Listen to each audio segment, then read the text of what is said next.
Remember, this is just fictional. Your likes and subscriptions help the continuous work. Thanks. Also, let me know if you want the next part of this video in the comments section. I'll definitely update it if there's a demand. Now, let's get it started. 1. Chapter 1. I signed this divorce agreement. Nanyuan Villa District, Jiangnan City. The luxurious crystal chandelier reflected the silhouettes of a man and a woman in the living room. Chen Yun, sign this divorce agreement yourself. You should know that someone like you who has been to prison is not good enough for my sister. Don't worry, my sister takes pity on you. She'll give you a house, a car worth 400,000 yuan, and 2 million yuan in cash, all in full. Take these things and stop bothering my sister. A woman with wavy hair, dressed in a professional uniform, looked at Chen Yun with an arrogant air, her eyes full of disgust and contempt. Chen Yun, wearing a shirt that had been bleached to the point of near fading, stared expressionlessly at Wang Zia, his sister-in-law. Today is the day Chen Yun is released from prison. He thought his wife, Wang Zia, would come to pick him up in person, but to his surprise, only his sister-in-law came to pick him up. What Chen Yun didn't expect was that he was forced to sign a divorce agreement as soon as he entered the villa and hadn't even had a sip of water. Chen Yun, stop putting on that deadpan face and throwing a tantrum at us. I'm telling you, you're going to sign this divorce agreement today whether you like it or not. Yunwei Group is currently experiencing rapid growth, and even the long-established wealthy family of Jiangnan City, the Morong family, greatly admires my sister. My sister has a bright future ahead of her. Someone as dazzling as her, you simply don't deserve to be by her side.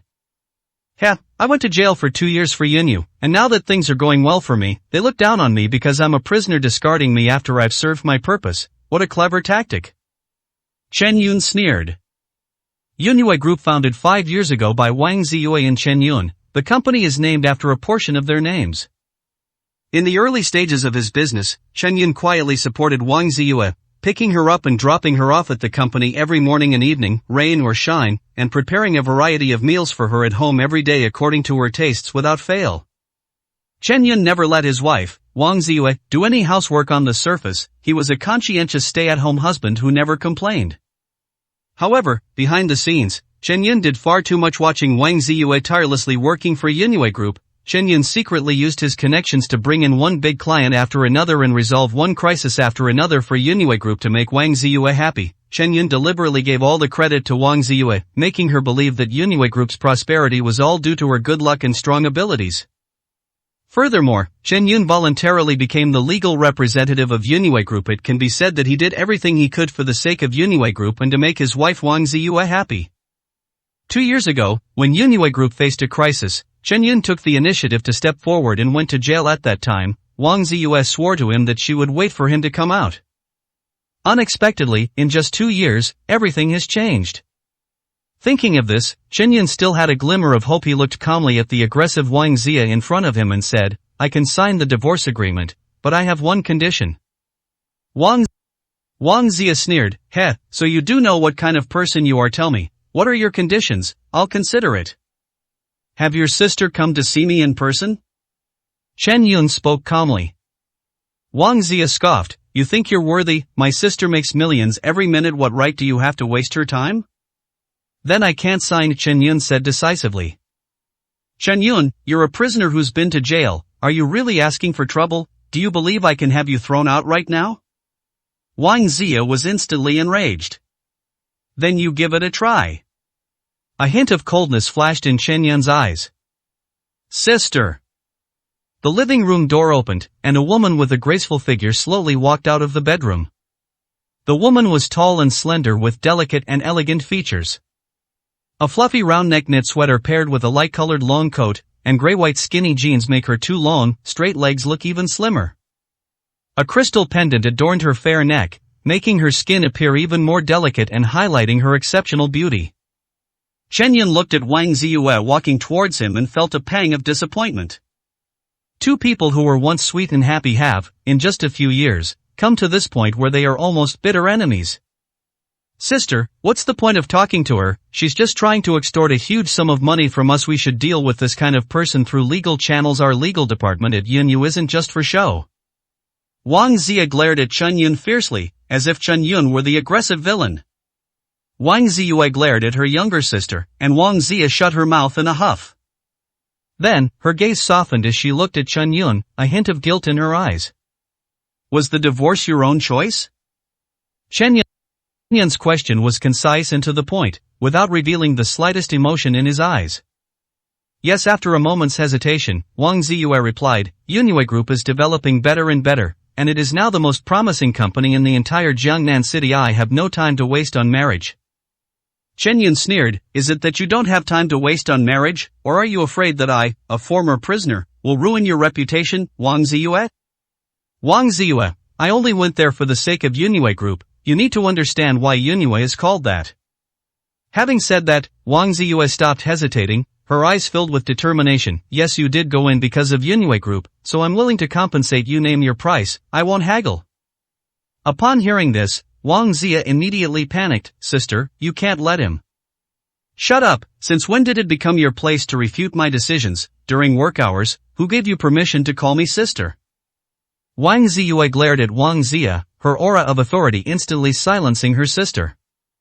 Then, her tone remained cold, Chen Yun, we were husband and wife, and you've sacrificed a lot for Yunue Group, therefore, I'm willing to compensate you. But we're both adults, and we should understand that things have come to this point and there's absolutely no going back, even if you continue to insist on not getting a divorce. There is no longer any affection between us as husband and wife. I'll give you enough money to live comfortably for the rest of your life with this money. What kind of woman can't you find? Stop bothering me. I am very grateful for your efforts, but everything has a price, and I am willing to give you a satisfactory price for what you have done. You just said that everything has a price? A look of disbelief crossed Chen Yun's eyes. Of course. Wang Ziyue's answer was straightforward. Hearing this, Chen Yun suddenly laughed. How we've been husband and wife for so long, and I never realized you were this kind of person. Everything has a price, so in your heart, our relationship is just something that can be measured in money. At this point, there was no longer a trace of lingering affection in Chen Yun's eyes. His tone was firm and cold. Divorce is fine as for your money or compensation. I, Chen Yun, have no interest in them. You don't want it, you have no skills, no education, and you're even in jail now. What will you do if you don't take this money? Wang Ziyue frowned. Standing to the side, Wang Zia was equally surprised. She looked at her brother-in-law, who used to do nothing but housework and had no other skills. For the first time, I realized that he actually had backbone. But the next second, a new thought flashed through her mind. What bullshit backbone, it's just acting on impulse. When they can't even afford to eat later, they'll regret it so much, ha. No one knew what Wang Zia was thinking, and the conversation in the hall continued. What happens to me in the future is none of your business now. I have only one condition, Chen Yun said indifferently. What are the conditions? Wang Ziyue asked, puzzled yet curious. What could be more important than money and compensation? Give me back the jade pendant I gave you when we got married, Chen Yun said, enunciating each word clearly. 2, Chapter 2. Stop him. Jade pendant? Wang Ziyue tried hard to recall the events of her wedding with Chen Yun. Ha, you've even forgotten the jade pendant I gave you when we got married. Chen Yun sneered, his heart filled with disappointment. I'm sorry, Wang Ziyue paused for a moment. All my jewelry is kept in a special jewelry cabinet. The jade pendant you gave me should be in there too. I'll find it later. It's understandable that you want your things back. But, Chen Yun, I still want to say that I hope you will keep the compensation that is due to you.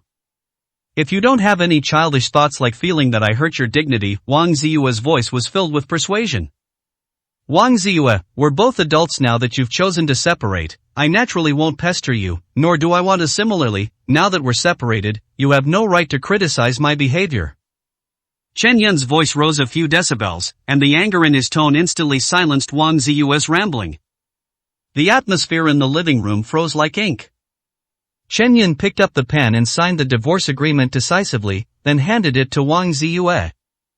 The moment they received the divorce papers, their fingertips touched, and a warm sensation came from Chen Yun's fingertips. Wang Ziyue was stunned for a moment. It was late summer and early autumn, and the weather was neither hot nor cold, but she had been cold sensitive since childhood. Chen Yun, on the other hand, was a strong-willed man with a fiery temper, and his body was always warm.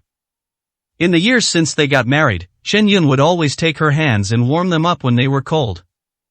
In the early days of Yunhua Group's development, Wang Ziyue was constantly on the go, often not returning home until 1 or 2 in the morning.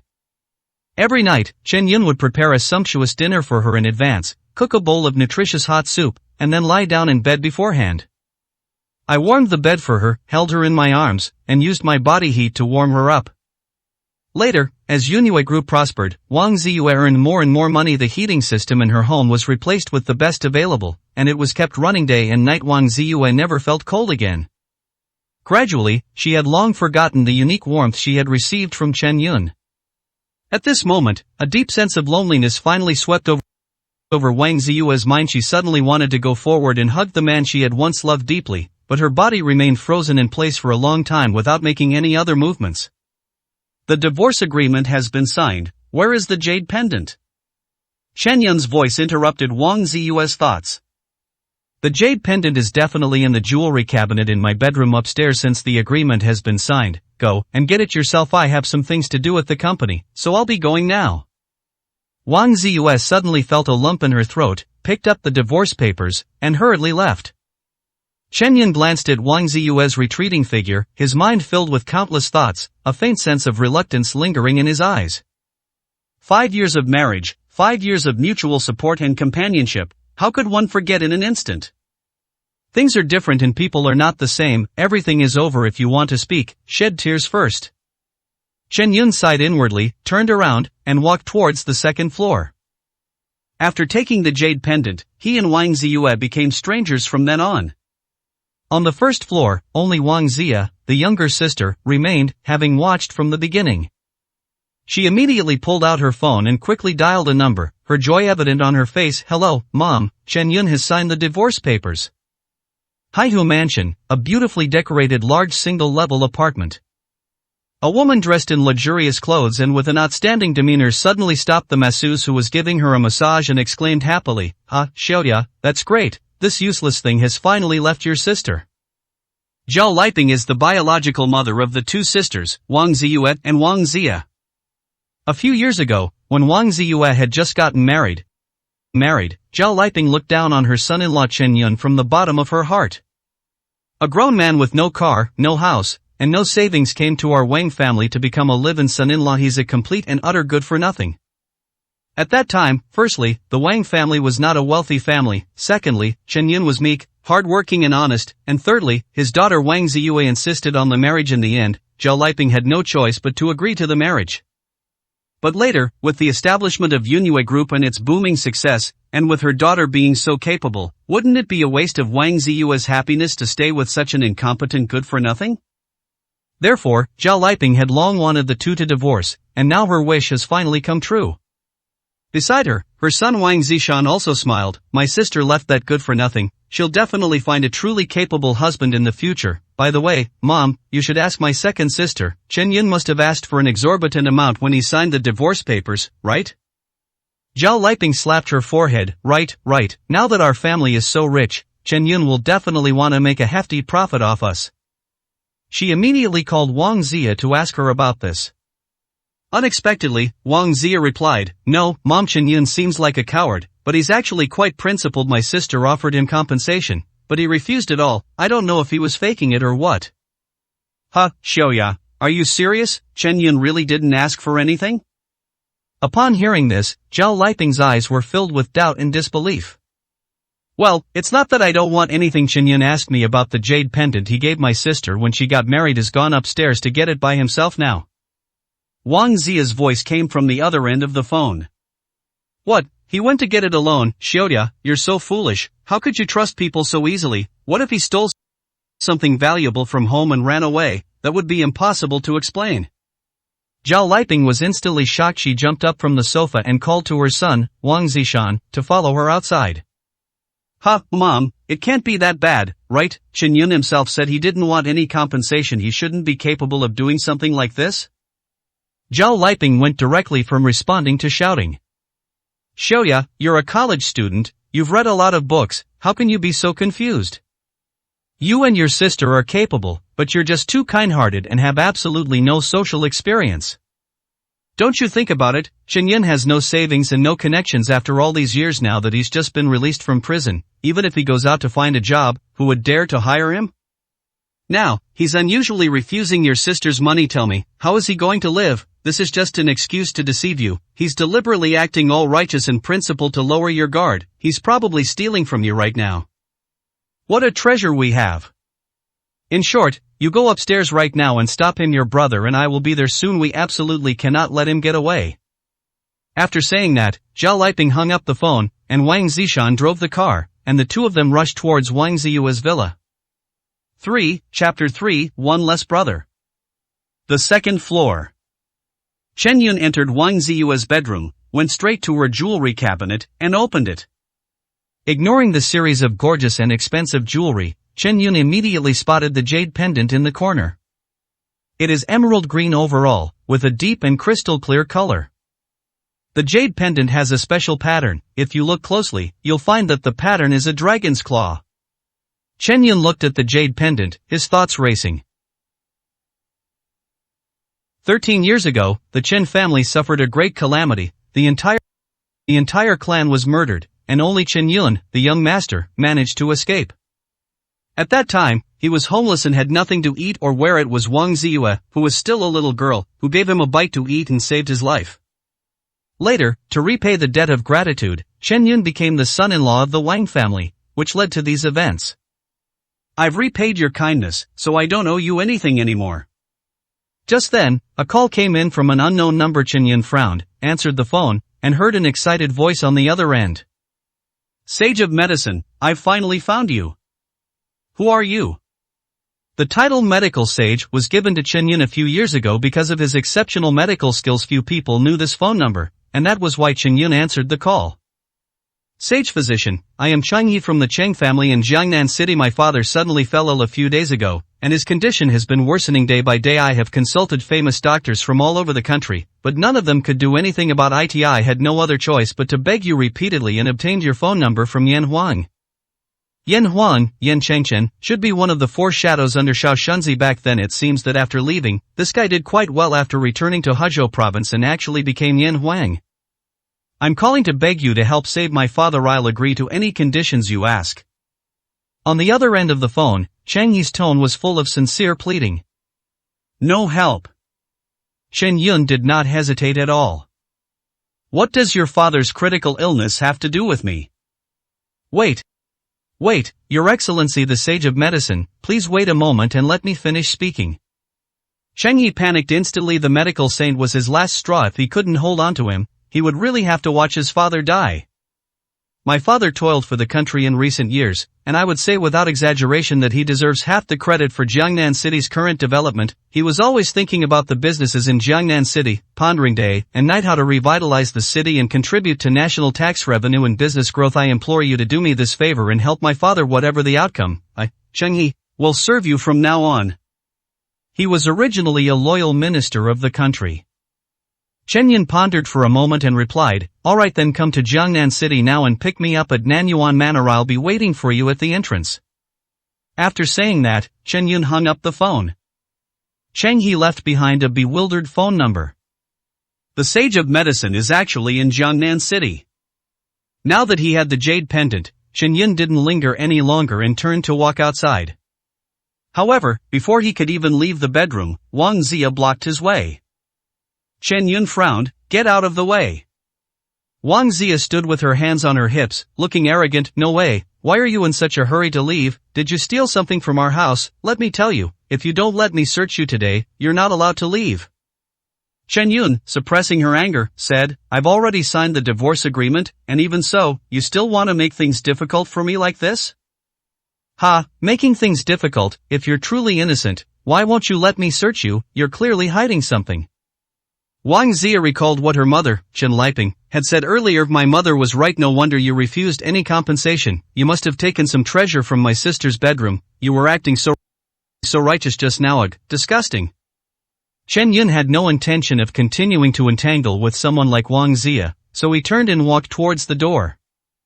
Wang Ziyue immediately stepped forward and deliberately bumped into Chen Yun. As a result, a huge force pushed her back, and Wang Ziyue fell to the ground with a thud. The next moment, the sound of footsteps going upstairs could be heard. The tall and burly Wang Zishan stepped forward and helped Wang Zia up, glaring fiercely at Chen Yun in front of him. "Chen Yun, you used to be my second sister's brother-in-law, how come you turn your back on me so easily? A grown man like you actually hit my second sister." "I didn't." Chen Yun frowned, his patience almost worn out. "Oh dear, the woman is lying on the ground, and you think you can just say it didn't happen? It's one thing for a man to hit a woman, but to do it and not admit it is truly shameful." A drawn-out, sarcastic voice came from the stairs, followed by Zhao Liping, who was wearing high heels and dressed in jewels. "Mother-in-law." Chen Yun blurted out the word mother-in-law without thinking. "Who's your mother-in-law? You're already divorced." Zhao Liping rolled her eyes. Chen Yun glanced at her, but ultimately said nothing. Throughout the years he's been with Wang Ziyue, his mother-in-law, Zhao Liping, has never found him agreeable. In the past, out of respect for Wang Ziyue, Chen Yun would always try to please his mother-in-law, just so that Wang Ziyue wouldn't be caught in the middle and look bad. Unexpectedly, Zhao Liping immediately kicked him while he was down right after the divorce. "Chen Yun, I can overlook the fact that you pushed Xiaodia down now that we've signed the divorce agreement. You have nothing to do with the Wang family anymore. However, I'm a little uneasy about your claim that you only took the jade pendant. The condition is simple. Let my son search you as long as you don't have any other belongings of our family on you. You can leave." Zhao Liping sneered. Chen Yun finally understood what the others meant. They thought he had stolen something. His eyes turned cold. "What if I disagree?" "Heh, you don't agree? Then I'll call the police right now. You beat my daughter and stole from my Wang family. I want to see who's in the right." Zhao Liping sneered, looking like she had Chen Yun completely under her thumb. "I really gave you too much face before." Chen Yun glanced coldly at the three people in front of him and walked directly downstairs. Seeing that Chen Yun completely ignored her, Zhao Liping immediately cursed, "You good for nothing, what right do you have to talk to me like that?" Wang Zishan, who was standing to the side, was so angry that he stepped forward and was about to kick Chen Yun. Below is the staircase. However, as if he had eyes in the back of his head, Chen Yun suddenly turned around, dodged to the side, grabbed Wang Zishan's arm with his right hand, and pulled him back. Crack! A crisp sound rang out, and Wang Zishan's arm dislocated instantly. Mom! A pig-like scream came from Wang Zishan's mouth. Chen Yun grabbed Wang Zishan by the neck and lifted the nearly 200-pound man up with one hand, his eyes filled with a palpable killing intent. "If you dare touch me again, I won't hesitate to make your dear second sister lose a brother." The beast-like gaze completely terrified Wang Zishan. The feeling of suffocation coming from his neck made him realize that Chen Yun really dared to do this. Chapter 4, adding fuel to the fire. Chen Yun's cold gaze swept over Wang Zia and Zhao Liping, who were equally terrified. The two, who had been shouting incessantly, were now as if they were mute, no longer daring to utter a single word. After casually tossing Wang Zishan onto the floor, Chen Yun turned around and walked downstairs. After an unknown amount of time, Zhao Liping finally came to her senses. From her fear she felt a surge of anger rising in her heart. How dare this good-for-nothing treat her like this? She immediately took out her phone and dialed the number. In the parking lot, Wang Ziyue, who had just arrived at her parking space, opened the car door in a daze. From now on, without Chen Yun, she would truly be all alone. The next moment, the phone rang, and Wang Ziyue answered it. It was her own mother calling. "Daughter, help, Chen Yun is going to beat your brother to death." "What?" The phone fell to the ground with a thud. Wang Ziyue was shocked and couldn't believe what was being said on the phone. After Wang Ziyue heard Zhao Liping's shouts and picked up the phone again. Zhao Liping immediately recounted the entire incident from beginning to end. After she embellished the story, it became that Wang Zia kindly helped Chen Yun find the jade pendant, but Chen Yun not only didn't appreciate it, he also pushed Wang Zia to the ground. Then, Wang Zishan, the younger brother, happened to see this, and was so angry that he wanted to seek justice from Chen Yun, but Chen Yun broke his arm and even threatened to kill him in the future. "Sister, Chen Yun is really going to beat me to death, please come and save me."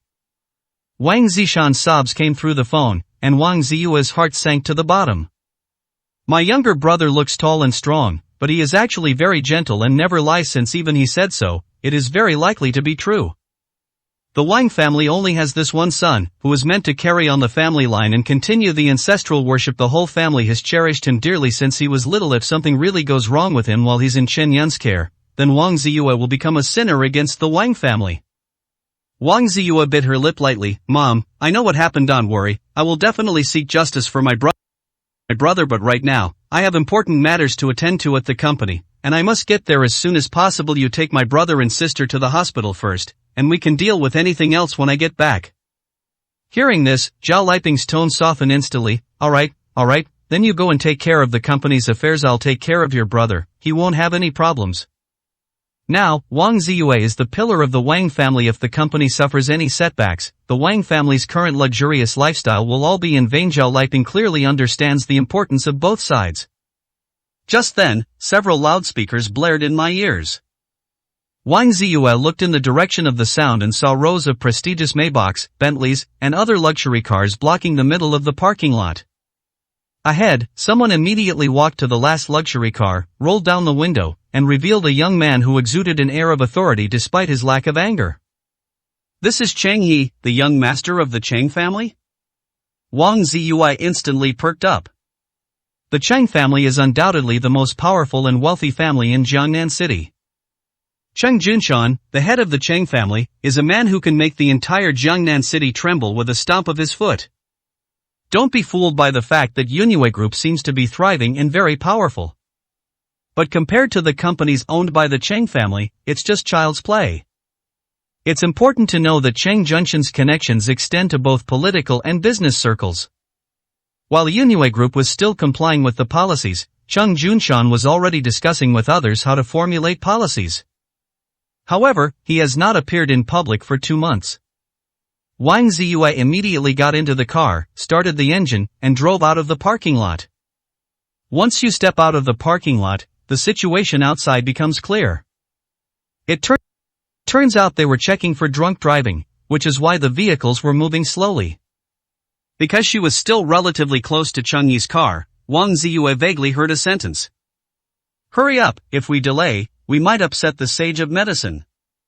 After that, the other cars waiting to be inspected all made way for the Cheng family's vehicle, allowing them to be inspected first and then leave smoothly. The Sage of Medicine, does this name refer to someone with exceptionally high medical skills? Judging from Cheng Yi's attitude, he seems to have great respect for this person. Given the Cheng family's status in Jiangnan City, do they really need to be so polite to this person? Wang Ziyue was very surprised and secretly memorized the name. In the Nanyuan Villa. So, Mom, what did my sister say? Wang Zishan asked anxiously. Don't worry, your sister will help you get revenge later, but there's an emergency at the company right now, so she can't come. I'll take you to the hospital first. Zhao Liping looked smug. Just as the two were about to leave, they heard Wang Ziya's voice. Mom, you two wait.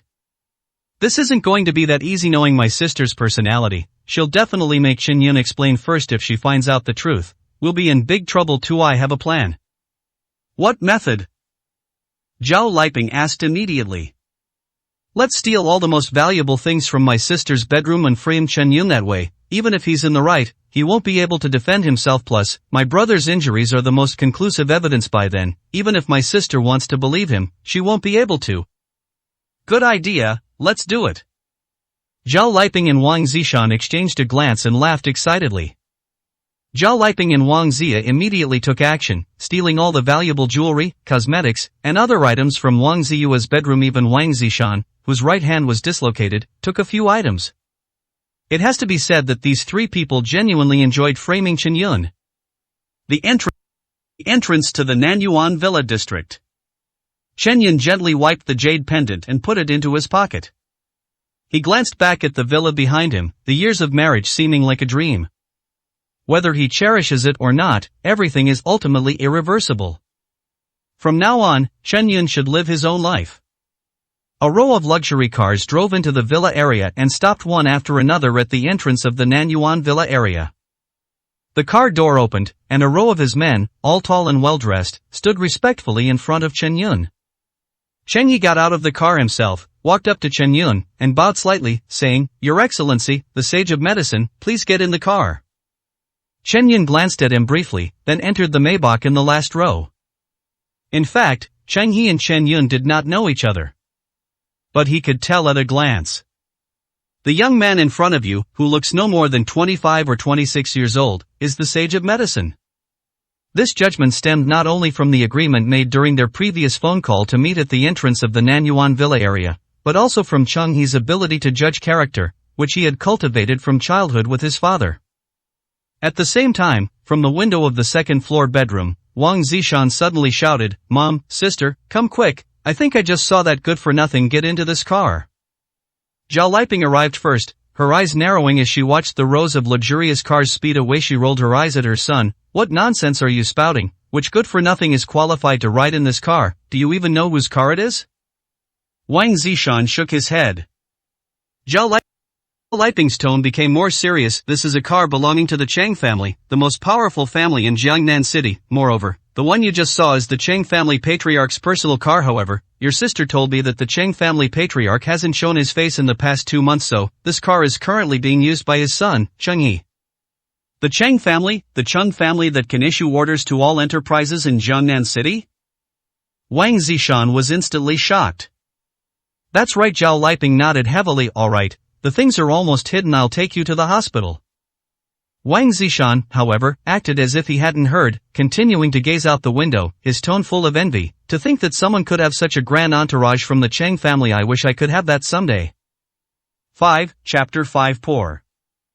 Wang Zishan, standing on the second floor, did not see Chen Yun get into the car, but the owners group of Nanyuan Villa District had already been in an uproar. "Did you see that? That's the Chang family's car, and the person who just got out of the car is Chung Hee, the young master of the Chang family." "The Chang family? You mean the Chang family, the richest family in Jiangnan City?" "Nonsense, looking across the entire Jiangnan City, which other Chang family could there be?" Upon hearing this, someone gasped in shock. "He actually condescended to come to our place?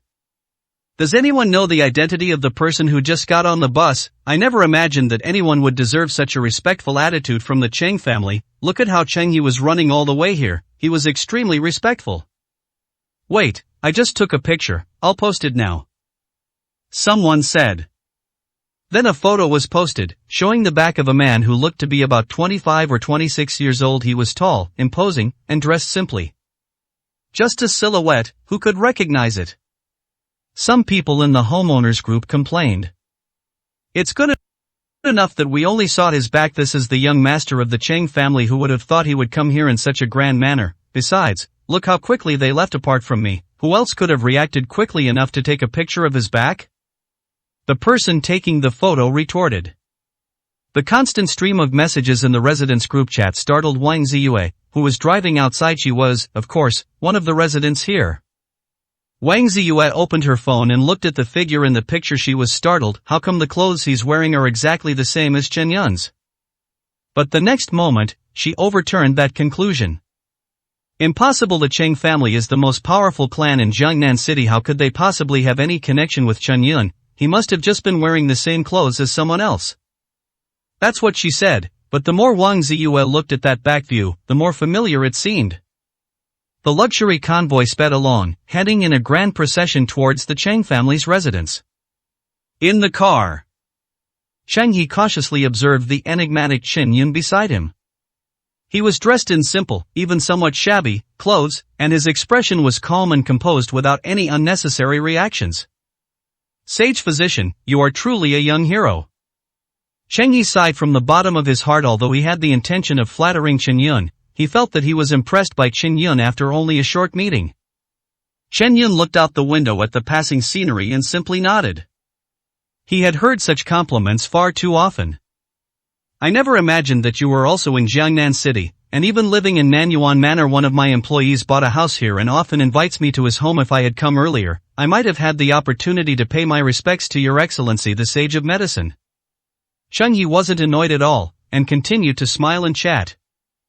As the young master of the Cheng family, he knew very well what attitude he should have when asking for favors. Moreover, Chen Yun's behavior didn't mean he looked down on him. Cheng He could sense that he was just tired of hearing too many compliments. Cheng He deeply agreed with this feeling. "I used to live here for a while, but I won't be coming back. Also, doctor, it sounds awkward to hear your name. My surname is Chen." Chen Yun spoke calmly. "Oh?" Chung He immediately understood the implied meaning. First, the house in Nanyuan does not belong to Chen Yun. It is very likely that it belongs to one of his friends or someone with whom he has a good relationship. He is just staying there temporarily. Secondly, their relationship has already broken down.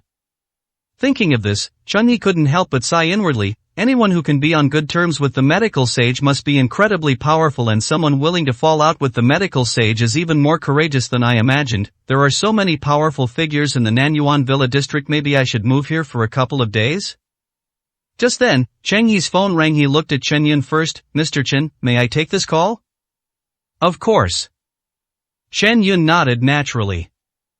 Upon hearing this, Chung Yi took out his phone, saw the number on it, and suddenly smiled. Hello, Emperor Yan, thanks to you, I've already received Mr. Chen from the Medical Saint Pavilion.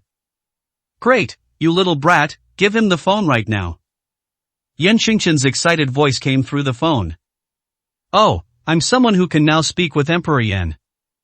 Chen Yun took the phone and jokingly replied with a smile. On the other end of the phone, Yan Chengchen looked dejected. Boss, I've finally found you. Wait for me, I'm coming to Jiangnan City to find you right now. I've missed you so much. Where have you been all these years? Yan Chengchen kept nagging like a nagging wife, until Chen Yun's head started to ache. Stop. Stop, I'll tell you what happened later when I have the chances for coming to Jiangnan City. If you want me to break your legs, then come on. Chen Yun's response was firm and resolute. Yan Chengchen instantly wilted like a frostbitten eggplant. Boss, when can I see you again? We'll meet again when the opportunity arises.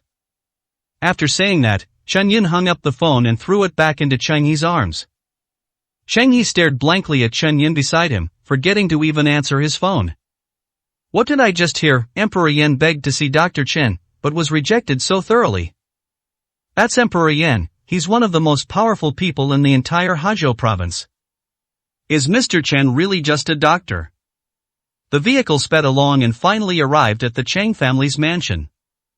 The Cheng family mansion occupies an entire mountain. It was chosen by a famous master as the best feng shui site in Jiangnan City. Located in the suburbs, it is nestled against the mountains and by the water, with an excellent natural environment.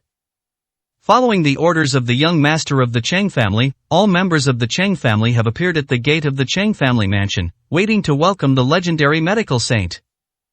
Of course, only a very few people knew this news. Most people only knew that they were going to welcome a distinguished guest from the Cheng family. Upon arriving at the entrance, a subordinate came down to open the door for Cheng Yi. Cheng Yi did not accept the offer. Instead, he opened the car door himself, ran quickly to the other side, and opened the car door for Chen Yun. The Cheng family members were all stunned by what they saw. They were shocked beyond measure. What kind of distinguished guest could be so important that young Master Cheng had to treat him like this? The car door opens. Everyone eagerly awaited to see who would be coming down. The next moment, Chen Yun appeared calmly in front of everyone, wearing a nearly bleached white short-sleeved shirt and a pair of cheap denim shorts. This is the important person that our Cheng family has to face, even with all our resources mobilized? The Cheng family members looked at each other, somewhat puzzled. What important person would dress Sashabi? 6, Chapter 6 is almost there. Cheng Yi stepped forward and stood beside Chen Yun, his tone serious. This is the renowned medical sage, the one I went through great lengths to finally invite. It can be said that Mr. Chen is the most skilled doctor in the world. The Cheng family members were increasingly suspicious. Putting aside their clothes, just looking at their age, could someone so young really have such a high level of artistry? It's important to understand that, in most people's minds, those who can truly be called renowned doctors are all over 40 or 50 years old. At this moment, a middle-aged man with a large belly stepped forward and shook hands with Chen Yun. Hello, sage of medicine, I am Cheng Jiangwen, Cheng Yi's second uncle. Ah. Chen Yun responded indifferently, ignoring Cheng Jiangwen's outstretched hand. Cheng Jiangwen's face instantly turned ugly. He had never seen such an impolite young man. The members of the Cheng family who came to greet them also had somber expressions. Any one of the prominent figures from our Cheng family could walk around Jiangnan City with impunity. How dare you, a young man in your 20s, be so disrespectful? Today, our Cheng family needs your help, but you are just a doctor. After all, such arrogance is extremely disrespectful. Chen Yun observed everyone's reactions. From the moment he got out of the car and saw the suspicion in the eyes of the Cheng family members, Chen Yun already didn't want to deal with them anymore. Chen Yun had seen countless people, how could he not tell whether these people respected him or not? They simply thought he was young and already had a tendency to look down on him. Therefore, Chen Yun naturally did not want to treat them well. Moreover, what does the Chang family's power have to do with Chen Yun? He came here only to treat Cheng Junshin's illness. If it weren't for Cheng Junshin's loyalty to the country, even if he died, what would it have to do with Chen Yun? Cheng He naturally noticed his second uncle's expression and knew the situation was not good. He immediately spoke up, "Medical sage Chen must be tired after your long journey. I'll arrange for someone to take you to rest, and we'll have a welcome feast for you later." "No need for trouble, I am here to see Grandpa Chang, please lead the way." Chen Yun waved his hand. "Well then, please come this way with me." Cheng Yi hesitated for a moment, but in the end he had no choice but to go along with Chen Yun's wishes and led him toward his father's room. After the two left, the Chung family members remained, still resentful. "Pa, this kid really thinks he's something. How dare he talk to the Chang family like that? He's asking for it. This kind of scum deserves to be called a divine doctor, or real divine doctor is a person of high moral character and perfect manners. This guy, just looking at his age, is just a greenhorn. If we let him treat our old man, not to mention whether he can cure him, I'm afraid we can't even guarantee his basic safety. But young master is still young and lacks experience in handling affairs, probably been fooled by this kind of charlatan. What should we do? We have to stop him right away. If our old man notices something wrong, even killing this kid will be too late." The Cheng family members were discussing it amongst themselves, and as they talked, they became convinced that Chen Yun was a charlatan and that Cheng He had been deceived into inviting him. Just then, Cheng Jiangwen cleared his throat and spoke up, "Everyone, don't panic. I expected this to happen. I already invited Hu Qingyan, one of the top doctors in Yunnan province, and he'll be at our Cheng family's house soon." Really, Hu Qingyan, is second master talking about that Mr. who is famous for his dual skills across 4 provinces? Exactly. Cheng Jiangwen smiled calmly, exuding an air of extreme confidence. "Second master is truly amazing. I never imagined you could even invite this divine doctor. The old master was seriously ill before, and the young master visited him several times, but he couldn't get Mr. Hu to come. I never expected that with just a little effort from you, second master, this doctor would be willing to come from another province. Hey, now old Master Chang is really saved. With that miracle doctor known for his mastery of both medicine and healing techniques, what illness can't be cured? Ha, second master is truly a god." Compliments kept pouring in, and Cheng Jiangwen was beaming with pride. Following Cheng He to the door of old Master Cheng's room, a pungent smell of disinfectant mixed with strong medicinal herbs wafted over. Cough, cough, cough. A series of coughs came from inside the room, and Cheng He immediately pushed the door open and entered. The huge bedroom, spanning over 150 square meters, was filled with all sorts of sophisticated instruments, and several doctors and nurses in white coats were taking care of the patient. Lying on the hospital bed was a dignified-looking old man, but at this moment, he was emaciated, his face was sallow, and his spirit was extremely weak. His body was covered with various tubes, and the doctors and nurses were constantly recording his physical condition. Chen Yun frowned slightly as he looked at the grand scene in the ward. All sorts of precious medicinal herbs were piled up to one side and boiled as if they were free. Cordyceps sinensis and 1,000-year-old ginseng were commonplace here, the lowest grade of medicinal herbs. Not to mention the sophisticated instruments nearby, the medicinal herbs alone are worth over $1 million. Cheng Yi introduced the doctors in the ward to Chen Yun one by one. "This is Dr. Yang Zhong, a graduate of the California Medical School, with superb medical skills and more than 20 years of dedicated research in medicine. This is Dr. Wan Yuhong, a doctoral graduate from a top medical university in China, with 10 years of medical practice, saving countless patients. And this one. Ladies and gentlemen, this is the sage of medicine Chen that I have mentioned many times. His medical skills are superb." After introducing the two parties, Chen Yun simply nodded and then looked at old Master Chang lying on the bed. This attitude made the other doctors and nurses in the ward feel somewhat disgusted. It was too arrogant for a young man in his 20s to be so rude. Among the group, Yang Zhong, who held the highest position, immediately spoke up in displeasure. "Mr. Chen, I have been practicing medicine for decades, and there is no doctor in the industry that I do not know, but I have never heard of your name before." These words were far too blunt. It was practically pointing a finger at Chen Yun and saying, "You're a liar." Those invited to treat old Master Chang were all top experts in their fields. Even if they had no prior dealings with each other, they had all heard of each other. Only Chen Yun was someone that no one present had ever heard of or seen. Cheng He suddenly found this person and inexplicably put him in a superior position to everyone present who would be willing to accept such a thing? Chen Yun remained calm and composed in the face of Yang Zhong's sarcasm, saying, "The fact that you don't know my name means you're still a bit lacking in experience. There's no need to make such a fuss." 7. Chapter 7 Stop. You. Upon hearing this, Yang Zhong's face instantly darkened, and the expressions of the others in the room were equally unpleasant. They'd never even heard of Chen Yun, so weren't they insulting him too? Seeing the tension between the two sides, Zheng Yi quickly stepped in to smooth things over. "Dr. Yang, how is my father's health now?" "Grandpa Cheng's health condition has not improved much." Hearing that he was being asked about serious matters, Yang Zhong didn't press the matter further. "During this time, a few of us have been using methods recorded in ancient books to specially prepare ginseng, cordyceps, and other precious medicinal herbs into a decoction to treat the old man, which has to some extent prevented the condition from worsening." Cheng He immediately cupped his hands in gratitude, saying, "Thanks to everyone's hard work over this period of time, if you ever need anything in the future, our Cheng family will do our best to fulfill your request." The expressions on everyone's faces instantly softened considerably, and Yang Zhong even waved his hand, saying, "Young Master Chang, why be so polite? Everyone here knows what kind of person old Master Chang is. Being able to treat his illness is a good deed for us, and it can even be said to be serving the country. Of course, we should do our best." Then, Yang Zhong snorted coldly and glanced at Chen Yun. "We are all people who do real work, unlike some people who just talk the talk but don't walk the walk."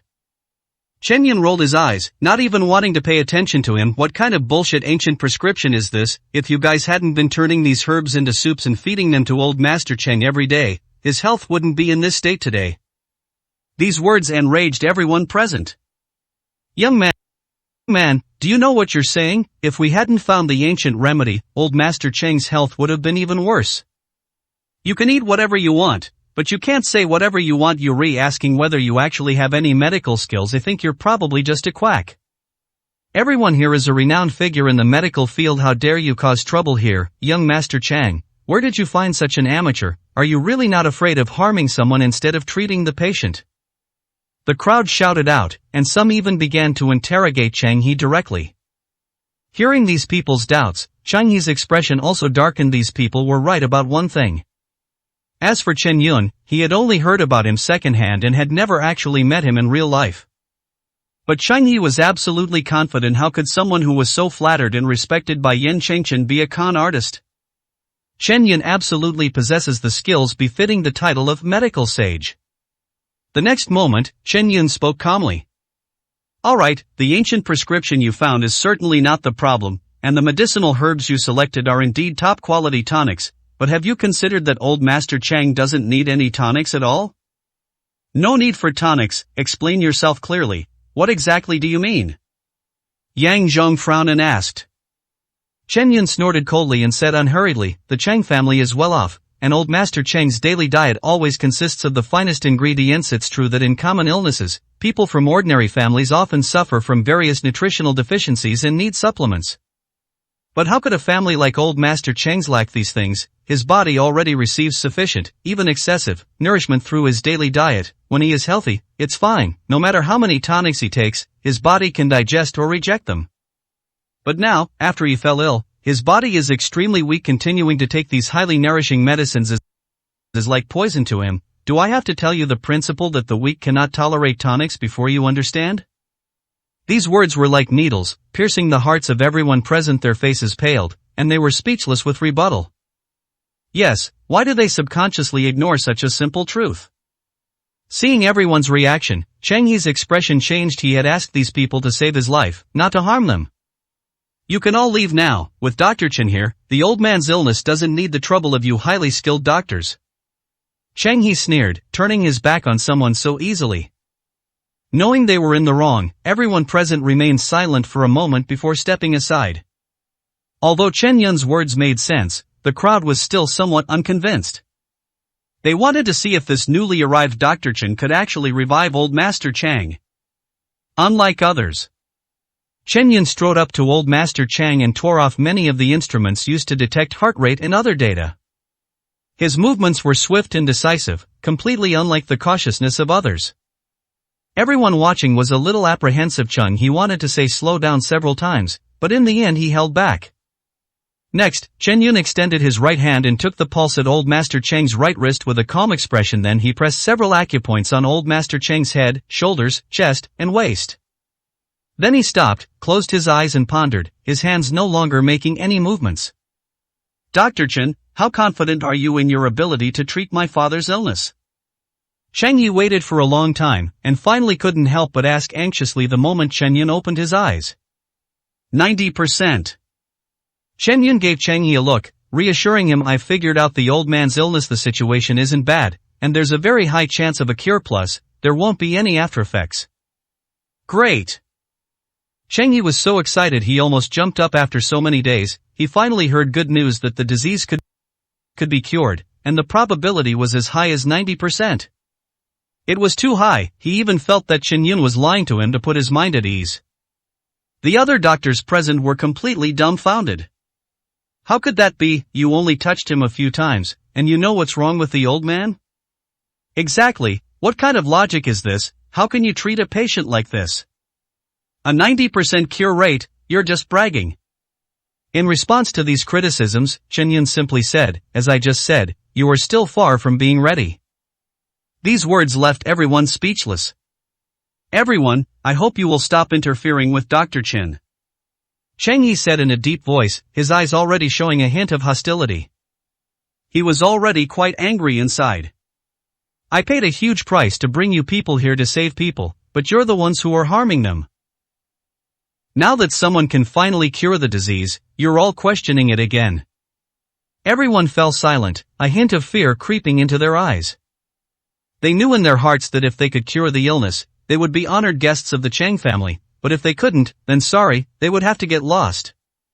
Chen Yun ignored the others and looked at Chang Yi, saying, I need to stimulate the old man's acupuncture points. Please prepare a complete set of silver needles for me. Everyone here is a medical student, so they know what basic silver needles look like. Just as Chang Yi was about to agree, a furious shout suddenly came from outside the door, Stop! 8, Chapter 8 Poor students have too much stationery. The ward door was suddenly pushed open, and Cheng Jiangwen swaggered in with a group of people. Second uncle, what are you doing? Dr. Chen has already found the cause of my father's illness. Cheng He asked in a deep voice, his tone unfriendly. Cheng He, please calm down. I know you're anxious to save lives, but the more important something is, the less we can rush it. Cheng Jiangwen offered a hypocritical word of comfort. Then what do you mean? Cheng He frowned. He is your father, but he is also my elder brother. How could I harm him? Don't worry, I have already found a better candidate. Cheng Jiangwen took a step back triumphantly, revealing an elderly man with gray hair behind him. This is the renowned physician Hu Qingyan, famous throughout 4 provinces for his mastery of both hands, Mr. Hu. An elderly man with gray hair stepped forward. He was wearing a long robe, and although he was old, he was full of energy and stood up straight with bright, piercing eyes. The audience gasped in surprise, and Cheng He abruptly stood up. Mr. Cheng, you weren't going to come before. Hu Qingyang glanced at Cheng Jiangwen beside him, stroked his long beard, and adopted an air of otherworldly composure. I really didn't plan to come before. After all, your Cheng family has no connection with me, and the 2 provinces are too far apart. I have no need or reason to come.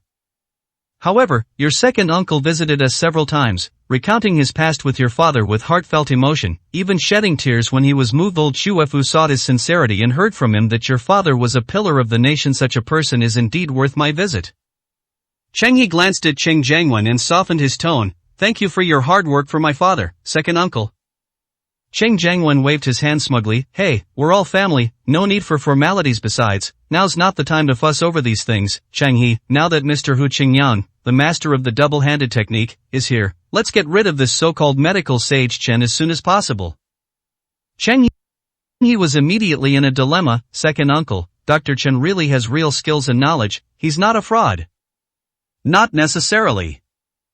Yang Zhong, who had been standing in the corner, suddenly walked out triumphantly and looked at Hu Qingyang with a fawning expression. Mr. Hu, I wonder if you still remember me. My master took me to a medical exchange conference in Jiangsu province before, and I was fortunate enough to see you there. Oh, you are Zhao Wangfeng's little apprentice, ha, I remember you. After glancing at Yang Zhong a few times, Hu Qingyang suddenly burst out laughing. Oh my, I never expected you to remember me. I am so lucky, with you here. There's finally a way to treat old Master Chang's illness. Then, Yang Zhong turned to Cheng He and said, Young Master Chang, I know you trust the man you invited, the so-called sage Chen, but Mr. Hu is a universally recognized elder in our medical community. He is highly respected and his medical skills are absolutely top-notch in the industry. It's really not a good idea to leave such a true sage Chen unused and instead trust some greenhorns. Furthermore, you must understand this medical sage Chen just said he would use acupuncture to treat old Master Chang. But do you know that Mr. Hu Qingyang is a recognized acupuncture master in the industry? That's right. Yang Zhonggang had just shut up when Cheng Jiangwen couldn't hold back any longer. Chengyi, Shuangquanshu, you should know the meaning of this title. It means that old master who is unparalleled in the world in the art of acupuncture, and his hands are so skilled in acupuncture that he can snatch people from the clutches of the king of hell, hence the meaning of complete. Cheng He remained undecided, caught in the middle between the two.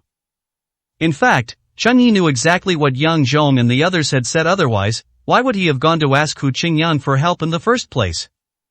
However, the title of medical sage for Qinyun was bestowed upon him by Emperor Yin Chengchen. Even though it was his first time meeting Qinyun, for some reason, Cheng He still preferred Qinyun, the medical sage. After a brief hesitation, Cheng He made up his mind. Mr. Hu, I am very grateful that you came to my Cheng family to treat my father. However, since I have already invited the sage of medicine Chen, I will not go back on my word. Please, leave now.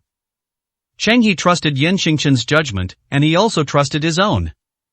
This Dr. Chen, the sage of medicine, certainly deserves the title of sage of medicine. These words caused an uproar. Everyone thought Cheng He had gone mad. Only Chen Yun looked up and glanced at Cheng He. This young master of the Cheng family did have quite a bit of courage. Cheng Jiangwen was furious. Cheng He, do you know how much I paid to invite Mr. Hu Qingyang? Now you're just kicking him out like that. Do you know that once Mr. Hu is gone, your father, my elder brother, will really be beyond saving? At this moment, Hu Qingyang suddenly smiled. He gently reached out his hand, and all the sound in the room disappeared in an instant. Interesting. I have been practicing medicine for many years and have always been respected wherever I go. I never thought that today I would become someone else's choice. Of course, I've heard of young Master Cheng. Heroes often emerge from among the young, so his judgment is naturally excellent. So, this medical sage Chen, what abilities do you possess that have managed to deceive young Master Cheng to such an extent that he's completely devoted to you? The moment he spoke, Hu Qingyang's eyes turned completely cold. Afterwards, of course he wouldn't let it go, but now, he wanted to expose the true colors of this so-called medical sage Chen in front of everyone and give Cheng He a good slap in the face. Chen Yun remained calm, casually glancing at Hu Qingyang before pointing to Yang Zhong and the others beside him. Never heard of you. Yuri, just like them, still far from being ready. Hu Qingyang was so angry he laughed. Someone, bring me my Nancy gold needles. The next moment, a burly man walked in from outside, carrying a small box made of pure gold. Hu Qingyang took the box, carefully opened it, and revealed 18 glittering gold needles inside. This is the Nancy gold needle that made Mr. Hu famous throughout the medical community. 18 gold needles, all made of pure gold, including the box containing the gold needles. The cost of these items alone exceeds 1 million. It is a true treasure. Yang Zhong's exclamation rang out in the room, instantly triggering a series of exclamations. Everyone present looked extremely surprised, as if seeing these 18 golden needles made their lives complete. This is, of course, an exaggerated compliment. These items, worth over 1 million, are certainly precious to ordinary people, but for those present, 1 million wouldn't be so surprising. However, everyone here is shrewd, saying a few good words to Hu Qingyang, and being remembered, would be incredibly valuable.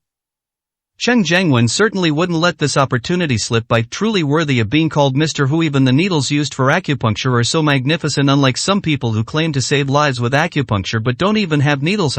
Even charlatans have to prepare their tools in advance before they start their scams. Everyone present immediately burst into laughter. Chen Yun snorted coldly. The saying that poor students have a lot of stationery is indeed true. Hu Qingyang's smug expression froze instantly. 9. Chapter 9 Burial. Humph, you little brat, you're so sharp-tongued now, I'll see if your medical skills are as good as your mouth later. After glaring at Chen Yun, Hu Qingyang took the gold needles in his hand and walked to old Master Cheng's bedside. At this moment, Chen Yun was naturally nearby, and Hu Qingyang deliberately bumped into Chen Yun. A cold glint flashed in Chen Yun's eyes, but he did not immediately retaliate. Then, Hu Qingyang began to take old Master Cheng's pulse, and at that moment, his heart sank completely. Having been praised by everyone beforehand, Hu Qingyang thought he had everything under control before even seeing the condition of old Master Cheng. Now he was dumbfounded. However, everyone in the room had their eyes on him. The arrow is on the bowstring, it has no choice but to be released. Hu Qingyang gritted his teeth, took out one of the 18 gold needles, and stabbed it into old Master Cheng's wrist. Cough, cough, cough. As the acupuncture needles were inserted, Mr. Cheng Junshan, who had been lying in bed with his eyes closed and looking listless, slowly woke up and coughed repeatedly. Effective. The old man is awake, ha, Mr. Hu is truly a miracle doctor. My cough is really bad, is there something wrong? The room immediately erupted in discussion, with all sorts of voices rising up. Don't worry, coughing is normal. I stimulated Grandpa Cheng's vital energy points with gold needles, and his breathing is slowly returning. Seeing this, Hu Qingyang felt relieved and a smug look appeared on his face. Then, one golden needle after another was inserted into different acupoints on Grandpa Cheng, and the series of coughs that Grandpa Cheng emitted gradually decreased until they stopped completely. The face, which had been pale and bloodless, began to slowly regain its vitality. A glimmer of light appeared in his dull eyes, and they gradually regained their clarity. Hu Qingyang finally breathed a sigh of relief and looked triumphantly at Cheng He, the young master Cheng. This old man has lived up to his mission. This is simply divine. Just a moment ago, old Master Cheng was still unconscious and beyond medical help, but now he has recovered so quickly. This is not medical skill, this is magic. Old Master Hu is truly a divine being. Mru's medical skills are truly unparalleled. It is a blessing for the Cheng family that such a miraculous person can treat the old man. A series of praises rang out. Yang Zhong seemed to have thought of something, took a step forward, and stared straight at Chen Yun. Some charlatans, now you can see clearly who the real medical sage is, right? Upon hearing this, all the mocking and sarcastic gazes turned to Chen Yun. Cheng He was overjoyed and rushed to the hospital bed, grabbing his father's wrist. Father and son looked into each other's eyes, and Cheng He cried tears of joy. Dad, you're finally awake, that's wonderful. Cheng Junshan looked calmly at Cheng He, his lips moving but he couldn't utter a word. Chen Yun looked at Cheng Junshan, shook his head slightly, and suddenly began counting down. 10, 9, 8, 7. What are you counting? Trying to play tricks on me? Cheng Jiangwen was furious and stepped forward to attack Chen Yun. Chen Yun ignored him and continued counting down. 3, 21. The moment the word 1 left his mouth, a mouthful of blood spurted out from Cheng Junshan's mouth, splashing directly onto Cheng He's face. Then, Cheng Junshan collapsed and fell into a coma, his life hanging in the balance. Dad, what's wrong? Dad, don't scare me. Cheng He's heart-wrenching screams echoed in the room. Everyone was shocked by what they saw. Hu Qingyang's eyes were filled with horror. What's going on? This can't be. Just as everyone was filled with panic and fear, Chen Yun's voice rang out in the room. The old man has 10 minutes left to be saved. If he misses that time, he will be beyond saving. Upon hearing this, Cheng He rushed to Chen Yun's side and knelt down on the spot. Medical Master Chen, you know what happened, right? You must have a way, right? I beg you, please save my father. I, Cheng He, will remember your great kindness for the rest of my life. Chen Yun frowned as he looked at Cheng He, who was weeping bitterly in front of him. Get up first. As I just mentioned, the old man's body is very weak right now. The reason that old man was able to wake him up is because he stimulated the old man's vital points, which is a case of a final burst of energy before death. But similarly, because of this forced stimulation, the old man has lost most of his last bit of life force, so he only has 10 minutes left. What nonsense! Hu Qingyang stood up and angrily rebuked Chen Yun. Cheng He completely ignored him. If what Chen Yun said was true, the old man was really going to die. Chen Yun was the last straw he could grasp, and he couldn't afford to miss it. Medical Master Chen, I beg you to save my father. Chen Yin shook his head. Currently, my chances of saving your father are less than 10%. 1%. Cheng He staggered back several steps, utterly distraught. From 90% to 10%, it all happened in the blink of an eye.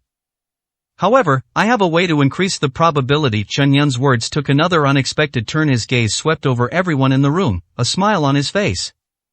Everyone had a bad feeling. Physician Chen, please tell me your request, and I will do my best to fulfill it. Cheng He responded excitedly. Chen Yun shook his head. The key isn't with you, it depends on them. Them? Those who insulted me just now were incredibly arrogant. Before I start treating patients, I have a habit of making sure my mind is at peace. They insulted me repeatedly, and this Mr. Hu with his double-handed skills even deliberately bumped into me. My mind was greatly affected.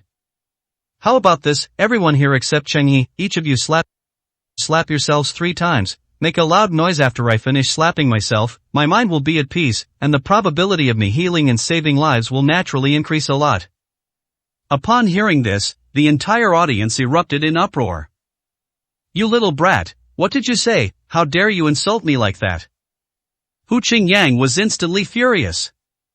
You bastard, how dare you make such a request? You want me to slap myself? I'll slap you to death right now. Cheng Jiangwen immediately stepped forward and swung his hand at Chen Yun. Chen Yun sat still, motionless. Before the slap landed on him, Cheng He grabbed Cheng Jiangwen's arm. Cheng He, how dare you stop me? Cheng Jiangwen roared at Cheng He. Snapped. The next moment, a crisp slap made Cheng Jiangwen stagger. Cheng He stared coldly at everyone present with a murderous look in his eyes. The aura of the powerful head of the Cheng family was unmistakable at this moment. I invited you here to save people, but you want to harm them instead. My father is about to die. Everyone here, you only have one choice, to do as I say. I am telling you clearly now, if you do not do as Dr. Chen says.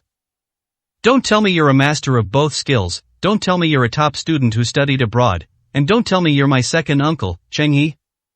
My father has suffered an accident, and I, Cheng He, the young master of the Cheng family, hereby swear an oath. Everyone present must be buried with my father. 10, Chapter 10 2%.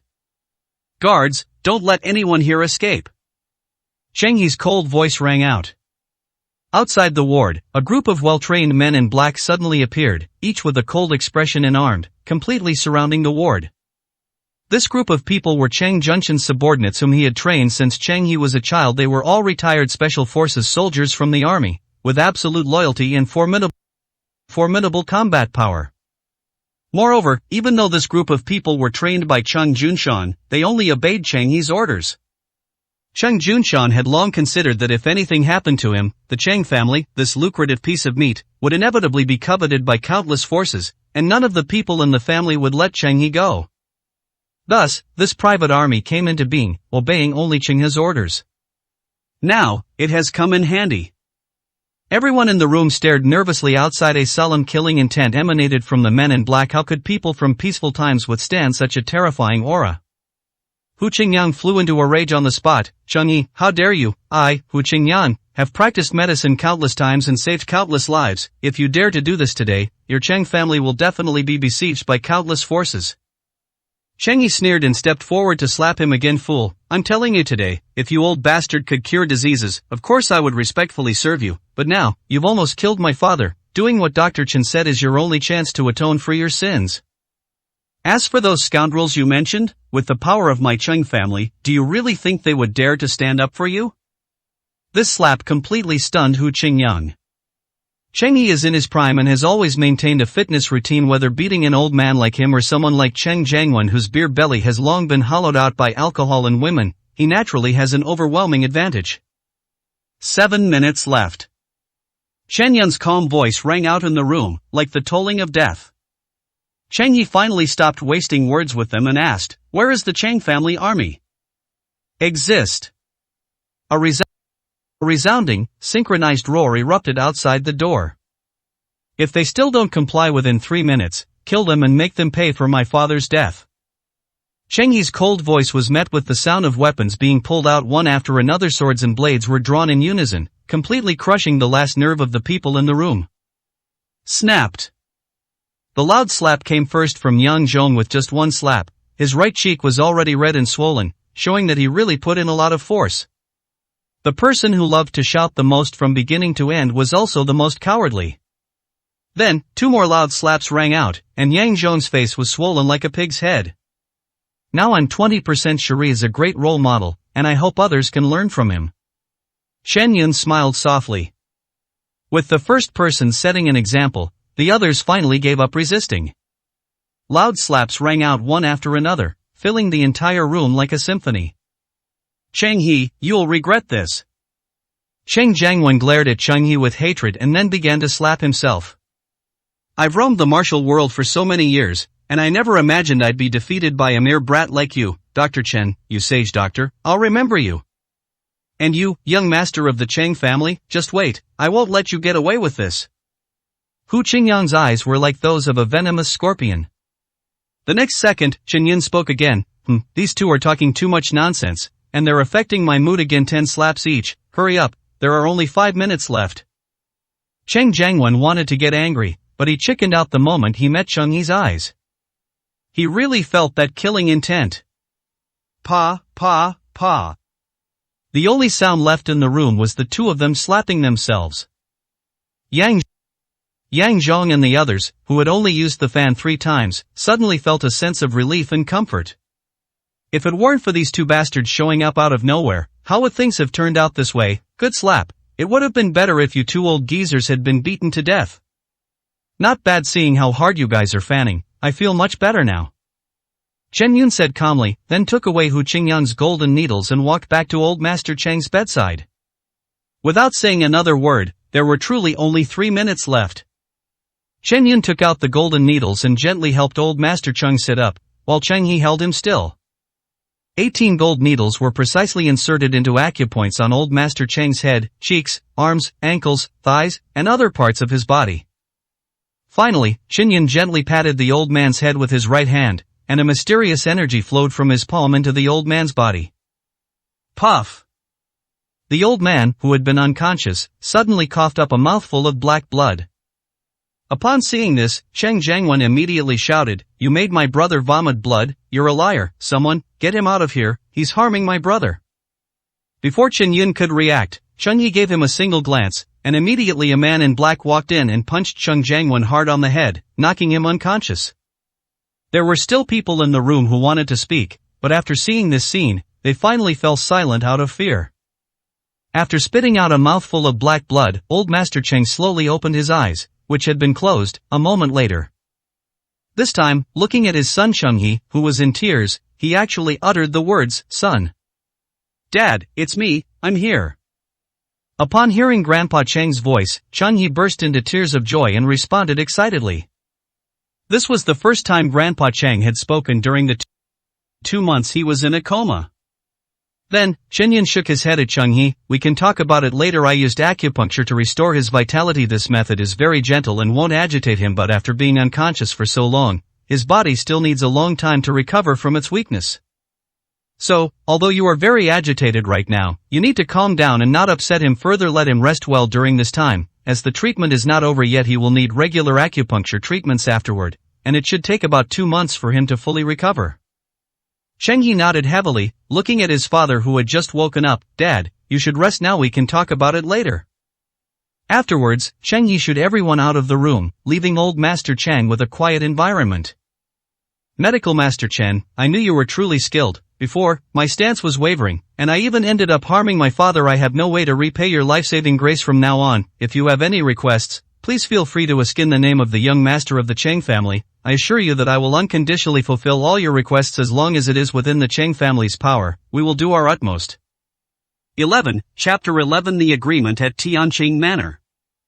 Now that everyone is alright, I should go. Chen Yun naturally got up and prepared to leave. He came here to rescue people only because of Cheng Junshin's contributions to the country. As for the so-called monetary reward, it meant nothing to him. Wait, cough, sir, please wait. Shoa, help me up." Cheng Junshin's weak voice rang out in the room. Upon seeing this, Cheng Yi immediately helped him up from the bed and brought a cushion so that Cheng Junshan could lean comfortably against it. "Sir, I will never forget your great kindness. My Chung family has gone through countless trials and tribulations to get to where we are today. Now that Xiaohai is gradually becoming capable of handling things on his own, it is the crucial time for me to hand over power and connections to him. If I were to fall and not recover, internal and external troubles would destroy my Chung family's century-old foundation in an instant. We cannot fail to repay such kindness. Sir, I hope you can accept the Yunlong Villa under my name. I know you don't lack these things, but please give the Cheng family a chance to repay your kindness. Furthermore, this Yunlong Villa is not just a simple worldly possession. When I was young, I traveled around and was fortunate enough to meet a master in the field of feng shui, and we became friends later. After I became successful, under his guidance, I purchased this Yunlong Villa. This place is the true core of the earth's veins, representing the eye of the earth dragon. Chung Junshan was still very weak and his voice was somewhat weak, but he spoke quite eloquently. In order to prevent Chen Yun from refusing again, he still brought out the real treasure, the earth dragon eye. The core of the earth's veins. Upon hearing these words, Chen Yun's eyes flickered, and he stopped in his tracks. Dad, that business has always been managed by Cheng Jiangwen. Knowing his personality, he probably won't let go easily. Cheng He addressed Cheng Jiangwen by his full name, indicating that since he had already gone all out, there was no need to continue with the pretense. Him, ha. Cheng Junshan chuckled softly. The Cheng family atmosphere is harmonious most of the time, so harmonious that the servants can occasionally joke with the direct descendants of the Cheng family. However, once a problem arises, especially when facing a major issue, the Cheng family immediately enters a one-man rule mode. With Cheng Junshan around, he's the one who calls the shots. With Cheng Junshan absent, Cheng He is in charge. Even with the power of a family, the Cheng family can only have one voice. Cheng Junshan looked at Chen Yun and said, Mr. Chen, please consider the villa matter first. You can give me an answer at any time, but please stay tonight. Xiao He has already prepared a banquet at Tianqing Manor. Please do me the honor of joining us. Chen Yun smiled, turned to look at Cheng He, and raised an eyebrow. A banquet? Then Cheng He, without batting an eye, took out his phone and made a call. Hey, immediately prepare the best banquet at Tianqing Manor tonight. We are hosting our Cheng family's most distinguished guest. After saying that, Cheng He hung up the phone, looked at Chen Yun with a respectful expression, and said, please do me the honor of joining us. Seeing the antics of the father and son in front of him, Chen Yun couldn't help but chuckle. I have no interest in the banquet, you should know that. Of course, Mr. Chen, but I would still like to ask you to do me the honor of being a patient who wants to repay the kindness of my savior. Cheng Junshan's eyes were filled with gratitude and sincerity. This man, who held a huge position in both the political and business worlds, was now displaying his most sincere and humble attitude. Well, okay, but let's just have a meal, nothing else. After thinking for a moment, Chen Yun reluctantly agreed. Wang Ziyue walked out of the gate of Yunue Group excitedly, clenching her fist and waving it. Then, as if she had just remembered something, she picked up the phone and dialed, Mom, I have great news for you just now. Our Yunue Group and the long-established and wealthy Morong family in Jiangnan City have reached a strategic cooperation agreement. Next, Feiyue Real Estate, under the group's name, will begin construction. Oh, really? Ah, that's great. On the other end of the phone, Zhao Liping shouted excitedly, then added with a hint of ambiguity and teasing, Daughter, let me guess, you must have seen that young master from the Morong family today, right? How was he? Doesn't he have the air of a true gentleman? I heard from your sister that he has a very good impression of you. Mom, what are you saying? We're just discussing cooperation, nothing else. Wang Ziyue paused for a moment in her excited tone before responding. Yes, no, Zhao Liping's face on the other end of the phone was as bright as a chrysanthemum. But daughter, now that you've broken up with that good-for-nothing Chen Yun, you should naturally keep an eye out for your next ideal husband. I think this young master from the Morong family is quite goods, handsome, well-mannered, and the Morong family is an old and established wealthy family in Jiangnan City, which can also help the group's development. Alright, Mom, stop talking. I am not thinking about relationships right now. I just want to focus on developing the company. Wang Ziyue's voice became slightly heavier. Okay, I won't say you go ahead with your work. I'll tell your brother the good news. Zhao Liping hung up the phone, leaving Wang Ziyue standing there alone. The excitement of signing the cooperation agreement was completely shattered by a phone call from Zhao Liping. The image of Chen Yun involuntarily appeared in her mind, only to be shattered by a passing breeze. The Morong family has made a significant investment this time, but their partners are not limited to my Yunue Group. Well, That's the only way, it's all for the development of the group. Wang Ziyue shook her head and dialed another number, calling her sister, who was also her part-time assistant. Hey, Xiaoya, go to the Chang family's Tianqing Manor right now and book the best table. I am having dinner with the young master of the Morong family tonight. If we can get him on our side, we'll have a very good chance of winning against our competitors this time. Dinner? Dinner? Wang Zia asked in surprise. Sister, has the cooperation with the Morong family been finalized? Wang Ziyue chuckled in relief. Pretty much, but tonight's dinner is crucial if we want to win in the end, so you must make sure to book a table. Yes, don't worry, sis, I guarantee I'll complete the mission. Wang Zia replied earnestly, then teased, shouldn't I be calling you Madam Morong soon? I know how much young Master Morong cares for you. After saying that, Wang Zia immediately hung up the phone, cutting off Wang Ziyue's scolding voice from the other end of the line. Wang Ziyue stared at the phone that had just been hung up, her face filled with utter helplessness, but the confusion in her eyes deepened. The Morong family. 12, Chapter 12, Mysterious Figure. Night falls. Tianqing Manor, one of the Chang family's largest properties, is located in the heart of Jiangnan City, in the best location in the entire city. Despite its name, it is actually a hotel with a very modern style. Across the river from the manor flows a mighty river, dividing the entire Jiangnan city into north and south banks. From the top floor of the manor, one can see the rushing river and the brightly lit, bustling traffic at night. Anyone who can enter this place is undoubtedly a member of Jiangnan City's elite. A brand new Mercedes-Benz S-Class was parked at the entrance of Tianqing Manor. The hotel attendant glanced calmly at the luxury car before turning back to his work. As servants of the Sky Blue Manor, they were used to seeing luxury cars. The car door opened, and Wang Zia, dressed in a business suit, stepped out of the driver's seat, looking around with an arrogant yet proud expression. The luxurious manor decorations in front of her and the elegant attire of the people around her filled her with pride, as if Tianqing Manor were her own property. After becoming her sister Wang Zia's assistant, as the Yunhua Group's development momentum grew stronger, Wang Zia naturally benefited as well. Frequenting many high society places, she thoroughly enjoyed this feeling of vanity. Therefore, Wang Zia also attached great importance to the dinner party between Wang Ziyue and the young master of the Morong family. Tonight she went to the back, opened the car door, and her sister Wang Ziyue calmly stepped out looking at Wang Zia. Xiaoya, have you booked the seats I asked you to? Upon hearing this, Wang Zia hesitated for a moment. Sister, not yet. No? Wang Ziyue's expression changed instantly. Sis, please calm down. When you told me today, I already called to reserve a table, but the waiter told me that the good seats have already been reserved. If you want to reserve a table, you can only do so after today. Wang Zia began to explain. What? Why are you only telling me now? Wang Ziyue was about to fly into a rage. She had already made an appointment with the young master of the Morong family, but now she didn't even have a seat.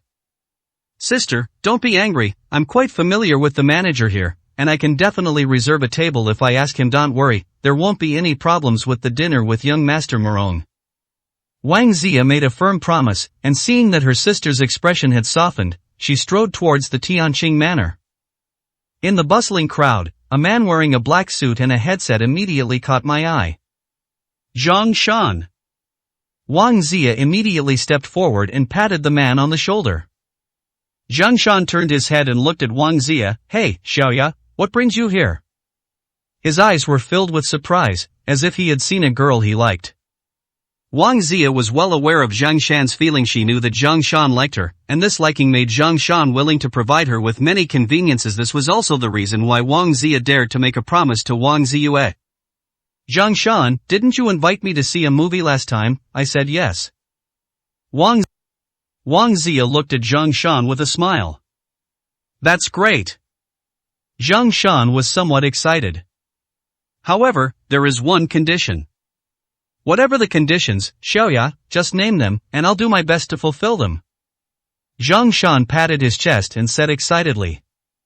Okay, could you arrange the best seat for me? My sister has a very important dinner party tonight. With your position as manager, it shouldn't be difficult for you to handle this, right?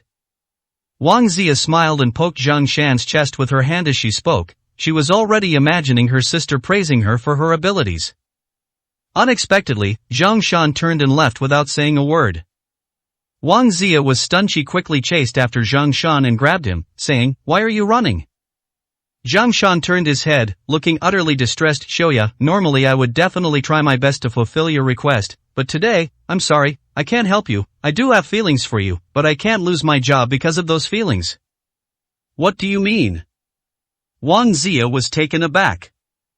"You should know whose property Tianqing Manor is, right?" Zhang Shan countered with a question. "The Cheng family."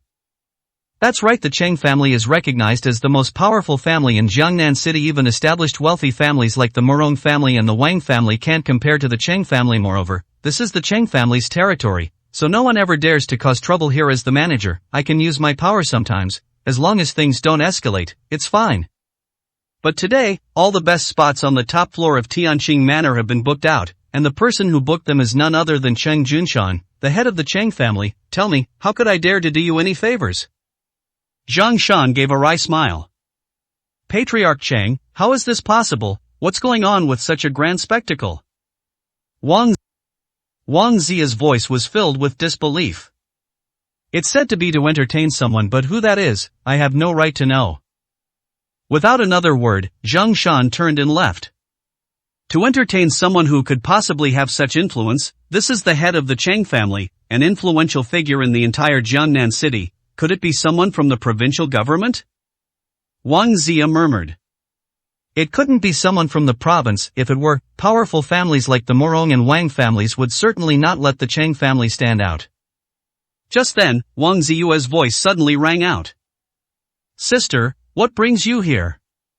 Wang Zia glanced at Wang Ziyue guiltily. "Humph, if I hadn't come, tonight's banquet would have been ruined by you." Wang Ziyue glared at her younger sister, then instructed, "There's no chance to change locations now since the top floor seats are all booked. We'll have to book a less desirable spot for now. Afterward, we'll explain the situation to young Master Morong and hope he can understand. If this negotiation falls apart because of you, just wait and see how I deal with you." Wang Ziyue's tone turned cold, which made Wang Zia tremble with fear. "My older sister never just says things to scare me." Wang Zia immediately turned around to book other seats, but then heard Wang Ziyue instruct, "Wait, go book this area, it has a view of the top floor. I am curious, who is this person that deserves such solemn treatment from the Cheng family?" "Okay, sister." Wang Zia walked towards the front desk of the manor. At the same time, a low-key yet luxurious extended Rolls-Royce stopped at the entrance of Tianqing Manor.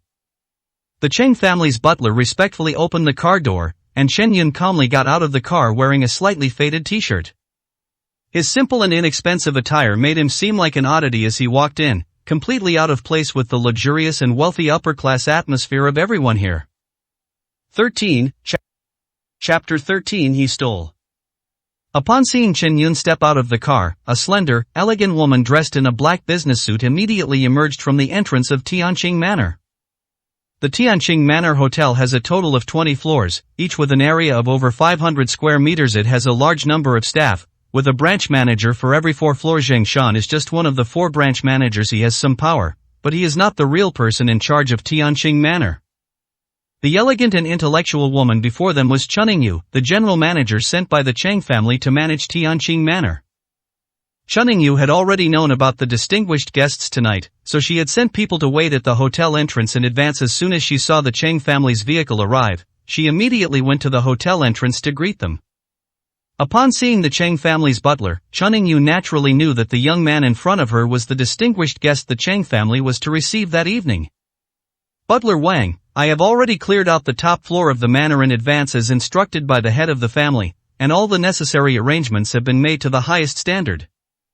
Chunning responded to Butler Wang, but out of the corner of her eye, she kept subtly observing Chen Yun standing to the side. Judging by appearance alone, Chen Yun is undoubtedly of the highest caliber, but his rather simple attire really doesn't give him any air of nobility. Despite her inner doubts, Chunning remained outwardly composed. "This is the medical sage, Mr. Chen, the distinguished guest that the master and young master are hosting tonight." Butler Wang was a shrewd man and knew exactly what Chunning was thinking. He immediately introduced Chen Yun's identity and subtly reminded Chunning not to let her clothing give her any reason to think she could see through Chen Yun. Upon hearing Butler Wang's words, Chen Yingyu's respectful expression immediately deepened, and she proactively extended her hand to Chen Yun. Hello, Sage of Medicine. I am the General Manager of Tianqing Manor. I am very fortunate to meet you today. Chen Yun nodded slightly to indicate that he understood, but made no other moves. Chen Yingyu is a good manager, but what does that have to do with Chen Yun? These people's respect for him was merely superficial. They were only showing respect because of Cheng Junshan. Why should Chen Yun bother with them? He came here only to fulfill Cheng Junshan's request. He will leave after the meal. Everything else is just a waste of time. That person is so rude. Seeing that Chen Yun ignored her, Chen Yingyu had no choice but to awkwardly withdraw her hand that was hanging in midair, and she couldn't help but feel a little dissatisfied. Mr. Chen Yun is a distinguished guest tonight, so you must make sure to treat him well. Butler Wang said something in a rather casual tone. Yingyu understands Mr. Chen. Butler Wang, this way please. Chen Yingyu nodded gently and led the way for the two. Tianqing Manor is always bustling with people and guests, so crowding is inevitable. However, under Chen Yingyu's arrangement, a group of well-trained bodyguards had already been stationed around Chen Yun and his companions, clearing a path for them to pass through. This scene naturally drew whispers from the guests in the lobby. If I'm not mistaken, that should be Miss Chen Yingyu, the general manager of Tianqing Manor, right? Wow, she's usually hard to even see ordinary guests, but today she's personally greeting us? Yes, I have a friend who used to spend $1 million here in one night and never attracted Miss Chen Yingyu's attention. What kind of guest has come today that requires her to personally receive him, and with such a respectful attitude? Some guests stood on tiptoe, trying to peer over the group of tall bodyguards to see inside, but all they saw was a white silhouette. Wang Ziyue, who was waiting in the lobby for Wang Zia to complete the formalities, suddenly widened her eyes and stared in disbelief at the familiar figure. It's Chen Yun? Sis, what are you saying? After making the reservation, Wang Zia walked over from the front desk. It's Chen Yun, the person who just walked past was Chen Yun. Wang Ziyue couldn't help but repeat it. Huh? How is that possible, sis? You saw her face? Wang Zia immediately widened her eyes and questioned. No, the bodyguards around were too tall. I could only see a white silhouette, but it really looked like Chen Yun. Wang Ziyue's resolute voice choked for a moment.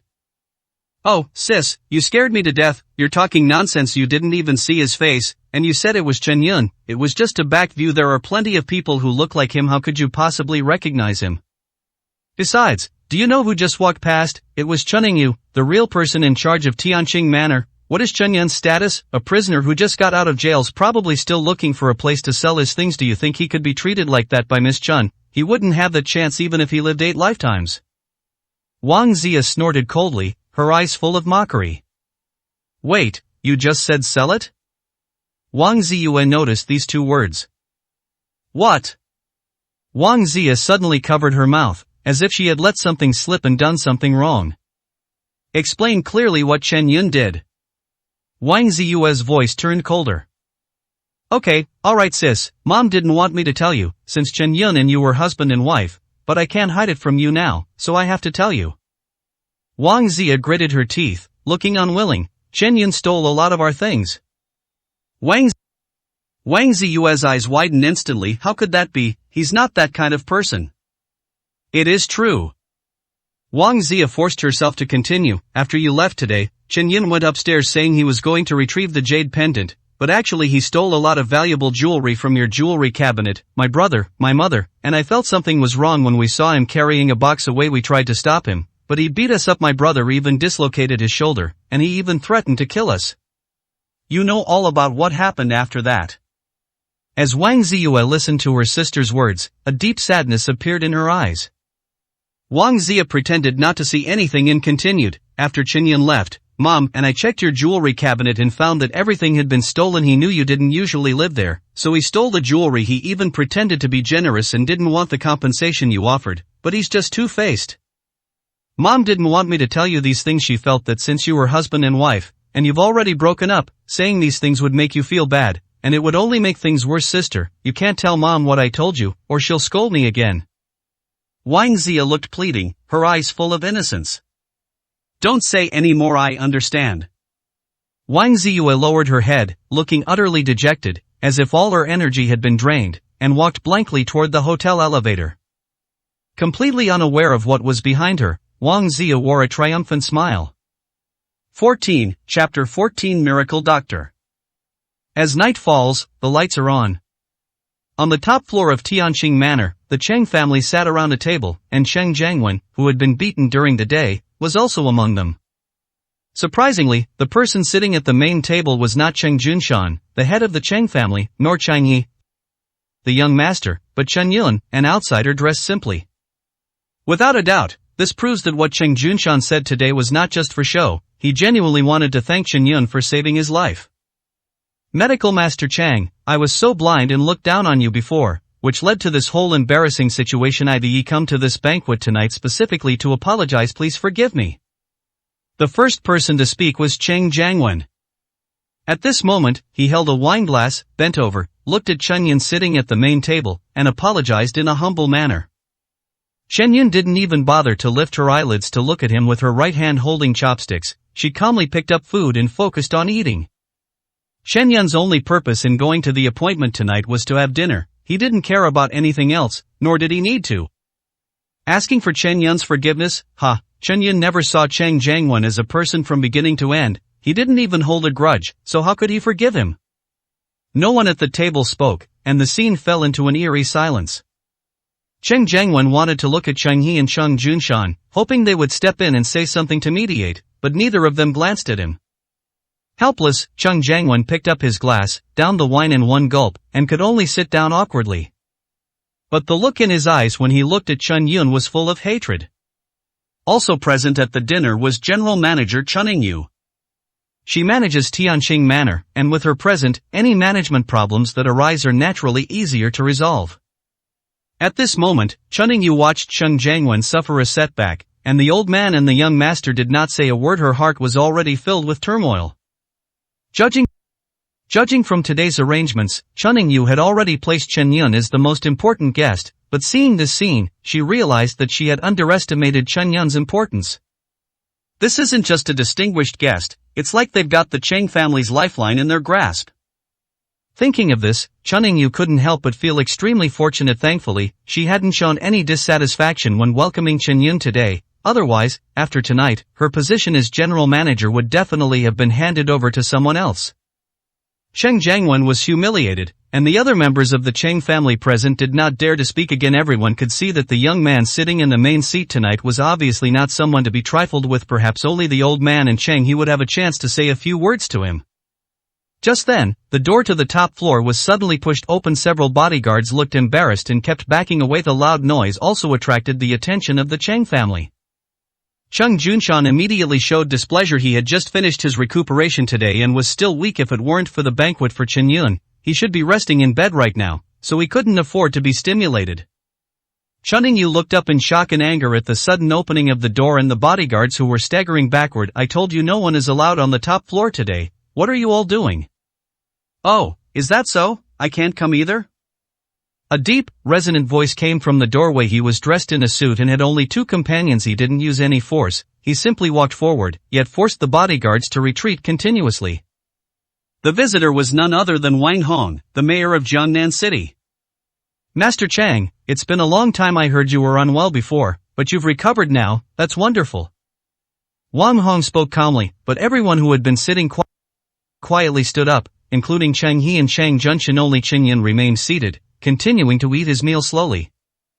Thank you for your concern, Mayor Wang. I was feeling unwell before, and my son went to great lengths to find a renowned doctor, which helped me recover from my illness. Cheng Junshan looked at Wang Hong, who was standing 10 meters away from him, and immediately knew that the visitor was up to no good. However, he had some dealings with Wang Hong and had never offended him before, so there was no reason for him to be the one to come here. Only Cheng He, seeing Hu Qingyang beside Wang Hong, understood the reason. He immediately leaned close to Cheng Junshan's ear and whispered something. Oh, a miracle doctor? Wang Hongxiao asked some interesting questions. Hu Qingyang, who was standing to the side, was already eager to try. He stared viciously at Chen Yun, who was sitting in the distance. Mayor Wang, it's him. He hit me today. This is intentional assault. He must be arrested to restore order to Jiangnan City. Who knows how much harm such a thug will cause to society if he roams around. Without saying a word, Hu Qingyang pointed out that Chen Yun had hit him, but he didn't mention Cheng He, who was actually the one who did it. This wasn't because he didn't hate Cheng He, but because he knew in his heart that Cheng He was the young master of the Cheng family, and even Wang Hong couldn't take him away. The Cheng family's power was deeply rooted in Jiangnan City, and Wang Hong would never be willing to truly break ties with the Cheng family. But Chen Yun is different. Even if this kid has amazing medical skills, you still need connections to survive in society anyway. Since old Master Cheng has already been revived, Chen Yun's importance to the Cheng family has naturally diminished. Wang Hong is unlikely to break ties with the Cheng family, and the Cheng family will naturally not fight Wang Hong for Chen Yun's sake. Hu Qingyang's ulterior motives were crystal clear. Wang Hong did not rush to respond to Hu Qingyang's words, but turned to look at Cheng Junshan, his tone softening. 10 years ago, my daughter contracted a very rare disease. It was Mr. Hu saved my daughter's life, but this disease has never been cured thanks to Mru's superb medical skills. He has treated my daughter every year, which has alleviated a lot of her suffering. A person with such superb medical skills told me today that he was harmed in Jiangnan City as the mayor. I certainly cannot let this continue. Cheng Junshan instantly understood what Wang Hong meant. Hu Qingyang saved his daughter's life, and more importantly, Wang Hong's daughter still needs Hu Qingyang's treatment now and in the future, so when Hu Qingyang came to him today to ask for a favor, he really couldn't refuse. These words were actually Wang Hong's veiled request. I don't want to damage the relationship between you and me for the sake of my daughter. I have no choice but to come and take her away. I hope you can give me face this time. The words were veiled, but Wang Hong understood that Cheng Junshan understood what he meant. However, Cheng Junshan's answer the next moment surprised Wang Hong. Mr. Chen is a distinguished guest of the Cheng family. He cured my illness. Without further ado, Cheng Junshan shut his mouth. But the determination in his eyes made it clear. Chen Yun, the Cheng family is determined to protect you even if you are the mayor. You can't take him away today. 15, Chapter 15. I refuse. Did you cure him? Upon hearing Cheng Junshan's words, a look of surprise appeared in Wang Hong's eyes. He glanced around at the people present, and instantly pieced together the complete truth of the matter in his mind. Cheng Junshan was seriously ill in bed, and Cheng Yi had invited doctors to help Cheng Junshan, and Hu Qingyang and Chen Yun were two of the doctors. Since Chen Yun cured the illness, there is no doubt that Hu Qingyang must have humiliated himself in the process, and he harbored resentment towards Chen Yun, so he asked someone to stand up for him. Wang Hong was deep in thought, and everyone present dared not utter a sound. The mayor of Jiangnan City and the head of the Cheng family, the number one family in Jiangnan City, actually became enemies at this moment. If neither side is willing to back down, a bloody storm will surely erupt in Jiangnan City. However, the next moment, unexpected words came from Wang Hong's mouth. If you cure my daughter's illness, I'll pretend today's events never happened. Upon hearing this, Hu Qingyang was both shocked and furious. Mayor, you promised me. Before he could finish speaking, Wang Hong gave him a cold glare, and Hu Qingyang immediately fell silent, daring not to speak his anger. Ultimately, he was just a doctor. No matter how many people he had saved, he didn't have any real power in front of Wang Hong. He wasn't qualified to really boss Wang Hong around. Wang Hong was not speaking carelessly. This statement was the result of his careful consideration. Wang Hong's daughter's illness has lasted for too long, and her body has been weak for many years. Although Hu Qingyang has been treating her every year to prolong her life, the effect is getting worse year by year, and the disease can never be cured. Wang Hong urgently needs someone with better medical skills than Hu Qingyang to save his daughter. On the other hand, over the years, Hu Qingyang has made numerous demands on him based on this incident. Although he was forced to comply, he had long harbored the idea of getting rid of Hu Qingyang. Now, Chen Yun's matter has also ignited Wang Hong's anger. As a mayor, he has become a tool in Hu Qingyang's hands, and who can kill whomever he wants. As a person at the pinnacle of power, how can he be willing to accept this? My daughter is the most precious thing in my life now. I have no other wish but for someone to cure her illness. If you can do that, from now on you will be my honored guest. In addition, if you cure the Cheng family head, I can guarantee you that from now on you can walk sideways in Jiangnan City. Everyone present, except for Cheng He and Cheng Junshan, changed their expressions upon hearing these words. I wasn't surprised by Wang Hong's determination to cure his daughter's illness, but I was terrified that I had heard something I shouldn't have. This is blatant money laundering. If they find out about this, no one present will be able to escape if any problems arise. At the same time, everyone's envy reached its peak. With the Chang family and Wang Hong joining forces, no family or power in the entire Jiangnan city could possibly rival them. Wang Hong's single guarantee was enough for the young man in the shabby clothes to stand at the pinnacle of power in Jiangnan city. Who could resist such a temptation? Hu Qingyang, standing to the side, was ashen-faced, never imagining things would turn out this way. He had previously mocked, suppressed, and looked down on those people, but in just a short time, he had won over two powerful forces at the pinnacle of power in Jiangnan city. Everyone present stared intently at Chen Yun's retreating figure, each certain that Chen Yun would agree. Wang Hong was equally confident as the mayor. He knew very well that people act for their own benefit, and no one could refuse the conditions he offered. I reject. Chen Yun's calm voice rang out, and the silence in the entire room was deafening. Everyone stared at Chen Yun with wide eyes, as if he were a fool. Only Chang He and his son Cheng Junshan sighed softly in unison. They were arguably the people present who understood Chen Yun best.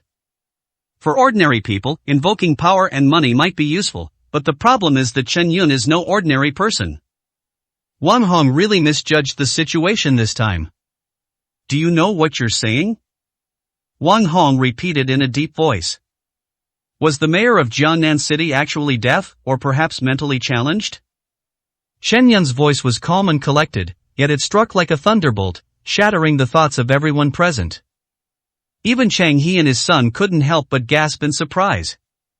Is it really appropriate to be so rude to the mayor? Upon hearing this, Cheng Jiangwen, that despicable man, immediately found an opportunity. He stood up on the spot, slammed his hand on the table, and shouted at Chen Yun, "Chen Yun, you are far too arrogant. This is Jiangnan City, and the person standing in front of you is the mayor of Jiangnan City. He is a person who has made significant contributions to the country and represents the face of the nation in public. You dare to verbally insult him? Do you know that such behavior is an insult to the country?" A huge accusation was instantly slapped on Chen Yun's head. Cheng Junshan, standing to the side, watched Cheng Jiangwen stir up trouble. The anger in his eyes was almost tangible. He wanted to speak up, but he also knew that Cheng Jiangwen was deliberately trying to stir up trouble and provoke conflict between Wang Hong and Chen Yun. Do you know what you're saying, young man? You're far too arrogant. This is Jiangnan City, and I am the mayor of Jiangnan City. If I were to deal with you, do you really think the Cheng family could protect you? Wang Hong suppressed his anger, his tone full of hostility. He knew perfectly well that Cheng Jiangwen was stirring up trouble, but Chen Yun's words were too harsh and he was being humiliated in public. If he continued to endure it, how could he ever face anyone again? Can't you speak properly without emphasizing the word city chief? Chen Yun's next words completely ignited the atmosphere. Good, good, good. Wang Hong laughed out loud, uttering 3 consecutive goods. You're truly a young calf unafraid of tigers, but let me tell you today, this is Jiangnan City. Don't even mention the Cheng family. Even if you have someone backing you up, they absolutely cannot protect you.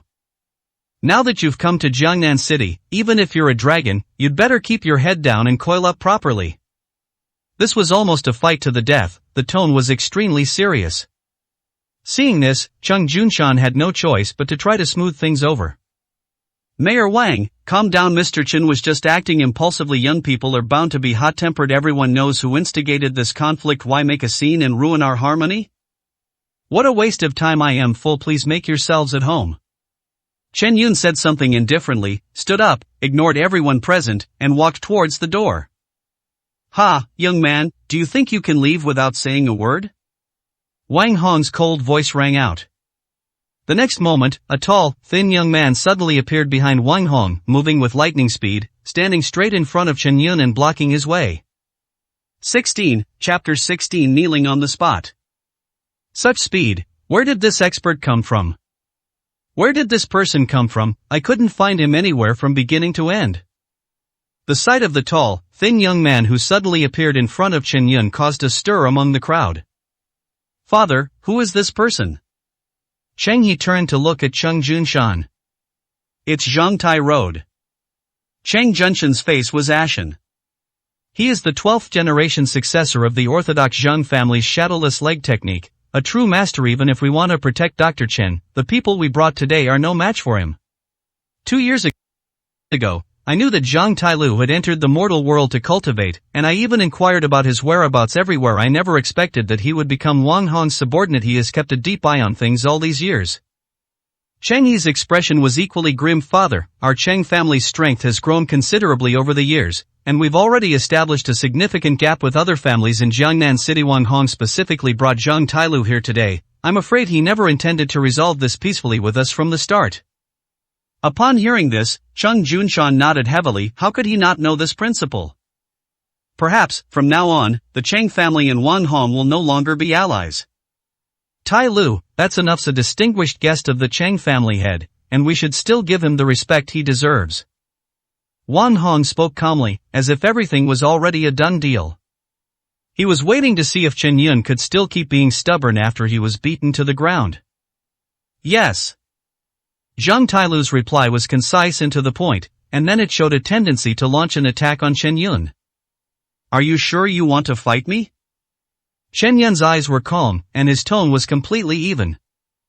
I won't cry until I see the coffin.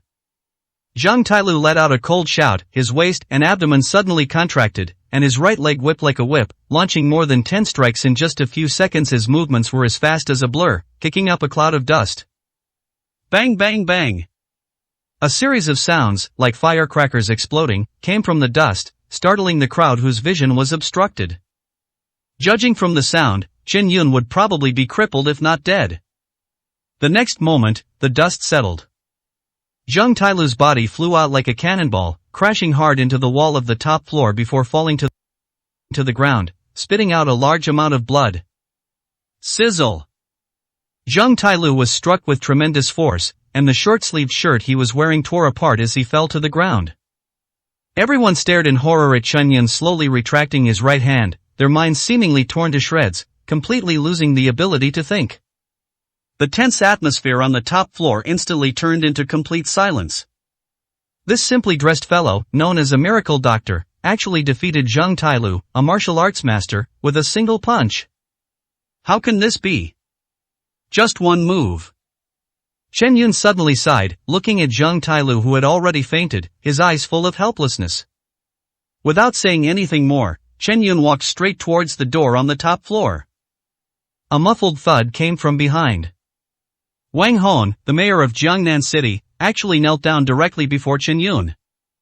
With a grandmaster before us, I, Wang Hong, am blind. I have eyes but cannot recognize Mount Tai. I beg you to save my daughter. I will accept any apology for my previous actions. Ha, they say a great man can bend and stretch, but tonight I've truly seen your ability to become the mayor.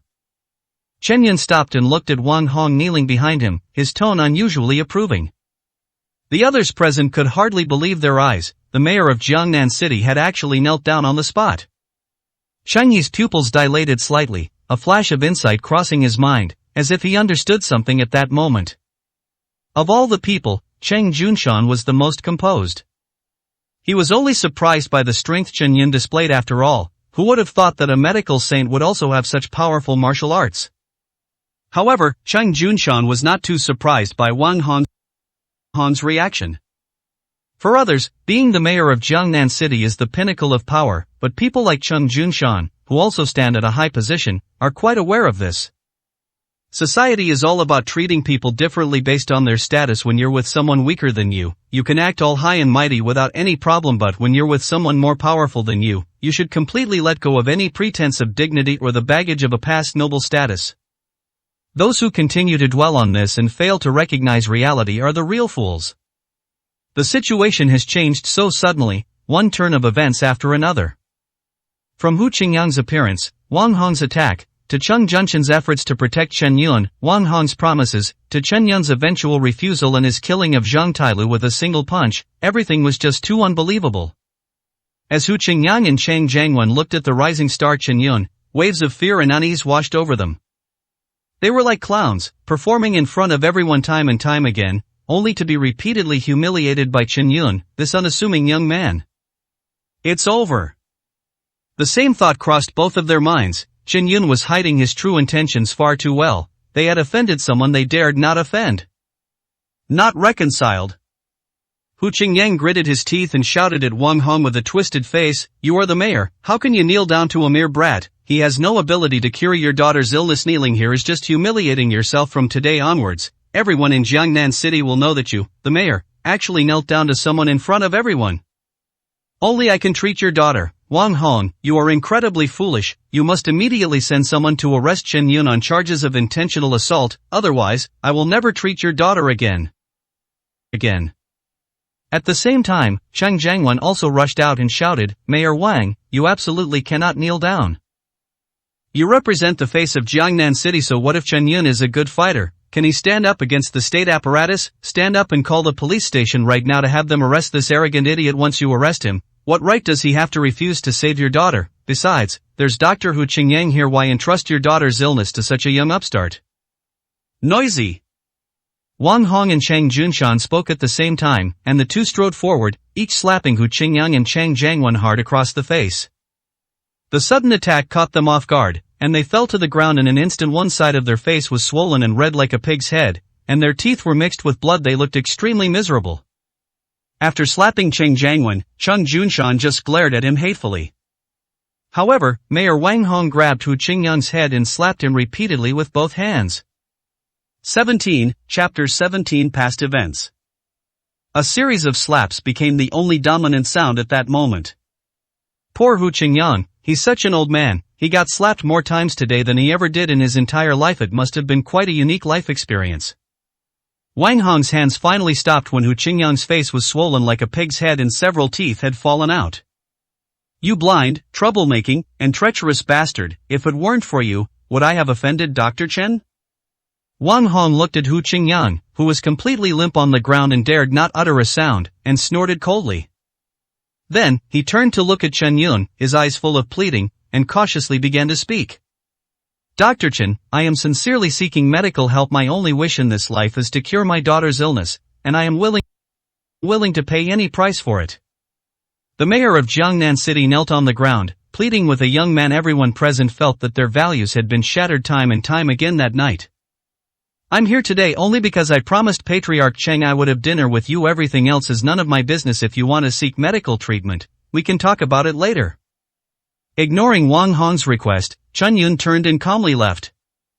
A perfectly good dinner party had to be ended prematurely because of this commotion. Wang Hong turned to look at Cheng Junshan and gave a wry smile.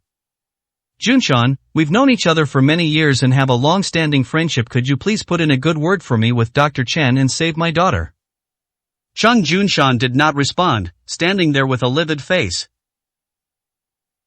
Based on his years of experience in judging people, he had long seen that Chen Yun was definitely a hidden dragon. Otherwise, why would he have gone to such lengths to request and host such a banquet? Tonight should have been a good opportunity to develop a relationship with Chen Yun, but Wang Hong ruined it with his antics. Anyone would be upset in such a situation.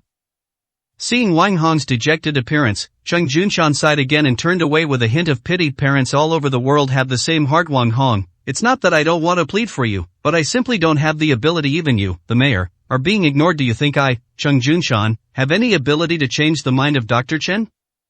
Your only chance now is to wait. Maybe if you're lucky, Dr. Chen will agree to your request. The night wind blew across the rooftop, wrinkling Wang Hong's slightly aged face. He lowered his head and remained silent for a long time. Inside the VIP room of Tianqing Manor, Wang Ziyue sat quietly in her seat, dressed in a luxurious and elegant pale yellow dress. She has a full figure, a charming posture, and an alluring slender waist that stands gracefully, making her incredibly beautiful. At that moment, she was standing by the window, looking up at the building opposite. Tianqing Manor consists of several buildings, each connected by a transparent sky bridge, allowing glimpses of the view from certain rooms on the top floor. No matter how much Wang Ziyue looked around, she still couldn't make out the faces of the people attending the banquet on the top floor. The luxurious decorations were extravagant to the extreme, even the simplest ornaments cost tens of thousands. Such a grand banquet, if it provides an opportunity to meet a few people, would be a tremendous benefit for Yingyue Group. Wang Ziyue felt a pang of regret when a gentle male voice suddenly came from behind her. Ziyue, what are you looking at? A handsome and distinguished man pushed open the door to the private room and walked in.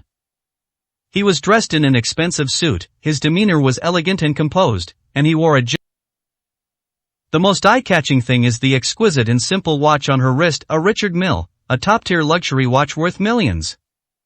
This person is none other than Morong Tian, the second young master of the long-established and wealthy Morong family. He is currently a key figure being groomed by the Morong family, and he is in charge of the real estate development project involving the Morong family and 3 other companies, including Yunwei Group.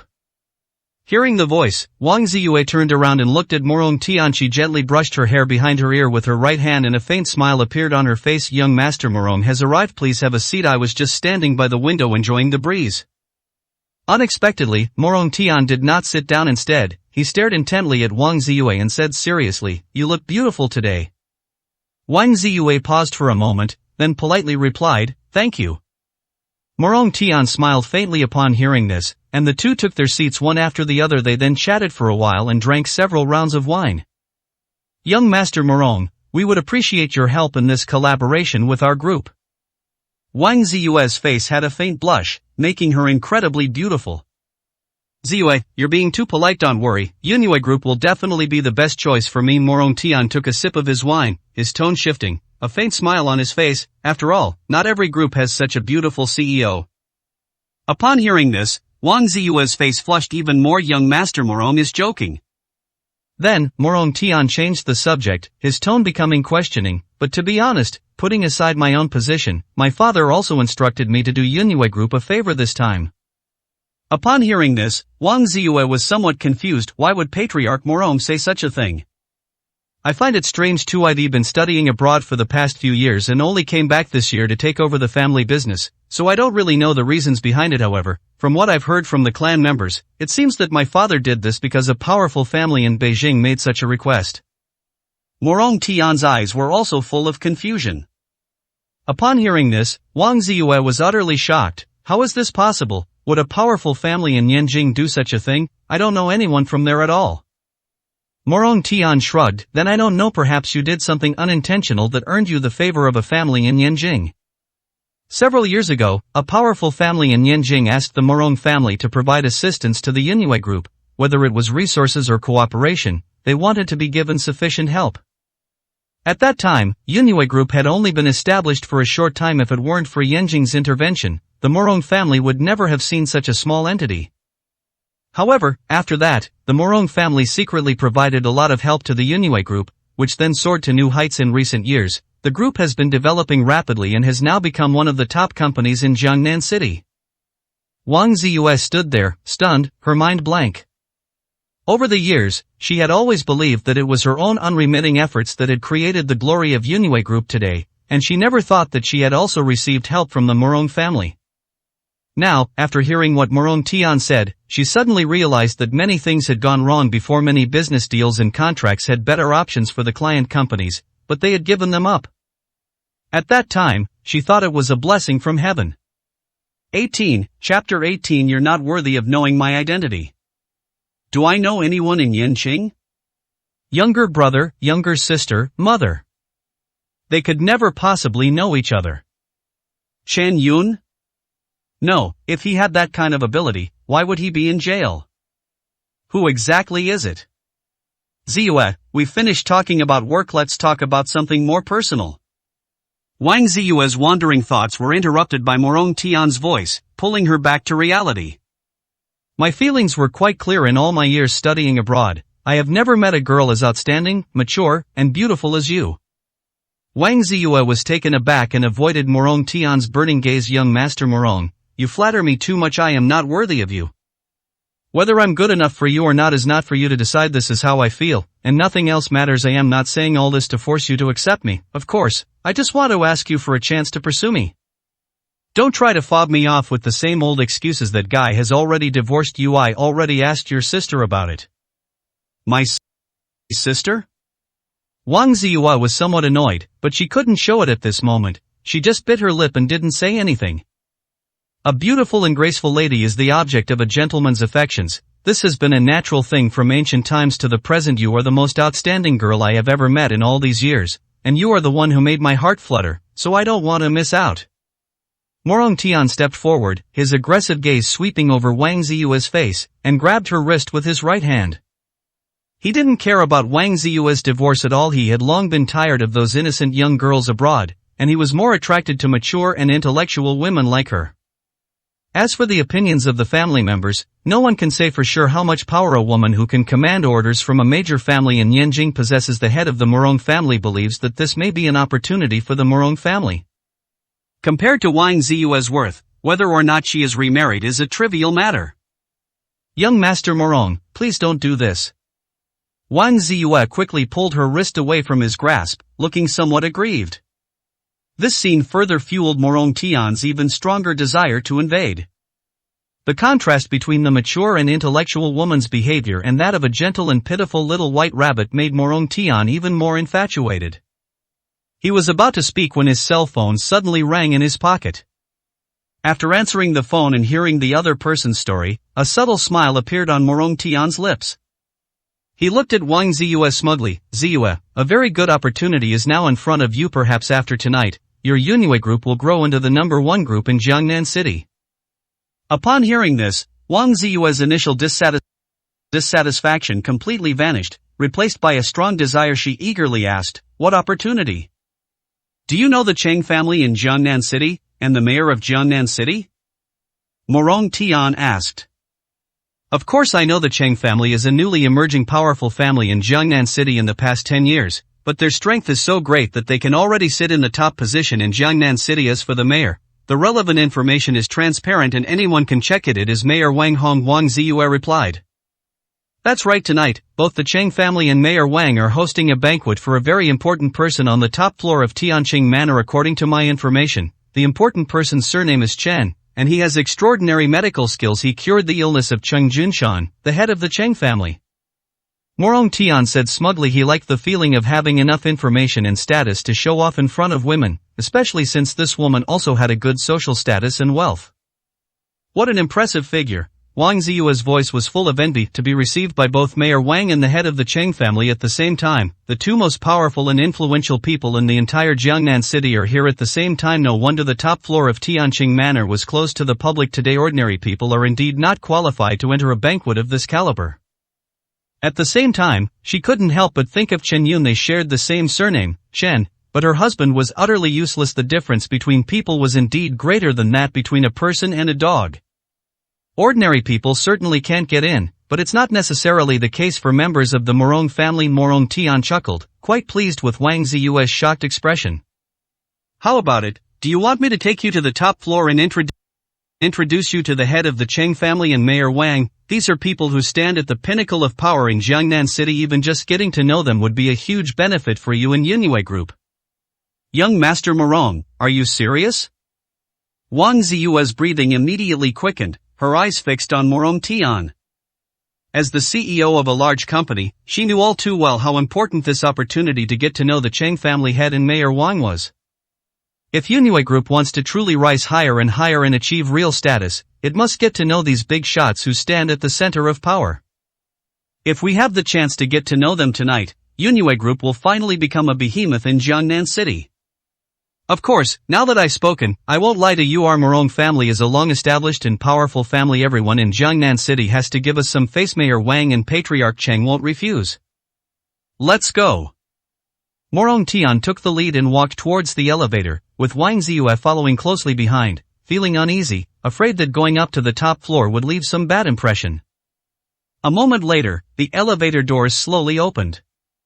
A familiar face, dressed simply and even plainly, stepped out. Chen Yun, what are you doing here? Wang Ziyue stared dumbfounded at Chen Yun, who remained calm and composed, never expecting to run into him here.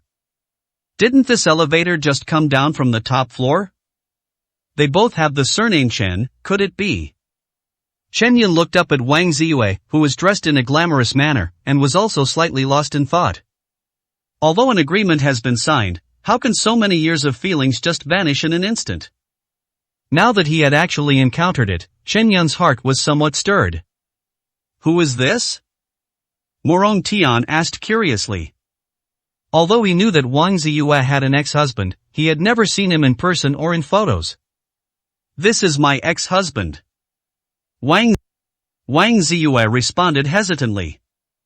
Upon hearing this, a cold glint appeared on Morong Tian's face, and his tone changed. Oh, so this is that good for nothing. What was his name again, Chen Yun? Chen Yun glanced at Morong Tian, then frowned slightly as he looked at him and Wang Ziyu standing side by side, and asked, who is he? You are not worthy to know who I am.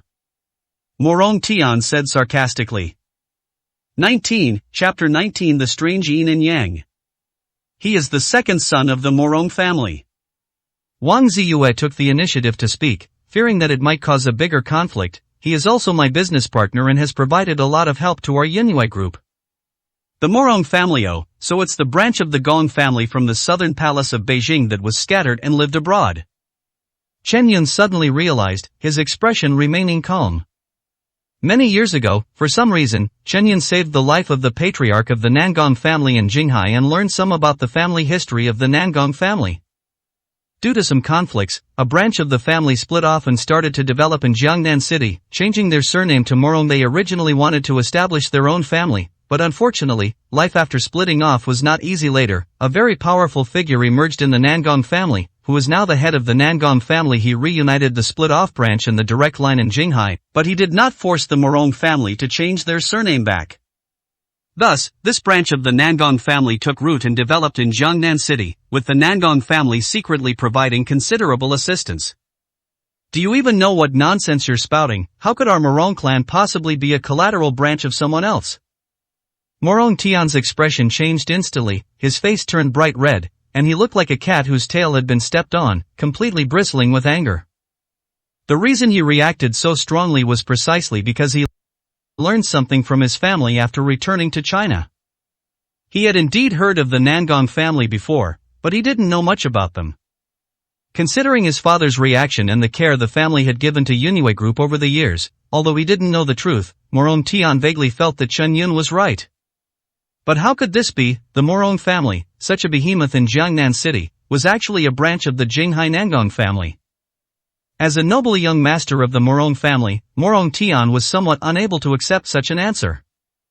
You didn't know, no wonder.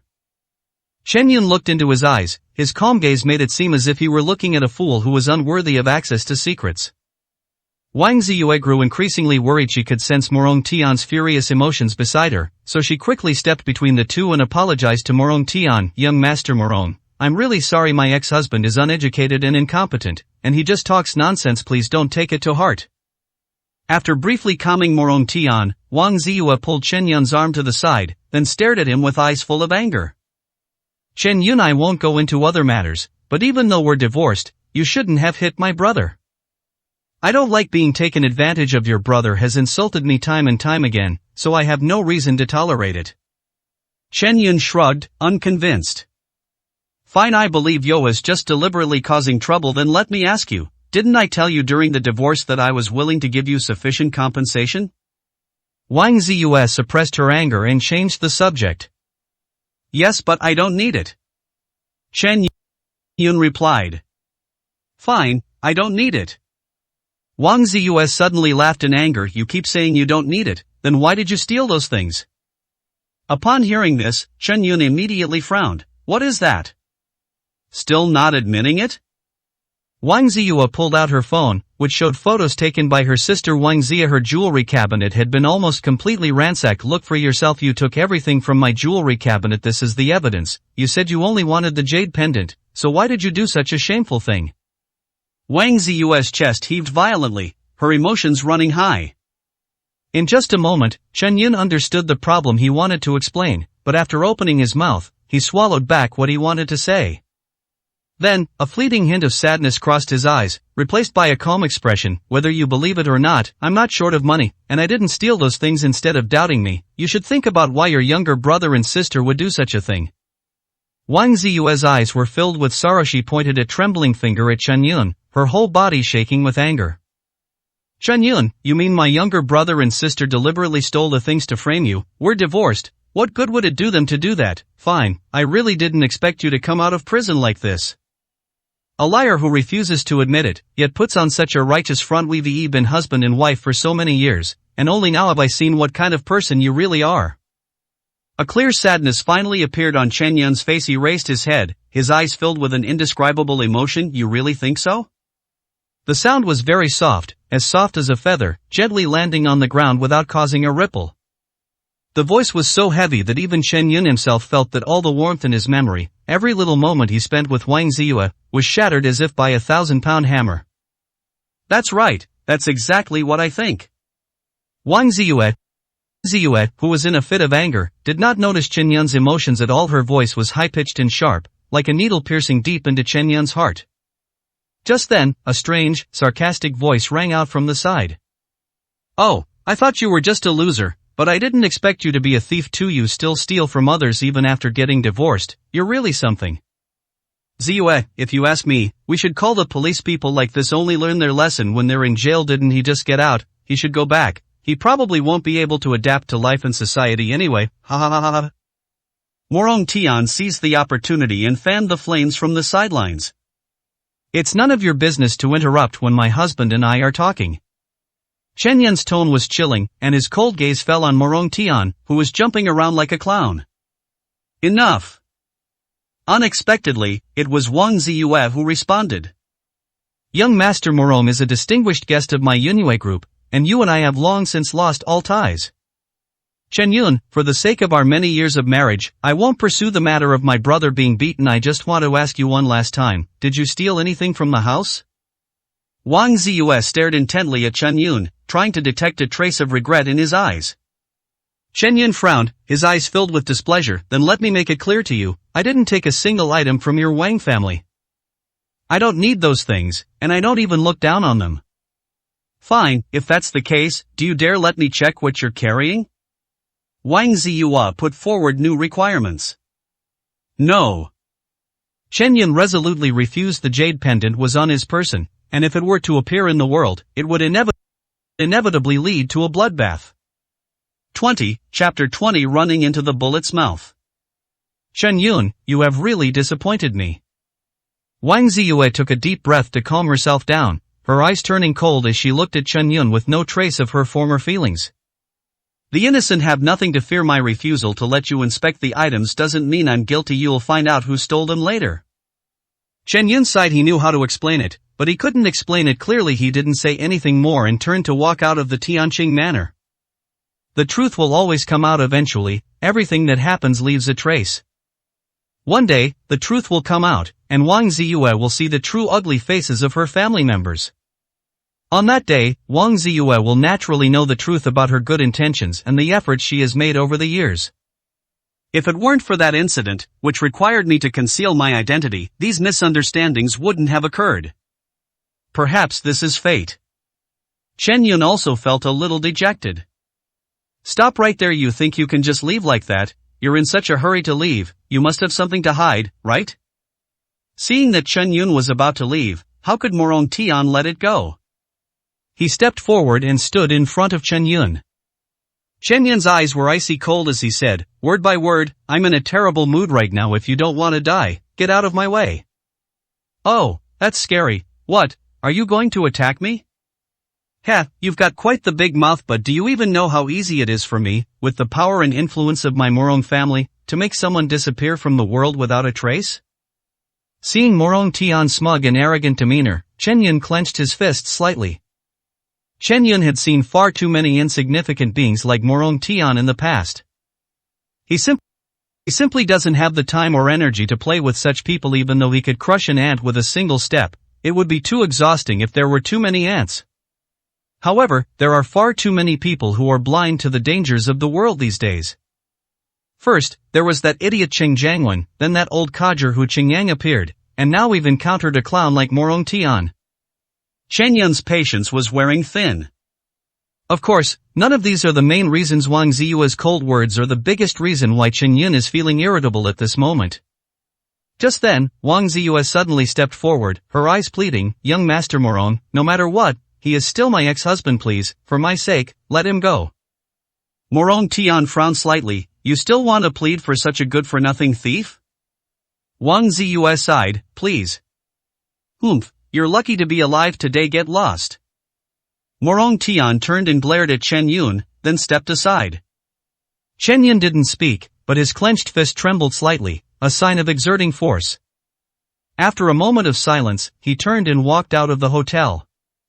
Chen Yun, don't misunderstand, I am pleading for you not because I still have feelings for you, but because I don't want you to make the same mistakes again. From this day forward, we shall have no further connection. I have done all the good deeds we have shared as husband and wife over the years. After saying that, Wang Ziyue did not respond with another word. Marital affection, whatever you want. For the first time, a hint of coldness appeared on Chen Yun's face. He strode towards the door, the night wind blowing against his clothes. Hunting noise. The remaining two were still talking. Ziyue, you really shouldn't have let me go. Is definitely not a good person. If he had actually dared to lay a hand on me, I would have beaten him so badly he couldn't get up. He always had a habit of working out abroad, and ordinary people are no match for me. Morong Tian pursed his lips and even rolled up his sleeves to show Wang Ziyue the muscles he had developed through working out. He had expected Wang Ziyue to show a surprised smile. Unexpectedly, Wang Ziyue said with a sorrowful expression, "All right, young Master Morong, let's not mention him anymore, lest it continue to affect our mood. Didn't you just say you were going to take me to see the Cheng family head and Mayor Wang, two important figures? Let's hurry up and go. We've wasted too much time here. If they leave, it will be too difficult to get another chance like this." All right. Morong Tian immediately agreed, and his right hand naturally reached out to Wang Ziyue's shoulder, wanting to take her arm. Wang Ziyue immediately took a step back without making a sound, dodging his arm. "I'm sorry, young Master Morong, I'm not in a good mood right now." "It's okay, I understand." A shadowy glint flashed in Morong Tian's eyes, but he didn't express any emotional condemnation. Just then, the elevator doors opened again. Wang Hong and Cheng Junshan, two important figures, walked out of the elevator side by side and happened to see Morong Tian and Wang Ziyue waiting in front of them.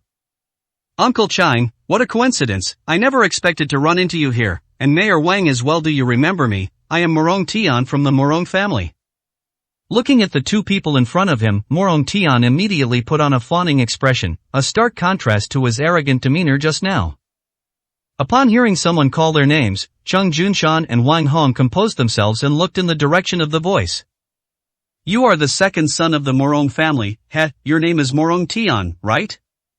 Cheng Junshan spoke first, recognizing the person in front of him, but his tone wasn't very enthusiastic. "The Morong family is a long-established wealthy family in Jiangnan City, while the Cheng family is now the undisputed number one family in Jiangnan City. There is already a huge gap between the two families." Even the head of the Morong family was not someone Cheng Junshan respected much, let alone a junior in a family. Furthermore, since they are all families from Jiangnan City, competition and mergers are inevitable in their respective development processes. The Cheng family and the Morong family had a lot of conflicts in the past, and were far from friendly. As for Wang Hong, he didn't say a word at all. He had barely met Morong Tian in the past. He was often visited by various families and people from all over Jiangnan City. A junior like him was not worthy of being remembered. "That's right, Uncle Cheng, I didn't expect you to still remember me. I was having dinner with a friend here when we unexpectedly ran into you and Mayor Wang. It's truly an honor for both of us." Then, Morong Tian immediately looked up at Wang Ziyue. "Ziyue, these two are the elders I told you about. One is the head of the Cheng family, and the other is Mayor Wang. Why don't you greet them?" "Mayor Wang, I am." Wang Ziyue was about to speak when Wang Hong abruptly interrupted her. "I have no interest in knowing who you are. The only person I want to see today is Dr. Chen. I don't care about anyone else." That was quite a blunt remark. Unfortunately, Wang Hong is in a very bad mood right now, and Wang Ziyue has just walked right into the line of fire. 21, Chapter 21. Wang Hong's tone was utterly merciless, and his aura of authority emanated from him. At that moment Wang Ziyue stood there speechless and stunned, fidgeting with her fingers, unsure of what to say. Cheng Junshan and the others standing to the side did not make any comment. People like Wang Ziyue don't deserve their respect. Besides, everyone knows what just happened. No one wanted to provoke Wang Hong at this time. Don't be fooled by the fact that Wang Hong just knelt down, seemingly without any dignity. But that only applied to Chen Yun. None of the others had the ability or the right to show the slightest disrespect to the mayor of a city. Seeing that things were not going well, Morong Tian rubbed his hands together and carefully tried to help Wang Ziyue out of the predicament. Mayor Wang, I wonder what kind of powerful person this Dr. Chen you mentioned is? Upon hearing this, Wang Hong frowned, his tone tinged with impatience. He just came down in the elevator, didn't you see him? Upon hearing this, a wave of dizziness washed over Wang Ziyue's brain. She suddenly remembered the white figure surrounded and walking into the elevator that she had first seen at Tianqing Manor. He recalled that the two people shared the same surname, and he also recalled the details of Chen Yun's conversation with Morong Tian. So it's him? Wang Ziyue's mind exploded with a bang. This absurd idea made everything in front of her seem somewhat unreal. Could this important figure everyone's talking about really be Chen Yun? Whether it is or not, a simple question will tell you. With her doubts in mind, Wang Ziyue cautiously asked, Mayor Wang, I would like to ask, is the full name of the Chen medical sage you mentioned Chen Yun? How dare you, who is the sage of medicine Chen, how dare you presume to know his name here? Wang Hong's voice was filled with boundless rage, and his sharp eyes made Wang Ziyue feel uneasy. Instead of getting an answer, they were met with another barrage of merciless criticism from Wang Hong. As a business owner, instead of thinking about how to improve the company's management and doing things in a down-to-earth manner, you spend all your time thinking about currying favor, taking shortcuts, and being opportunistic. If all the entrepreneurs in Jiangnan City were like you, how could the entire city develop? How could I, as the mayor, answer to the people of Jiangnan City? These words are a very heavy label. If Wang Hong doesn't retract his words, Yunyue Group will practically be sentenced to death in Jiangnan City. Wang Ziyue's face turned deathly pale instantly, like a lifeless corpse. Having served as mayor for so long, Wang Hong has seen far too many social engagements and receptions. There are plenty of people in this world who want to do him favors and curry favor with him all the time. Such people often lack real skills and only know how to flatter and fawn. They despise such rats the most in their lives. Mayor Wang, please calm down. Miss Wang is not that kind of person. She just said the wrong thing by accident. Morong Tian stood aside, smiling awkwardly, feeling deeply embarrassed. He had previously boasted that Mayor Wang would give him face and even guaranteed that he could help Wang Ziyue get acquainted with Wang Hong and Cheng Junshan. The result was that they lost both their wife and their army, leaving a bad impression. Morong Tian himself found things quite strange at this point. Wang Hong, as the mayor of a city, was always calm and collected, but tonight he flew into a rage over this Dr. Chen, over such a trivial matter. Just how important is this person to him? I'm telling you, you're not qualified to inquire about the affairs of Dr. Chen. Moreover, it's not just me, even Patriarch Cheng wouldn't reveal anything about his relationship with Dr. Chen to outsiders. You are indeed the second young master of the Morong family, but even if your patriarch is standing here today, don't blame me for being disrespectful if you ask about related matters again. Wang Hong's face turned ashen, and his tone grew increasingly harsh. Cheng Junshan, standing to the side, nodded naturally to indicate that Wang Hong was right and that he would never reveal any information about Dr. Chen. After reprimanding him, Wang Hong turned and left, acting swiftly and decisively. Cheng Junshan and his family did not speak to Morong Tian again, and walked out of Tianqing Manor side by side with Wang Hong. After the two powerful figures left, Wang Ziyue gradually calmed down. She looked at Morong Tian with remorse. I'm sorry, young Master Morong, I've caused you trouble today. Morong Tian shook his head and gave a wry smile. Ziyu, you're far too bold to ask the mayor such a question. Sai, you really are being too impulsive. I know what you're thinking. You just think that good for nothing just stepped out of the elevator, and since they both have the surname Chen, you assume that Big Shot is your ex-husband. But don't you think about it? Could someone like your ex-husband really be a doctor, or even be called a medical saint? Secondly, if he really had such a high status, with Mayor Wang and the Cheng family head showing him such respect, would he be in prison? Would he be such a coward? Ziyue, you're really being too irrational. Wang Ziyue listened to Morong Tian's words and was completely unable to utter a single word in rebuttal. She knew she had been too impulsive. She had made a mistake today and had even caused Morong Tian to be scolded. I'm sorry, young Master Morong, I've caused you trouble. Unexpectedly, Morong Tian shook his head and said sincerely, What does it matter if I'm causing trouble? I'm worried about you facing such an important person. You have to walk on thin ice when you speak and act. A slight misstep could lead to disaster. Do you want Yunwei Group to be destroyed because of this? Ziwei, if you want to continue to rise in the future and truly lead Yunwei Group to the top of Jiangnan City, you must be extremely careful and never let such a thing happen again. As for tonight's matter, I will plead with my father for his sake. I believe the mayor will not make things difficult for you over such a trivial matter. Morong Tian spoke sincerely, as if he were completely putting himself in Wang Ziyue's shoes and thinking about her from her perspective, which actually moved Wang Ziyue. Wang Ziyue's eyes were slightly red. Yes, I am the CEO of Yunwei Group. My every word and action is related to the development and future of the group, and I must not act on impulse anymore. Sai Qinyun, in the end, has entangled too many of my emotions. Looking at Wang Ziyue, whose eyes were red and swollen and whose face was full of emotion. Morong Tian's lips curved into a slight smile, and then he said, Ziyu, don't worry, your good-for-nothing ex-husband could never be a medical saint. A doctor needs a lot of experience, and often highly skilled doctors are already quite old. Did you see that old man who left last? I reckon he's the real Dr. Chen. As for the same surname, Chen is a common surname. There are plenty of people in the world with that surname. 22, Chapter 22. The storm is coming. Yup. After calming down, Wang Ziyue finally realized what Morong Tian was saying. Which highly skilled doctor doesn't have decades of medical experience? How could Chen Yun possibly have such abilities? I guess I was overthinking it. Just then, Morong Tian answered a phone call and walked to the side, talking about something. About 10 minutes later, Morong Tian returned. His face beamed with a triumphant smile, radiating confidence. What happened? Wang Ziyue asked curiously. Ah, good news. Didn't Mayor Wang and Patriarch Chang look down on my Morong family just now? In 4 days, they will speak to my Morong family with utmost respect. At that time, Ziyue, you can make up for the grievances you suffered today.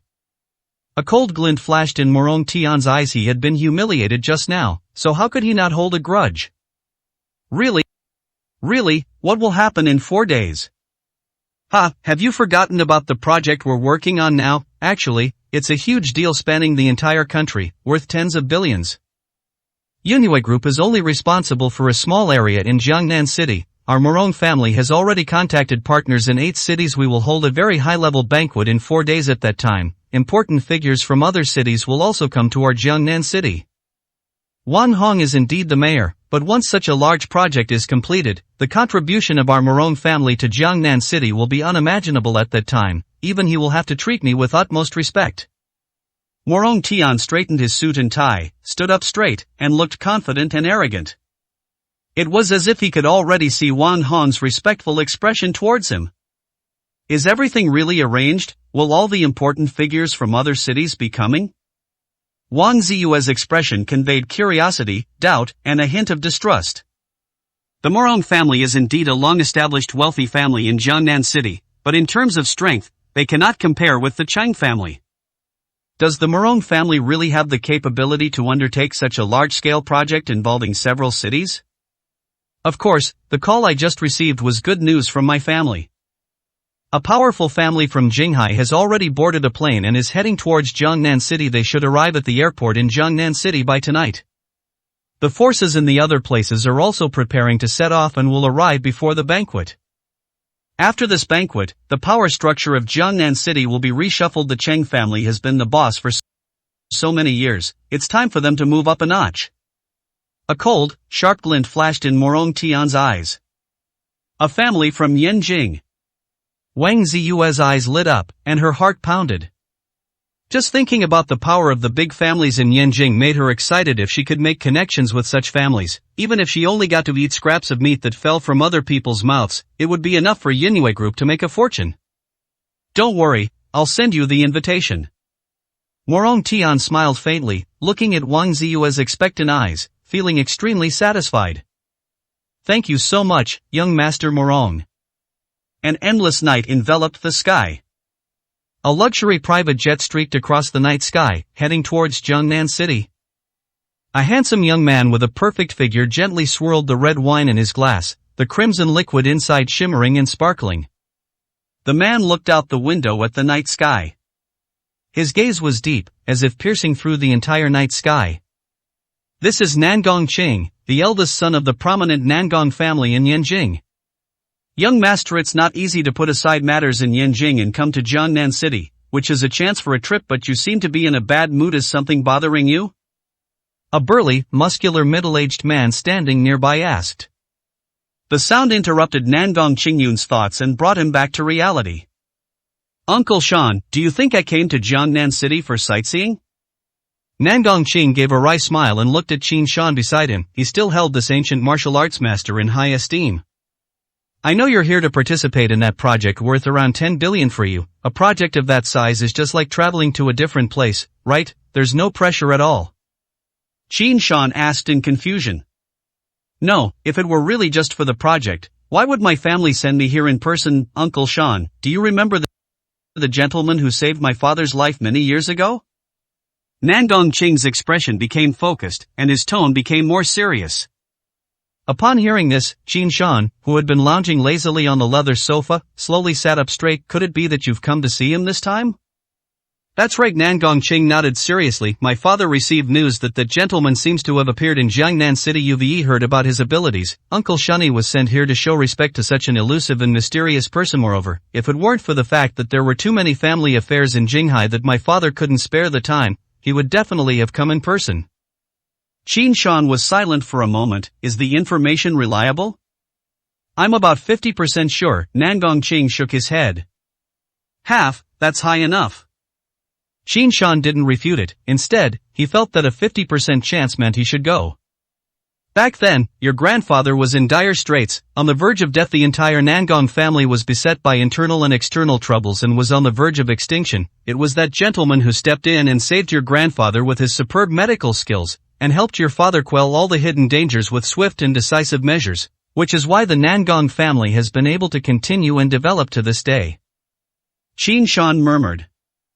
That's right, I was still young then, and if it weren't for that gentleman, I would probably have become a homeless dog. So, this trip to Jiangnan City is of great significance. If I can meet that gentleman, every move I make will be crucial, and I must not let him have any dissatisfaction. Nangong Qing's face fell. Uncle Shan, under this kind of pressure, do you think I can still muster my spirits? Grandpa said this is also a test for me. If I don't do well, he'll disown me as his grandson. Haha, the old man's temper is as fiery as ever. But he's right, this matter is indeed of great significance, and you must be absolutely certain of success. Don't worry, if you do meet that gentleman, the only thing you need to do is be sincere, genuine in everything you do, and never be hypocritical. As long as you do this, at least you won't offend him. That way, your grandfather won't blame you. And if you do a good job and gain that gentleman's appreciation, the Nangong family's chance to rise again may be just around the corner. Qin Shan's gaze was deep, and his tone was full of anticipation. 23, Chapter 23. Who are you? That's right. Moreover, this is not only an opportunity for the Nangong family, but also for me. Although I am the eldest son, my second brother's achievements and influence have been increasing in recent years, and he has even begun to threaten my position in the family. But if I do this well this time, it will be very difficult for my second brother to surpass me. Uncle Shan, you must help me with this. Nangong Chang spoke firmly, staring intently at Qin Shan. Of course. Qin Shan's reply was equally serious. He naturally understood the principle of shared glory. Since the two sons of the Nangong family each had their own ancient martial arts masters protecting them, his stance was naturally unwavering, standing by the side of Nangong Qing, the eldest son. Phew, I need to contact that gentleman beforehand and give him a heads up about this matter. Nangong Qing seemed to have thought of something. He made up his mind, took out his phone from his pocket, and dialed a mysterious number that his grandfather had given him before he left. The phone rang for a long time. Nangong Qing was uneasy. Uneasy time seemed to stretch out infinitely and stop flowing. Finally, the call was connected. Nangong Qing took a deep breath, then brought the phone to his ear and said respectfully, "Hello, sir, I am the head of the Nangong family." The phone rang with a beep beep beep beep sound, and Nangong Qing's expression froze in astonishment and helplessness. Qin Shan's wry smile came from the side. This gentleman's temper is as unusual as ever. But cold sweat was already dripping down Nangong Qing's forehead, and he couldn't say anything easy. Does this mean that gentleman dislikes me? The idea lingered in my mind like a persistent parasite. Nan Dongqing's heart sank instantly. At the same moment, Chen Yun hung up the old-fashioned cell phone he had just taken out of his pocket and then put it back in his pocket. He pursed his lips and walked towards the Yunlong villa. Chen Yun took out the access card given to him by Cheng Junshan and placed it on the villa's access control. With a beep, the door opened. What comes into view is an artificial hill covered with various flowers, plants, and vegetation. Clear spring water flows over the hill and falls on the flowers and plants, nourishing them. The front yard alone is larger than Wang Ziyue's previous villa. Stepping inside the villa, the decor exudes luxury while incorporating modern style, creating a very comfortable atmosphere. Everything for daily life, including all kinds of toiletries, has been prepared. The villa is fully equipped with audiovisual equipment such as televisions and computers, and the furniture throughout the villa is all smart home technology. Because Chen Yun had said he didn't want a butler, everything was replaced with electronic smart furniture. As long as he speaks, artificial intelligence will take care of everything for him. Welcome home, master. An electronic voice rang out the moment Chen Yun stepped into the villa. The air conditioner has been turned on for you and adjusted to the optimal temperature based on the outdoor temperature. Hot water is available in the bathroom and can be turned on at any time. The curtains have been closed to prevent the sunlight from being too bright. Master, is there anything else you require? No. Chen Yun responded softly. The electronic butler quietly disappeared. Chen Yun was already used to these things, and there was only one reason why he accepted Cheng Junshan's kindness and came here. It really is the eye of the earth's veins. Chen Yun looked around and his gaze settled on a white jade platform in the center of the room. As soon as I got closer, my spirits lifted and I felt light and my mind worked much faster. An idea suddenly flashed through his mind. He stepped forward, sat cross-legged on the white jade platform, and his hands moved rapidly, forming various hand gestures as if forming mudras. He was chanting some mysterious and esoteric incantations. A gentle breeze suddenly swept through the air, ethereal and pure. A faint white light enveloped Chen Yun's eyes, and within them, wisps of light blue spiritual energy drifted in from all directions, seeping into his pores little by little. They gathered more and more, gradually condensing from a state invisible to the naked eye into a substantial light blue mist, which then entered Chen Yun's body through his 7 orifices. The ethereal feeling became more and more pronounced, and his body became lighter and lighter. A strong sense of comfort and peace swept over Chen Yun's entire mind and body. Chen Yun maintained this posture throughout the entire night. The next morning, as dawn broke, Chen Yun withdrew the hand gestures he had been making for various incantations, and a thick layer of mist condensed around his body. Then, he stood up, slowly opened his eyes, and a thick golden light covered his entire pupils. Various black grime gradually appeared on the surface of the body, but this grime was not dirty. The black color was quite light, like bleached ink. Chen Yun walked into the bathroom and made prior arrangements with the smart home system. The hot water in the bathroom was already prepared. About 10 minutes later, Chen Yun came out of the bathroom wrapped in a bath towel. I felt refreshed and relaxed, experiencing a sense of ease and comfort. After drying his hair and changing his clothes, Chen Yun began to eat his breakfast slowly and deliberately. These items were delivered by a chef specially arranged by the Chang family. While we were eating, there was a series of knocks on the door. The sound was loud and urgent, as if it were a death knell. Chen Yun frowned slightly. The villa had already been handed over to him by Cheng Junshan, and he had given prior notice that there would be no servants at all. Breakfast was also prepared by the chef and then delivered by car from other places. Logically speaking, no one should be knocking on the door and disturbing him at this time. While Chen Yun was thinking, the knocking on the door continued unabated. Helpless, Chen Yun went to open the door. A woman with a slender waist and a voluptuous bust stood gracefully at the doorway. She looked very young, probably only in her early 20s. She wore a bright red cheongsam that accentuated her S-shaped waist, and her skin was as white as snow, reflecting light in the sunlight. Her slender, long legs were exposed, and her wavy hair was as flamboyant and sexy as her fiery red cheongsam. You must be the legendary Dr. Chen, you're so young. The girl's bright, expressive eyes blinked incessantly at Chen Yun, her long eyelashes trembling gently in the breeze, her beauty breathtaking. Who are you? Chen Yun simply asked the question in a calm tone. You're asking who I am, it's no fun telling you, why don't you guess? The girl suddenly stepped forward, her rosy lips close to Chen Yun's ear, her breath sweet as orchids. If it were an ordinary person, they would probably have been a little unsettled by her charm. Then, she left Chen Yun in an instant, a teasing and smug smile on her face. It wasn't until she saw Chen Yun's expressionless face that she couldn't help but purse her lips. I thought you'd be really interested, but you're such a quiet type, how boring. She slipped past Chen Yun into the villa, pounced on the soft sofa, and unabashedly crossed her legs, revealing glimpses of her alluring figure beneath her cheongsam. 24, Chapter 24 Lack of Romance. If you have something to say, say it, if you don't, get out of here. Chen Yun frowned slightly. He was somewhat disgusted by the girl's lack of tact and sense of distance. It's nothing serious, I just wanted to see what kind of amazing person could cure my father. To be honest, I was quite surprised when I first saw you. After all, in my mind, people with superb medical skills are all very old. Many didn't expect you to be so young and quite handsome, but you're too dull. How come you don't have any other reaction when such a beautiful woman like me comes to your door? How do you think I should react? If there's nothing else, just leave, don't disturb my meal. Chen Yun remained calm and sat back down at the dining table.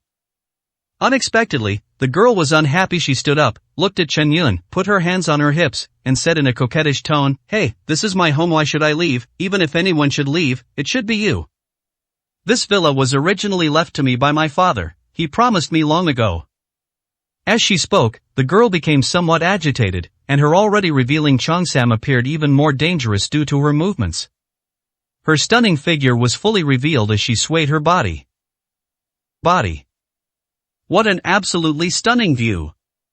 Unfortunately, Chen Yun had no interest in this whatsoever. He simply kept his head down, slowly eating his breakfast, showing absolutely no interest in the sudden appearance of spring. Are you some kind of blockhead? Even someone made of stone would have figured it out in front of a beauty like me. The beautiful woman stomped her feet in anger, looking utterly frustrated. She felt like she was talking to a brick wall. From the very beginning, she learned what had happened from Chang He. So she actually knew from the beginning that Chen Yun was a young man, and what she said just now was just a way to increase the topic of conversation. I thought that since I was dressed so beautifully today, I would finally have a chance to have a proper conversation with Chen Yun, but I was treated so coldly from beginning to end. Dr. Chen, Mr. Chen, Hero Chen, I beg you, I am so grateful to you for saving my father, but this villa is really, really important to me. How about we discuss this? Can I buy it back from you? You can name your price. The beautiful woman changed her previous enthusiastic and fiery demeanor, and instead revealed a pitiful face. She blinked her big eyes and moved closer to Chen Yun, squatting down in front of him, as obedient as a kitten waiting for its owner's reward. This is her secret weapon. If being sexy doesn't work, she'll switch to being gentleman. After all, there's always one type they like. Unexpectedly, Chen Yun completely ignored her, ignoring her as she squatted until her back and legs ached and her eyes were tired from blinking, without making any response. The girl was completely deflated. She stood up and walked back to the sofa, saying with a wronged expression, "Hey, are you mute? Why don't you respond to anything I do?" Chen Yun finally finished his breakfast, pulled out a napkin from the table, slowly wiped his mouth, and then casually asked, "Who are you?" "Humph, I will not change my name or surname. I am Cheng Junshan's daughter, Cheng Qingyue. I'm the only girl in the Cheng family. My dad and my brother Cheng He both dote on me, plus, I hold grudges. If you don't agree to my request today, you're doomed." Cheng Qingyue adopted a smug look, like a little chick showing off. "You're Cheng Junshan's daughter, ha, his son is quite steady, but you look just like that annoying Cheng Jiangwen from your Cheng family." Chen Yun chuckled softly. "What nonsense are you spouting?" Hearing this, the little chick instantly bristled, striding towards Chen Yun, slamming his hands on the table, and roaring at him, "Chen Yun, don't push your luck. So what if you saved my dad? The Cheng family is big and powerful. We don't need another doctor like you. If you keep talking nonsense and don't give me the villa, I'll..." "So you what?" Chen Yun's light smile instantly turned murderous. His gaze was like a knife, and the moment it met Cheng Qingyue's eyes, she was so frightened that she took several steps back. Throughout his life, Chen Yun hated nothing more than being threatened. The sharp killing intent solidified, making it almost impossible for Chung Qingyue to breathe. This intimidating aura belonged only to those in power and to the strong. Cheng Qingyue had felt the same way about her father, but the oppression she felt then was nowhere near as intense as it was now. Your father probably has no idea that you came here today. Even if you learned about me from Changyi, he must have warned you not to throw a tantrum in front of me, right? Shen Yun's eyes were extremely cold. Like a startled rabbit, Chung Qingyue looked at Chen Yun with such disbelief that she couldn't utter a single lie. She nodded gently, acknowledging Chen Yun's statement. He Chen Yun snorted coldly. This villa was your father Cheng Junshan's insistence that I accepted. You should know what insistence means now that I've accepted it. How I deal with the villa is my business, and you have no right to tell me what to do. Also, if you go back and tell your father and brother what you did today, you can try it and see if they will continue to spoil you or give you a good warning. Stop getting in my way. If you want the villa, have your father come and talk to me. After Chen Yun finished speaking in one breath, he ignored Chung Qingyue, who was still standing there in a daze. He picked up the plate from the table, went into the kitchen, and began washing the dishes. Although there is a smart home assistant, Chen Yun doesn't seem to intend for it to do these things. Watching Chen Yun's departing figure, the tension gradually subsided. Cheng Qingyue felt that Chen Yun at this moment was like an ordinary house husband, completely opposite to his terrifying appearance just now. Did I really do something wrong? No, I've never suffered such a loss in my entire life. Don't be too smug. Some important people from Jinghai are coming, and my father and brother have gone to greet them. Once I'm done with these next few days, I'll tell them everything that happened today. They spoil me so much, they definitely won't let me suffer for nothing. Chung Qingyue gritted her teeth, but her voice was so soft it was like a fly's whisper. Whatever she says at this moment, she certainly doesn't dare to provoke Chen Yun anymore. She was afraid. However, the next moment, Chen Yun's voice came from the kitchen, startling her. If you're done talking, hurry up and leave. Cheng Qingyue stood there, stunned. How could I possibly hear that? Her fear intensified, and she hurriedly walked towards the door. 25, Chapter 25 Opportunity. And many more. Chen Yun's calm voice came from the kitchen. What's wrong? Chung Qingyue responded somewhat fearfully. I'll throw away the trash while I'm at it. How could you do this? Cheng Qingyue felt a little wrong. She had never taken out the trash herself since she was a child. Everyone treated her with utmost care and respect. No one dared to order her around like this. However, Chen Yun remained silent. The kitchen entrance faced Chung Qingyue, empty and desolate, like a man-eating beast. You wait, I'll go back and tell my dad that you bullied me. Chung Qingyue made a harsh statement, turned around and ran out of the villa, taking the trash from the bin with her. Walking to the trash can inside the villa, Chung Qingyue covered her nose and threw the trash in. I'm not scared, I just want to experience what it feels like to throw away trash. Yes, that's it. After washing the dishes, Chen Yun came out of the kitchen, lit a cigarette, and gently exhaled a wisp of smoke. A big shot from Jinghai. Which of those families could it be? Could it be that old man from the Nangong family? Gangnam City Airport. Countless expensive flowers lined both sides of a specially designated passageway, and a red carpet was laid in the middle of the road. Many people dressed in suits waited at the arrival area with serious expressions. If ordinary citizens were here, they would realize that everyone standing here is a big shot from Jiangnan City. Standing at the head of the group were Cheng Junshan, the head of the Cheng family, Wang Hong, the mayor of Wang City, and Morong Hai, the head of the Morong family. In addition, many wealthy families from Jiangnan City stood beside the group, but they wisely dispersed behind the three leaders. Everyone stood here, waiting to welcome Nangong Qing, the eldest son of the Nangong family from Jinghai. Morong Hai, you really have some impressive skills. You managed to pull off such a big thing without making a sound, even winning over the Morong family of Jinghai. Cheng Junshan glanced at Morong Hai, who was smiling beside him, and snorted coldly.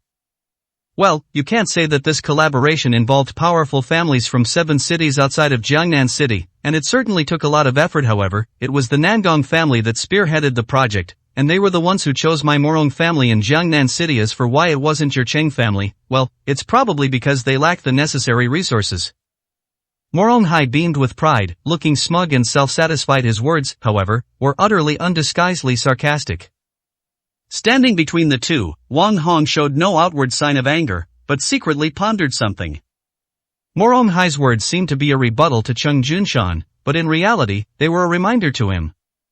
That is, the powerful Nangong family in Jinghai greatly favors our Morong family. With their help, the Cheng family will inevitably be surpassed by our Morong family in the future. It's time for you, Mayor, to switch sides. Wang Hong understood Morong Hai's meaning perfectly, but he had been able to maintain his position as mayor over the years thanks in no small part to the Cheng family's help. Similarly, the fact that the Cheng family was able to significantly increase its strength and surpass the established powerful family Morong was naturally due to his efforts. Their fates were intertwined. Morong Hai's move was truly unpredictable, leaving them no chance to be on guard. At the same time, Wang Hong was quite confused. Jiangnan City is ultimately just a third-tier city. Why would a family like the Nangong family, which can be considered top-tier even in Jinghai, come to Jiangnan City to seek benefits? Why would Morong Hai want the Nangong family to pave the way for him? Moreover, he knew very well that the person who came to Jiangnan City today was Nangong Qing, the eldest son of the Nangong family, who would likely inherit the family business in the future. A mere 10 billion yuan real estate project did not require such an important person to come. Are there other hidden stories behind this? Young Master Nangong, you finally arrived. Just then, a luxurious private jet landed, and Nangong Qing, dressed in fine clothes and with a calm expression, walked across the red carpet and emerged from the passageway. Xin Shan, dressed in a long robe, stood beside him, exuding an imposing aura. Morong Hai immediately greeted him with a fawning smile, showering him with concern, which disgusted Chung Junshan and Wang Hong. This shameless fawning is just too much. Patriarch Morong, why are so many people here? Nangong Qing's indifferent gaze swept across the entire room, his tone calm. Morong Hai said cautiously, these are all people who came to welcome you after receiving news of your arrival in Jiangnan City. I advised them beforehand that you didn't like this kind of scene, but they insisted on coming, and I couldn't stop them. This statement completely absolved them of any responsibility. Wang Hong and Cheng Junshan suppressed their anger and stepped forward with warm smiles. Young Master Nangong has come to Jinghai, so it is only right that we come to welcome him. Who are these two? Nangong Qing asked softly. This is Wang Hong, the mayor of Jiangnan City, and the other is Chung Junshan, the head of the richest family in Jiangnan City. In front of Nangong Qing, Morong Hai dared not be presumptuous and responded respectfully. Yeah, I understand. Nangong Qing nodded, not very interested, and after indicating that he understood, he turned and walked outside. Young master, the hotel has been arranged, please follow me. Morong Hai immediately served him and followed him out. Wang Hong and Cheng Junshan were left standing there, looking at each other. Has a problem? Wang Hong frowned slightly. Chung Junshan nodded, that's right. Why is Morong Hai able to get the help of the Jinghai Nangong family? The two sides are not even on the same level. Yes, and Morong Hai's attitude is wrong. I can understand that he wants to use the Nangong family's power to become the most influential person in Jiangnan City, but his attitude towards Nangong Qing goes far beyond that of a partner. It's more like a deep-seated awe. Cheng Junshan and Wang Hong exchanged a glance and then fell silent. Forget it, we'll deal with whatever comes our way. There's no point in saying anything more now. The Nangong family may be powerful, but they can't keep extending their reach into our Jiangnan City forever. Moreover, other families are also coming this time. If we can persuade them to join forces with us, even if Morong Hai has the Nangong family backing him, we will still have the ability to resist him. Chung Junshan calmly analyzed the situation. You're right, we also need to figure out the relationship between Morong Hai and the Nangong family. That might be a breakthrough. Wang Hong agreed with him, then seemed to have thought of something. Is Dr. Chen currently staying at your Yulong villa? Chung Junshan nodded, then said with a wry smile, Old Wang, I know what you're thinking, but even if I wanted to speak up for you, now is not the time. His identity is definitely not just that of a doctor just based on his martial arts master strength. How many people in the entire country can achieve that? And someone as young as him is absolutely unique. The identity of Dr. Chen is far more terrifying than we imagine. If you want him to save your daughter, you must wait for an opportunity. Sigh, I was so foolish back then. Wang Hong's long sigh echoed in the corridor. 26, Chapter 26. The protagonist isn't me. The convoy departed in a grand procession, heading towards the five-star Yunhu Peninsula Hotel owned by the Morong family. Morong Hai had prepared a welcoming banquet well in advance, but it was rejected by Nan Gongcheng. On the way to the hotel, Nan Gongcheng seemed quite downcast, as if something bad had happened beforehand. However, Nan Gongcheng didn't say anything, and Morong Hai naturally didn't dare to ask. After Nan Gongcheng checked into the presidential suite, news came that he wanted to meet with Morong Hai alone to announce something important.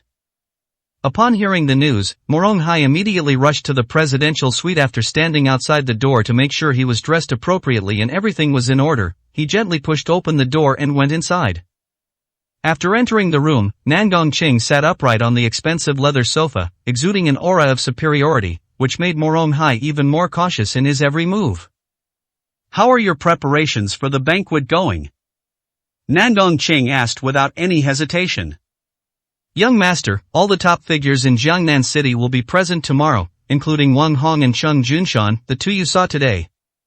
In addition, the prominent families from the other 7 cities have also arrived in Jiangnan City, and they will all attend the banquet tomorrow night on time.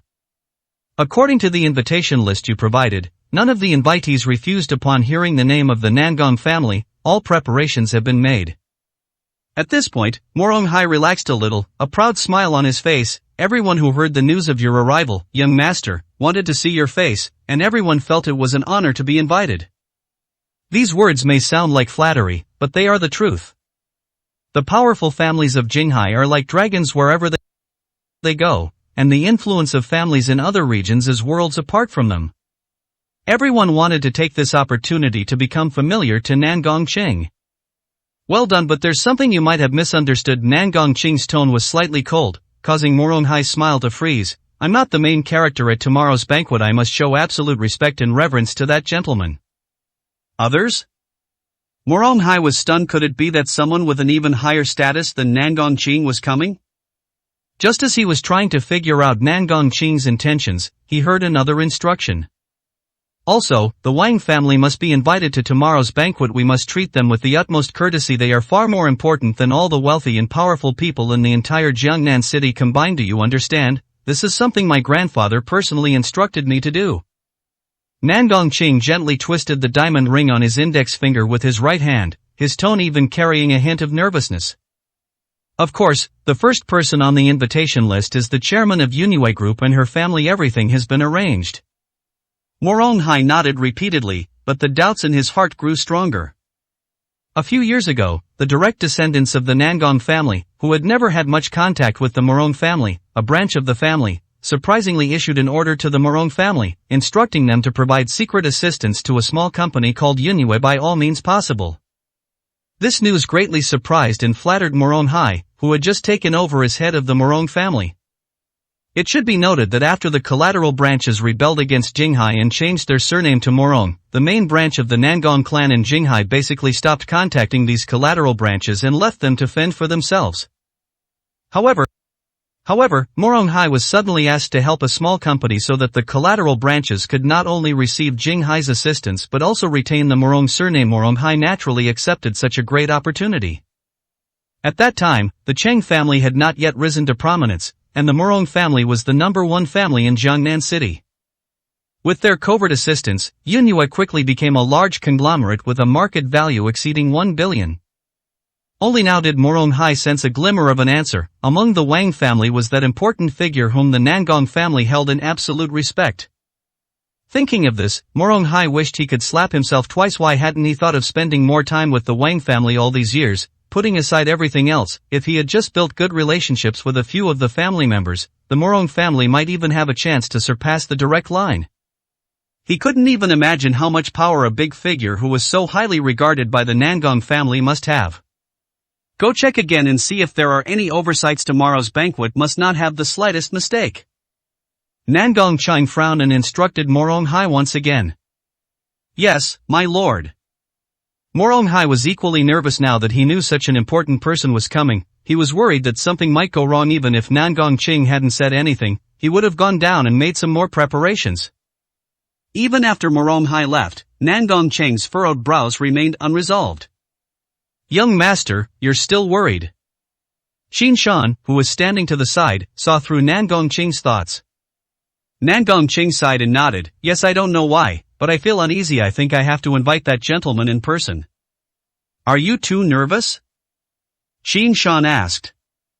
No, you can never prepare too much for something like this. Nangong Ching shook his head and took out his phone again to dial that mysterious number. Inside Yunlong Villa. Chen Yun remained seated on the white jade platform, his hand gestures shifting as he chanted profound and unfathomable incantations. The surrounding spiritual energy surged into his body, condensing into a tangible mist. After a moment, Chen Yun let out a soft breath and relaxed. He had just completed a small cycle of cultivation, and sitting at the eye of the earth vein, the cultivation effect was indeed twice as good with half the effort.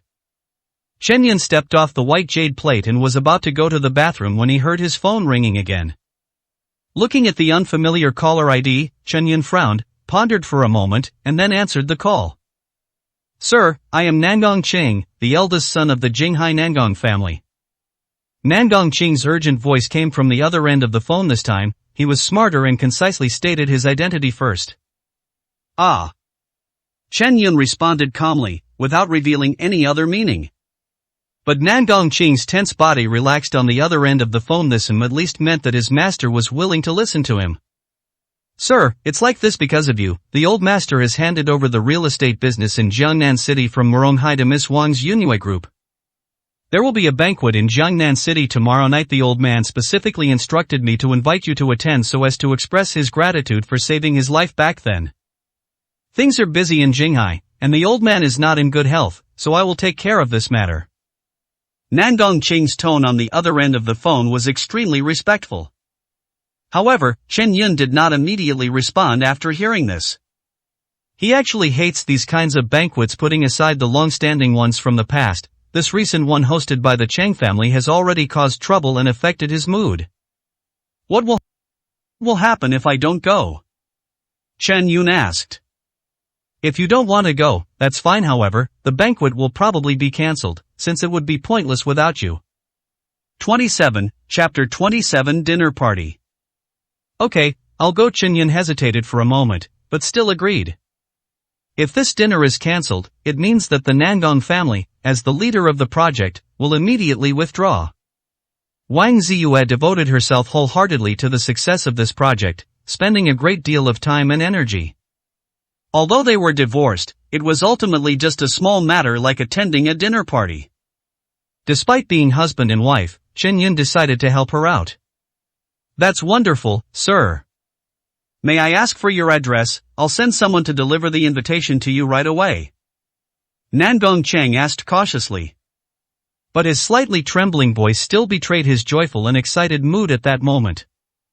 I'm at Yunlong Villa now. Find your location yourself. Yunlong Villa? Nangong Cheng was slightly stunned. This doesn't match what was recorded in the materials he received. Before he even arrived, the Nangong family had already given him all the information about Chen Yun. This includes, but is not limited to, the medical sage's phone number, personality and habits, related relatives, home address, etc. Nangong Ching memorized these materials day and night, to the point that he could recite them backwards, so he would never make a mistake. But he clearly remembered that Chen Yun's home address should be in the Nanyuan Villa district where the Wang family lived. Despite both having the word villa in their names, their actual asset value differs by several times. Would you mind telling me which building you live in? I'd like someone to bring it right to your door. Nangong Chingshin was in her throat, and asked cautiously. The next moment, Chen Yun calmly refused over the phone.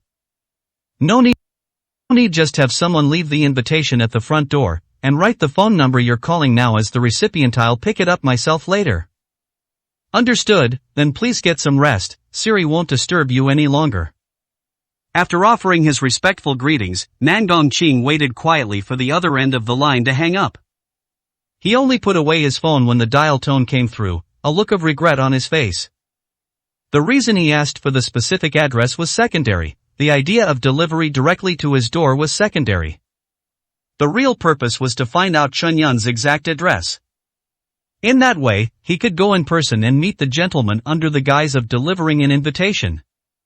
Once you have a first meeting, it will naturally serve to break the ice and bring you closer to each other to some extent. However, it still didn't work out in the end. Nan Dongqing sighed inwardly again. Then, he took out an exquisitely crafted purple gold invitation from his pocket. It is engraved with several gold leaves, which surround two red characters. Those two characters were indeed Nangong. As a prominent family in Jinghai City, the Nangong family uses two types of invitations to recruit guests. One type has no gold plaques, only text. The one in Nangong Qing's hand is the other, special type of invitation. You can tell from its appearance that it is specially made for more distinguished guests. It is a symbol that distinguishes the guest's status. After opening the invitation, Nangong Qingzai carefully read it several times to make sure there were no mistakes in the content before he finally felt relieved. He handed the invitation forward, looked at Qin Shan sitting to the side, and said, "Uncle Qin, this matter is of utmost importance. I don't trust anyone else, so I'll have to trouble you to make the trip yourself. Also, be sure not to disturb the gentleman."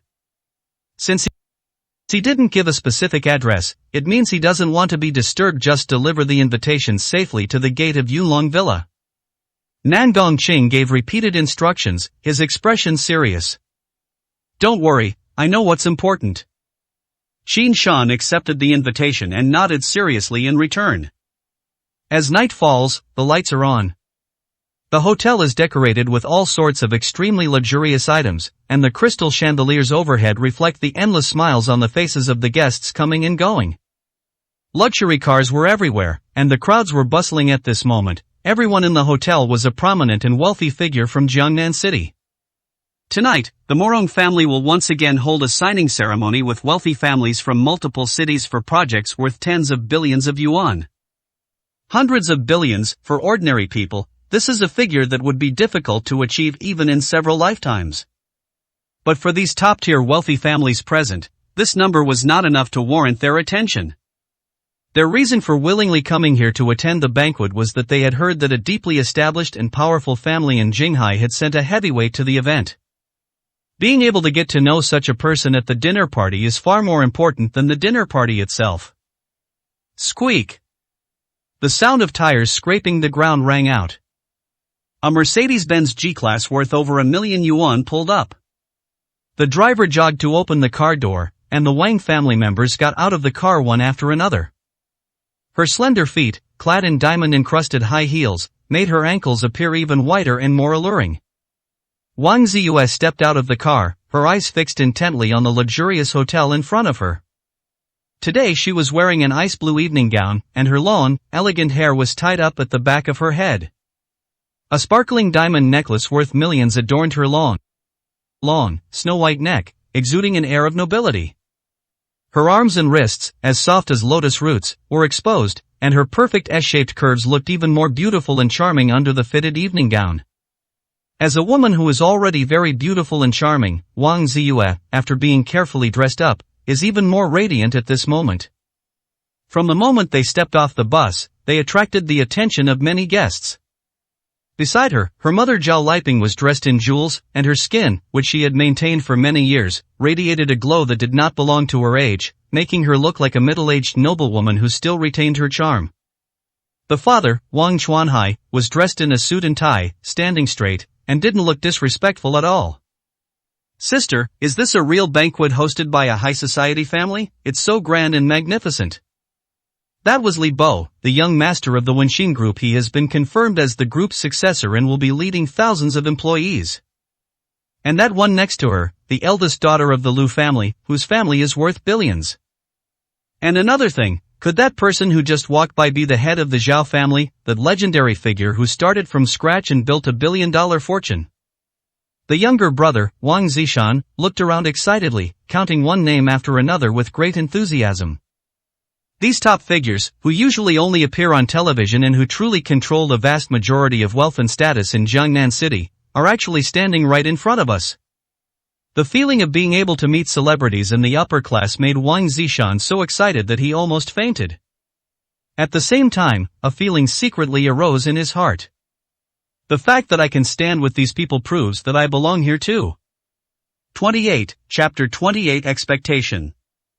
If you continue like this, I can guarantee that today will be the last time you attend a dinner party like this. Wang Ziyue immediately glared at her younger brother, her tone icy. Wang Zishan immediately fell silent, shutting his mouth in fear.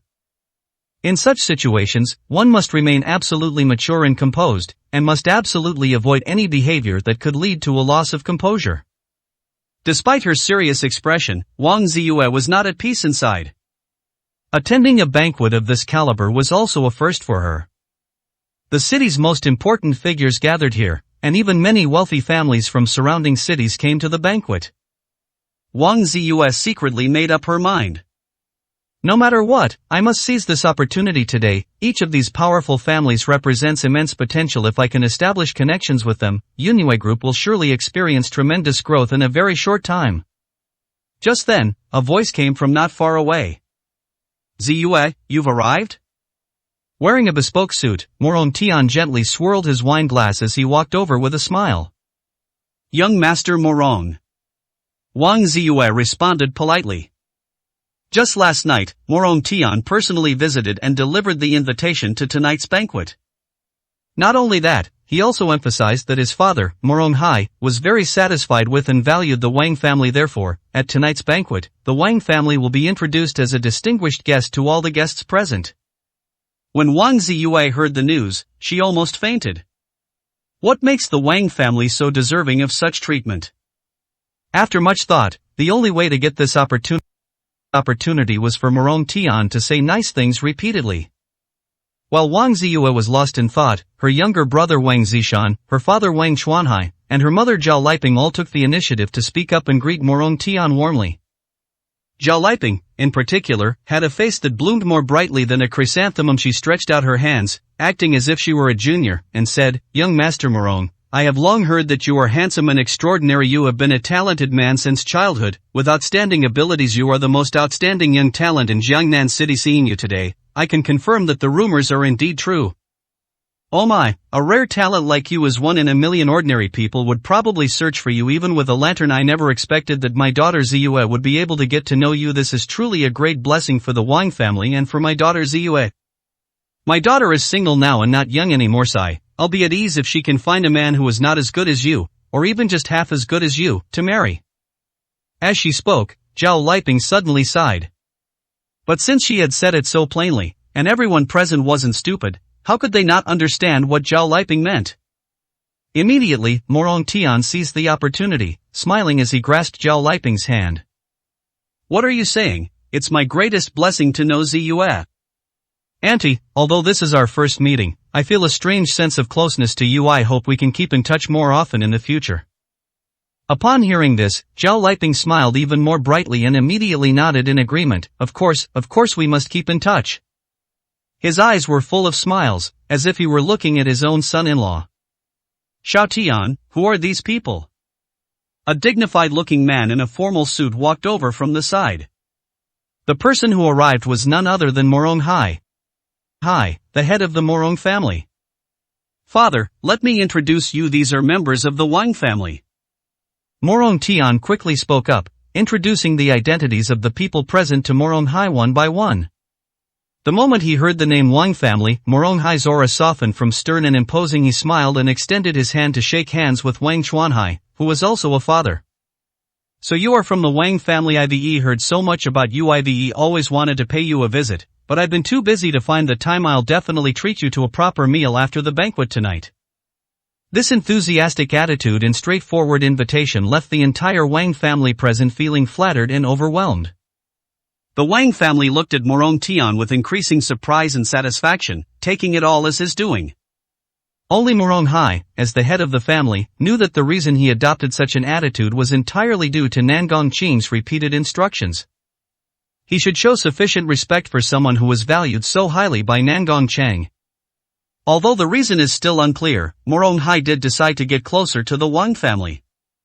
He believed that this would definitely bring him great rewards. After a brief chat, Morong Hai changed the subject and decided to try to find out some things. "Miss Wang, the young master of the Nangong family has arrived at the scene." Wang Ziyue was somewhat stunned by the seemingly ordinary sentence. Alright, is Patriarch Morone leaving to see them? She couldn't understand why he would suddenly say something like that. What kind of family was the Nandong family? Is it a very powerful and wealthy family, but why have I never heard of them? Moreover, why did Morong Hai tell me this? Was he going to introduce the other person to me?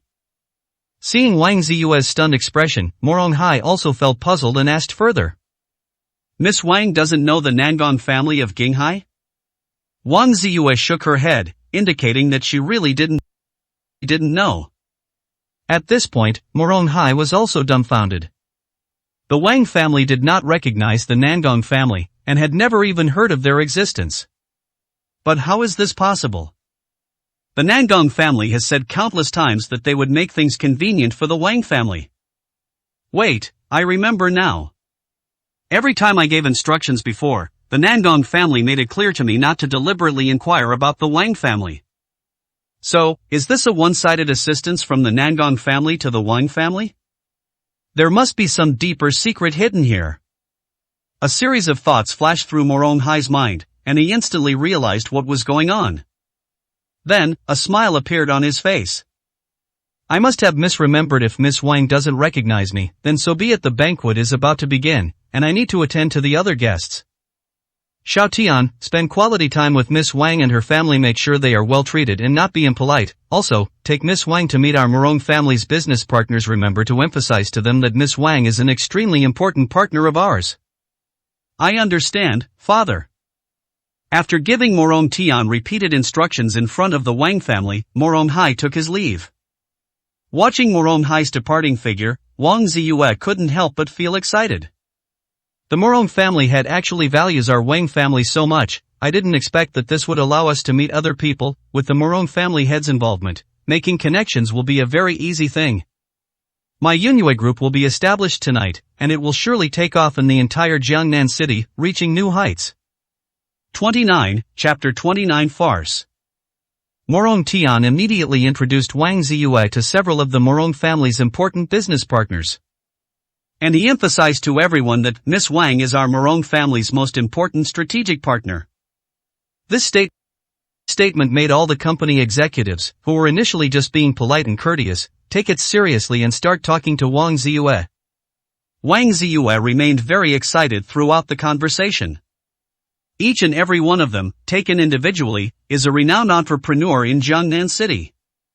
Now that we've truly established connections with them, exchanged business cards, and the dinner hasn't even started yet, the gains have already been substantial. The meeting ended about half an hour later. Morong Tian spoke. Ziyue, you and your family should go in first. VIP seats have been reserved for you. After all, I am a young master of the Morong family, and I need to spend some time entertaining the other guests. Alright, then young Master Morong, you go ahead and get busy. I'll be fine here. Wang Ziyue nodded, then led her younger brother and parents, the four of them walking towards the entrance of the banquet hall. But when they arrived at the place to check the invitations, Wang Ziyue's eyes widened instantly, as if she had seen something unbelievable. Chen Yun! How did you get here? Wang Ziyue immediately frowned and questioned. Chen Yun turned around upon hearing the familiar voice. Compared to the other guests in the venue who were dressed in extremely formal attire, Chen Yun was only wearing a simple casual outfit. This made him stand out extremely in the entire venue. Many people around him kept glancing at him and whispering among themselves. Upon seeing the impeccably dressed Wang Ziyue, Chen Yun remained calm and replied indifferently. I'm here because I have something to do. He also didn't expect that it would be such a coincidence to run into Wang Ziyue right at the entrance of the venue. Before he could finish speaking, Zhao Liping sneered and launched an attack. Something wrong? A piece of trash like you dares to say you have something to say here? Do you even know what kind of place this is? Everyone coming and going here is someone of extremely high status in the entire Jiangnan city. They are all celebrities and high-ranking officials, and you're just a prisoner who was just released from jail. Wang Zishan also sneered, his eyes filled with hatred. Mom, how could that good-for-nothing have an invitation? I think he just followed us here. I didn't, Chen Yun shook his head. No, with your shifty eyes, you still want to deny it. Look at what you're wearing. It's probably some cheap stuff you picked up from a street stall somewhere. Chen Yun, if you have any shame, get out of here right now. Zhao Liping's voice suddenly became sharp and high-pitched. In the midst of polite conversation, this voice stood out remarkably. The surrounding area was immediately drawn to their attention. You surnamed Chen, do you really have no shame? It's one thing to harass my daughter, but don't you even know where you are? Is this the kind of occasion you should be in? You've disrupted the enjoyment of all the guests. What consequences will you bear for this? Zhao Liping kept talking, and her tone became increasingly aggressive. That's right, Chen Yun, I advise you to leave here immediately, otherwise, I won't hesitate to settle the score with you now. The tall and burly Wang Zishan rolled up his sleeves with a fierce look on his face, as if he was about to start a fight at the slightest provocation. I came here by invitation. Chen Yun's expression remained unchanged, his gaze calm and composed, focusing solely on Wang Ziyue, completely ignoring everyone else around him. What? Zhao Liping and Wang Zishan were stunned when they heard this. Then, an undisguised sneer appeared on their faces. Ha ha, you piece of trash, are you speechless? You think you deserve an invitation? Exactly, what a loser, he actually followed us to this kind of event to brag. Don't even mention you couldn't have received an invitation. Even if you did, I bet you stole it from one of the other guests here. Or perhaps they forged an invitation from somewhere and are trying to get away with it? As he spoke, Wang Zishan pulled out his gold-embossed invitation from his pocket and waved it in front of Chen Yun with a smug look on his face. Where did this person come from? Judging from his clothes and appearance, he doesn't seem like a decent person. Could he really be a conman who has infiltrated the area? He's definitely not a good person. I saw him acting suspiciously earlier. Everyone here is a top figure in Jiangnan City, and they all know each other to some extent, but not a single person greeted him since he came in. Does the entire upper class of Jiangnan City not know him? How could someone like this have gotten into such an important banquet tonight? Isn't the security situation a bit too poor? Exactly, it's such a mood killer to have someone like that around. This is a banquet hosted by the Morong family, and I heard that young master is here too. Just how bold does this person have to cause trouble at a place like this? A series of whispers arose from the surroundings. Everyone seemed to have already concluded that Chen Yun was a fraudster who had sneaked in. I told you, I have an invitation. Chen Yun coldly looked at everyone and took out the special purple invitation card from his pocket. Purple, ha, you idiot. Wang Zishan sneered again. It really is a fake. The problem is, are you out of your mind? Even if you're going to make a fake, at least make it look decent. Can't you take a good look? Ours is all gold-plated, why is yours purple? Oh, I see you can't possibly not even afford to forge a decent invitation, can you? Wang Zishan's face showed a look of sudden realization. Several voices immediately echoed in agreement, and numerous undisguised jeers resounded everywhere. The onlookers all wore contemptuous smiles, as if they were looking at fools, enjoying the farce unfolding before them. Wang Ziyue saw everything. Her eyes showed pity and sympathy, but most of all, a deep disappointment. Unexpectedly, after the divorce, Chen Yun became increasingly unbearable. It has even gotten to the point where people are forging invitations in an attempt to sneak into the venue. It's so embarrassing. Let's go in first. Wang Ziyue spoke in a cold tone, saying it in a detached manner. Okay, sister. Wang Zishan immediately agreed, glanced at Chen Yun with a contemptuous look, and followed Wang Ziyue as they handed over the invitation and walked into the venue. His nostrils were held high, his eyes filled with disdain, and arrogance and conceit that defied description. It was as if being able to walk into the venue was some kind of immense honor. Chapter 30 Empty Seats. After Wang Ziyue and her group went inside, Chen Yun shook his head. Unexpectedly, trouble arose as soon as I arrived at the scene. I don't know whether to say I was too lucky or too unlucky. He stepped forward and handed his invitation to the staff at the entrance. After noticing that the invitation was purple, the staff member immediately and respectfully addressed Chen Yun. Sir, please wait a moment. Because Chen Yun was blocking their view, the other guests watching from the sidelines didn't see the staff's attitude clearly and began to laugh again. Ha, he was stopped as expected, wasn't he? This guy really hasn't given up. He dared to force his way into the venue with a fake invitation. Looks like the staff has already called security. This guy is finished. he actually dared to cause trouble at such an important occasion at the Morong family's events, practically asking for death. Simply kicking him out probably won't solve the problem. This guy will be lucky to escape with his life.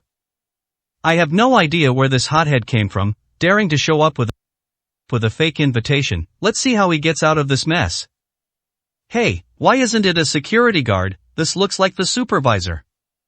The manager is here. The Morong family truly lives up to its reputation. A manager of their stature has personally come to handle such a trivial matter. This alone is enough to demonstrate the importance of this banquet. This guy's fate is likely to be far more tragic than we imagined. However, the next moment, everyone watching was completely astonished. The manager, who had been looking serious, suddenly broke into an extremely obsequious smile as he rushed over. He bowed his head, bent over, and said with utmost respect, "Honorable guest, I have long received the master's instructions and have been waiting for your arrival. Please come in, everything is ready." Morong Hai had previously told those who were checking the invitations that there were two types of invitations for joining the association. One was gold and the other was purple. If you encounter a guest with a purple invitation, you must treat them with the utmost respect, because they are the most honored guests and must be seated at the head table. It is good. Chen Yun gave a faint reply and followed the supervisor inside. All the guests watching from the surrounding area gasped in shock. How is this possible? He actually got in. Wasn't he using a fake invitation? Are you out of your mind? Still looking at that fake invitation? Didn't you see the manager's attitude just now? That invitation was clearly for the most distinguished person. I must have been fooled by those idiots. It's over, it's all over. The most distinguished guest of the Morong family. If he tells the Morong family head everything that just happened, then all of us who made sarcastic remarks will suffer. Everyone's face darkened with worry, and they all began to regret their sharp tongue. No, we have to apologize. Someone suggested. Apologize my ass, to people of their caliber, we're nothing but dust, they might not even care, but if you rush in and apologize now, the Morong family inside will definitely find out and investigate what just happened. At that point, let's not even talk about whether the gentleman will forgive you. Guess what, Morong Hai will do to appease him? Someone immediately retorted. Then what do you suggest, saying it isn't an option, and not saying it isn't an option either? Give me a solution. What advice do I have? All we can do now is shut up and pray they don't care about people like us. If they really want to mess with us, we can only accept our bad luck and say we got into trouble because of our own foul mouths. Besides, even if the sky falls, there are always tall people to hold it up. We're just stirring things up if we're really going to settle scores. Shouldn't we start with the people who started this trouble? These words reassured everyone somewhat. Everyone shut their mouths, and no one dared to discuss what had just happened. Upon entering the venue, the supervisor cautiously asked, "Honorable guest, I will now escort you to the VIP seats." "No need, I can just find any place myself." Chen Yun decisively declined his supervisor's offer. Sitting in the main seat will inevitably attract a lot of attention, so he just wants to keep a low profile and end the banquet quietly. Chen Yun found a corner spot and sat down. The supervisor dared not disobey Chen Yun and could only go along with his wishes. Wang Ziyue and her family were all seated at the head table. Looking at the other people sitting around the main table, the Wang family members were all filled with excitement, feeling as if they were standing at the pinnacle of life. As more and more guests arrived at the banquet, the identities of those at the main table became increasingly important. Finally, the atmosphere of the banquet reached its climax when Mayor Wang Hong and Cheng Junshan, the head of the Cheng family, arrived. Although it was a banquet organized by the Morong family, everyone in Jiangnan City knew that when it came to real strength, Wang Hong and Cheng Junshan were the truly influential people in Jiangnan City. One of these two is the mayor of Jiangnan City, and the other is the head of the most powerful family in Jiangnan City. The power they each wield far exceeds the imagination of ordinary people. At the same time, Morong Hai, the head of the Morong family, also went to greet Wang Hong and Cheng Junshan. Although they both understood each other's intentions, Wang Hong and Cheng Junshan were well aware that this banquet symbolized Morong Hai's intention to take things a step further. But everyone here is a seasoned shrew, so naturally they didn't show any displeasure on their faces. On the contrary, they were quite amicable, creating a harmonious and joyful scene. After exchanging pleasantries, Morong Hai led Wang Hong and the other man toward the main table. Each seat in the main guest area had a nameplate corresponding to a different name, so Wang Hong and Chang Junshan easily found their seats and sat down. After looking around, the two found that there were only 3 empty seats left in the main guest area. One is Morong Hai's own position, and the other is the position of Nangong Qing, the young master of a wealthy family in Jinghai. But who gets the last empty seat? The nameplate on it doesn't even have a name. Did they forget to write the name? No, Morong Hai couldn't possibly make a mistake on such an important occasion. So, you don't know the name, or you can't say the name? Wang Hong and Chang Junshan exchanged a glance, both understanding the meaning in each other's eyes. They racked their brains trying to recall every single person in Jiangnan City with a name, but they still couldn't find such a person in their minds. Thus, my curiosity grew even stronger. 31, Chapter 31. Is it him? Just then, a soft female voice sounded from the other end. Mayor Wang, Patriarch Chang, hello both of you. Wang Ziyue spoke with a smile. Wang Hong didn't even turn his head, just snorted coldly, refusing to even glance at her. He had already spotted Wang Ziyue and her family when he looked around, but he hadn't wanted to talk to them. He didn't expect them to come up to him on their own initiative. Seeing this, Wang Ziyue's face flushed red, and she looked extremely embarrassed. She had thought she could ease the tension, but instead, she was met with another cold shoulder. With most of the guests present, Morong Hai, holding a microphone, stepped onto the stage as the host of the banquet. Good evening, distinguished guests. Thank you all very much for taking time out of your busy schedules to attend tonight's banquet. I, Morong Hai, would like to express my sincere gratitude to you all. Thank you. With that, Morong Hai bowed deeply to the audience. Clap clap. The guests applauded, giving Morong Hai a lot of face. This project is of great significance and involves a wide range of areas. I, Morong Hai, am far from capable of undertaking such a heavy responsibility. Therefore, I presume that everyone here already knows that the leader of this banquet is someone else. That's right. Next, let's give a warm round of applause to welcome young master Nangong Qing from the Jinghai Nangong family. Morong Hai's voice rose, and he stepped aside, clearing the entire banquet stage for him. This time, the applause was several times louder than before. Everyone present stood up and clapped enthusiastically, creating a thunderous roar. Everyone present was a leader in their respective fields, surpassing the hundreds of thousands of people in the entire Jiangnan city to achieve their current status and everything they had. But the higher you stand, the more fear you feel. The name Nangong weighed down on everyone like a mountain, making it hard for them to breathe. Establishing contact with Nangong Qing is the most important and rarest opportunity today.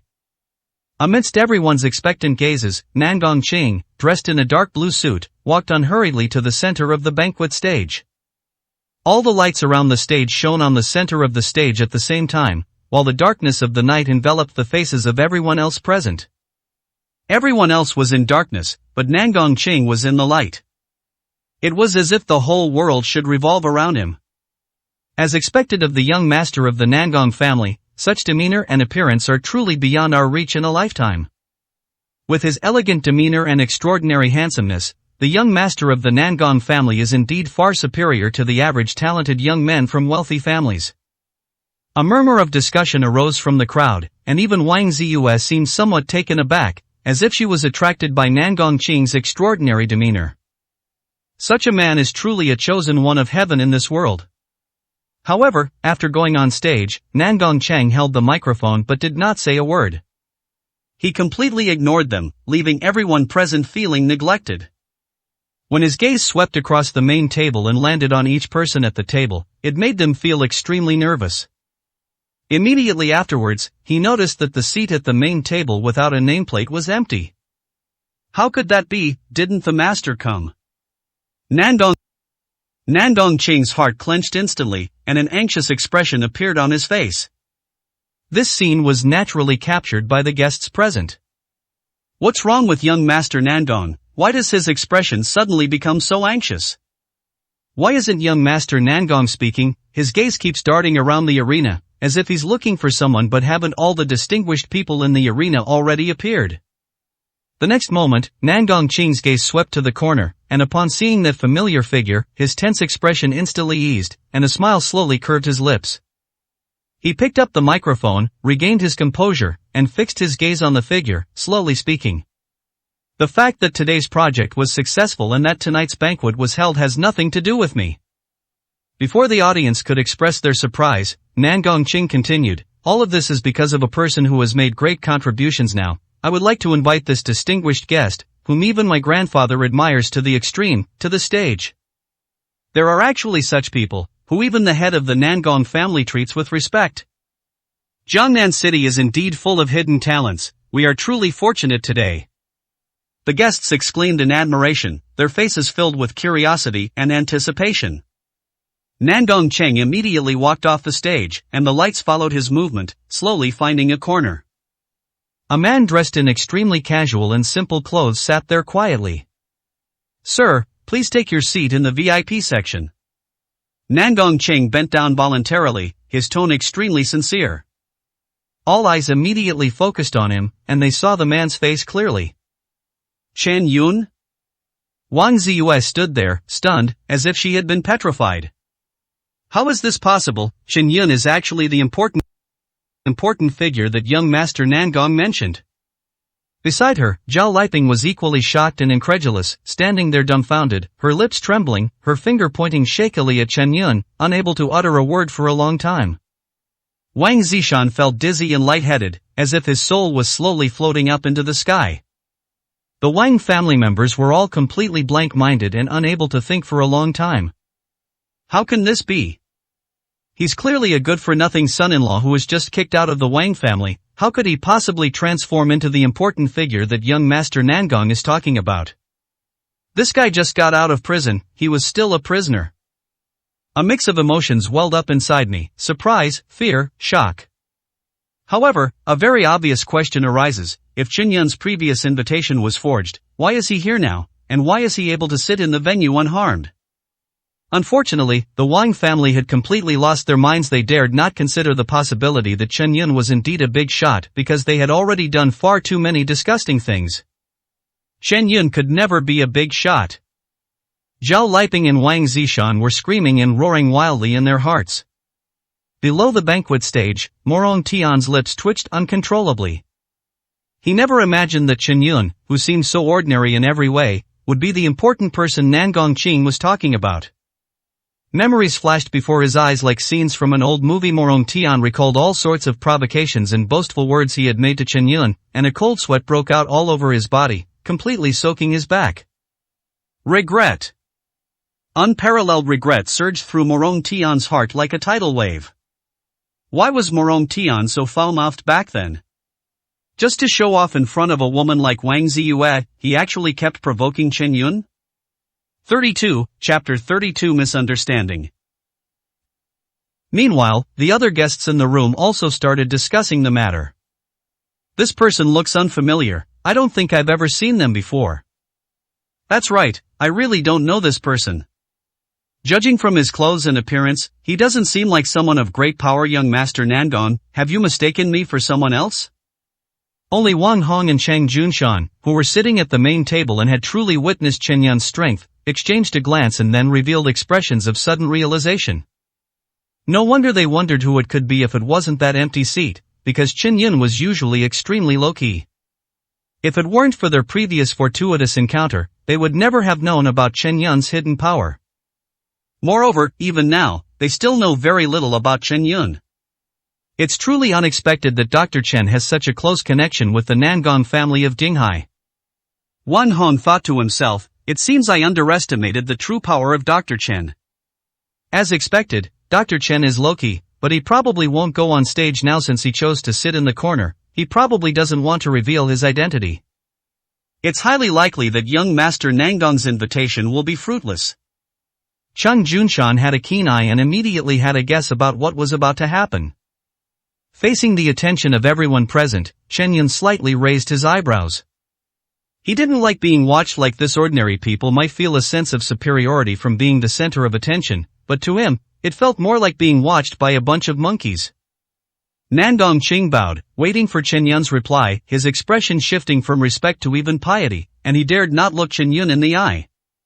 Several years ago, it was Chen Yun who stepped in at a critical moment, turning the tide and saving the Nangong family from imminent destruction, allowing them to escape danger and elevate their status in Jinghai to a new level. It is no exaggeration to say that without Chen Yun, there would be no Nangong family today, and certainly no Nangong Qing today. Therefore, when Nangong Qing actually faced Chen Yun, he felt a mix of emotions, including relief, gratitude, and finally, respect and admiration. This is a man who can turn the rotten into the miraculous. Sir, please move to the main seat. At tonight's banquet, only you are qualified to sit in the seat of honor. Nangong Qing extended the invitation once more, his body trembling slightly. His humble demeanor made everyone present even more incredulous. Then, everyone saw Chen Yun stand up expressionlessly, speaking calmly. Look up and look at me. The master wants me to watch over him?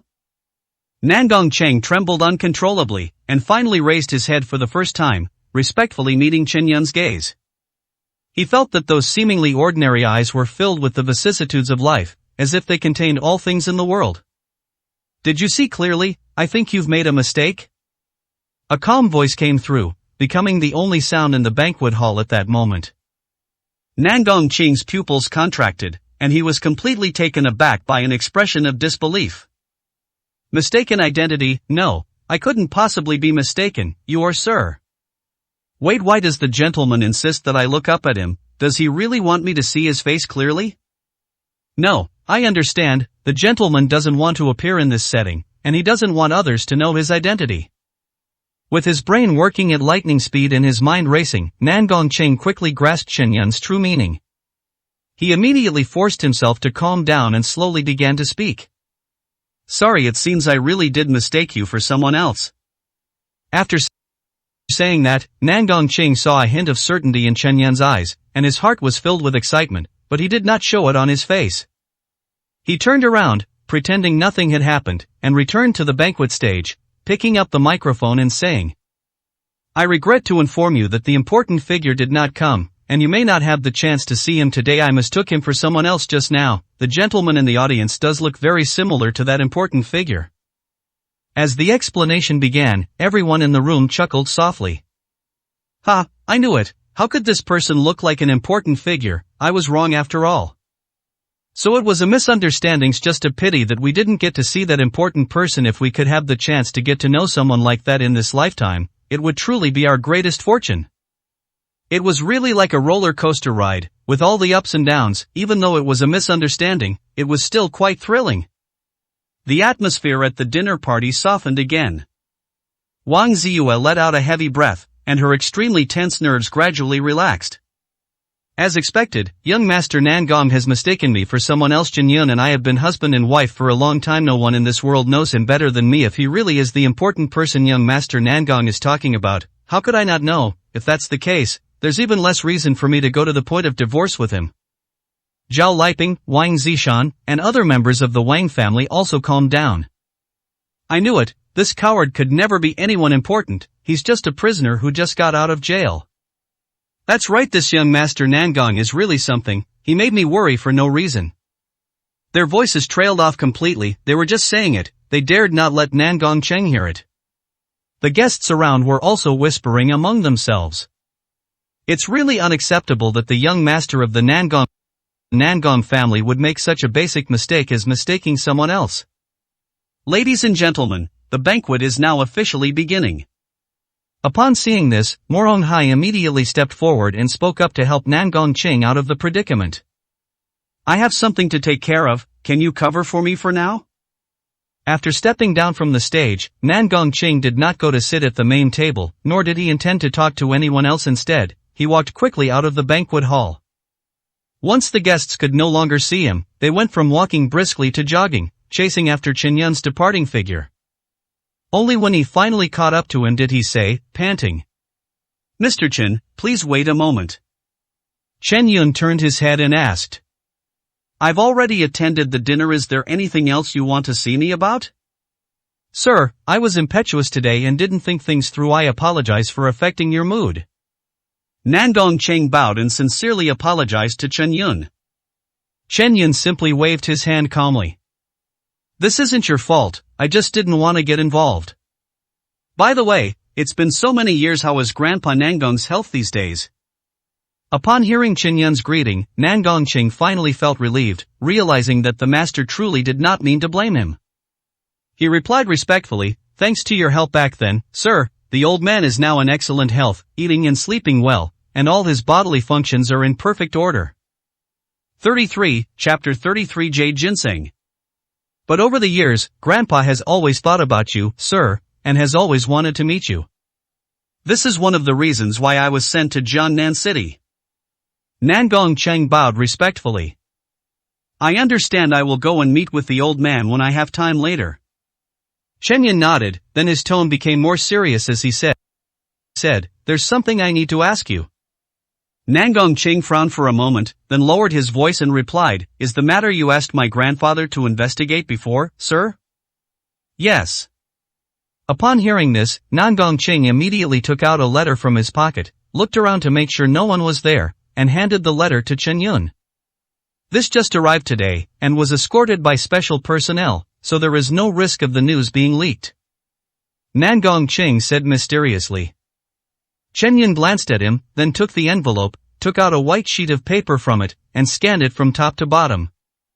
There was only one color photograph on the entire strip of paper. The photo shows a rectangular jade box with a golden sheen, and in the center of the box is a herb that looks like ginseng. Although it resembles ginseng, its exterior is transparent like glass, with speckled green fireflies surging inside, as if it were alive. Jade living ginseng.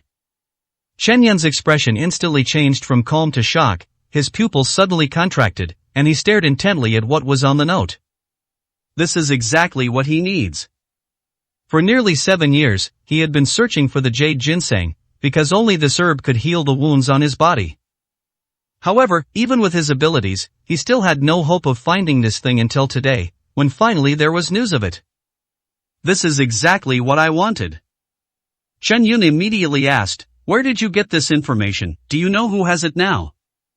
"Sir, according to our current information, this jade ginseng is in the hands of a collector of rare herbs. In about a week, a grand auction will be held in Yunhang, where countless treasures will be on display, and this jade ginseng will likely be the final item," Nangong Qing replied. Upon hearing this, Chen Yun frowned. "An auction? Is there any way to get my hands on it directly? I don't want to keep dragging this on any longer."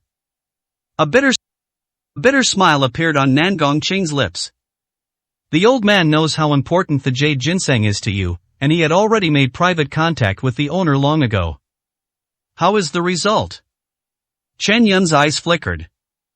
Nangong Qing shook his head, his eyes filled with disappointment. "We eventually discovered that the owner of the jade ginseng was the same person who organized the auction. He already had enough wealth and status to have lost interest in such things. The purpose of this auction is more to gain prestige, and prestige, as you know, sir, the value of a treasure like the jade ginseng is immense. Therefore, the auctioneer is only willing to trade this jade ginseng through auction." Really?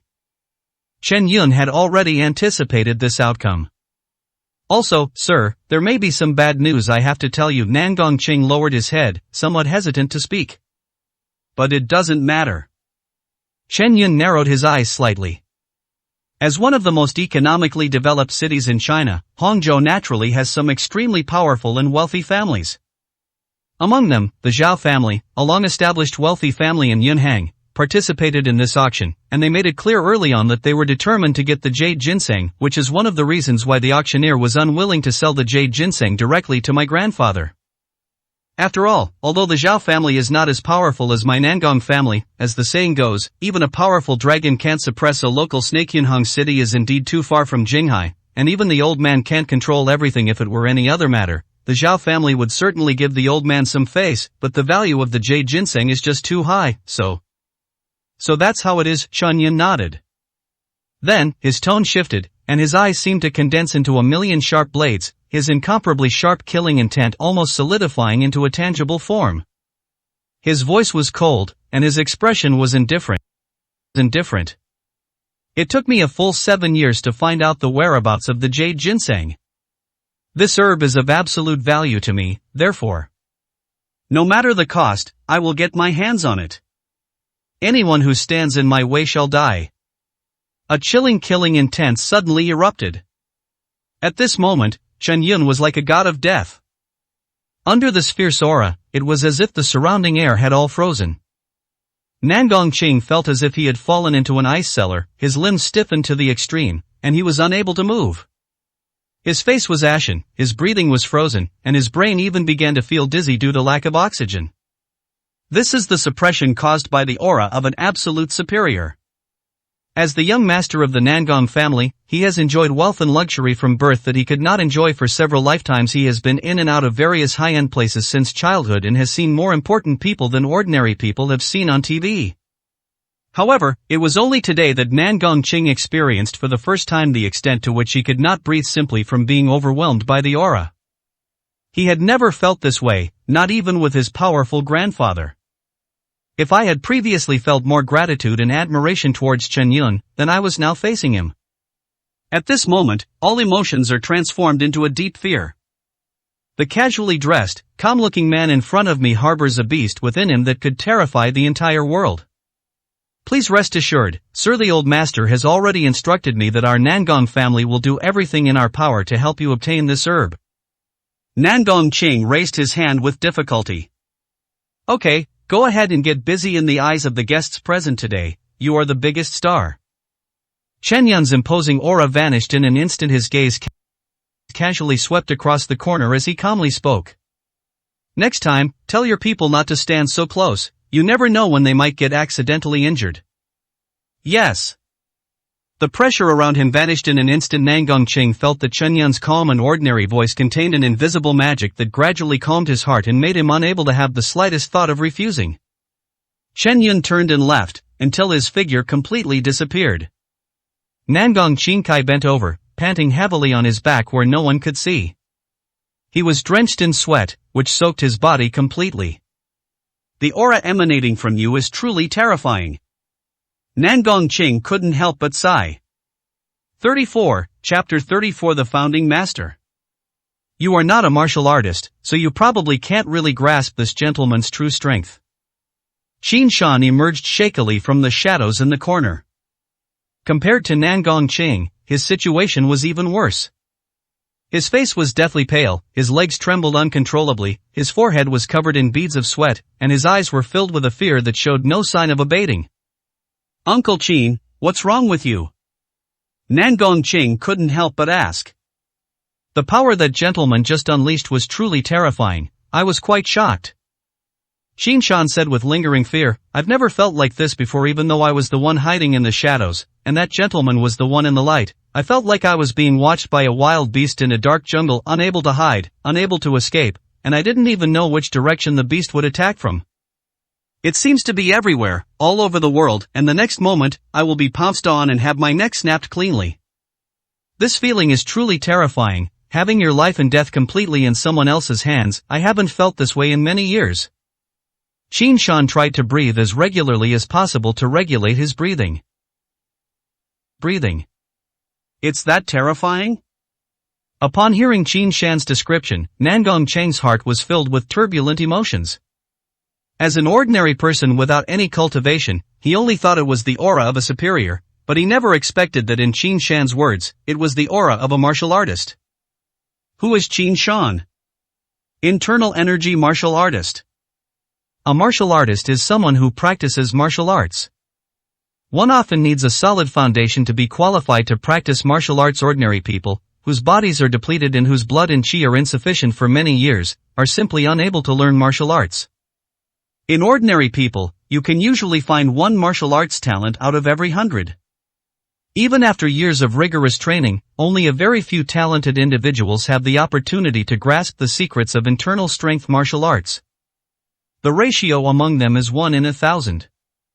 In other words, someone like Qin Shan is one in hundreds of thousands of ordinary people.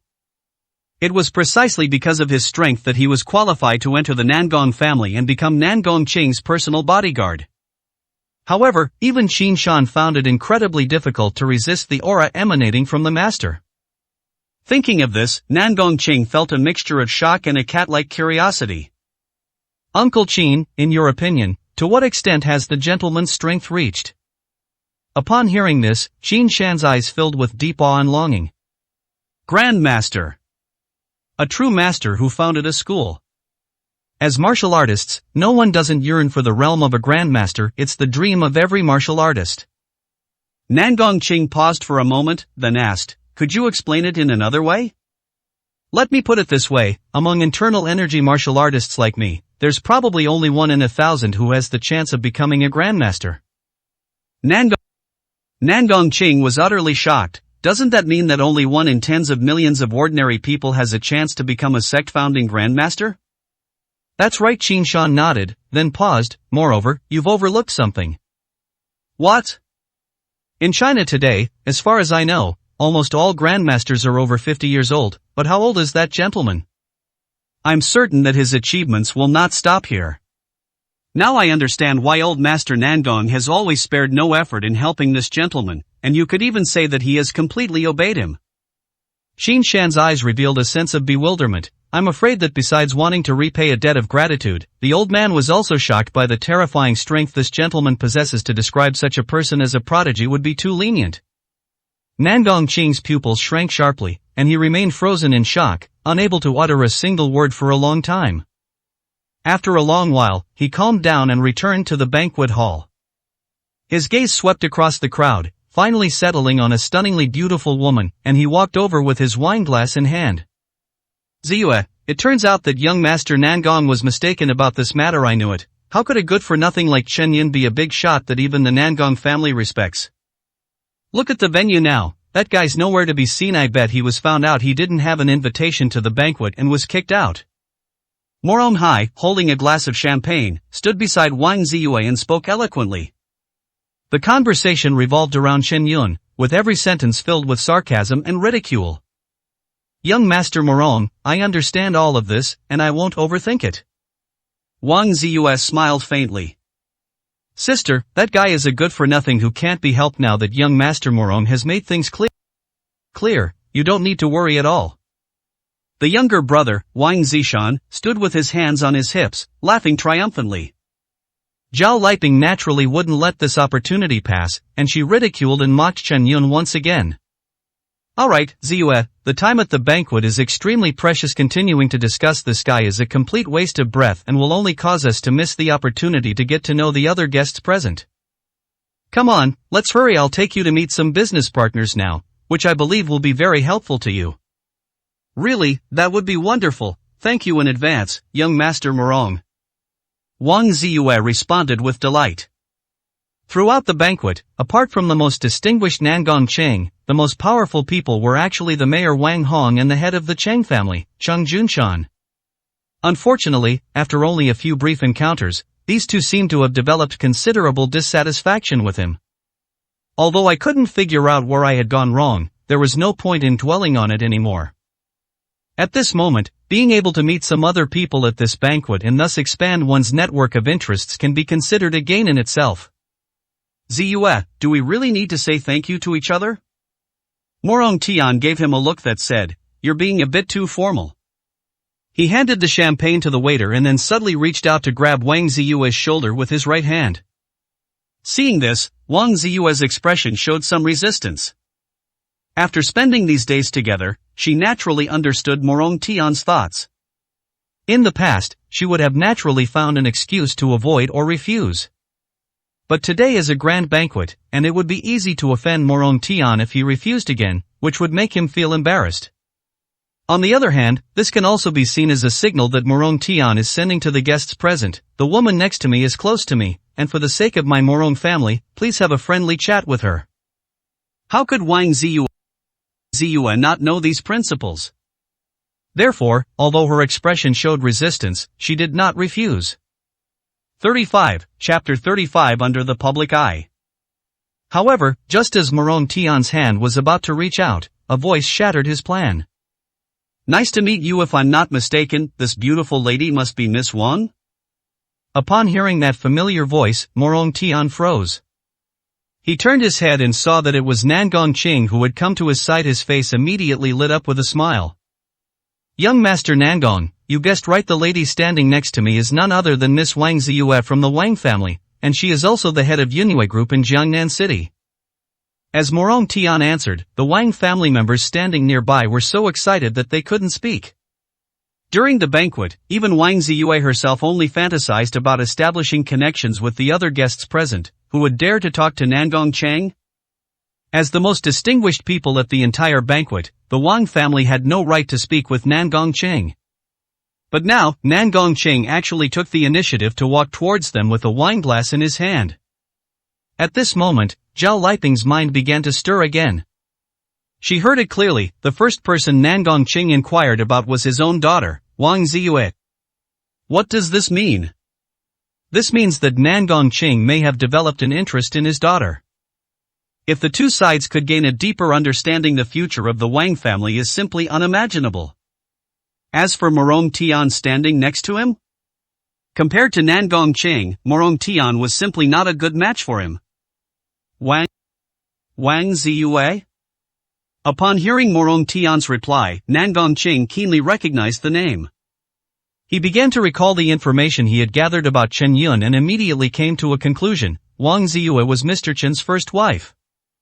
Back then, Old Master Nangong repeatedly instructed that the Wang family should be given preferential treatment, and Wang Ziyue's name was emphasized. Her business must be given sufficient care even if it was a loss-making business. As long as it made her happy, it was worth it. And none of this was even requested by Chen Yun. Rather, it was the old man's way of repaying Chen Yun for saving his life. Immediately, Nangong Cheng extended his right hand and looked at Wang Ziyue with a smile. Hello, Miss Wang. Before coming to Jiangnan City, I had heard that there was a strong woman who was just as capable as any man. After meeting her today, I can confirm that the rumors are true. Hearing Nangong Cheng's flattering words, Wang Ziyue was flattered and reached out to shake his hand in return. The Wang family members standing to the side became even more beaming with joy. If this weren't a banquet, they would have burst into laughter and shouts on the spot.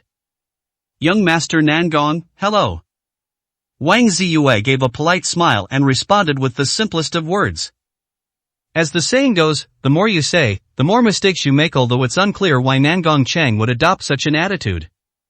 But this is undoubtedly a good sign, so Wang Ziyue doesn't intend to leave a bad impression with any unnecessary actions.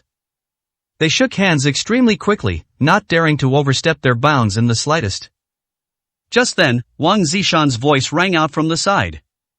Hello, Mr. Nangong. I am Wang Zishan, the younger brother of President Wang. You can call me Xiao Shan.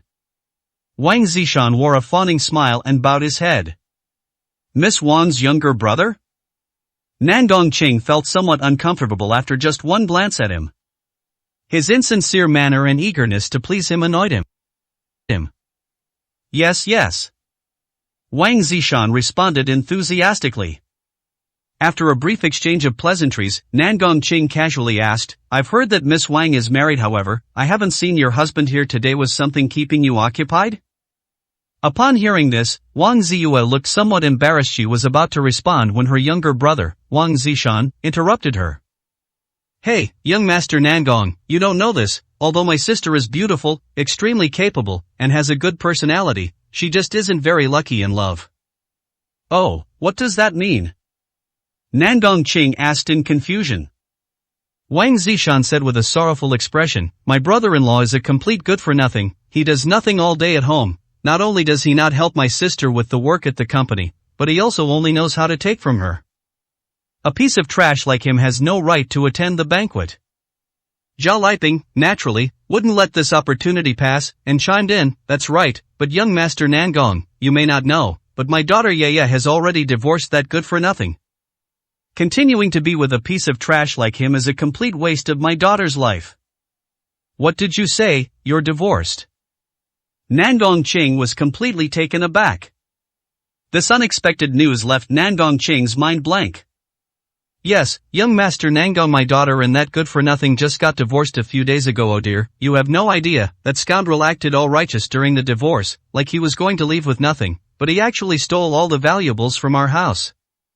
My mom is right, living with that good-for-nothing is a waste of my sister's life. My sister is soft-hearted, and even so, she hesitated for a long time. Our whole family kept persuading her, and she finally made up her mind to get a divorce when that good-for-nothing left. He even hit me. He was practically violent. Luckily, we got a divorce, otherwise, who knows what other extreme things he might have done to my sister.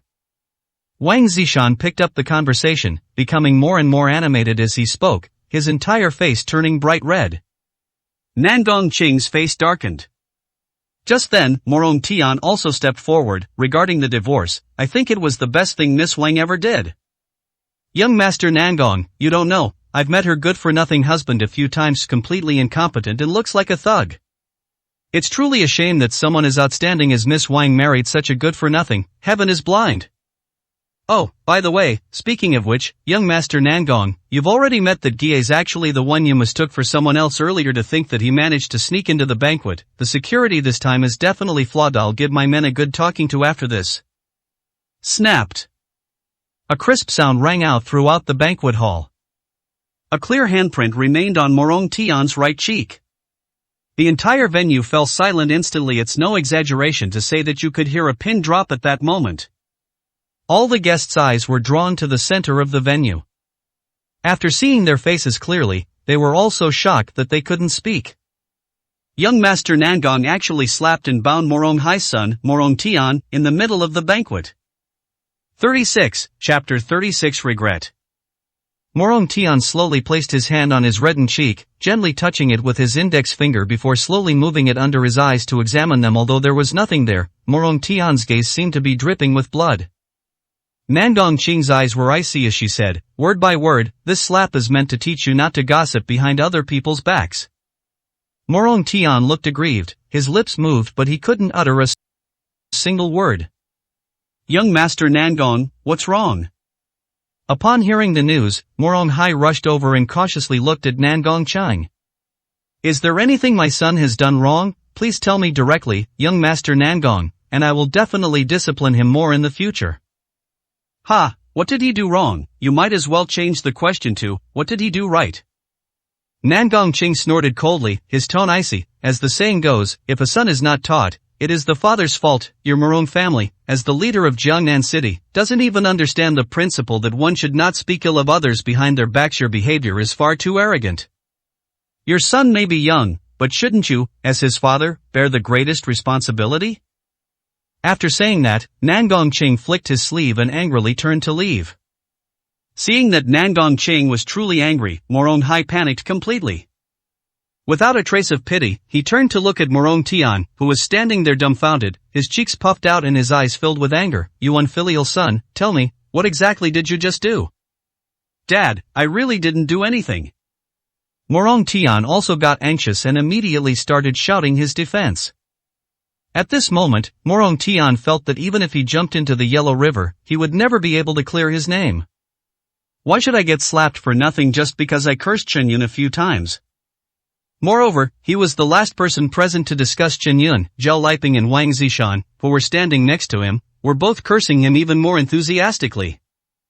Even if you, Nangong Chang, are angry and want to slap someone, why should you only slap me? Moreover, not only did he get slapped for no reason, but his own father also interrogated him without even asking what happened. Heaven have mercy, I, Morong Tianjin, really did nothing. Nothing. Useless trash, I will thoroughly investigate what happened today, and if I find anything, I will skin you alive. After glaring angrily at Morong Tian, Morong Hai, not wanting to waste any more time, immediately chased after Nangong Qing in the direction he had left. You must understand that Nangong Qing represents the Nangong family. If this banquet ends like this, Nangong Qing can easily add a few embellishments when he gets back, and Morong Hai's wish to advance further in Jiangnan City will be completely ruined. Ignoring the despairing look on Morong Tian's face, the many guests attending the banquet were all flushed and extremely excited. There were countless banquets, both large and small, that the people present could attend. However, this was the first time anyone had ever seen such a shocking scene as young Master Nangong publicly tying up Morong Hai's only son. This dinner tonight was absolutely worth it. At the head table, Mayor Wang Hong put down his tea, looked at Cheng Junshan sitting next to him, and said, Old Chang, what do you think of what happened today? What do you mean? Cheng Junshan's eyes revealed the answer. That's right. Wang Hong nodded and said, a prodigy like Nangong Chang would never make such a foolish mistake as mistaking someone else. Besides, there was actually a small detail in how he tied up Morong Tian just now. Cheng Junshan agreed, That's right. Based on the situation just now, it was actually Zhao Liping and Wang Zishan, who are members of the Wang family, who started the insults from the beginning. If talking behind someone's back is used as an excuse, then the slap should obviously have landed on the Wang family members' faces. Moreover, in terms of power and status, the Wang family members are obviously more suitable as targets for venting their anger than Morong Tian. Therefore, there is only one reason why Nangong Qing did not slap Wang Zishan and the other person, because of their status as members of the Wang family. Your thoughts are exactly the same as mine. Wang Hong looked thoughtful. From what I know, the Wang family only runs the Yunwei group, which is far from being a protective shield for them. Perhaps we should investigate the composition of the Wang family members. I believe that will tell us the answer. Cheng Junshan said, this answer must be related to Dr. Chen. Judging from the current situation, Nangong Qing's reaction to Dr. Chen is clearly more inclined towards obedience and worship to the strong, rather than just a simple acquaintance or cooperative relationship. Between the two, Dr. Chen is the one with a higher status. At this point, both of them sighed simultaneously, their eyes revealing unmistakable shock. Our small city in Jiangnan has truly been invaded by a powerful dragon crossing the river. As for the Wang family, who were caught in the eye of the storm, they could only stand there awkwardly, feeling the stares from guests all around them. As those who knew the beginning and end of the matter best, they naturally understood that the slap Morong Tian received was more of an undeserved misfortune. After all, they were the ones who started the whole thing by insulting Chen Yun. Wang Zishan stood there anxiously, his mind filled with regret. Ziyue, will we offend young Master Nangong because of this? Zhao Liping's face was also quite ugly as she leaned close to Wang Ziyue's ear and whispered. Wang Ziyue turned her head and glared at Zhao Liping with extreme anger. If you knew this would happen, why did you do it in the first place? Given young Master Nangong's status, it's already our greatest fortune that he would take the initiative to come and talk to us. You two keep talking badly about Chen Yun and complaining. Do you think young Master Nangong is someone who should listen to your nonsense?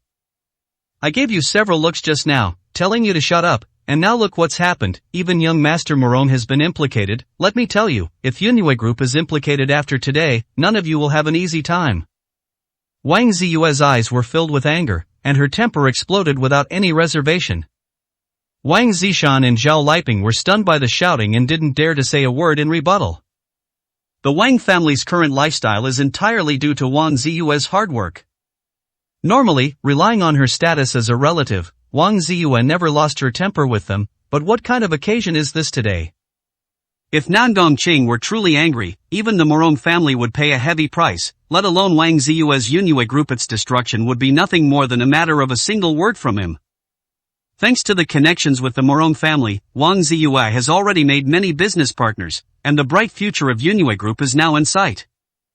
But because of this last moment, the whole game was lost. This feeling of falling from heaven to hell in an instant was finally unbearable for Wang Ziyue. Looking at her parents and younger brother who were more trouble than they were worth, Wang Ziyue suddenly felt a pang of regret. If Chen Yun were standing beside me, even if he couldn't help me in business, he would never cause me any trouble. 37, Chapter 37. You mean that son-in-law? Inside the presidential suite on the top floor of the Tianhua Hotel, Nangong Qing sat on the luxurious leather sofa, his wrist gently turning as the scarlet wine swirled in the glass, his eyes gazing blankly out the window. The azure lake was calm and clear, and the night was enchanting, but Nangong Qing had no mind to appreciate it. His mind is in complete turmoil. Even though we took it very seriously and reviewed it countless times before coming, things still almost went wrong. Young Master Nangong, could you please tell me what my son did wrong? Morong Hai squatted down, his face full of unease and anxiety, as if he had done something wrong. Even though he was nearly 30 years older than Nangong Qing, he acted like a child afraid of being punished. Do you remember when I asked you to deliver the invitation to the Wang family? Nangong Qing stared coldly at Morong Hai. Morong Hai paused for a moment before replying, of course you've emphasized this matter repeatedly, young master. Knowing how much you care about it, I specifically entrusted this task to my son. Moreover, I personally instructed him to make sure that everyone from the Wang family was present. Morong Hai added. So, in the end, did all the members of the Wang family actually attend? Nangong Qing asked in a cold tone. Morong Hai, I think you're getting old and your eyesight is failing you. You can't count anymore, can you? Why can't you do what I asked you to do? Is it because you lack the ability or are you unwilling to put in the effort? If it's the former, and you can't even handle something this simple, what value does your Morong family have? If it's the latter, as the eldest son of the Nangong family, how dare you disobey me? Have you grown too big for your britches and think you can fly the sky? It seems I need to make Grandpa seriously consider whether there is still any need to support your Morong family. Nangong Ching's tone was aggressive, and the questions came one after another. Morong Hai's forehead instantly broke out in a cold sweat, and he was extremely panicked. Heaven have mercy, ever since the Morong family broke away from the main branch of the Nangong family, they have fallen to an extreme level. If it weren't for the Nangong family's sudden help, how could the Morong branch be so powerful and dominant in Jiangnan City today? Putting everything else aside, the reason why so many distinguished guests have come to tonight's banquet is entirely because of the name Nangong. If Nangong Ching really goes back and tells everyone about his dissatisfaction, then Morong Hai's dream of taking things a step further might instantly turn into a fall into an abyss. Young Master Nangong, please enlighten me. Morong Hai spoke with difficulty even now. He still couldn't figure out what went wrong. The Wang family had indeed all received invitations. At the start of the banquet, he took the initiative to greet the eldest sister of the Wang family, and then instructed Morong Tian to take Wang Ziyue to meet business partners whether it was for face or actual benefits. Morong Hai believed he had done enough. Didn't you investigate how many people are in the Wang family before you sent out the invitations? Tell me, how many people from the Wang family came today? Nangong Ching's expression grew increasingly grim. You've already said all that, Morong Hai, how could you not understand? There are 6 people in the Wang family. 4 of them came today, the older sister, Wang Ziyue, and the younger brother, Wang Zishan, as well as the parents. Oh, I know, it's their younger sister who didn't come. Morong Hai counted on his fingers and suddenly realized what was going on. Who else could it be besides my sister? Nangong Ching, suppressing his anger, asked. There's more? Morong Hai was taken aback, a look of doubt on his face. Young Master Nangong, are you referring to that live-in son-in-law? I'll marry your big Y. Nangong Ching's anger erupted like a volcano. He stood up and kicked Morong Hai, knocking him to the ground. After leaving the banquet hall, Chen Yun walked silently along both sides of the street, under the shade of the trees. His eyes darted around, his mind filled with news about the jade ginseng. The jade ginseng is about to be auctioned in Hangzhou City in just 1 week, which is quite a tight schedule. Furthermore, the local powerful Zhao family is determined to obtain the jade ginseng, which inevitably creates some trouble out of nowhere. At this moment, boom! The roar of the engine came from ahead. A red Ferrari, like a roaring lion, sped towards Chen Yun. Chen Yun stopped and stared coldly at the roaring Ferrari in front of him, showing no intention of moving an inch. The air crackled, and the tires rubbed against the ground, creating fleeting sparks. Laugh! A sound like a deflated balloon rang out in the air. The Ferrari finally stopped roaring when it was less than a meter away from Chen Yun. A gust of air rushed towards him, causing his clothes to flutter, but Chen Yun's expression remained unchanged. The car window slowly rolled down, revealing a woman with delicate features and stunning beauty in the driver's seat. Chen Yun, why are you out on the street all alone? A woman with long, wavy hair tossed her hair as she leaned against the car window, her tone languid despite her stunning figure. She wore a low-cut dress and listlessly curled her hair, her snow-white skin subtly revealed. Jiang Nana? After seeing the woman's face clearly, Chen Yun was stunned for a moment. Jiang Nana, Wang Ziyue's best friend, comes from a family that owns a company with assets exceeding 9 figures. Her family background is extremely affluent, and coupled with her outstanding appearance and tall figure, she is undoubtedly a true rich, beautiful, and successful woman. However, Chen Yun did not have a good impression of this woman. The reason is simple. Before Jiang Nana divorced Wang Ziyue, she visited their home many times. But every time she came, she would criticize Chen Yun, thinking that he had no taste in clothes and that he was plain looking. She would put down Chen Yun from all angles, thinking that he was not good enough for Wang Ziyue, and she treated him like a servant. Nevertheless, Chen Yun had never lost his temper with this woman in person before. Firstly, Wang Ziyue always speaks up for Chen Yun. Secondly, Chen Yun doesn't need to lower himself to waste words on such a person. I heard that you and Ziyue have already divorced? Jiang Nana blinked her eyes, looking like she was watching a good show. What does it have to do with you? Chen Yun had no intention of paying any attention to this woman and turned to walk in the other direction. Wait and rush off. I know you just got divorced, and you must be feeling terrible. Besides, you don't have many friends, so you probably have no one to confide in when you're feeling down. Okay, I'll be your trash can. Now tell me whatever's bothering you, I'll listen to everything, and I'll take you somewhere else to relax and clear your head. We've known each other for a while now, so I should comfort you at a time like this, shouldn't I? Jiang Nana said with a smile. Not interested in. Chen Yun shook his head, but his steps forward showed no sign of stopping. 38, Chapter 38 Zhengku. Seeing that Chen Yun remained unmoved by her suggestion, Jiang Nana's eyes lit up, and she unleashed a fatal trump card. Chen Yun, do you want to get back together with Ziyu? You should know that Ziyue trusts me a lot. Maybe if I say some nice things, she might consider getting back together with you. Upon hearing this, Chen Yun stopped and turned to look at Jiang Nana. Snapped. With a soft click, the passenger door opened gently. Tell me in the car. Jiang Nana said with a smile. After Chen Yun got into the car, Jiang Nana's lips curled into a faint, cold smile. With a roar of the accelerator, the Ferrari sped away. A few days ago, Wang Ziyue was in a bad mood, so she went to Jiang Nana to confide in her. She told Jiang Nana everything that had happened recently, including her divorce from Chen Yun, her mother's claim that Chen Yun stole the family's jewelry, and that Chen Yun had even hit her younger brother. Jiang Nana became an internet sensation upon hearing these words.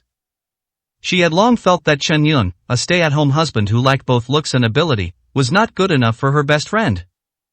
I never imagined that even after the divorce, this guy could still do something so disgusting. So, Jiang Nana secretly vowed to herself that she must help her best friend get revenge. Chen Yun, heaven has handed me this opportunity, so you can't blame me. Jiang Nana sneered inwardly. Half an hour later, the Ferrari stopped in front of a bar. Unlike other noisy and chaotic bars, this bar called Owl has a surprisingly high-class atmosphere. The bar owner is also a woman with a very powerful background, and many people dare not mess with her. Of course, it is precisely because of the support of such a powerful female boss that the bar is top-notch in terms of both decor and drinks, and there is no possibility of counterfeit goods. The only downside is that it's too expensive, and ordinary people can't afford it. But this is naturally not a problem for a rich second generation like Jiang Nana. Walking into the bar and sitting by the window, Jiang Nana looked at Chen Yun. What would you like to drink? I'll pay for everything today. Whatever, Chen Yun replied indifferently. You're still indifferent like before. Do you know that makes you seem like you have no opinions of your own in a woman's eyes? Jiang Nana couldn't help but make a comment. She snapped her fingers lightly and expertly ordered some of her favorite drinks and snacks. After the waiter left, Jiang Nana asked. To be honest, please don't mind me. Then you'd better not say anything. Chen Yun glanced at her. You've learned to be sarcastic now? Jiang Nana's tone faltered. Actually, I've always felt that you, Ziyue, were going to get a divorce sooner or later. It's not that I look down on you. Think about it yourself. What kind of person is Ziyue? She is good-looking and capable. Even though her family couldn't help her, she started from scratch and got to where she is today step by step. Essentially, she is a career-oriented woman who craves higher social status and prestige. And you, average looks, no ability, and no ambition, you stay at home all day researching how to cook, like a stay-at-home dad who's just giving up and lying down. You have no ambition at all. If it were an ordinary girl, it wouldn't matter, but for Ziyue, that's not what she needs. Not to say who's right or wrong in this matter, but the ultimate reason is that your personalities are incompatible. And, let me tell you. Jiang Nana spoke fluently, displaying the demeanor of an educator. Stop, I didn't come here to listen to your lecture. Chen Yun immediately stopped him. Look, that's how you men are. It's one thing to be incompetent, but you don't want anyone to say it. It's this useless pride that's making the gap between you and Ziyue widen. Jiang Nana scoffed. If you're not going to offer me a drink, then I'll be going now. Chen Yun immediately tried to get up, his expression showing some dissatisfaction. How could Jiang Nana let him leave now? If he just left like that, wouldn't the plan be ruined? Immediately, a smile appeared on his face, and he quickly stopped Chen Yun. No, I won't say anything more, okay? Drink up, I ordered a lot. If you leave, all this wine will go to waste. At the same time, the waiter placed the drinks and light meals ordered earlier on the table. Chen Yun didn't stand on ceremony with her and started eating right away. I thought I could have a peaceful meal at the dinner party, but problems arose right at the beginning. Chen Yun had no choice but to turn around and leave. Martial arts practitioners have big appetites, and he was indeed already very hungry. Seeing Chen Yun wolfing down his food, Jiang Nana curled her lips in disgust. He looks like he hasn't eaten for days. That makes sense. Without Wang Ziyue, this guy has no ability, no looks, and no savings. He probably hasn't had any food for several days. After mentally complaining, Jiang Nana focused her gaze on the watch on her wrist and checked the time. It should be about time. The thought had barely crossed my mind when I saw the bar door open and a group of people walk in. The man in the lead wore a large gold chain around his neck, had a fierce appearance, and exuded a bandit-like aura. The exposed half of his arm was tattooed with a dragon from bottom to top, and the eyes and the pupils were lifelike. He wore a gold watch on his wrist and exuded the air of a nouveau riche. Young Master Zhang, what are your plans for today? Have some hotties recently arrived at the bar, bring them all up for our young Master Zhang later. I heard there's a bottle of Louis XIII in this bar that's been treasured for many years. Let's have the owner open it for our young Master Zhang later. It is good. Behind him, a group of thugs and ruffians surrounded the man in the center, treating him like a star among wolves. You guys really know me, don't worry, I'll cover all the expenses for today. Zhang Ke waved his hand with great enthusiasm. Young Master Zhang is awesome. Young Master Zhang is so generous. As expected of young Master Zhang, whose demeanor is unmatched. A barrage of flattery followed, and the young men behind him were all thrilled. Suddenly, a young man with dyed yellow hair had his eyes light up. He looked towards the window seat. Young Master Zhang, isn't this the girl you had your eye on before? Upon hearing this, Zhang Ke's eyes lit up, and he immediately looked towards the window. Suddenly, I saw Jiang Nana sitting by the window. It really is. Zhang Ke said with a look of surprise, waving his hand. A group of thugs surrounded him and moved toward that side. Today, Zhang Ke was determined to show his skills and win over this woman. 39, Chapter 39. He is my man. Zhang Ke walked towards Jiang Nana with a smug look on his face.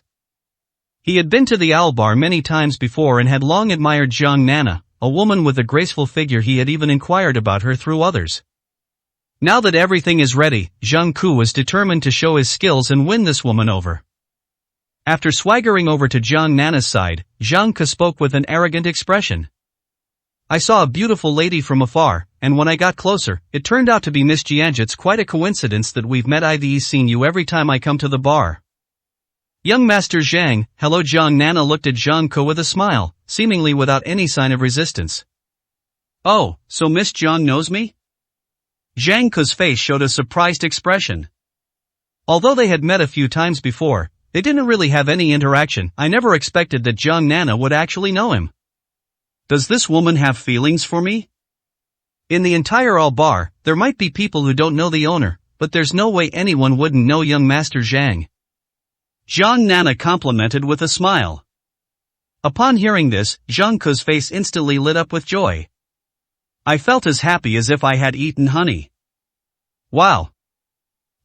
I, Zhang Ke, have such a great reputation. Then, the sound of someone wolfing down their food caught Zhang Ke's attention. His expression clearly fell, and he turned to Jiang Nana, asking, Miss Jiang, is this your friend? Zhang Ke stared intently at Jiang Nana's expression, as if observing something. Of course not. Jiang Nana immediately shook her head. Seeing this reaction, Zhang Ke made a decision instantly and immediately roared at Chen Yun, Kid, if you know what's good for you, get out of here right now, and if you dare to harass Miss Jiang again, I'll make you regret it.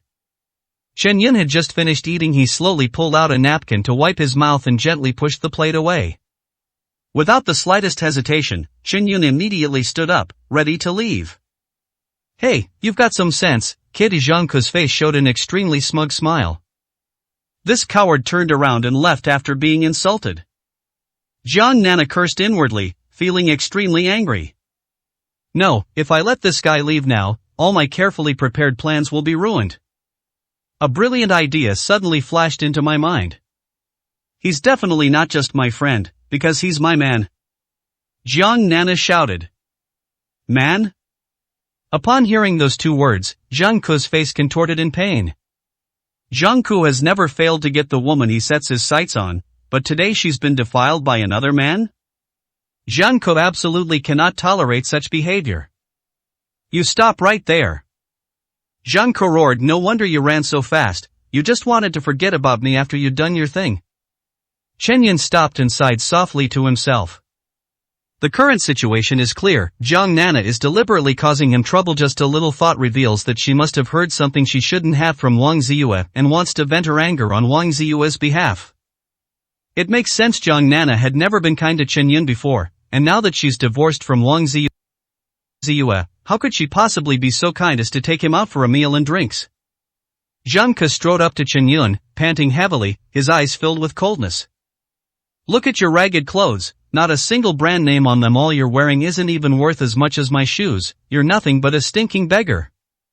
Can't you open your eyes and look around properly? Is this the kind of bar someone like you should be in? Can't you take a piss and look at yourself in the mirror?" Moreover, a toad trying to eat swan meat. Miss Jiang Nana has such looks and status, how dare someone like you get close to her? Zhang Ke spoke rapidly, launching into a scathing critique and mockery, belittling Chen Yun in every way, from his appearance to his looks. However, after hurling his insults, Chen Yun's face remained completely expressionless. He simply asked, "Are you finished?" "I'm done talking, I'll be going now." Chen Yun shrugged and walked straight towards the bar entrance. Seeing this, Jiang Nana was completely speechless. How can a man not even lift his eyelids when he is being humiliated and insulted like this? Does he have any dignity or face as a man? No wonder Wang Ziyue wanted to divorce him. If she were married to someone like that, she wouldn't be able to live with him for even a day. They're incredibly patient, even more so than the Teenage Mutant Ninja Turtles. With a quick glint in her eyes, Jiang Nana had an idea. She stepped forward, looking at Zhang Ke with a pleading gaze. "No, young Master Zhang, please let him go, just let him go. Chen Yun, you should leave quickly, don't worry about me." What appears to be a plea for leniency is actually nothing more than fanning the flames. The woman he had his eye on was actually pleading for another man. How could Zhang Ke possibly tolerate such a thing? He felt the blood rushing to his head, and immediately stepped forward, blocking Chen Yun's path. "Stop right there, did I say you could leave?" Chen Yun remained silent, his calm gaze sweeping over Zhang Ke indifferently. In an instant, Zhang Ke felt as if he were being watched by a sleeping ancient beast. The look in his eyes sent chills down his spine, filling him with fear. "Boss, just tell me, what do you want to do with this kid? You bastard, don't you even bother to find out what kind of person my boss is around here?" "That's right, boss, just say the word, and we'll teach this kid a lesson right away. We promise he'll never dare to bother your wife again. With so many of us, dealing with this kid won't take more than a minute." His henchmen swarmed around him, shouting.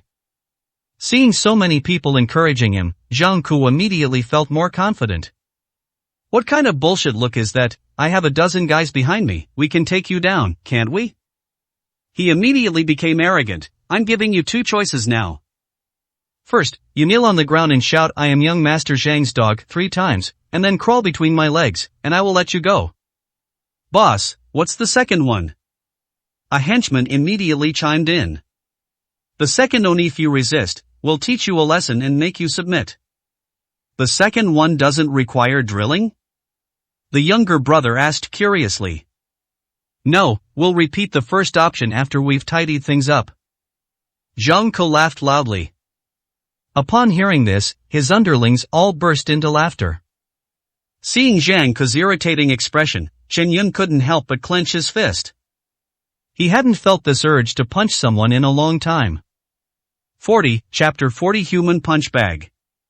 Chen Yun flexed his wrists, eager to smash this guy's head open with a beer bottle right away.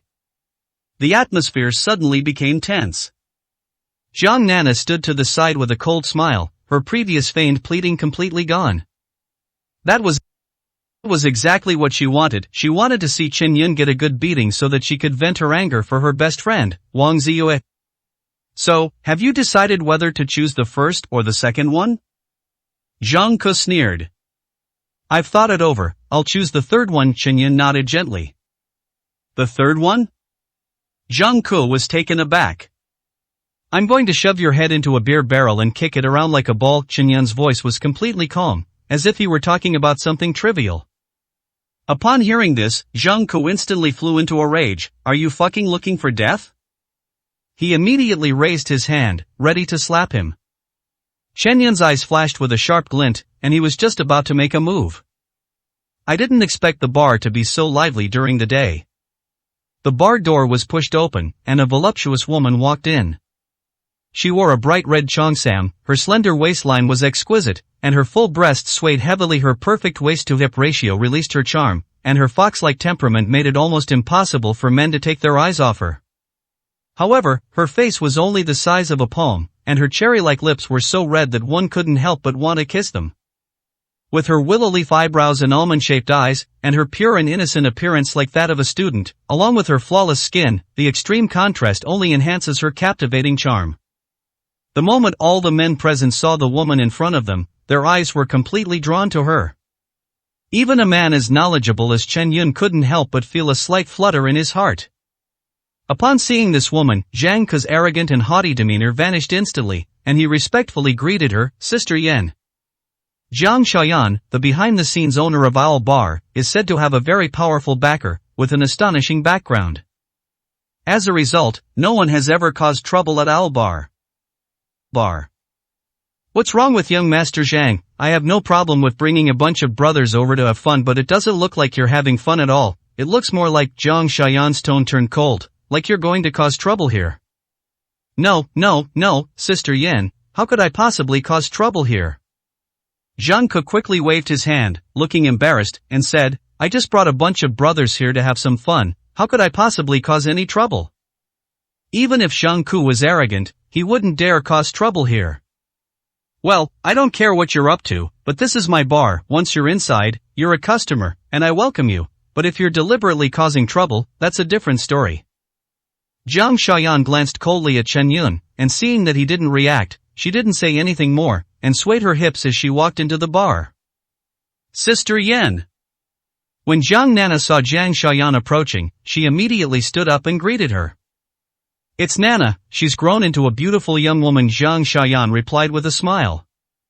Sister Xiaoyan is the real beauty, how can I compare to you? Jiang Nana covered her mouth and chuckled. Sister Yen. Sister Yen. As Jiang Xiaoyan continued walking forward, greetings kept pouring in from the bar. Jiang Xiaoyan responded to each of these points meticulously. Everyone present felt respected. Only after watching Jiang Xiaoyan walk further and further away until her figure disappeared from sight did Zhang Ke glare fiercely at Chen Yun. You got lucky this time, kid, you got lucky, but next time we meet, I'll show you what's what. You're quite lucky, Chen Yun said calmly, clenching his right fist tightly. After glancing around, a smile appeared on his lips. He turned and walked towards the restroom. Seeing Chen Yun leave, Zhang Ke was filled with rage and slammed his hand on the table. Young Master Zhang, this guy is too arrogant. We have to teach him a lesson, or we'll never be able to swallow this insult. The blonde-haired man behind him stepped forward and spoke up.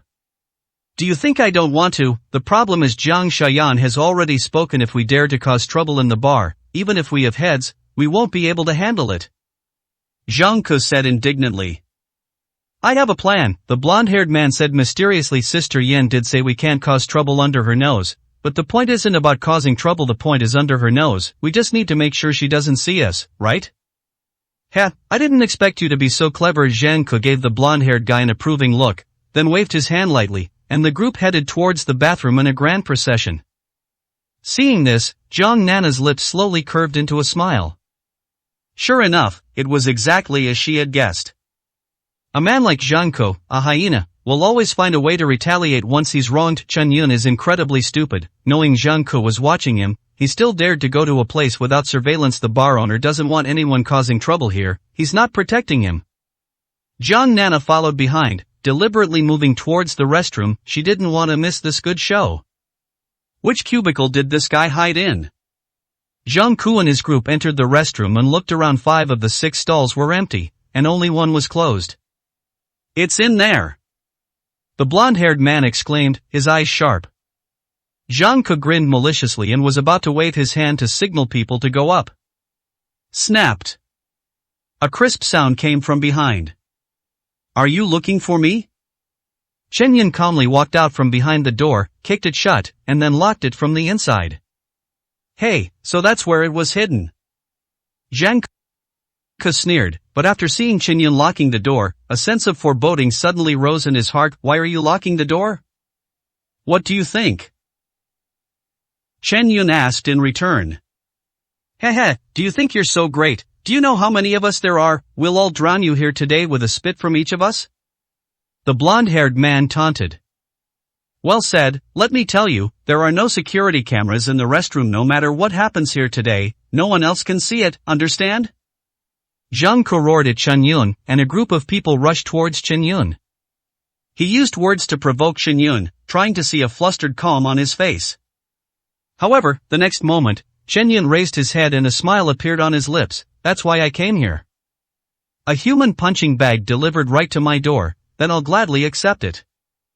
41, Chapter 41 Rough Waves. I've traveled all over the country for so many years, and I've never met anyone as pretentious as you. Zhang Ke sneered and waved his hand. Brothers, this guy looks down on you, don't hold back, beat him up hard, I'll take responsibility for anything that happens. The boss is mighty. A group of people shouted and rushed towards Chen Yun.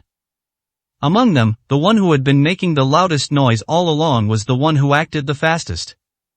Without saying a word, he thrust both hands straight into Chen Yun's eyes. In response, Chen Yun delivered a seemingly slow knee kick. The movements looked very gentle, yet in an instant. Boom! A dull thud followed, and Huang Mao's stomach deflated like a ball, his body slamming into the wall behind him like a cannonball. Then, his eyes rolled back, he vomited blood, and before he could utter a single word, he lost consciousness. Seeing their own brother suffer, the remaining people at the scene were completely enraged. To put it bluntly, these people were just street thugs who relied on Zhang Ke for support. They're all lazy bums who love to get into brawls all the time, relying on their numbers to bully the few. They had certainly encountered tough opponents in the past, but because there were so many of them, no matter who they encountered, they were all beaten to their knees and begged for mercy. In the end, they believed that Chen Yun, whom they encountered today, would be no exception. A group of people rushed towards Chen Yun, their moves completely haphazard, doing whatever could hurt him. Some used the monkey stealing peach technique to target the groin, some reached into their nostrils, some grabbed hair and tore ears, and some even tried to hug legs. That's how fights are in the wild. We're all human. No matter how strong you are, whether you've studied martial arts or grappling, a person only has 2 hands and 2 legs. If I grab you and hold you down, how can you resist? These tactics were invincible in the past. No matter who you encountered, they would eventually defeat you. But today, all of that has lost its effect. Whenever someone tried to ambush Chen Yun, he seemed to have eyes in the back of his head, easily dodging the attack. If anyone tries to grab his arm or leg, he can easily throw them face-first into the mud with just a slight turn of his body. When Chen Yun clenched his fist and smashed it down, everyone who was attacked felt as if a 1,000-pound hammer had fallen from the sky, shaking their hearts and making their souls leave their bodies. In the instant the immense force struck, individuals were sent flying backwards as heavily as lead balls. Zhang Ke watched as his brothers were punched and sent flying to his side, their faces bruised and swollen, howling in pain. Cold sweat poured down his forehead, staining the back of his white shirt black. His pupils contracted sharply, his face contorted, and his body trembled so badly that even standing up was extremely difficult. This fight, which resembled a professional boxer beating up a kindergarten child, lasted only 2 minutes before coming to an end. 9 people lay groaning beside Zhang Ke, plus himself and the unconscious blonde-haired man, making a total of 11 people. Chen Yun glanced at Zhang Ke lightly, a smile playing on his lips, as if to say, "You've given me a lot of fun." Zhang Ke trembled as he backed away, pulling out his phone from his pocket while continuing to hurl threats. "Damn, I didn't expect you to be such a good fighter. You wait, I'll call some people over right now. Don't try to run away now, or I'll teach you a lesson when my new guys arrive." Chen Yun made no attempt to stop him, silently watching Zhang Ke dial the phone and call for reinforcements. After finishing the call, Zhang Ke's expression softened noticeably. He looked at Chen Yun and sneered, "Fine, I'll give you the guts not to run away. But let me tell you clearly now, you're definitely finished. I only wanted to teach you a small lesson, but now you've beaten my men to this state. If I let you leave unscathed, where will I, Zhang Ke, put my face?" A cruel smile appeared on Zhang Ke's face. "Today, I want one of your arms." His eyes were smug, and his expression revealed a condescending judgment, as if Chen Yun was completely at his mercy and powerless to fight back. "Hell, let's not even talk about who you called to give you such confidence," Chen Yun sneered, his figure flashing to Zhang Ke's side in an instant, grabbing his neck. "What kind of mentality do you have to dare to talk to me like this when there's no one around?"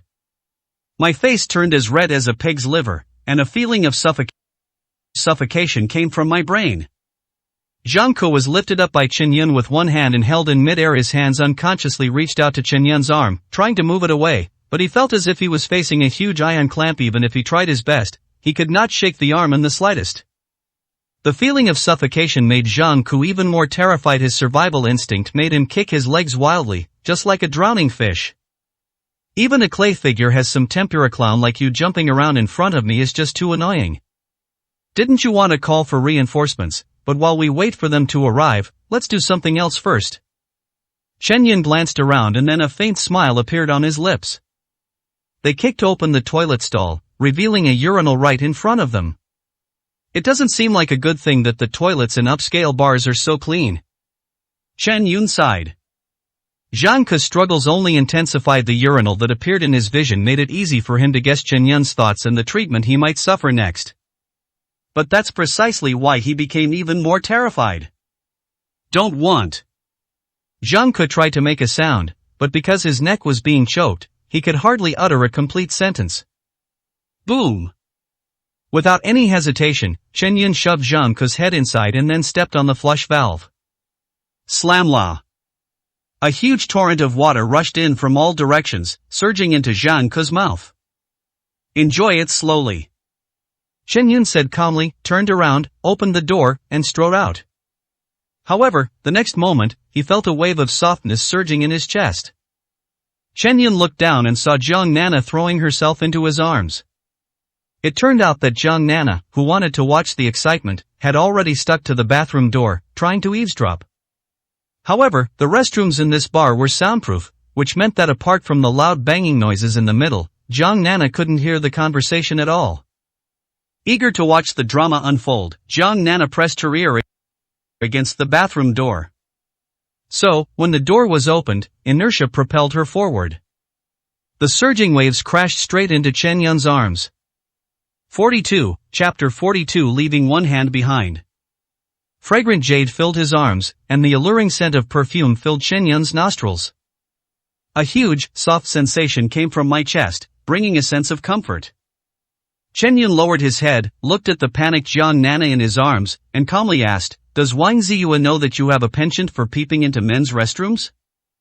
"I didn't," Jiang Nana retorted, extremely embarrassed, her entire face turning bright red. Without any hesitation, Chen Yun gently flicked his wrist, sending Jiang Nana flying off his body.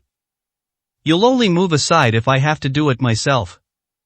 Jiang Nana was so embarrassed that she couldn't speak for a long time. She could only stammer and explain, "Well, you and I need to talk to Zhang Ke. Saw them go into the restroom together just now, so I stood at the restroom door waiting for him. Have you seen him? Where is he?" "You want to know?" Chen Yun asked. "Aha." Jiang Nana nodded immediately, like a chick pecking at rice. "If you want to know, just go in and see for yourself. Once you're inside, you'll be able to see it clearly." "Ha?"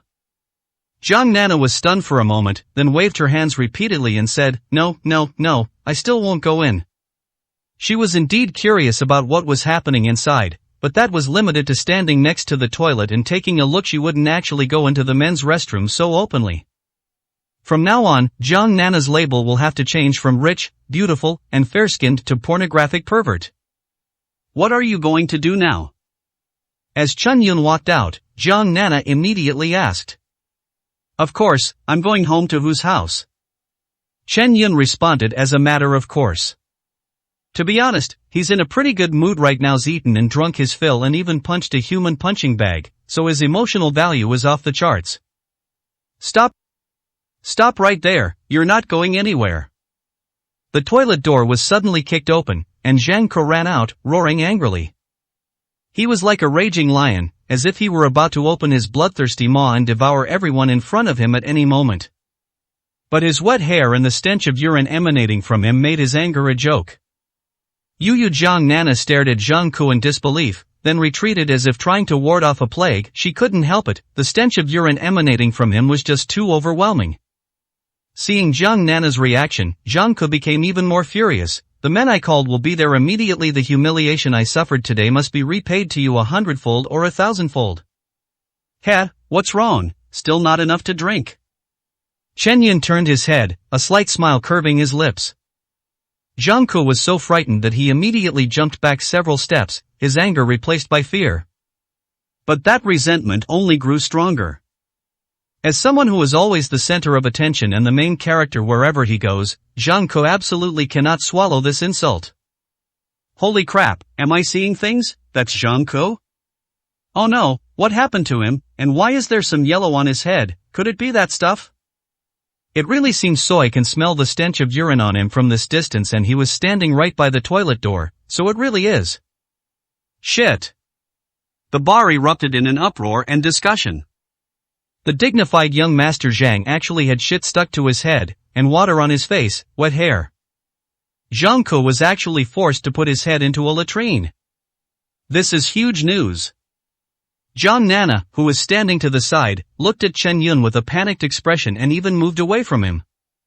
She never expected that, out of so many people who went in, it was Chen Yun who came out unharmed.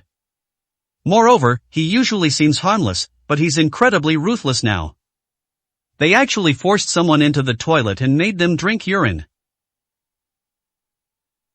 Jiang Nana couldn't help but imagine herself in that scene, and her heart trembled. What if she were the one being pressed inside? No, I can't think about it anymore. So horrible. The bar was noisy and chaotic, with chatter boiling like hot water, never stopping. A stunningly beautiful woman with a graceful figure walked out from a private room on the second floor. She stood by the railing, looking down at the building, a hint of surprise in her eyes. What's Chen Yun doing here? Chen Qingyuan never expected to run into Chen Yun at the owl bar. Moreover, judging from the commotion below, this guy has probably caused quite a bit of trouble. Such a commotion naturally attracted the attention of Jiang Shayan, the bar owner. She immediately walked from the first floor to the lobby.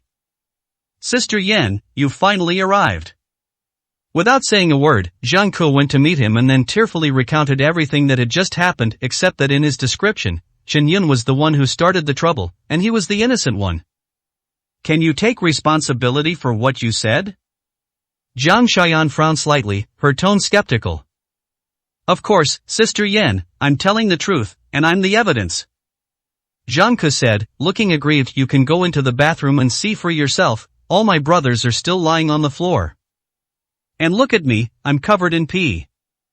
Sister Yan, you must stand up for me. When have I, Zhang Ke, ever been bullied like this before? In order to get Jiang Shayan on his side, Zhang Ke had no choice but to admit that he had drunk urine. Hearing these words and looking at Zhang Ke, who was covered in a mess, Jiang Shayan's eyes gradually turned cold. You did all of this? Jiang Shayan said in an icy tone. If we only look at the result, then it is true, Chen Yun calmly admitted, adding, but he was the one who started the conflict. I don't care who started the conflict, and besides, you're all just talking and neither of you has any evidence, Jiang Shayan said, but what I see now is that you've beaten up Zhang Ke and his gang. Anyone who lays a hand on someone is breaking the rules of my bar. I absolutely cannot tolerate that. Jiang Xiaoyan's voice was filled with obvious anger, and her eyes were extremely cold. I have to deal with this, not only because of the two of you, but also for the sake of my bar's reputation. If this isn't resolved, who will dare to come to my bar in the future? Jiang Xiaoyan immediately looked at Zhang Ku and said, You were injured today, so I'm giving you a choice. Tell me, how do you want me to deal with this? Upon hearing this, Zhang Ku's face lit up with joy, then he glared at Chen Yun with a ferocious expression. I have suffered such a great humiliation today, so it is only right that I take his life. However, for your sake, Sister Yan, let's stick to our own rules. He left one hand behind, and we'll let this matter drop. 43, Chapter 43 Restricted Area. The room fell silent, waiting for the proprietress, Jiang Xiaoyan, to nod. However, to everyone's surprise, Jiang Xiaoyan shook her head and refused Zhang Ku's request. No. You yourself said that's the rule of the underworld, but this is my bar. Cutting off someone's hand is too bloody and will affect my business in the future. Here's the solution. I'll make him kneel down and kowtow to you, then I'll set up a table for you two to have a reconciliation drink. In my eyes, this matter is over. Jiang Xiaoyan spoke calmly, but her tone was condescending, as if she were issuing orders, even though she was offering suggestions. Zhang Ku was extremely unhappy. He had been forced to drink urine in the toilet and humiliated in front of everyone, only to be rewarded with something as trivial as kowtowing. No one would be satisfied with that. Okay, Sister Yan, I'll do whatever you say. But in the end, Zhang Ku reluctantly nodded, thinking of the power behind Jiang Xiaoyan and the person behind her. Even if Zhang Ku didn't want to agree, he had no choice. Immediately, he turned to Chen Yun and said viciously, I'll let you off the hook today for Sister Yan's sake now. Get over here and kowtow to me to admit your mistake. His eyes held a hint of smugness and satisfaction. Although he couldn't take Chen Yun's arm, he couldn't retaliate physically. However, being able to retaliate mentally for the humiliation and shame he suffered can be considered a form of compensation. He imagined Chen Yun kneeling before him, begging for mercy, and a smile even appeared on his lips. All eyes were on this spot, waiting to see the spectacle of him kneeling and begging for mercy. However, 2 minutes passed. Chen Yun remained calmly standing in place, as still as a meditating monk, showing no intention of making any move. Hey kid standing there, take my advice and hurry up and do it. It's just kowtowing, it's no big deal. That's right, even Zhang Ku has to give Sister Yan face. Can't you understand that? If you anger Sister Yan again today, you might really have a hard time leaving here. Young man, it's understandable that you have a big temper at such a young age, but there are some people you can't afford to offend. Take my advice, quickly kowtow, and this matter will be over. Sister Yan is still soft-hearted after all. She didn't want your arm, you should be grateful. Inside the bar, various voices offering advice and dissuasion could be heard. Even Jiang Nana, who was standing to the side, couldn't help but say, Chen Yun, listen to me, kneel down now. Why should I kneel? Chen Yun sneered, looking at Jiang Nana, there's no one in this world who can make me kneel. If you're a spineless coward, you might as well come and kneel yourself. Hearing this, Jiang Nana was furious, feeling like she was talking to a brick wall. Is this guy missing a screw in his head? Do you even know how terrifying the power behind Jiang Xiaoyan really is? Didn't you even glance at the reactions of everyone present? I'm giving you advice to save your life. You're so ungrateful. I've already given you a chance, but judging from your expression it seems you don't intend to take my words seriously.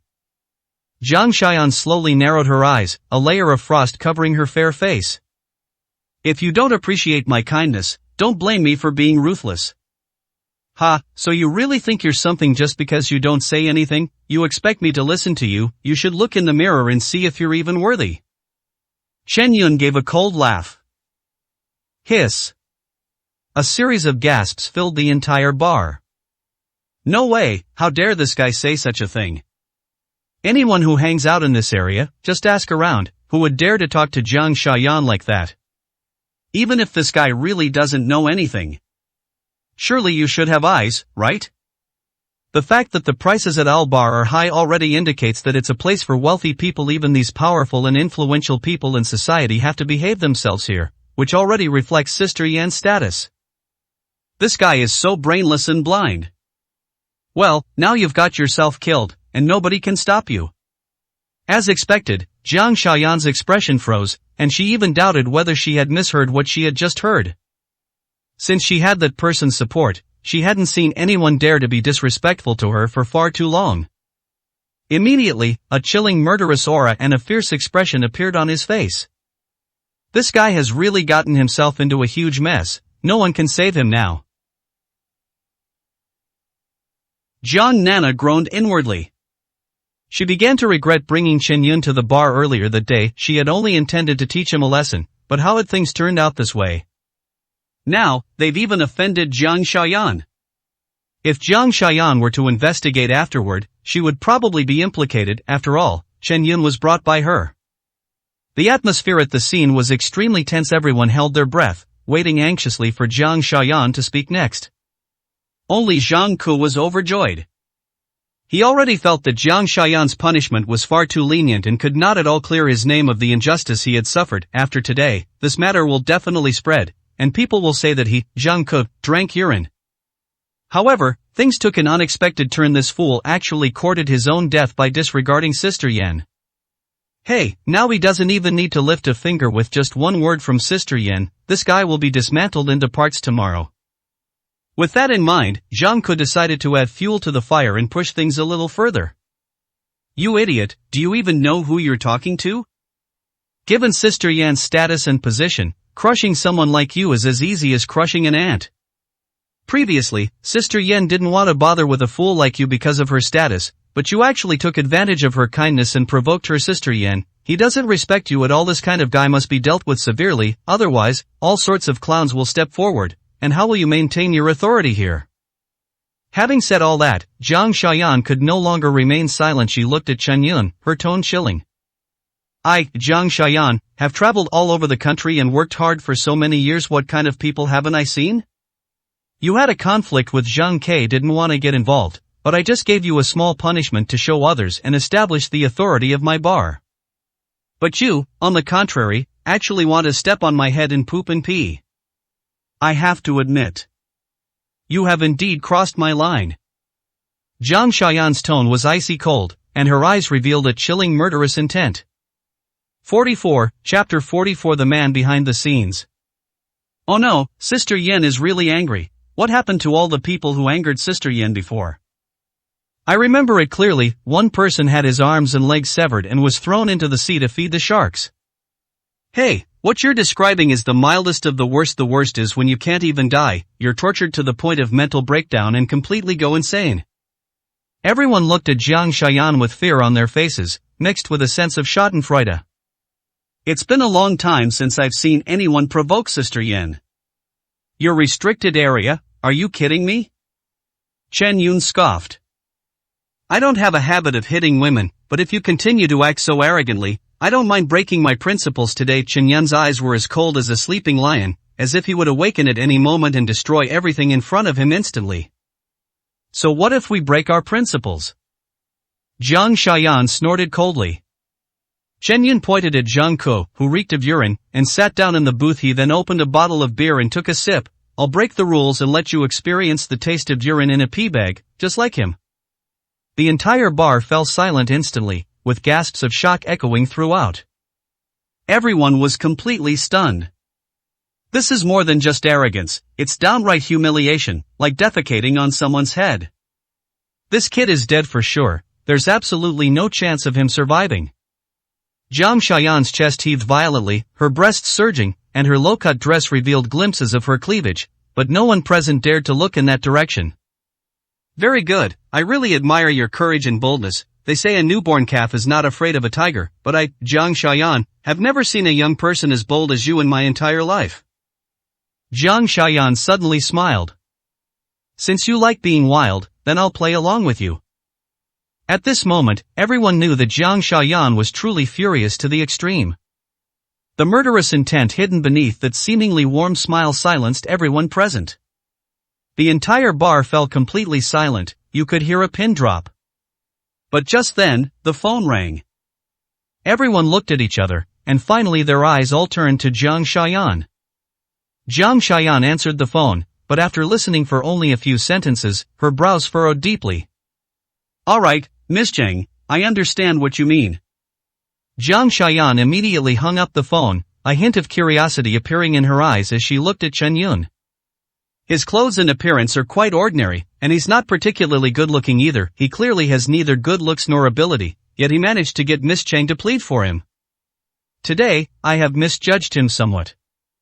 After a pause, Jiang Xiaoyan said, "Fine, I'll let this matter go for Miss Cheng's sake. However, if you dare to do it again, no matter who pleads for you, I will never let you go." After uttering those harsh words, Jiang Xiaoyan angrily turned and left. Judging from his heaving chest, he was clearly quite angry. This was indeed quite unexpected for Jiang Xiaoyan. She never imagined that the daughter of the Cheng family, the richest family in Jiangnan City, would actually step forward to plead for such a person. Admittedly, given her background and status, she shouldn't be considered afraid of the Cheng family. However, judging from Cheng Qingyue's tone during the call, the seemingly ordinary man in front of her was actually a distinguished guest of the Cheng family. Therefore, if we were to confront the Cheng family head-on over something like this, resulting in a lose-lose situation, it would be a losing proposition. Having navigated the world for many years, Jiang Xiaoyan's current status is certainly not due to acting impulsively. Seeing that Jiang Xiaoyan was about to leave, Zhang Ke panicked and rushed forward to stop her, saying, "Hey, don't go, Sister Yan, this kid insulted you like that. How can you just let such a terrible thing go? He must be dealt with severely, otherwise where will your authority be?" But this time, Zhang Ke's attempt to add fuel to the fire backfired. Jiang Xiaoyan glared at him fiercely before saying, "Get out of here, you can resolve your own conflict with him, but this is my bar, and what I say goes. Who dares to interfere with my decisions?" Zhang Ke, frightened, took several steps back and made way for them. Watching Jiang Xiaoyan's departing figure, Zhang Ke still wouldn't give up and gave Chen Yun a disgruntled look. "You'd better wait here for me if you dare." After saying that, Zhang Ke rushed out of the bar. Is that all there is to it? How could Sister Yan let him go? That's impossible. Just who is this kid? How come Sister Yan isn't going to punish him? The onlookers felt as if their brains had been hit by a hammer. They were all completely dumbfounded. But in the end, they were just spectators and couldn't determine how things would go. Now that the excitement is over, the crowd has naturally dispersed. Jiang Nana snapped out of her shock and sat down in front of Chen Yun. Who exactly is this Cheng Xiaoyan? How come she has such power that she could make Sister Yan stop? Jiang Nana asked curiously. What's it to you? Chen Yun ignored her. Don't be so cold, I am just a little curious. No wonder you're so confident. It turns out you found a powerful backer. Jiang Nana continued. Ha, I've never had a backer, nor do I need one. I only need to rely on myself. Chen Yun smiled and took a sip of his beer. Jiang Nana chuckled inwardly. Ha, he's getting all worked up after just a few compliments. This guy really knows how to put on an act. However, at the same time, she couldn't help but secretly speculate. How did Chen Yun, a son-in-law who had no real ability, get to know such an important person? Moreover, he must have divorced his own sisters before finding such an important person.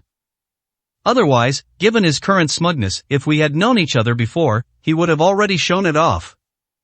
After returning to her private restroom at the bar, Jiang Xiaoyan picked up a wineglass from the table and smashed it hard on the ground. Boom! Glass shattered, and wine splattered.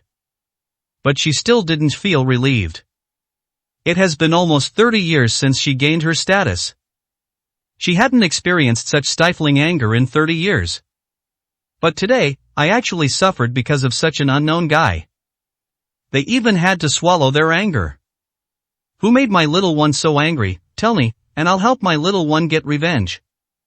Inside the room, the wardrobe suddenly turned slowly, making way for a man in a black suit who calmly walked out. Upon seeing this, Jiang Xiaoyan's face immediately lit up with a smile. Mr. Zhang, you finally arrived. The big shot who was standing behind Jiang Xiaoyan has finally shown up. 45, Chapter 45. The man behind the scenes. The door to the room was slowly pushed open, and a tall, thin young man walked out. His face exuded an imposing aura without anger, his robes fluttered without wind, and his expression was arrogant, filled with disdain and contempt for everything. Without the slightest hesitation, Jiang Xiaoyan immediately stood up and greeted him with a smile. Her supple waist, like a water snake, pressed tightly against the young man's body, her eyes conveying affection, as if she were trying to win his favor. Such a provocative action immediately softened the young man's expression. He reached out and gently lifted Jiang Xiaoyan's soft chin, a lecherous and wicked smile spreading across his face. I've been thinking about you for so long, and I'm finally seeing my darling. Why are you sulking as soon as you arrive? Who dared to upset my darling? Tell me, and I'll go and get revenge for you right now. Jiang Xiaoyan's body went limp, and she leaned against him, exuding an extremely alluring charm. She spoke in a soft, sweet voice. A troublemaker came to the bar and beat someone up. I wanted to teach him a lesson, but instead, I was humiliated in return. Her tone was as soft as her skin, almost dripping with moisture. Her charming and pitiful demeanor would evoke a strong protective instinct in any man who saw her. And young men, of course, are no exception. A man with enough power and strength would naturally not allow his woman to suffer such injustice. His voice immediately turned cold. Who dares to make my darling angry? Come on, I'll take you there right now. The young man grabbed Jiang Xiaoyan's arm and tried to leave. Unexpectedly, Jiang Xiaoyan's voice sounded even more aggrieved. None other party has connections, I can't cause you unnecessary trouble. She seemed to be thinking about the young man's feelings. Oh, who is this person? The young man became interested. Jiang Xiaoyan feigned fear and said, that guy looks like a hothead. Neither I nor anyone else in the bar have ever seen him around here. Jiang Nana brought him here. Jiang Nana is just an ordinary rich kid. I don't care about her, but just when I was about to teach that kid a lesson, that girl from the Cheng family called to plead for him. The young man sneered. I wondered who this person was. It's just that little girl from the Cheng family. If it were her father, Cheng Junshan, I wouldn't say anything, but I don't even consider her a threat. Come on, I'll take you to get back all the grievances you've suffered. The young man said domineeringly. Thanks, husband. Jiang Xiaoyan sweetly said, her soft waist rubbing against the man's broad chest. Tonight, I must make sure my husband is satisfied. Really? The young man was instantly overjoyed, his eyes burning with desire, and he reached out and gently stroked Jiang Xiaoyan's chin with his fingers. Of course, husband, you have to treat me well, Jiang Xiaoyan said coquettishly. After some flirting, the two walked out of the room without hesitation. His appearance on the upper floor of a bar immediately caused a huge uproar. Look, it's him, he's Jiang Jie's backer. Holy crap, what's with him? What a coincidence. What about that guy from earlier? That's right, this guy is really dead meat this time. Didn't you see his face? It looks terrible. It's over, he's here now. There are hardly any people in the entire Jiangnan city whose words carry weight. This kid didn't run away earlier, but now he can't escape at all. When everyone saw the young man next to Sister Yan, the room erupted in an uproar. Everyone understands that this matter will definitely not be a case of much ado about nothing like before. Now that this man is here, it's no wonder that arrogant kid from before lost his arm and leg. Snapped. The sound of a wine glass shattering rang out, and the glass cut a thin gash in my palm, from which bright red blood flowed. But Cheng Qingyue, who was drinking on the second floor, paid no attention to the wound on her hand. She abruptly stood up, her eyes fixed on the young man descending the stairs, her face pale. Damn it, why did this guy come in person? Now, Chen Yun is completely finished. No, I have to get my brother or father here right away. Only if they speak up will it be of any use. Anxious, Cheng Qingyue immediately took out her phone to make a call, not forgetting to complain, that Chen Yun guy is really something, he dares to cause trouble for everything. Jiang Xiaoyan walked over with her arm linked with the young man's, her head held high, her face full of arrogance and conceit, as if she would be in charge of the whole world from now on. The young man strode to the edge of the booth and casually crossed his legs on the table. It's nighttime now, and the bars are much more crowded. The colorful lights covered the entire venue, making it far less clear than the white light from the second floor. The lights were dazzling, but the moment Jiang Nana saw the young man arrive, her pupils suddenly contracted.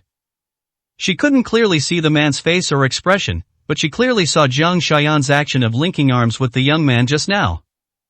There's no mistake, this man who suddenly appeared must be the behind-the-scenes boss that Sister Yan is relying on. No one but him could be so willingly held by Sister Yan. Moreover, the aura emanating from this man is definitely not something an ordinary person could possess. Jiang Nana tensed up, her mood extremely heavy. Although she initially wanted to teach Chen Yun a lesson, she never expected things to develop to this point. First it was Zhang Ko, then Jiang Xiaoyan, and now even the man behind Jiang Shaoyan has been brought into the fray, making the situation completely out of control. Are the important figures Chen Yun knows able to step forward?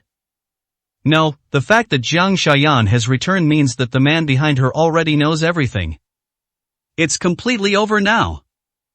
Jiang Nana's only hope was shattered. She looked at Chen Yun, who was still drinking, and felt a surge of anger. We told this guy to leave long ago, but he insisted on staying here. Now he's just waiting to die. Everyone present held their breath. Chen Yun, however, did not react at all and continued to drink silently. Hey kid, you're the one who caused trouble in the bar and harassed my woman. A cruel smile appeared on the young man's face. Correct. Chen Yun turned around, put down his beer, and calmly began to speak. Ha, how arrogant. The young man said, do you even know that she is my woman? Jiang Shaoyan took the initiative to move closer. I don't know, Chen Yun shook his head, but I don't care at all. 46, Chapter 46. It was you all along. Ha, they really are like newborn calves that are not afraid of tigers. The young man's eyes turned cold in an instant. Since that's the case, then there's nothing more to say. Choose for yourself. If you apologize to Ian now, I might still spare your life. As soon as he finished speaking, an extremely intense and terrifying killing intent emanated from the young man, completely enveloping Chen Yun. As the person closest to Chen Yun in the arena, Jiang Nana naturally felt the surging killing intent clearly, and the hairs on her body stood on end. Every cell in her body was screaming in anger. She wanted to escape from here. However, my body stood frozen in place as if it were completely out of my control, and my mind went blank. She couldn't even bring herself to run away. Is this the terrifying power of Sister Yan's backer? Everyone present was silent. No one dared to utter a word at this critical moment, and they all held their breath, afraid that any disturbance would bring the anger upon themselves. However, one person present remained relaxed and unmoved. I should apologize to her. Do you think she can take that responsibility? Chen Yun asked a question in return, and slowly tossed a peanut into his mouth. Interesting, so interesting. I've seen arrogant people before, but I've never seen anyone as arrogant as you before. Turn on the lights. Ian, I want to see what this arrogant guy really looks like. The young man's face turned icy cold. After all, once I see him, this kid will be nothing more than a corpse. Turn on the lights. Jiang Shaoyan immediately spoke up. Yes. The person closest to the lamp responded respectfully. Snapped. The switch clicked once. The dazzling lights were turned off, replaced by pure white. Everything inside the bar was clearly illuminated. The lights were so bright that everyone's face was clearly visible under the lights. Everyone present craned their necks to look towards the booths. Many newcomers to the bar learned about what had happened that day through introductions from others, but they hadn't yet seen what Chen Yun looked like, and they were all very curious about the whole thing. The young man, with his legs crossed, also carefully admired Chen Yun's appearance. The scene fell silent, completely still. A few seconds later, cold sweat soaked the young man's forehead, and his face was so pale that he looked like a corpse that had passed its seventh-day memorial service, his face full of shock and fear. Mr. Chen. The young man's facial muscles twitched violently, and his voice trembled, revealing a fear that was obvious to everyone. Oh, it's you. A slight smile appeared on Chen Yun's lips. The lighting was too chaotic just now, so he couldn't really see the other person's face clearly. Only now did he realize that Jiang Shaoyan's backer was actually Wang Hong's personal bodyguard, the one he had knocked unconscious with a single punch, Zheng Tailu. Mr. Chen? Jiang Shaoyan, who was very close to Zheng Tai Road, heard the address clearly. My heart felt like it had fallen into an abyss. She knew Zheng Tailu better than anyone else, a man of great stature, with unfathomable martial arts skills, the contemporary successor of the Zheng family's unique shadowless kick technique, and first-rate in both personal ability and background. Not only that, he is also the personal bodyguard of Wang Hong, the mayor of Jiangnan City, a position that allows him to practically roam freely throughout the entire city of Jiangnan. This is also why Jiang Shaoyan can run the owl bar here with peace of mind. But now, this proud and domineering man was completely respectful to Chen Yun, his fawning and flattery reaching an extreme. Jiang Shaoyan even felt that she no longer recognized this man. The message conveyed by this action was almost indescribably shocking. Chen Yun's background was extremely powerful, at the very least on par with the mayor, Wang Hong. Mr. Chen, I'm so sorry, I didn't know it was you. Everything that just happened was actually a misunderstanding. Let me drink a toast to apologize. Mr. Chen, I beg you to forgive and forget what happened earlier. It was my momentary lapse of judgment that caused this disaster. I am truly sorry. After saying that, Zhang Tailu had someone bring him a large glass of baijiu, Chinese liquor, and gulped it down in one go. That's baijiu. My God, won't drinking like this kill someone? Just who is this person? Even the people behind Sister Yan are treating him like this. Everyone present was completely stunned, their minds racing with thoughts, but no one dared to utter a single word. Sister Yan's powerful backer, a figure who can roam freely throughout Jiangnan City, the mighty Zhuiying Leg, actually has to drink a penalty drink and apologize to such an ordinary-looking person. Jiang Nana could only swallow her saliva again and again, her brain feeling like mush, increasingly confused about the situation. Hey! On the second floor, a middle-aged man's authoritative voice came from the dialed phone. But Cheng Qingyue just stared blankly downstairs, unable to utter a single word. Thanks to her father Cheng Junshan's connections, Cheng Qingyue knows Zhengtai Road better than anyone else. This is an extremely arrogant person. Someone like him has a hard time even speaking normally, let alone acting so humbly like he did today. What is the reason? How many secrets does Chen Yun hold that we don't know about? Mr. Chen, it's all my fault, I was blind to your greatness, which led to these unexpected accidents today. Jiang Xiaoyan reacted quickly, filling her own glass with wine and drinking it all in one gulp. Of course, she poured red wine. If she actually drank such a full glass of white wine, it would probably kill her. After finishing the drink, he said, I beg Mr. Chen to be magnanimous and forgive me as if I were nothing. Jiang Xiaoyan immediately downed her second glass. From now on, Mr. Chen, if you need anything, I will go through fire and water for you, and I will be there whenever you call if you wish. Feel free to come to the bar and spend money there. I guarantee I won't charge you any fees. After the third cup, Jiang Xiaoyan's face instantly turned flushed, and her eyes became extremely glazed, which ironically added to her charm and allure. Seeing how sensible the woman in front of him was, Zhang Tailu looked at him tremblingly. Chen Yun waved his hand, ultimately too lazy to stoop to their level and argue. Alright, ignorance is no excuse, let's just consider today's matter over. Thank you so much, Mr. Chen, for your generosity. With a huge weight lifted from her heart, Jiang Xiaoyan finally breathed a sigh of relief, as if she had been granted a pardon. 47, Chapter 47 Zhang Ke's Helper.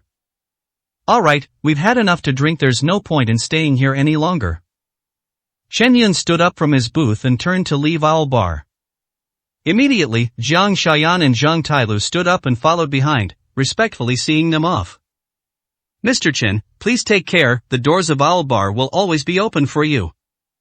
Seeing this, Jiang Nana's eyes darted around, and she stood up and jogged to catch up with Chen Yun. She leaned close to Chen Yun's ear, her voice full of surprise and curiosity. Chen Yun, what's going on with you? How could you have kept this hidden for so long?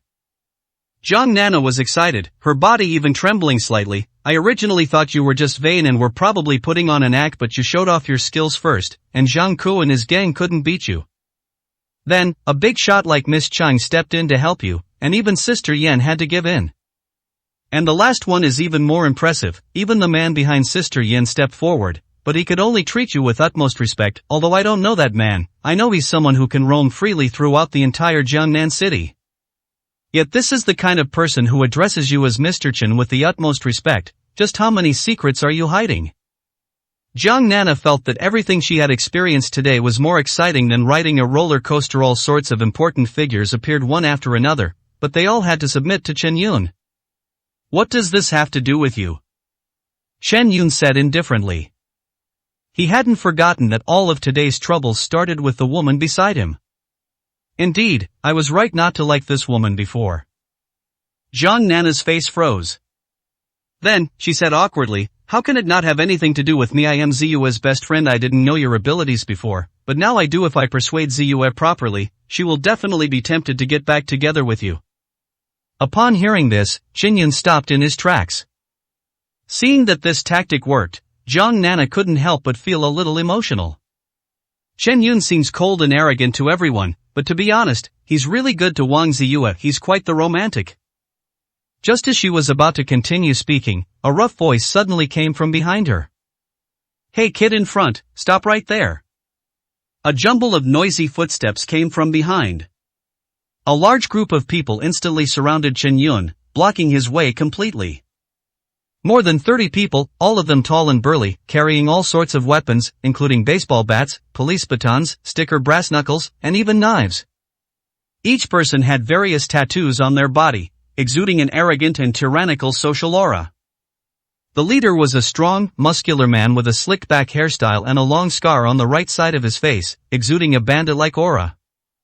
A familiar face was standing next to him. Zhang Ku. Brother Hao? After Jiang Nana clearly saw what the person looked like, her face instantly turned ashen. Where did this come from? Chen Yun spoke up. Brother Hao is the leader of the infamous Tiger Roar gang, known far and wide in this area. Jiang Nana whispered in Chen Yun's ear, her breath sweet as orchids. He's ruthless and a notorious madman. He does things without considering the consequences at all. He went to prison a few years ago and has only been out for a short time now. I thought he had changed his ways, but I didn't expect that he would have become even more thuggish after he came out. Of course, there's one more crucial thing, his relationship with Zhang Ku is extremely close. It's said that when Hao was down on his luck, Zhang Ku gave him some money to help him through the difficult time. Jiang Nana looked extremely flustered. Looking at the group of people who seemed to have ill intentions, even a fool could tell what they were here for. Chen Yun is indeed a capable fighter, but these are more than 30 thugs armed with various weapons. With such a huge disparity in numbers, even a special forces soldier wouldn't be able to handle so many people with his bare hands.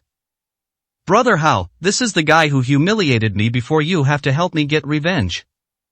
Zhang Ku's face was sinister as he pointed at Chen Yun, his tone hysterical. Are you not allowed to cause trouble in bars? But you, Chen Yun, can't stay in bars forever, can you? After Zhang Ku made a phone call and summoned Hao Gu and his group, he waited with them outside the bar. A group of people had been staking out this place for ages, just to catch Chen Yun. Heh, just such an unremarkable looking guy? Hao gave Chen Yun a cold look, then chuckled. The Chen Yun in front of me looked frail and weak, and his appearance did not have any ruthless feel to it. He looked completely ordinary, just like any other passerby. Before coming, hearing Zhang Ku's sobbing, he thought he was some tough guy, so he brought extra people and made sure everyone carried weapons. So, it turns out he was just this kind of guy? Hao Gu slowly walked towards Chen Yun, his eyes fierce and his body exuding a terrifying aura of malevolence. Jiang Nana stood nervously to the side, cold sweat already streaming down her forehead. Almost everyone in this area knows Hao Ji's reputation, not because of his background or influence. It was something he did a few years ago. This guy is extremely protective of his own. He once had a brother who was beaten up, so he went straight to the door and chopped the attacker into pieces. It was because of this incident that he went to jail. But after he was released from prison, he gained even more followers. The reason is simple, for these thugs, having a respected older brother is extremely important. In addition, Brother Hao is indeed generous and willing to share his profits with his subordinates, so his reputation in the underworld naturally grew louder and louder. Similarly, Zhang Ku was someone who helped Hao Gu when he was down on his luck, so he must hold a more important place in Hao Ji's heart than his other underlings. Judging from this, it seems that Brother Hao will definitely help Zhang Ku get revenge today. So you're the one who shoved AK's head right into the toilet, so you're the one who dared to humiliate him? After Hao Gu stopped, his eyes narrowed slightly, revealing an extremely dangerous aura. It's me, so what? Chen Yun's expression began to show signs of impatience. Today, the same scenario has been repeated far too many times. If initially, having Zhang Ku, a punching bag delivered to his door, could make Chen Yun feel relieved, then he's definitely getting tired of this beating the young and then the old one comes scenario. 48, Chapter 48, Accompany me for one night. Ha, you've got some nerve. You're about to die, and you still dare to talk to me in such an impatient tone. Hao sneered, pulled a sharp dagger from his pocket, and toyed with it in his hand. Then let me make this clear to you, your only choice today is to leave these two hands behind. Damn it, how can this guy be so ruthless? He's already trying to kill someone the moment we meet, and he's only been out for a few days. Isn't he afraid of going back to jail? Jiang Nana was extremely anxious, her brain racing as she thought of a solution. Yes, Chen Yun may have had connections, but as the saying goes, vertical things fear horizontal things, and horizontal things fear those who are reckless. Hao Gu is clearly the kind of person who doesn't care about his life and is willing to risk it all. No matter how powerful your connections are, this guy is determined to get you, even having a powerful background won't help. Besides, what's the use of having connections when you're about to take action? Even if you have 1,000 big shots behind you, they wouldn't be able to get there in time. There were over 30 people present. Even if Chen Yun is incredibly skilled, he couldn't possibly take on so many armed thugs by himself. Gritting her teeth and steeling her resolve, Jiang Nana forced herself to speak. Brother Hao, could you please do me the favor and spare his life today? Oh, and who are you? I'll give you face, but you'd better think it's worth it. Hao turned around following the sound, and the moment he saw Jiang Nana's pretty face, a greedy look appeared on his face. His eyes scanned back and forth over her huge breasts, as if he were completely immersed in those deep ravines.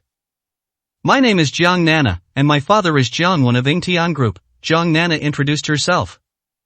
Yingtian Group is a real estate company located in the southern part of Jiangnan City. Jiang Nana's father, Jiang Wan, is considered a wealthy man in the entire Jiangnan City. Real estate companies deal with construction-related projects, and disputes are bound to arise on construction sites. In such cases, seemingly thuggish hooligans like Brother Hao can play a significant role in resolving conflicts. Therefore, Jiang Nana believes that there must be some connection between the two parties. Perhaps, out of consideration for their relationship, Brother Hao might give her face and let Chen Yun off the hook? Is Jiang Wan your father? Hao asked.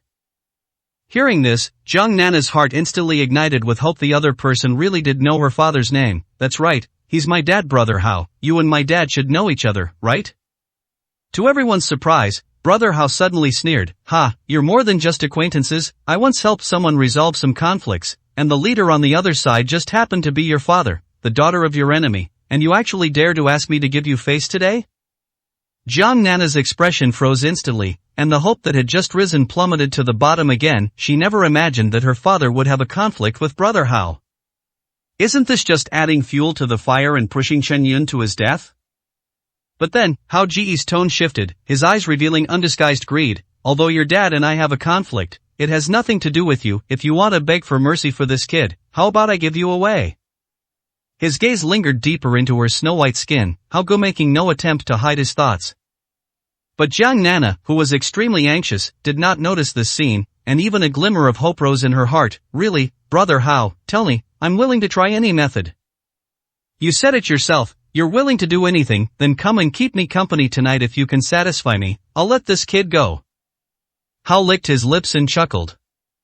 The group of henchmen surrounding him also burst into laughter, their faces full of malicious expressions. Brother Hao, you must be joking.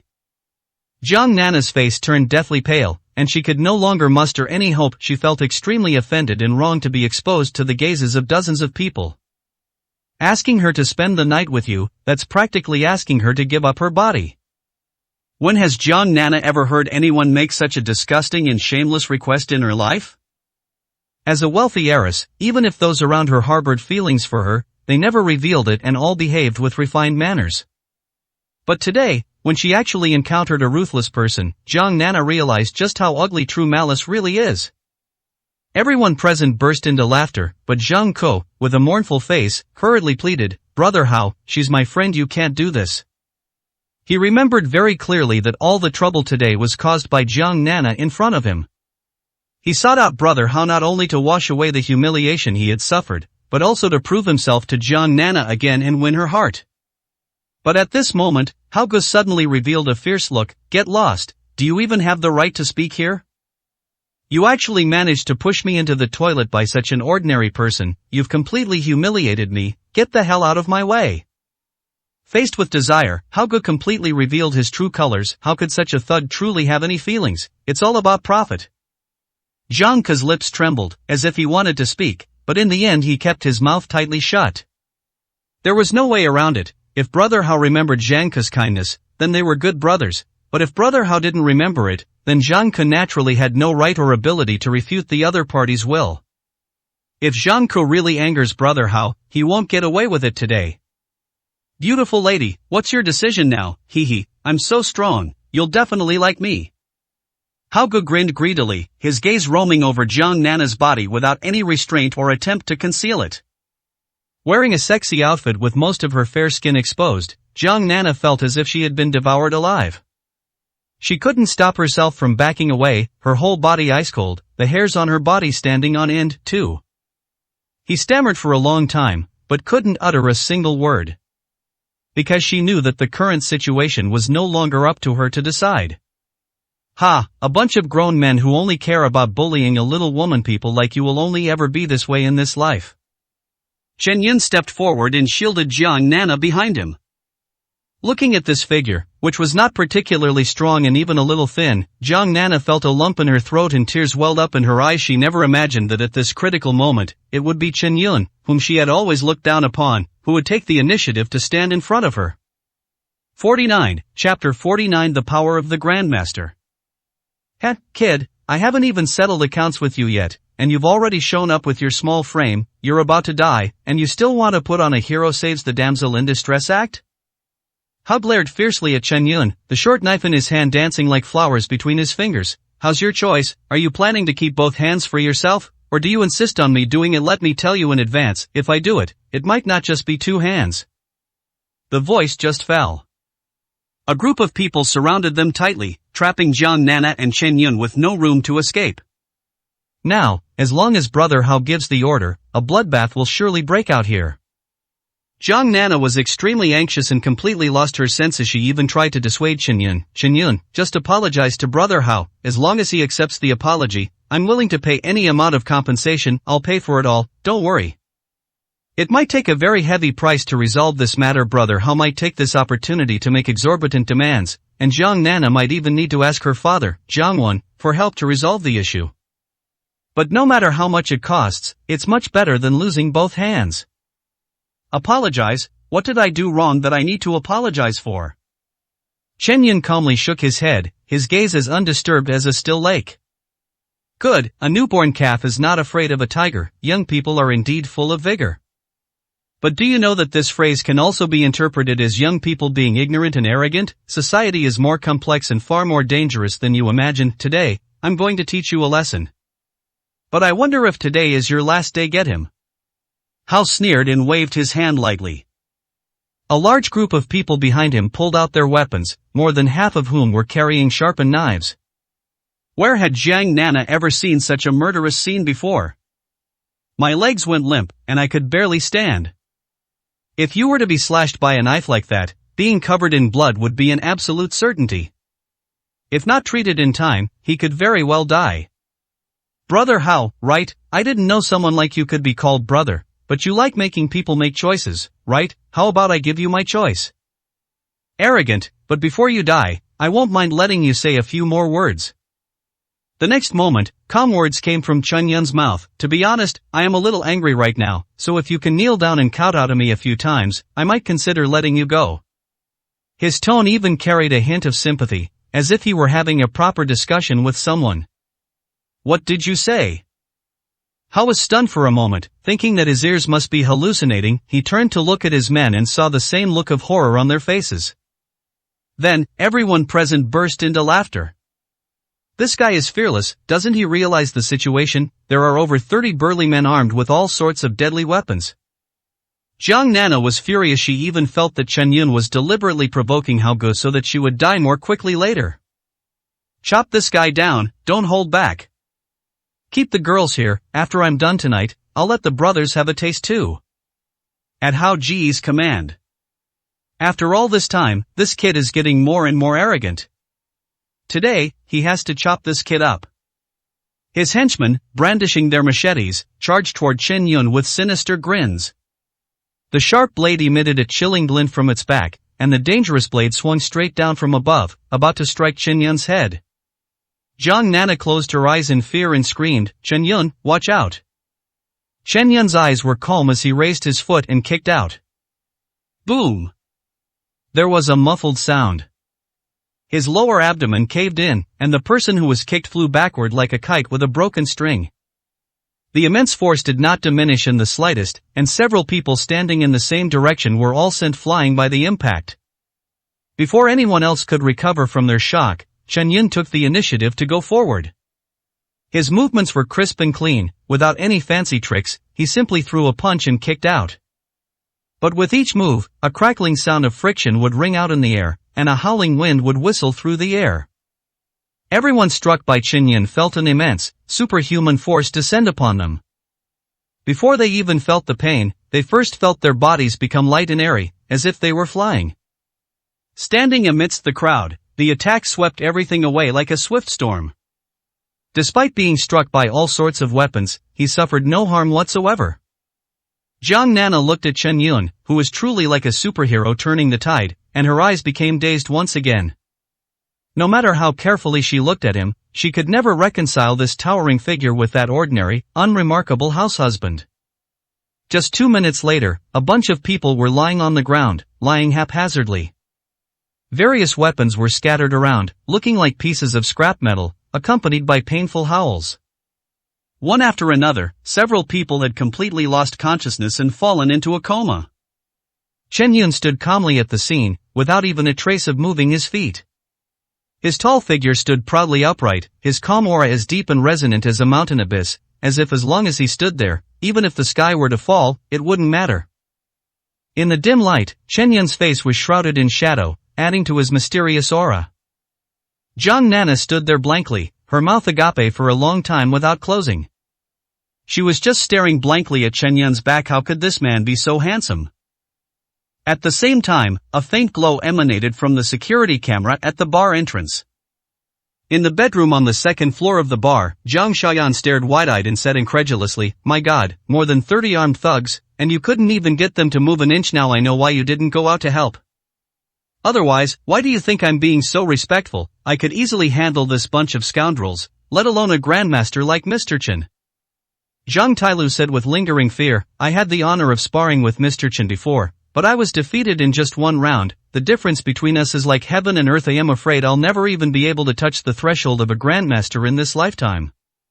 Every martial artist dreams of establishing their own school and becoming a grandmaster. Once you reach that point, you can hardly be called an ordinary person anymore.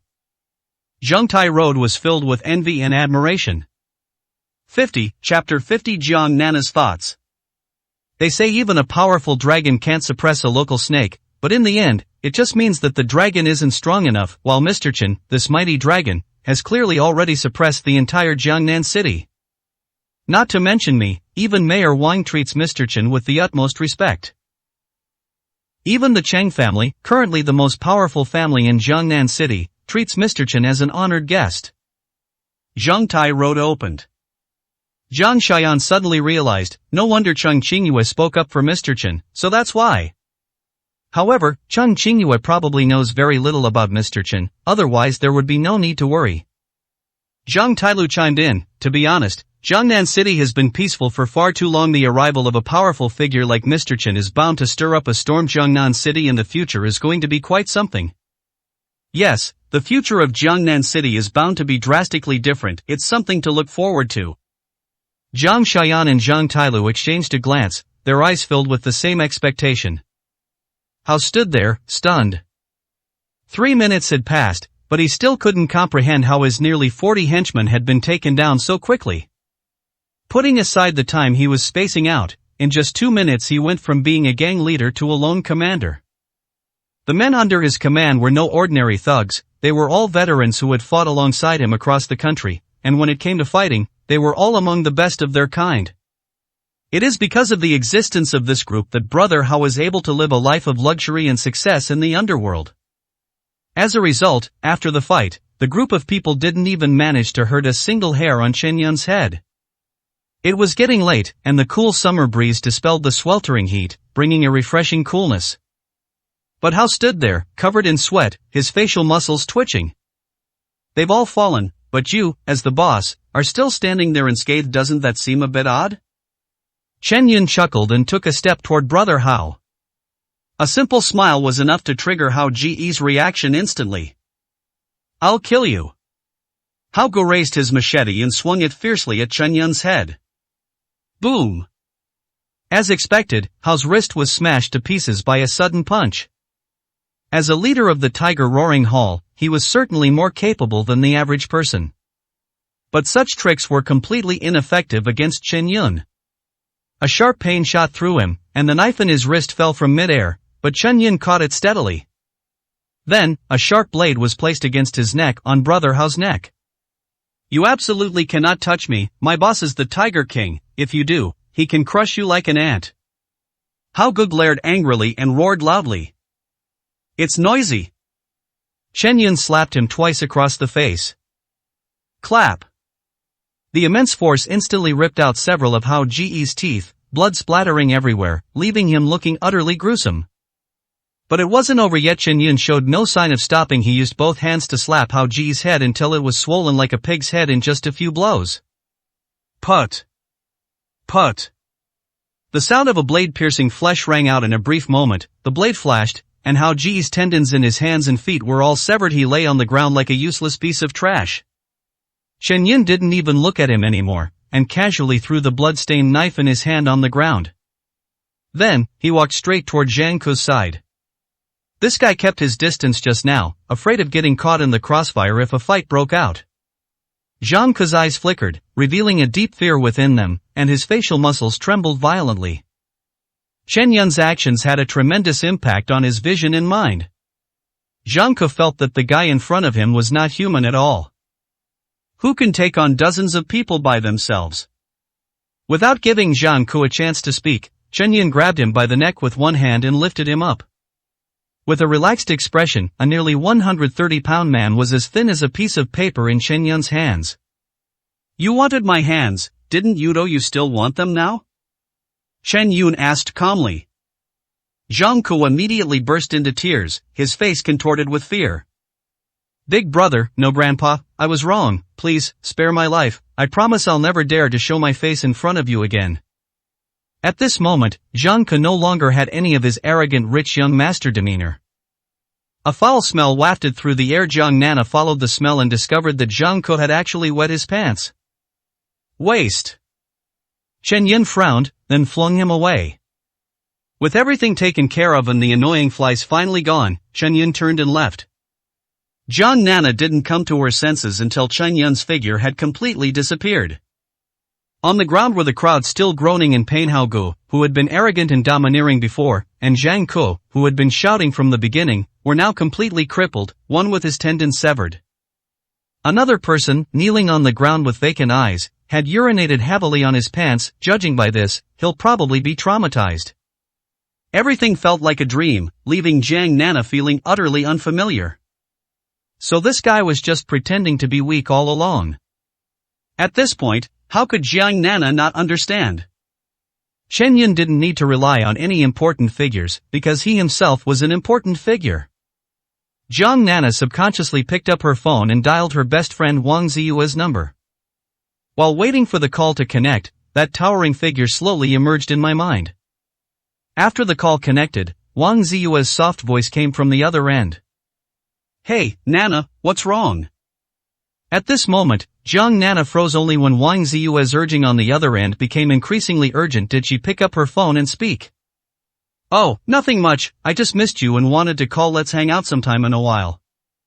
The two chatted for a while, and then Jiang Nana hung up the phone. She gazed ahead, but there was no one there. She murmured to herself.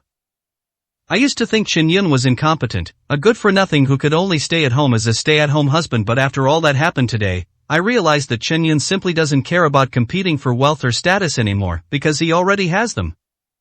He has power and money, and is respected by the big shots in Jiangnan City, yet he has no ambition and only quietly devotes himself to his family. What kind of perfect man is he? Plus, with such a powerful backer, if you're with him, you'll never have to worry about being hurt by others. Even after divorcing Wang Ziyue, he's still so devoted and extremely loyal in relationships. You probably can't find another man like that in the whole world. As Chen Yun's wife, Ziyu has been married for so many years and has never discovered Chen Yun's secret. Moreover, she felt that he had no choice but to divorce her. This shows that she is not fortunate enough to have him. Then I rightfully have a chance. 51, Chapter 51 The abrupt end of the cooperation. Wang Ziyue hung up the phone, pushed open the door of the villa, and returned home. Jiang Nana suddenly called her, but it was just a casual chat, which left her somewhat puzzled. However, she was exhausted both physically and mentally and had no mood to dwell on such trivial matters. Tonight's banquet, which was supposed to be a very fruitful one, ended in such an absurd and hasty manner. Morong Tian was beaten by young Master Nangong. Wasn't this a warning to his own family members? It's hard for Wang Ziyue not to overthink it. After changing out of her formal attire into comfortable pajamas, Wang Ziyue lay lazily on the bed. The large bed was empty. She looked at the other pillow, which no one was sleeping on anymore, and a strange sense of grievance suddenly welled up in her heart. The image of Chen Yun appeared in my mind. In the past, whenever she attended a banquet or came home late from work, Chen Yun would always thoughtfully prepare a cup of hot milk for her, hot water and mugwort leaves for a foot bath, massage her back, listen to her vent about the bad things that happened that day, and comfort her. This feeling has actually occurred more than once. In the days since my divorce from Chen Yun, this feeling often comes over me in the quiet of the night. However, she was particularly busy with work a few days ago, and Yunwei Group also received a lot of good news, which overshadowed Wang Ziyue's feelings. Even now, after the failure of tonight's banquet, after my family members said too much and caused trouble, I am now lying alone in bed feeling wronged. Wang Ziyue finally felt that sense of loss. Actually, it's me who needs Chen Yun more. Wang Ziyue's eyes were somewhat confused. The window was open, and the night breeze blew in. It brought a cool breeze, which awakened Wang Ziyue's spirit. She lightly slapped her face twice with both hands, then shook her head violently, banishing all the thoughts from her mind. Wang Ziyue, what exactly are you thinking? You're already divorced, and it was your own decision, so you shouldn't regret it. Chen Yun is a great man, but you're a strong woman. What you need is support in your career. You and Chen Yun aren't a good match. Everyone around you has told you that. Wang Ziyue quickly got up and began searching the room for things. Those were all Chen Yun's belongings: razor, towel, toothpaste. Chen Yun naturally didn't bring any toiletries with him when he left. It was too much trouble. Wang Ziyue immediately stuffed all these things into a large plastic bag, opened the door, and threw the bag into the trash can. After doing all this, she lay back down on the bed. Everything has been packed away. It looks much better now. Wang Ziyue looked at the house, which now bore few traces of Chen Yun's life, and nodded in satisfaction. Since the divorce is an irreversible fact, it's better to erase Chen Yun's traces little by little and slowly accept it. Lying in bed, Wang Ziyue closed her eyes, intending to fall asleep. Suddenly, the cell phone next to my pillow rang. Wang Ziyue picked up the phone in a daze and spoke weakly. Hey. Miss Wang, hello, I am Morong Hai. The moment the name appeared, Wang Ziyue instantly snapped back to reality. The head of the Morong family called personally. There must be something important I want to tell her. Immediately, Wang Ziyue politely asked, Patriarch Morong, is there something important you need from me? Ms. Wang, after careful consideration and research, we have determined that Yunwei Group is not suitable for us to continue our cooperation. Therefore, effective immediately, our cooperation is terminated. Morong Hai's voice was cold, like that of a cold machine. The sound was like a thunderclap from a clear sky, startling Wang Ziyue and throwing her into a panic. What, Patriarch Morong, are you kidding me? The cooperation was going so well, how can you just stop like this? We've already signed the contract. Wang Ziyue immediately spoke up, trying to confirm and salvage the situation. I'm not joking. Starting today, the Morong family will officially sever all cooperation with your Yunwei Group, and all of its subsidiaries will no longer have any contact with you.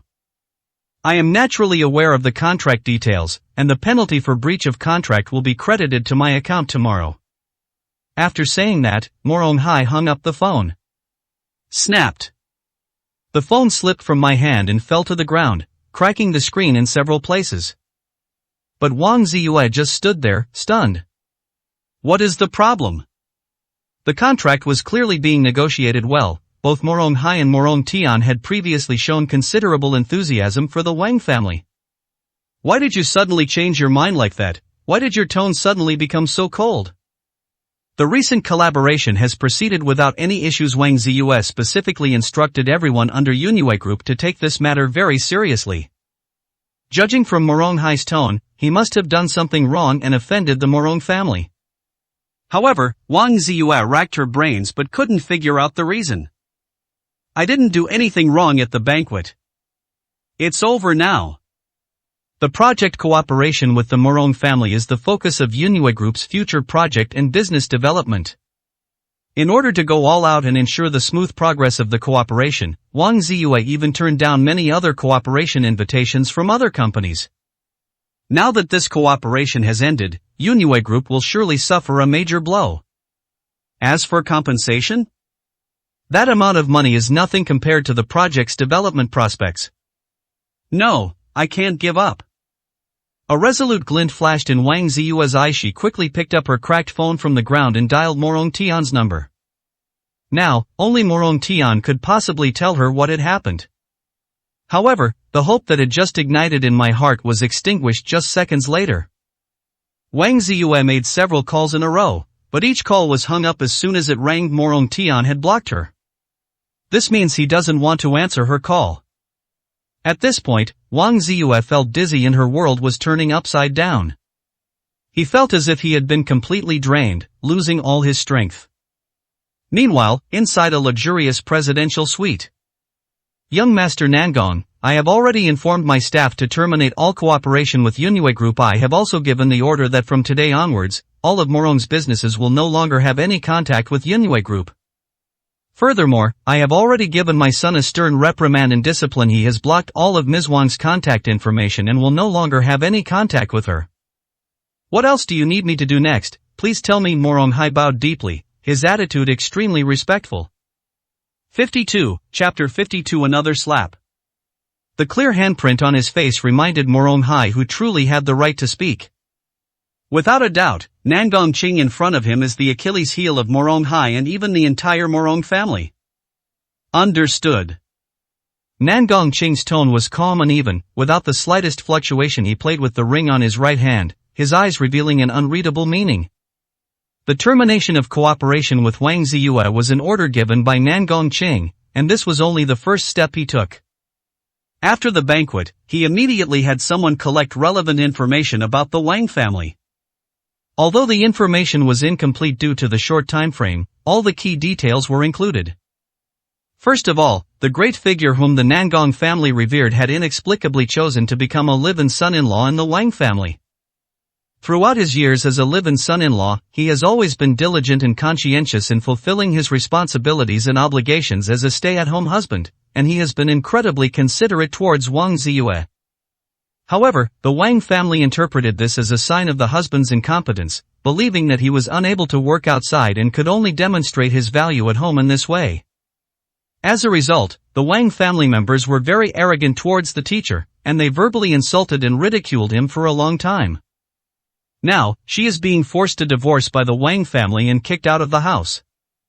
Moreover, the reason was even more absurd. Wang Ziyue actually believed that it was her ability that made Yunue Group thrive, and even began to feel that was not good enough for her because of this.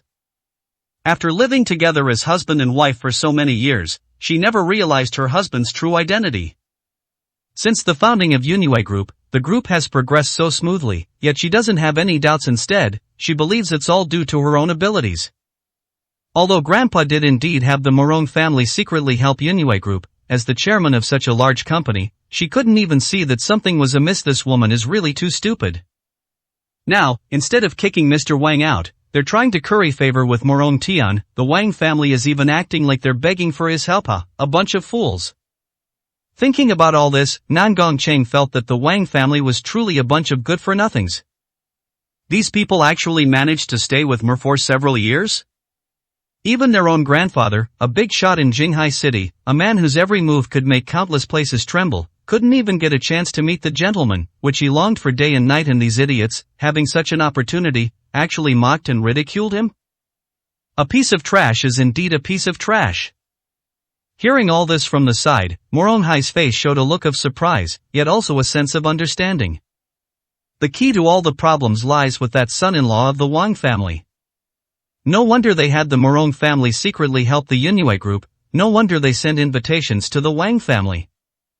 At the banquet, Nan Gongqing hadn't mistaken someone for someone else, it was actually the Wang family's son-in-law. No, that's not the right way to address him. It should be said that Mr. Chen simply didn't want to reveal his identity. Mr. Chen is the key to everything, he is someone even the patriarch of the Nangong family has to respect. Yes, an absolute big shot. Moronghai. Nan Gongqing suddenly stood up. Your command. Moronghai immediately bowed and said. From today onwards, tell your stupid son that he must never have any contact with that woman, Wang Ziyue, again. Now that you understand all this, you naturally understand what I mean. If he dares to make any further moves or have any other thoughts, don't blame me for being ruthless, you should know what the consequences will be if my grandfather finds out about these things. Nan Gongqing's expression was serious and unsmiling, his tone filled with intense killing intent. Young Master Nangong, I understand. Moronghai trembled as he earnestly agreed. In fact, even without Nan Gongqing's instructions, Moronghai, having figured everything out, naturally knew what to do. Also, that gentleman's identity is very special, and he currently has no intention of revealing his identity, so you must not let even a whisper of this matter leak out. You must not tell anyone, not even your son Morong Tian. If I find out that the information was leaked because of you, you know the consequences. Nan Gongqing's tone grew more serious with each sentence, and his voice grew louder with each word. Yes. Moronghai was intimidated by the aura of a superior and immediately replied. Okay, get out. Nan Gongqing waved his hand, signaling him to leave. After Moronghai left the room, his forehead was covered in sweat and his back was completely soaked. Dad, what happened? Why did you take my phone away? Now you should be able to give it back to me. Morong Tian cautiously peeked out. Give me back my phone, do you know how much trouble you almost caused? I'm telling you now, starting today, you're staying home and not going anywhere. Also, you absolutely cannot contact that young lady from the Wang family again, or I'll beat you to death. Moronghai glared at him fiercely. Lock down, Dad, you can't do this. What did I do, and why can't I have any contact with people? Didn't you tell me to get closer to people? I was almost there. Maybe you'd have a daughter-in-law soon. Morong Tian became anxious upon hearing Moronghai's reprimand. Daughter-in-law? Moronghai slapped him hard across the right side of Morong Tian's face. This slap was delivered with absolutely no force, leaving Morong Tian utterly incredulous. This was the first time Moronghai had ever slapped him since he was a child. Dad, why did you hit me? Morong Tian covered half of his face in disbelief and asked. Hit you? Let me tell you, you actually dared to provoke young Master Nangong today, this slap is too lenient. Moronghai was furious. Dad, you must be joking, right? How could I possibly provoke young Master Nangong? There must be some misunderstanding about what happened today. Morong Tian felt that he was more wrong than Doi. I've said everything I need to say from today onwards, you absolutely cannot have any contact with the Wang family, especially that Wang Ziyue. Young Master Nangong has already spoken. If you continue to act recklessly, no one will be able to protect you then. After saying that, Moronghai turned and left angrily. Morong Tian stood there, stunned, still unable to understand what had happened. I was slapped twice today for no reason, first by Nan Gongqing, and then by Moronghai. The two men slapped the same half of his face, causing his right cheek to burn with pain, while his left cheek remained unharmed and chilled to the bone. 53, Chapter 53. Save my daughter. As dawn breaks, inside the villa. Sunlight streamed down, enveloping Qinyun's body. Half of her face shone brightly in the sunlight. Taking a deep breath, Qinyun slowly opened his eyes. The surrounding spiritual energy dissipated as he moved. With the jade ginseng, my previous injuries will heal completely very quickly. Feeling the changes in his body, Qinyun felt a mix of excitement and joy. After washing himself in the bathroom and expelling all the impurities from his earlier cultivation, Qinyun went to the dining table, where the breakfast that the butler had brought on time was laid out. bread, milk, soft-boiled eggs. There were many varieties, and Chen Yun ate them slowly and methodically. Just then, the spare cell phone on the table suddenly rang. The phone number displayed was Wang Hong's name. It was the number left over from the dinner party at the time. Chen Yun frowned and hung up the phone. But the next moment, the phone rang again, as if it was so urgent that it wouldn't stop until it got through. After thinking for a moment, Chen Yun pressed the answer button. "Mr. Chen, please, you must save my daughter." Wang Hong's voice was rapid and flustered, even trembling slightly, clearly indicating extremely intense emotions. As the mayor, this is almost impossible to see. What happened? Chen Yun asked. Last night, my daughter suddenly fell into a coma and was rushed to the ICU for emergency treatment, but even now, she still shows no signs of waking up, and her vital signs are constantly weakening. Mr. Chen, I'm begging you, you're the only one in the world who can save my daughter right now. Please save her, she's so young, she hasn't seen so much yet. If you promise to help, I'm willing to give you anything I have, whether or not you can save my daughter. Please, Mr. Chen, I really can't lose my daughter. Wang Hong pleaded desperately, his former authority as the head of the city long gone, replaced by the most sincere pleas of a father. Chen Yun was about to refuse on his first instinct, but after hearing Wang Hong's words, he couldn't help but sigh. Parents' hearts are always full of love and worry. He had no doubt that if he agreed to help now, Wang Hong would not hesitate even if he had to kneel down and kowtow. Send me the hospital's location, I'll go there right now. Chen Yun eventually agreed. Chengyun Hospital, Special Care Ward 001. Upon hearing that Chen Yun had actually agreed, Wang Hong burst into tears of joy. Chengyun Hospital, VIP Ward. Zhao Liping peeled the grape skins and put them into her son Wang Zishan's mouth. Mom, these grape leaves are so delicious. Wang Zishan spoke with a smug look on his face, like a giant baby who couldn't take care of himself. These grapes are more than 10 times more expensive than usual. They are all imported varieties, of course they're delicious. You don't even know what kind of family we are. Zhao Liping said proudly. Mom's right. By the way, Mom, I'm planning to ask my sister for some money after she finishes this project, so I can buy a new sports car. An excited expression appeared on Wang Zishan's face. Buy a sports car, but didn't your sister already give you one for your birthday? Zhao Liping asked curiously. Mom, you don't understand, my sister did give me one before, but it was a Porsche 718, the entry-level model in the sports car world. It only costs 7 or 800,000 yuan to pay in full in the sports car circle. Everyone looks down on that car. This time, I'm planning to get a Ferrari, which is only around 3 million yuan. I've already inquired about my sister's project. If it's all done, the profit will exceed 200 million yuan. I'll just buy a car. That's not too much to ask, is it? Wang Zishan spoke with great enthusiasm. It's not excessive at all. Speaking of which, I actually have my eye on something too. Zhao Liping's expression also became somewhat excited. What? A villa. The villa we live in now looks alright, but compared to those better ones, it seems a bit out of place. I've already decided that once your sister makes some money this time, our family will buy a new villa. That way, it will be worthy of our status. Zhao Liping became more and more excited as she spoke. Mom, you're too greedy, a villa can easily cost tens of millions. A smile appeared on Wang Zishan's face. What do you mean by greed? Your sister is capable and earns money now, shouldn't she give it to me to spend? I'm her mother. If I hadn't given birth to her, how could she be where she is today? Zhao Liping said this as a matter of course.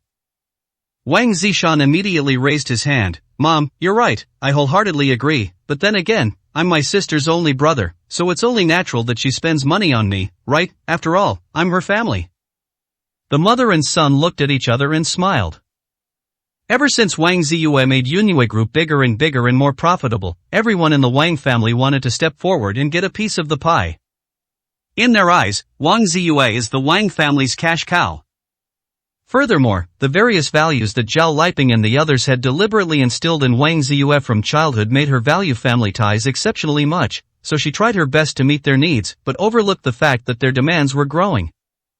Just then, Wang Ziyue pushed open the door and walked in. Sis, what delicious food did you bring me today? Did you buy me that Cartier watch I had my eye on the other day? It was really cheap recently, only a little over 200,000. Wang Zishan asked with an expectant look. Ziyue, have you had breakfast yet? Zhao Liping looked at Wang Ziyue, who had dark circles under her eyes, and asked with concern, why are your dark circles so bad? Did you stay up late again last night? The project just started recently, so it's been quite busy. You need to take good care of yourself and get some rest. Wang Ziyue didn't answer their questions. Instead, looking haggard, she said. Mom, if Zishan is alright, let's get the discharge procedures done as soon as possible, and make sure it's done before 9 a.m. Discharge? Wang Zishan was stunned. Why do we need to be discharged now?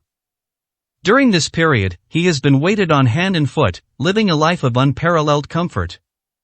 When he has nothing to do, he plays on his phone all day and even flirts with the pretty nurses. Because they live in VIP wards, have powerful backgrounds, and are wealthy, the other party often dares not speak out against them.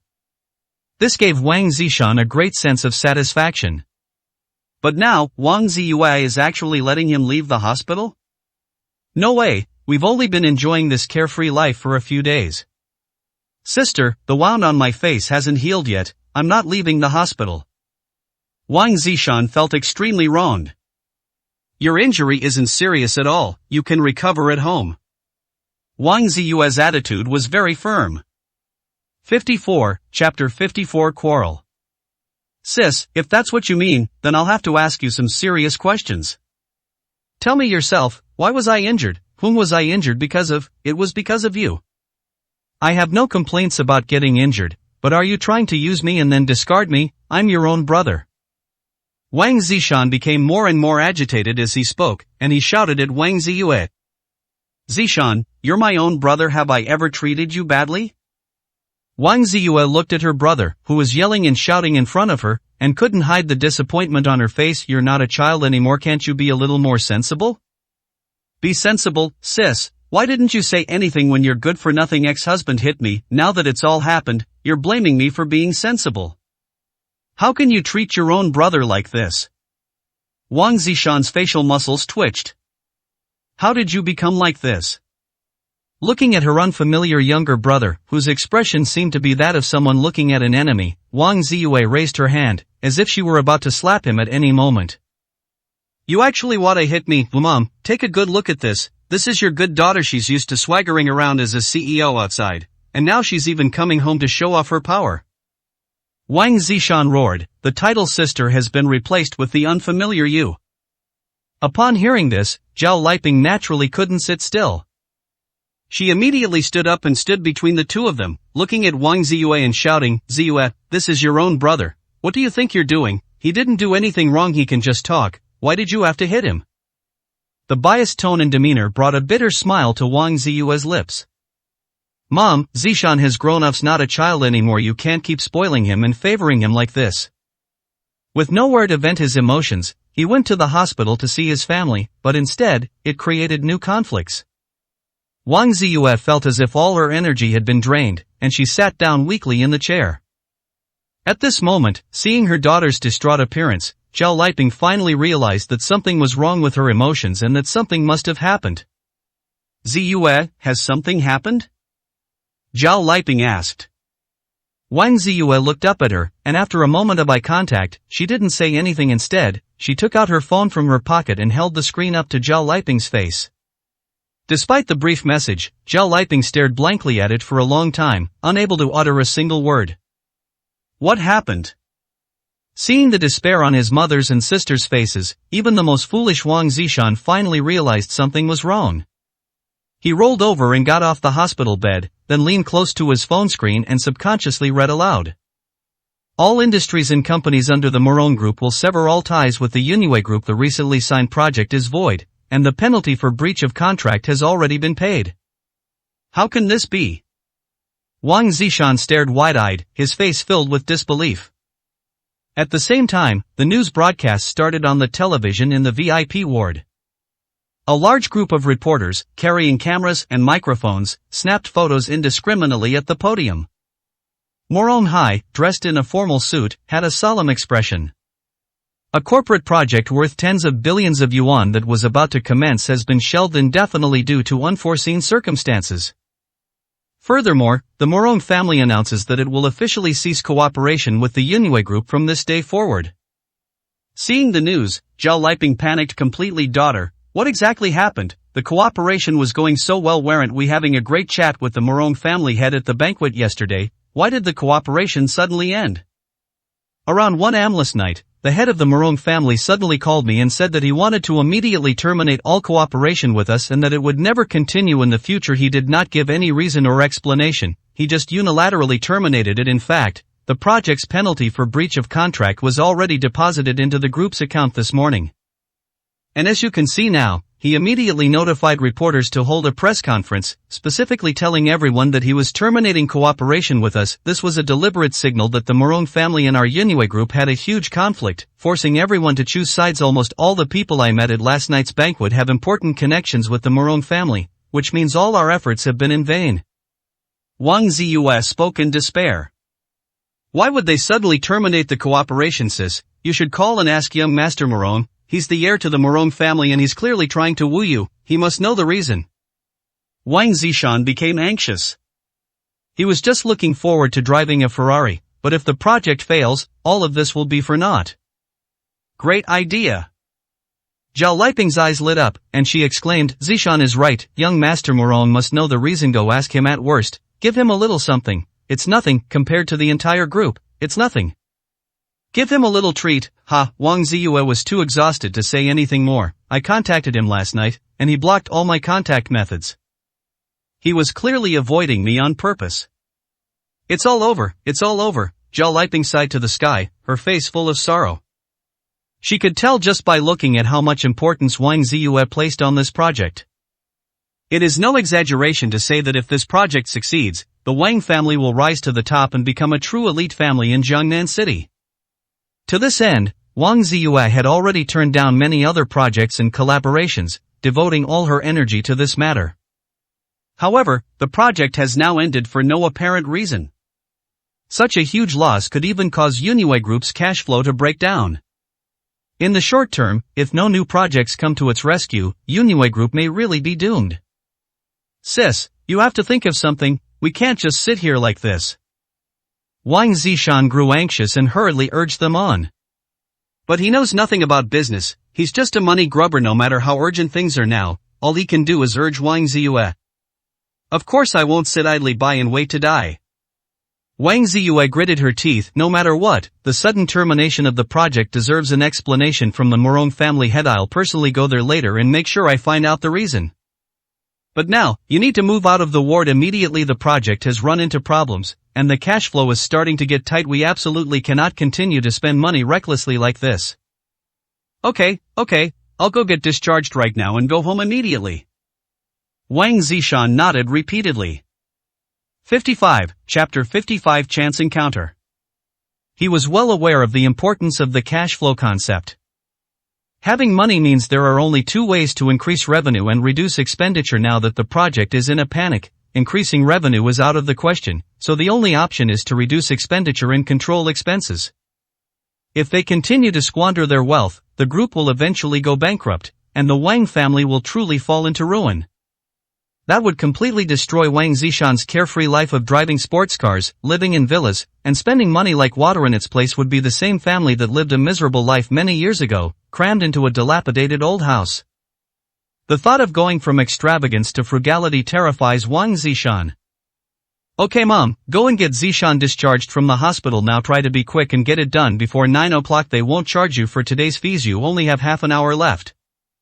Wang Ziyue gave her instructions. The cost of a VIP ward is 10,000 yuan per day, which is something they naturally want to save wherever possible. I'll go now. You don't need to worry about Ziyue Hospital. Go and take care of your own business. Zhao Liping quickly agreed. Without another word, Wang Ziyue turned and left the ward, preparing to head to the Morong family home to demand an explanation. Morong Tian had previously told Wang Ziyue where his home was, thus indirectly demonstrating his wealth. But as soon as Wang Ziyue stepped out of the ward, she bumped into someone walking in a hurry. She looked up and saw that familiar face, Chen Yun. The two of them suddenly found themselves facing each other without any warning. Excuse me, I bumped into you by accident. What are you doing here? Wang Ziyue immediately took a few steps back to maintain a safe distance before politely asking. I have some things to take care of here. Chen Yun looked at Wang Ziyue and immediately noticed her worried expression and poor mood. The heavy dark circles under her eyes indicated that she hadn't slept much last night. You don't look well, are you sick? Seeing Wang Ziyue at the hospital, and remembering how hard she works, Chen Yun assumed she was sick because she was overworked and busy. Does this fake concern make you feel good now?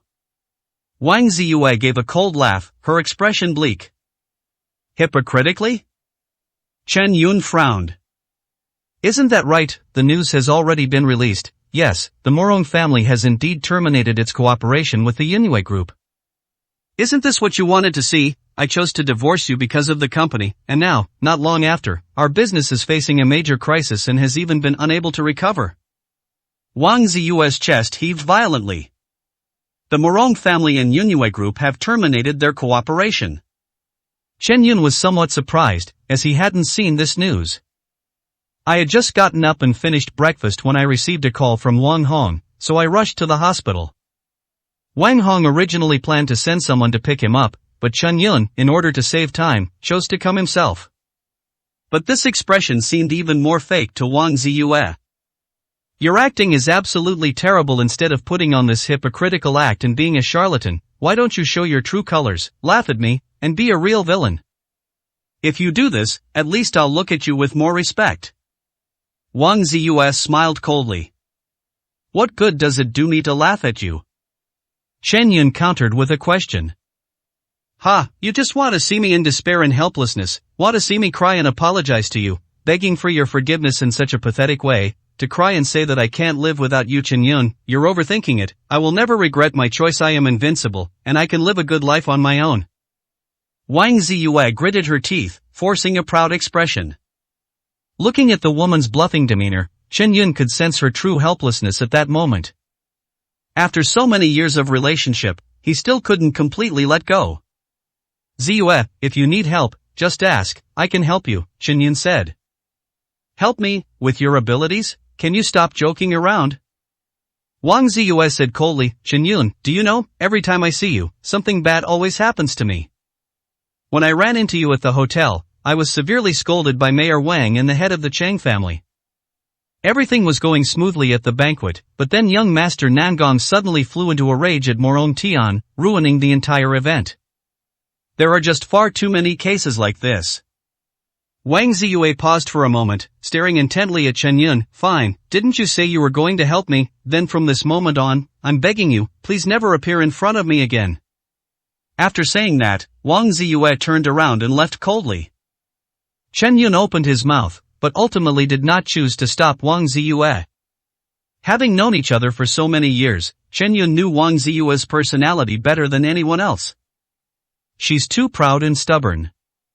After letting out a soft sigh, Chen Yun walked towards the most prestigious VIP ward in the entire hospital. As soon as the elevator door opened, Chen Yun saw that the ward entrance was full of people. Wang Hong sat on the chair, covering his face. The people around him gathered around him, saying comforting words such as, "This is the best hospital, everything will be alright." The moment Wang Hong heard the elevator call, he immediately looked up. Upon seeing that the person was indeed Chen Yun, he immediately pushed everyone around him aside and ran to greet him. Mr. Chen, you finally arrived. I beg you, you must save my daughter.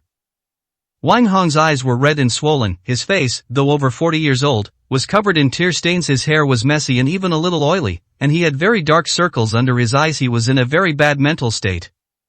With just one glance, Chen Yun could tell that Wang Hong hadn't slept all night and had been staying here ever since his daughter was admitted to the ICU. I can't guarantee anything to you until I figure out what the illness is anyway. The situation is critical, there's no time to waste, let me in first. Chen Yun spoke up. Alright, Master Chen, please come in. Wang Hong roughly pulled away the person blocking Chen Yun's way. Then, the door to the ward was opened, and Chen Yun was allowed to enter. As soon as Wang Hong entered the ward, a male doctor who looked to be in his 50s greeted him. The king of the city. Lu Quan has been practicing medicine for over 30 years. He is a top expert in internal medicine and also the president of this hospital. Dr. Lu, how is the situation now, has it improved? Wang Hong asked anxiously.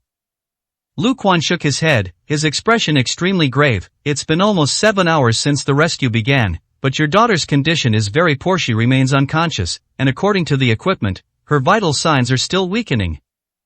I'm sorry, but Mayor Wang, you might need to be prepared. 56, Chapter 56 Acupuncture. Upon hearing Dr. Lu's answer, Wang Hong felt as if he had been struck by lightning. Despair spread through his heart, and his body swayed precariously.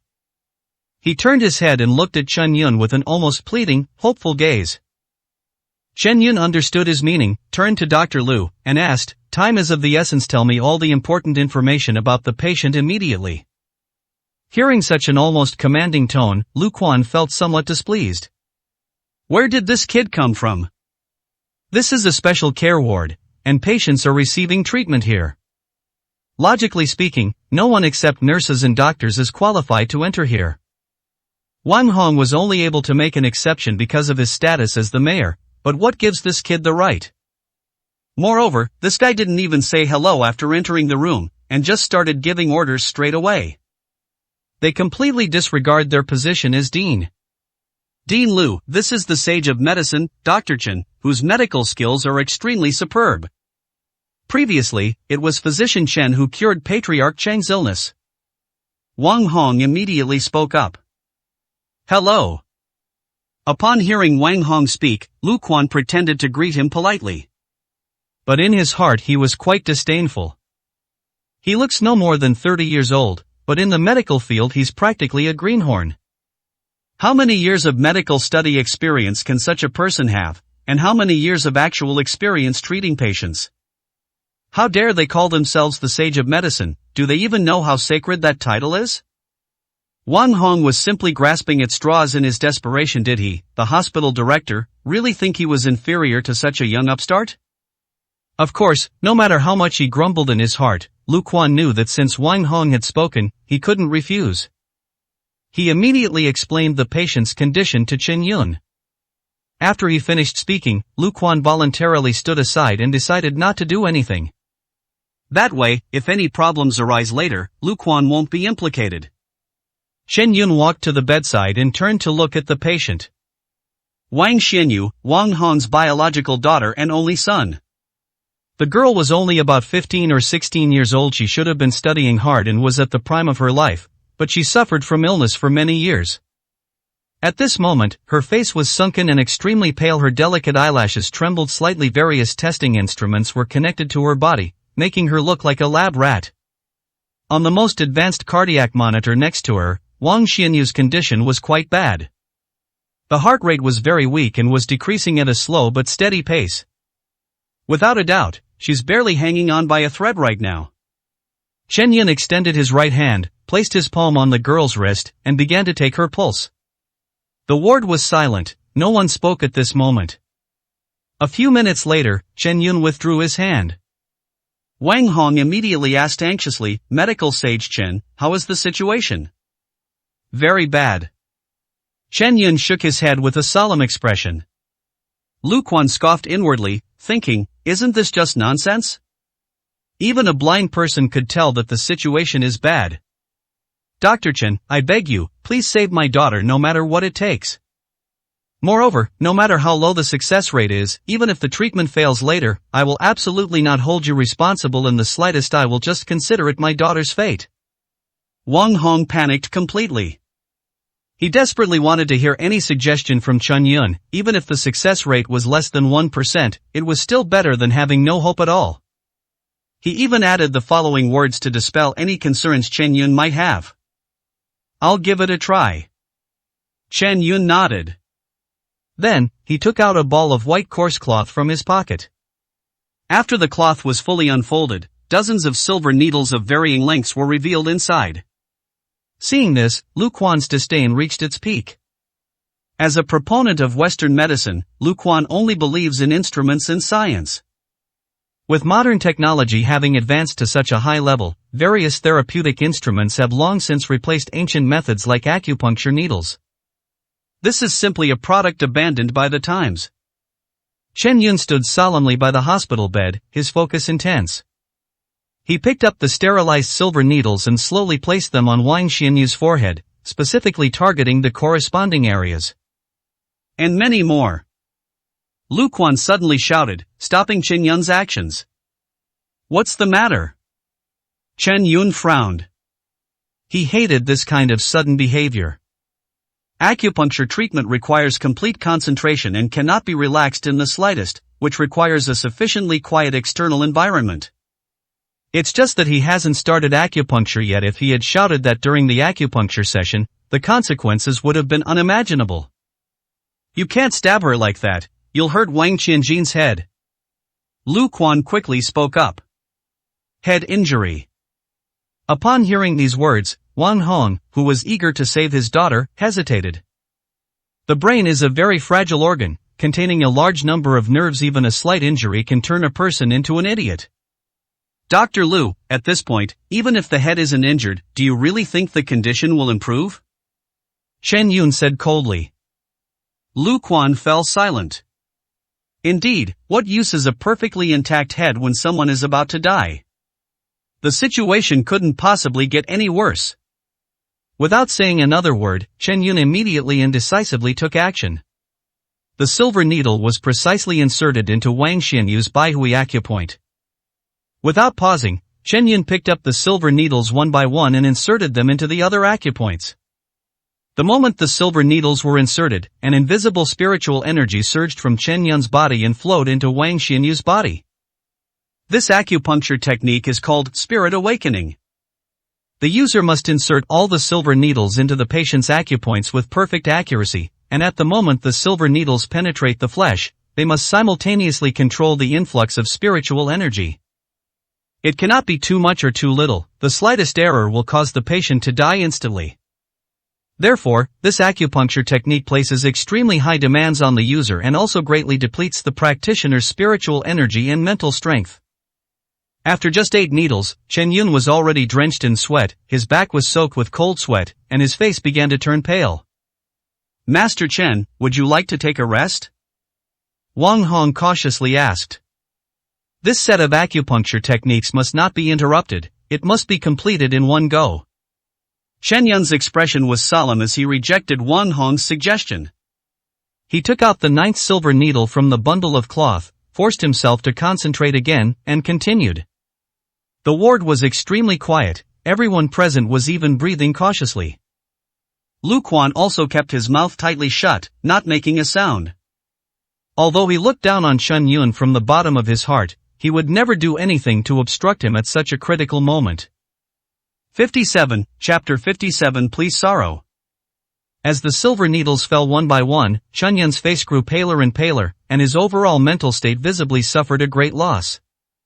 The room was silent, and everyone's heart was in their throats as Chen Yun inserted the needles. A total of 18 silver needles were inserted, and Wang Xianyu's body did not change at all during the acupuncture. When Chen Yun inserted the 17th silver needle into Wang Xianyu's body, the previously motionless body began to tremble violently. Large beads of sweat appeared on his forehead, his chest heaved violently, and a look of pain appeared on his face. On the heart rate monitor next to me, the heart rate, which had been slowly decreasing, suddenly dropped, and all the data fell below the blood pressure line, turning into a bright red. The monitor then sounded an alarm. Wang Xianyu's condition is critical. Immediately administer first aid, administer insulin and prepare a pacemaker. Lu Quan shouted upon seeing this. The medical staff waiting in the room immediately began to provide first aid in a rapid but orderly manner, according to their respective roles and responsibilities. If you don't want her to die, then all of you stop. Chen Yun forced himself to shout out loud. With a roar, everyone present was stunned into silence. Everyone stared at Chen Yun with an expression of shock that bordered on dazedness.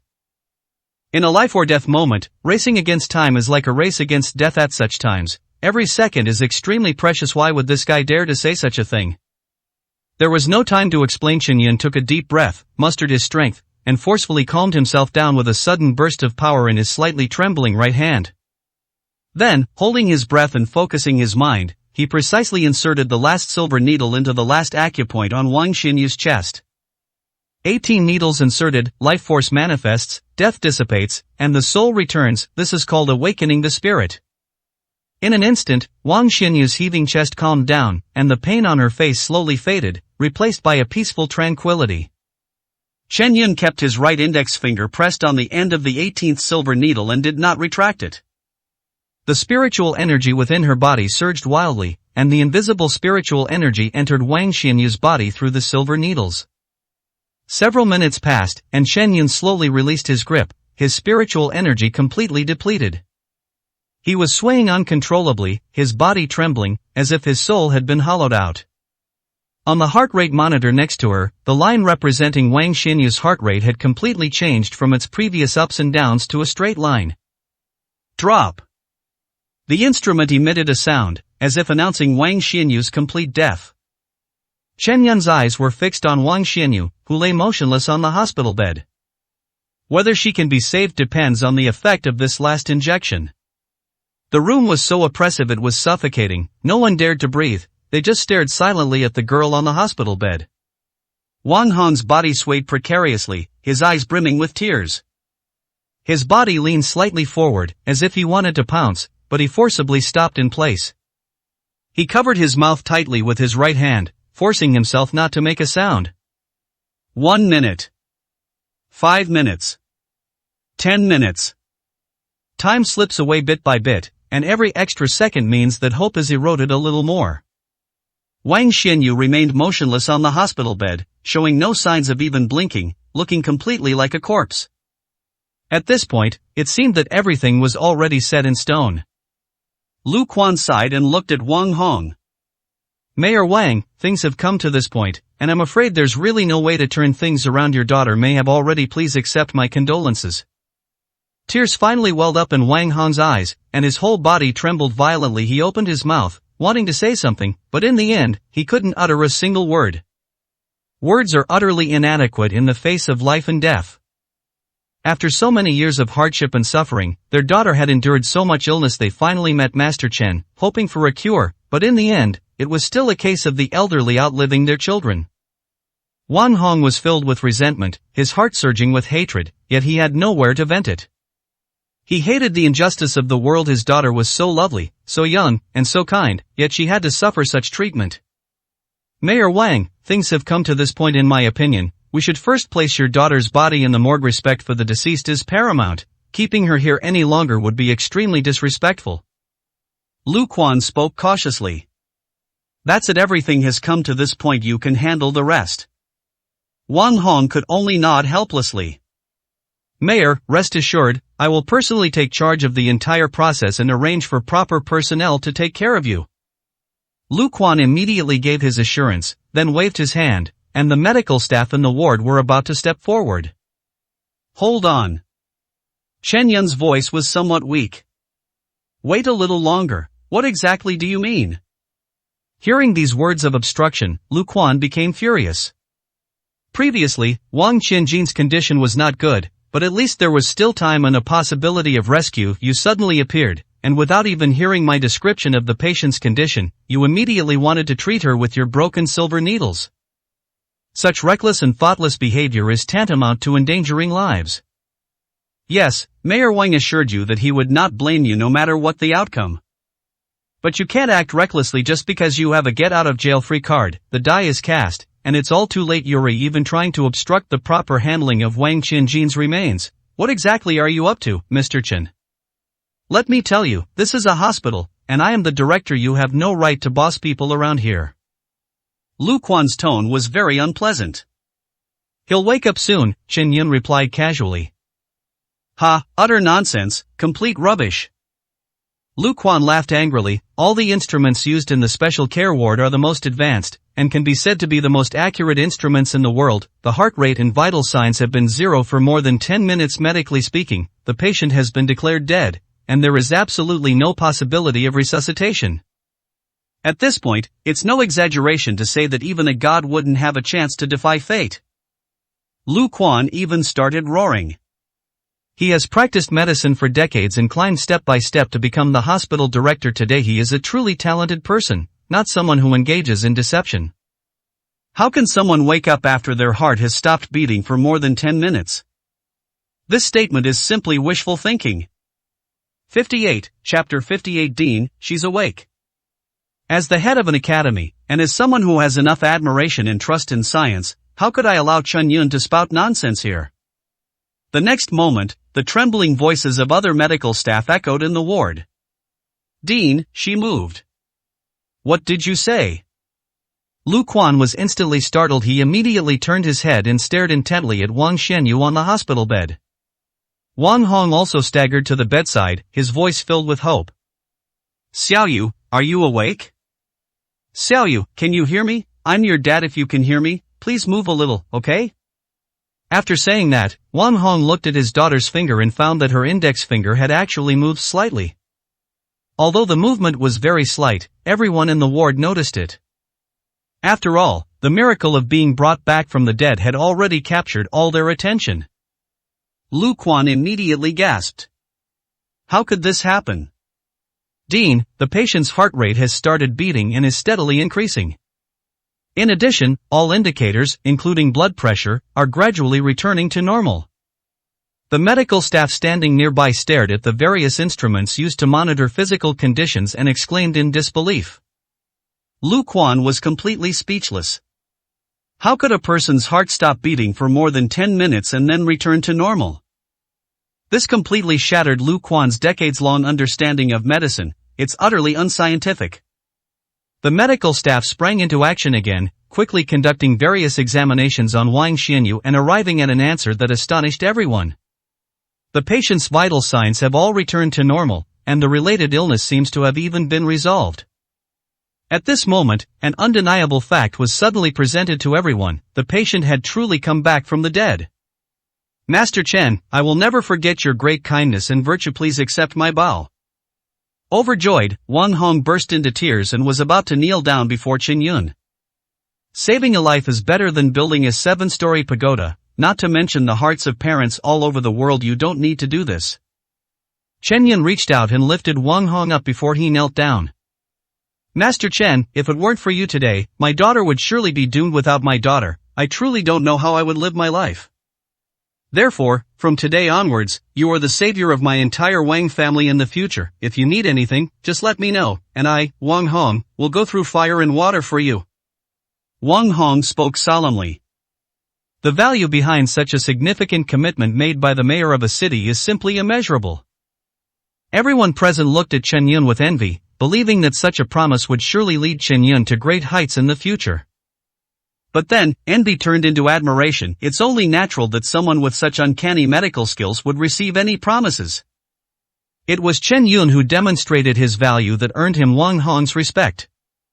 Ultimately, people need to have real skills to succeed. Serious words.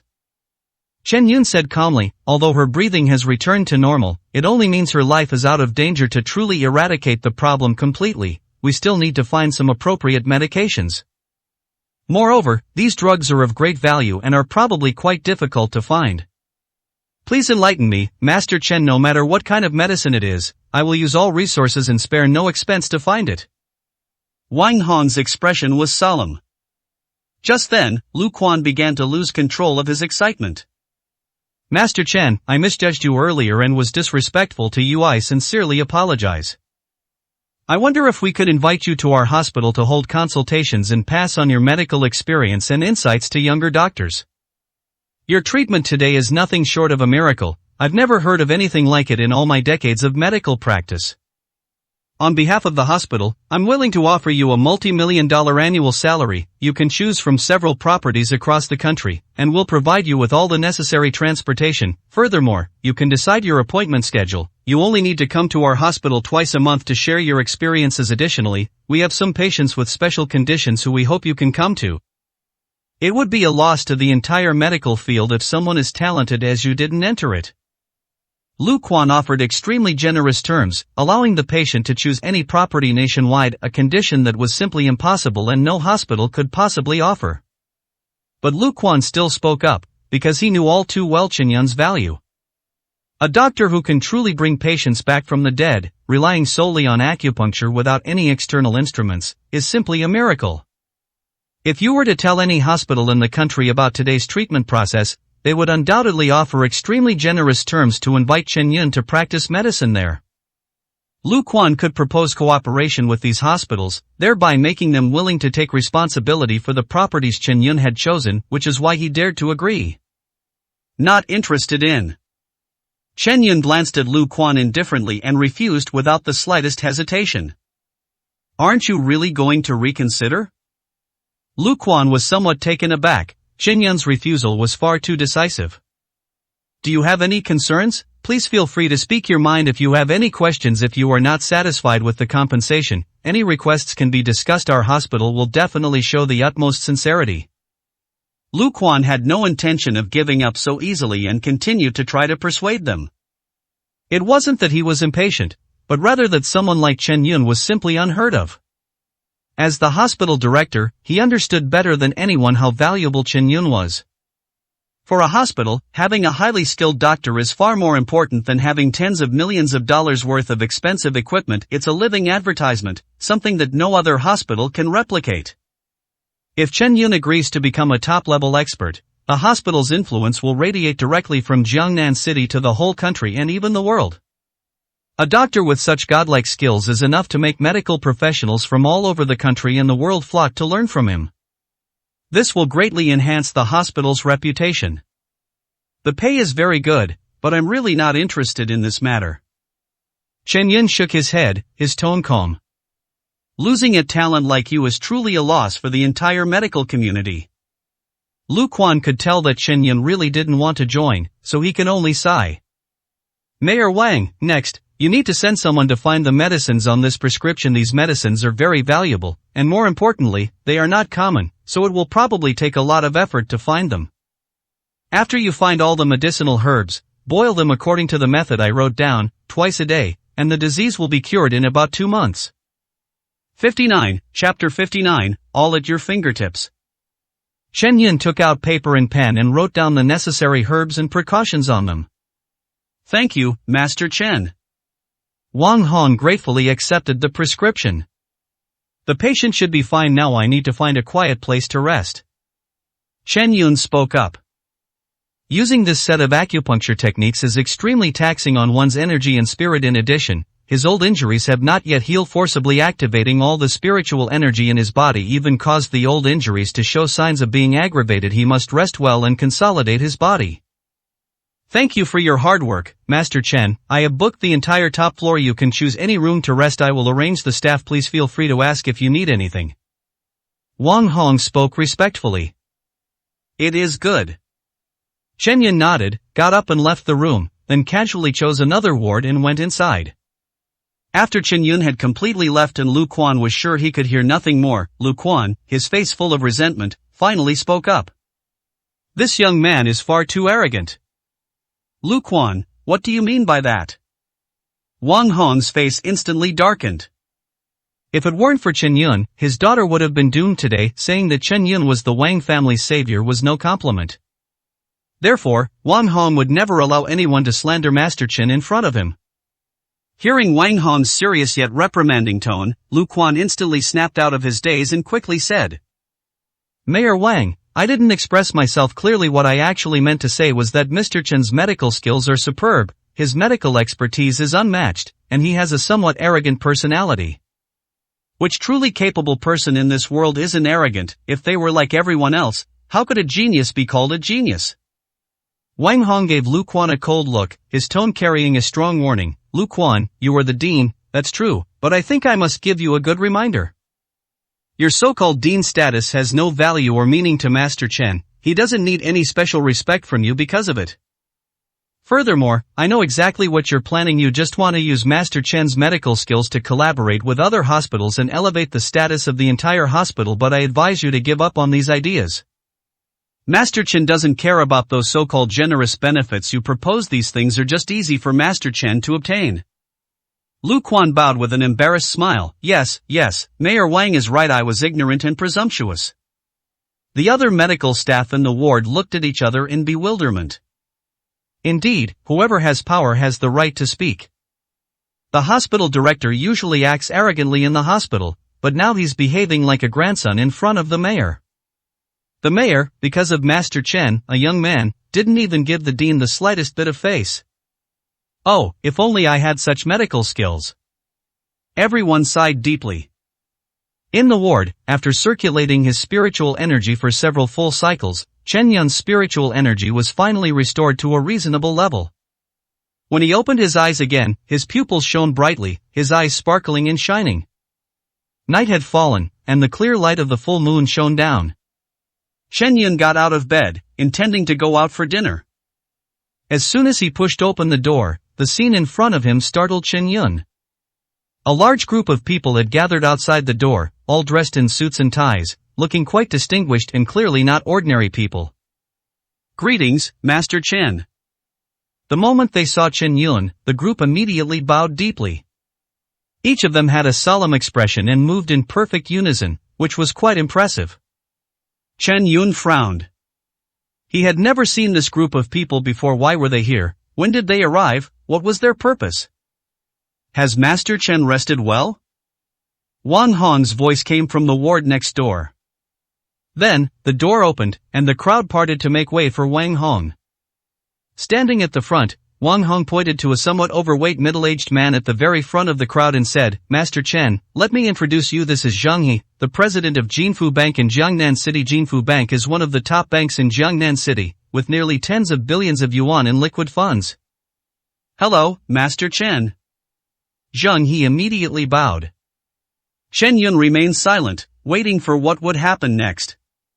"And then, this is Qian Chang, the chairman of Feiyue Group. His group practically monopolizes the logistics and express delivery industry in Jiangnan City. It's enormous, with a market value exceeding 10 billion.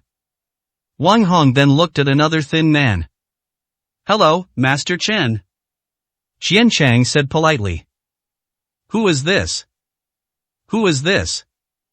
Wang Hong continued to introduce them one by one. "All right, first tell me what you want from me," Chen Yun interrupted, his expression turning somewhat cold. "Mayor Wang, we've known each other for over a month now, and I think you should know that I don't usually enjoy these kinds of social interactions." Qian Chang and Zhang He exchanged an awkward glance, their expressions somewhat unpleasant. They are all powerful figures in Jiangnan City, and everyone treats them with utmost respect. "We just met today, and I'm already being looked down upon." The people around were equally astonished. Everyone present was powerful and influential, they had always been treated with utmost respect. To be so looked down upon today, especially since the person who introduced them was none other than Mayor Wang Hong. How could this young man be so disrespectful to Wang Hong?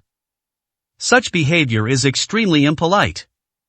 However, Wang Hong showed no sign of anger. Instead, he respectfully explained, "Master Chen, I am well aware of your personality. There may be some misunderstanding here." "What misunderstanding?" Chen Yun looked at him. "I'm introducing these people to you not so that you can socialize with them, but to tell you something. I have worked hard in Jiangnan City for so many years, and these people are all my direct subordinates, forces that I can mobilize and trust. From now on, you can use these people for anything you need." After speaking, Wang Hong looked solemnly at the large group of people behind him and said, "From today onwards, any one of you who sees Master Chen is as good as seeing me. If Master Chen needs anything, you must do everything you can to help him. If I receive any information from anywhere that any of you dares to disrespect Master Chen, and I verify that the information is true, then don't blame me, Wang Hong, for being ruthless." Wang Hong spoke each word with extreme coldness. As soon as these words came out, the whole audience was shocked. Everyone felt a wave of dizziness. Who exactly is this Master Chen? 60, Chapter 60, Showing Loyalty? No, it's about sucking up to powerful figures. As the mayor, Wang Hong's current attitude goes far beyond mere flattery. "Mayor Wang, I understand your intentions and thoughts. But these things are not important to me. If anything comes up in the future, we can contact each other again." Chen Yun spoke casually. "Master Chen, I understand. Then I'll send someone to take you back right now." Wang Hong quickly spoke up. "No need, I can go back by myself." Chen Yun waved his hand and disappeared into the elevator. Wang Hong let out a long breath. Mayor, I can understand your feelings after all, he saved your daughter, but repaying a debt of gratitude is one thing, but does it have to go this far, and don't you think he's being a bit too arrogant? Zhang He asked, somewhat puzzled. Chen Chang, standing to the side, was equally indignant. Yes, Mayor Wang, we've all worked hard alongside you for so many years to get where we are today. Don't blame me for being blunt, but I think this guy is completely arrogant and doesn't take us seriously at all. I watched Xiaoyu grow up, and I am absolutely 100% grateful to Dr. Chen for curing his illness. I will definitely help him if he encounters any problems in the future, but your attitude is far too humble. Gratitude shouldn't go to this extent.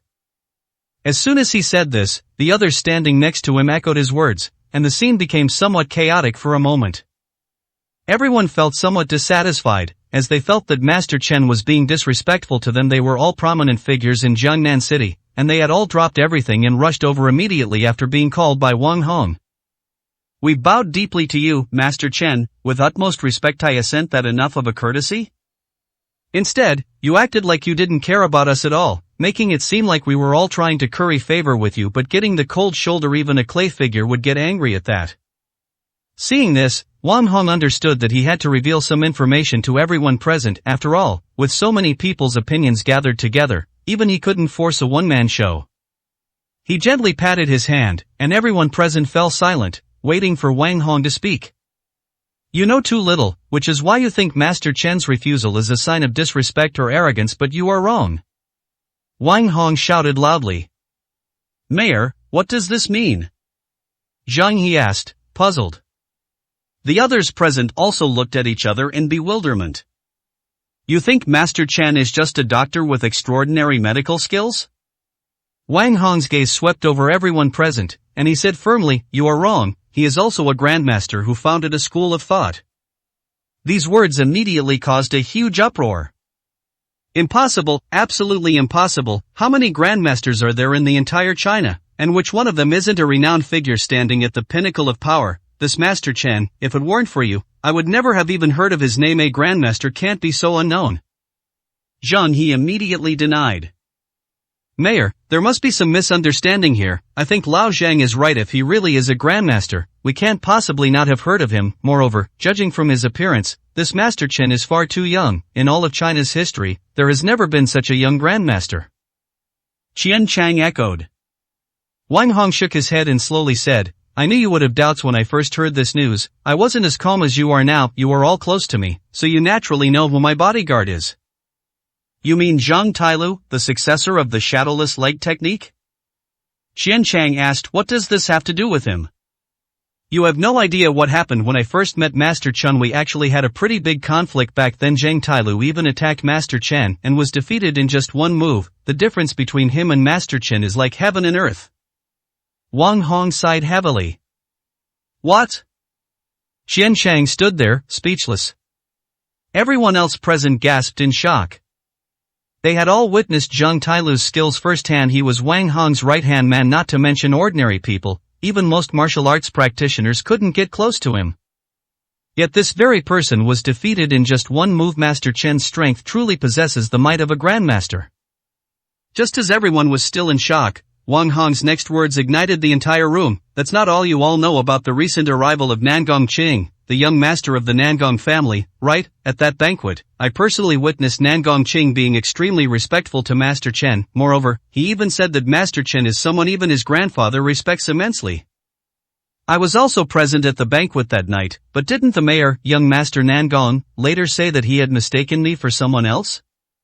Qian Chang asked in confusion. Wang Hong snorted coldly. Humph, what kind of occasion is this banquet? Do you think the future pillar of the Nangong family would make such a foolish mistake? It's just that Master Chen didn't want to reveal his identity, so Nangong Cheng changed his words at the last minute. Hiss, so that's how it is. Zhang He woke up instantly. According to this logic, if even the Nangong family holds Master Chen in such high esteem, then Master Chen's identity must be unfathomable. That's it. No wonder the mayor acted that way just now. It turns out he knew about the hidden power within Master Chen. Phew, thankfully we did a good job of maintaining appearances and no one said anything out of line, otherwise, we would have missed this opportunity. Everyone present instantly understood Wang Hong's good intentions. With extraordinary medical skills and martial arts prowess reaching the level of a grandmaster, and commanding the utmost respect from the Nangong family of Jinghai City, how could Wang Hong's actions just now be considered a display of loyalty or gratitude? This is clearly an attempt to get them to join in and curry favor with someone powerful. Wang Hong sighed, so far, I've spent very little time with Master Chen, and what I've seen is only the tip of the iceberg of his abilities, so now you understand why I called each of you late at night and ordered you to come over, even when my daughter was critically ill. Did I ever trouble you? You may think Master Chen is arrogant, but I know very well in my heart, he simply looks down on our little bit of power and strength. Alas, I wonder if such an opportunity will ever come again in the future. Those present exchanged glances, their moods equally somber. They still hadn't managed to snag a powerful patron. 61, Chapter 61. Be my husband. It was already late at night when I left the hospital. Chen Yun's stomach started growling uncontrollably. He only had breakfast this morning, and after being busy all day, coupled with the huge energy expenditure from the treatment, he was really hungry. Chen Yun found a small restaurant nearby, ordered a few side dishes, rice, and a bottle of beer, and sat down to wait for his meal. A moment later, just as the dishes were served, before Chen Yun had even had a few bites, a red Ferrari roared in and finally came to a slow stop at the entrance. The car door opened, and a sexy, beautiful woman wearing sunglasses stepped out of the car.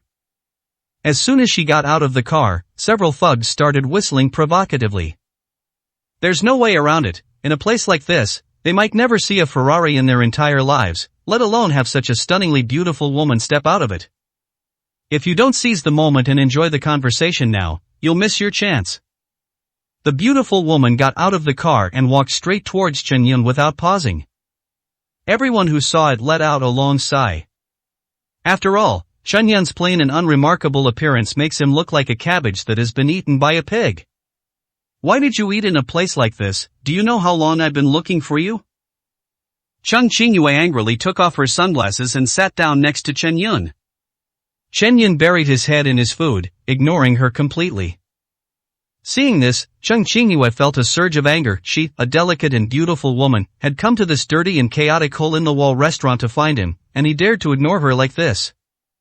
But remembering the purpose of her visit, Cheng Qingyue held back and turned to the shopkeeper. Boss, bring me another pair of chopsticks. The chopsticks are right on the table, the owner replied.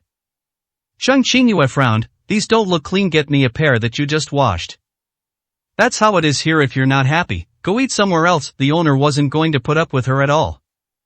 So what if you're a great beauty? What does it have to do with a restaurant owner like me? Who cares about you? I'll add 1,000. Cheng Qingyue took out a bright red bill from her bag. Good Lou. The boss immediately beamed with joy. After a little incident, Cheng Qingyue finally got her chopsticks and picked up a piece of braised tofu. Snapped. With a soft thud, the tofu on the chopsticks was knocked off. Chen Yun took the food and stuffed it into his mouth, along with a large mouthful of rice. He mumbled, if you want to eat, order your own food. There's nothing for you here. You stingy bastard, I've never seen anyone as stingy as you. Cheng Qingyue angrily put down her chopsticks. Alright, if you have something to say, say it. If not, get out of here and stop bothering me while I'm eating. Before he could finish his sentence, Chen Yun was already telling people to leave. Cheng Qingyue was stunned for a moment, then leaned closer to Chen Yun, blinked a few times, and asked, Chen Yun, do you want to marry me? Cough cough cough cough cough dash. Chen Yun choked immediately. No, is this woman out of her mind? I've barely spoken a few words to her, and she just suddenly comes over and starts talking about getting married? That's incredibly aggressive. Seeing Chen Yun suffer a setback in front of her for the first time, Cheng Qingyue suddenly felt a surge of triumphant joy. This guy is actually quite interesting to look at now. Chen Yun took a sip of beer, swallowed the food in his throat, and then looked at Cheng Qingyue. Do you have some kind of mental illness, and that's why you want me to take a look? But I'm not very good at this, so you'd better ask your dad to arrange a doctor. Can't you even speak properly? Cheng Qingyue snapped angrily, I'm not acting crazy, and there's nothing else going on. I am asking you this very, very seriously. Don't you want to marry me? I'm beautiful, have a great figure, fair skin, a delicate body, and a wealthy family. Am I not good enough for you? If you become my husband, from today onwards, you can live off me for the rest of your life and never have to work hard again." As she spoke, Cheng Qingyue deliberately stretched, revealing the magnificent view of her chest. "I think, you're right." Chen Yun nodded slowly. "So, you agree?" Cheng Qingyue asked in surprise. "No, I mean you're quite self-aware, you know you're not good enough for me," Chen Yun replied. These words infuriated Cheng Qingyue, her chest heaving violently. If Chen Yun had just lowered his head slightly, he could have seen everything. "You speak so rudely, no wonder your ex-wife wanted to divorce you," Cheng Qingyue said viciously. Upon hearing this, Chen Yun's expression changed instantly. "You investigated me?" He exuded an aura that warned strangers to stay away, which instantly frightened Cheng Qingyue. I didn't if I want you to marry me, at least you should know some basic things, right? Besides, these things aren't hard to find out. This is basic information, okay?" Cheng Qingyue said weakly. "Boss, check out." Chen Yun immediately called the shopkeeper to settle the bill, then turned and left. He couldn't be bothered to continue arguing with Cheng Qingyue here. "Don't rush off, I really need your help with something." Cheng Qingyue, in her high heels, hurried after him. "Your ex-wife is Wang Ziyue, the chairwoman of Yunue Group, right? I have a way to help her." Upon hearing this, Chen Yun stopped in his tracks. Seeing this, Cheng Qingyue said smugly, "I know, Yunue Group recently broke with the Morong family, the project was cancelled, and now it is facing all kinds of crises. If it is not handled properly, it will be at risk of bankruptcy. However, the strength of our Chang family is no less than that of the Morong family. We are involved in businesses of all sizes. As long as we cooperate with Yunue Group, we can naturally help them overcome this crisis." Cheng Qingyue looked like she had Chen Yun completely under her thumb. "I think what you said makes sense, but why should I talk to you about these things? In your Cheng family, the people who really have a say are your brother Cheng He and your father Cheng Junshan. Besides, if I wanted to, they would definitely agree to make a deal with me. What you're talking about is something I can easily do." Upon hearing this, Cheng Qingyue froze on the spot. "That's right, in the family, her older brother and father are the ones who have the final say. She, the rich heiress, has always been the one who just plays and spends money. She has no say in the family business." Thinking of this, Cheng Qingyue's eyes darted around. "Didn't your ex-wife always want to turn the Wang family into a first-class family in Jiangnan City?" "How do you know?" Chen Yun asked in surprise. 62, Chapter 62 Baby Kiss. This is something that very few people are aware of. As Wang Ziyue's husband, Chen Yun was naturally well aware of her ambitions. She was building the Yunue Group step by step to gain influence in Jiangnan City, and then gradually expanding its scale to build the Wang family into a family like the Chang and Morong families. In this way, she will become the pride of the entire royal family. How I know this is not important. What is important is that I have a way to make your ex-wife's wishes come true, not only to help her get through this crisis, but also to help her go further. It may be difficult for her to become like our Chang family, but it is not difficult for her to become a family with some influence." Cheng Qingyue spoke confidently, with even a hint of pride on her face. Outsiders all thought that the Cheng family's success today was entirely due to her brother and father, but few people knew that Cheng Qingyue also played a crucial role in it. Faced with this, Chen Yun remained unmoved. "What you said, I can naturally help her achieve if I want to, let alone Jiangnan City. What difficulty is there in becoming a first-class power in the entire China?" Hearing this, Cheng Qingyue suddenly laughed. "Yes, of course you can, but why haven't you done it all these years? Because although you have enough ability, you can't expose it. So even though you were humiliated by the Wang family and even kicked out of the Wang family, you still didn't retaliate. Because the forces you've provoked are far too terrifying, so terrifying that even the slightest bit of their power would be enough to bring the Wang family to utter ruin. Although I don't know what kind of power could have such influence, I can indeed help you now, and that's enough." Cheng Qingyue smiled smugly. Chen Yun began to seriously examine the woman in front of him. When they first met, he thought Cheng Qingyue was just a playful young lady, but now he thought that impression should change. Her guess was right. His identity must never be exposed, and there must be no possibility of any information about him leaking out. Otherwise, once they find out that I am still alive, not only the Wang family, but the whole of China will surely be engulfed in a terrifying bloodbath. This is why Chen Yun always concealed himself, and instead had the Nangong family order the Morong family to secretly help the Wang family.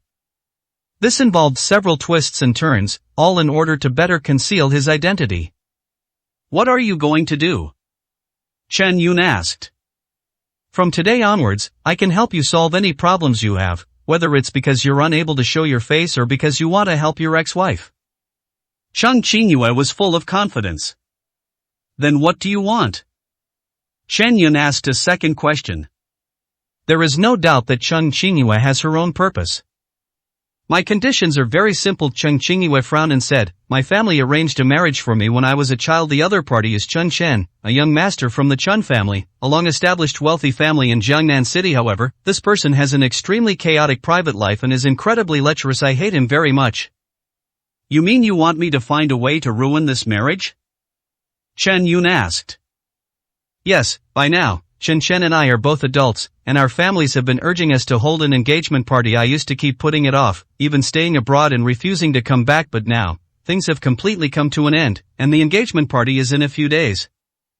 I've tried to persuade my father many times, but to no avail. The relationship between the Morong family and the Nangong family makes my father feel uneasy. If we want to fight against them, our Cheng family must form a marriage alliance with the Wang family.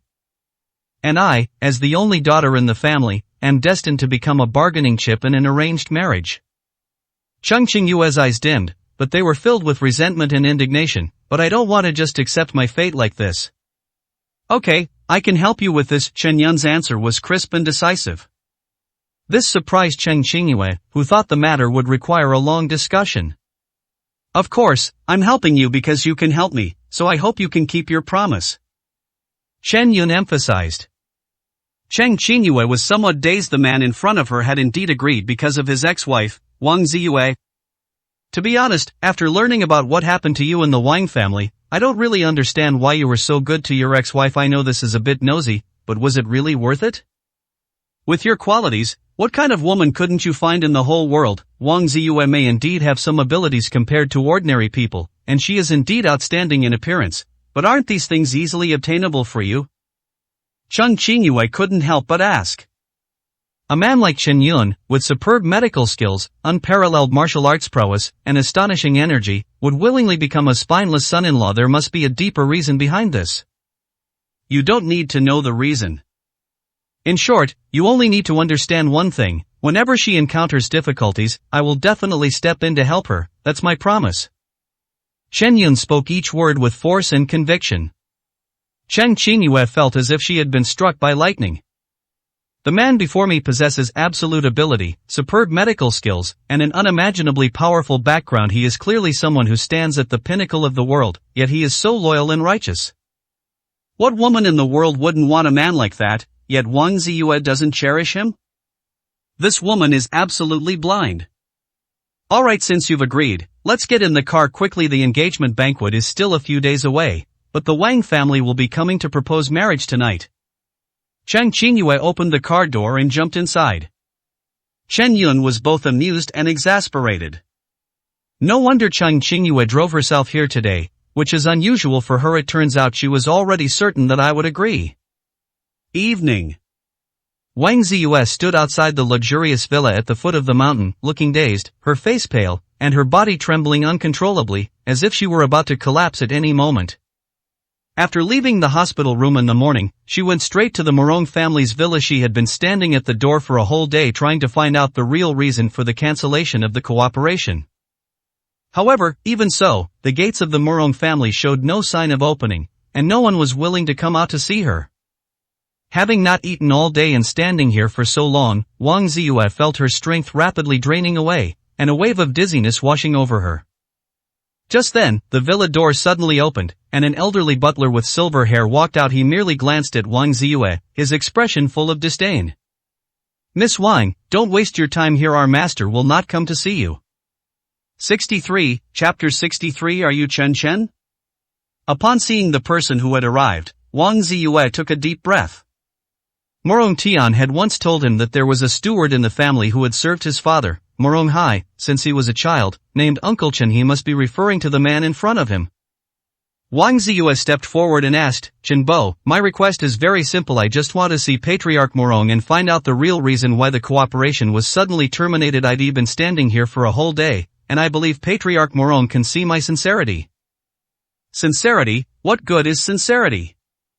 Wang Ziyue wanted to speak, but Uncle Chen interrupted her without any mercy. Miss Wang, I don't want to beat around the bush with you and say useless pleasantries. The master has already instructed me that no matter how long you stand here today, I will not see you, and if you continue to linger at the entrance of the Morong family, then don't blame me for being ruthless. It's our Morong family's magnanimity to discuss things with you politely, but if you insist on continuing to pester us, you're forcing us to tear off all pretense of civility. Uncle Chen stood with his hands behind his back, his tone cold and ruthless. Wang Ziyue gazed deeply into the inner gate, her heart filled with boundless despair and loneliness. If he had taken just a few more steps forward and crossed the threshold, he could have met Morong Hai and demanded justice. But that threshold was like an insurmountable barrier, completely blocking her out. It seems the connection with the Morong family is truly about to be severed. Wang Ziyue turned and left, looking dejected. The mere Wang family, who knows where they came from, are just some nobody from all walks of life. How dare they come to my Morong family to demand justice? They just want to curry favor with my Morong family and gain benefits and interests. Why bother with such high-sounding words? If it is a cooperation, then it depends on the willingness of both parties. Even if my Morong family simply terminates the cooperation without any reason, what right do you have to resist? You actually think you can force the Morong family to submit by making them stand at the gate all day as a self-inflicted injury? If simply being made to stand in the corner could grant us a meeting with our patriarch, then wouldn't every one of the millions of people in Jiangnan City be able to see our Morong patriarch? Bah, what nonsense! Uncle Chen snorted coldly and slammed the door shut. Humiliated by this, Wang Ziyue's fingertips turned white from clenching her fists, her knuckles cracking, and a wave of dizziness washed over her. Yes, from the very beginning, the so-called cooperation between the Wang family and the Morong family was nothing more than a one-sided vassalage. The Wang family had no right to have an equal dialogue. Did this collaboration, which started so inexplicably, ultimately end in the same inexplicable way? Wang Ziyue felt utterly desolate like a walking corpse. She began to walk down the mountain. There is an unwritten rule on the mountain where the Morong family lives.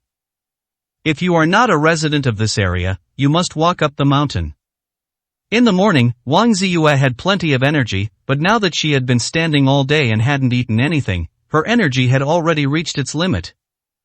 After walking only a few hundred meters, he was already swaying unsteadily.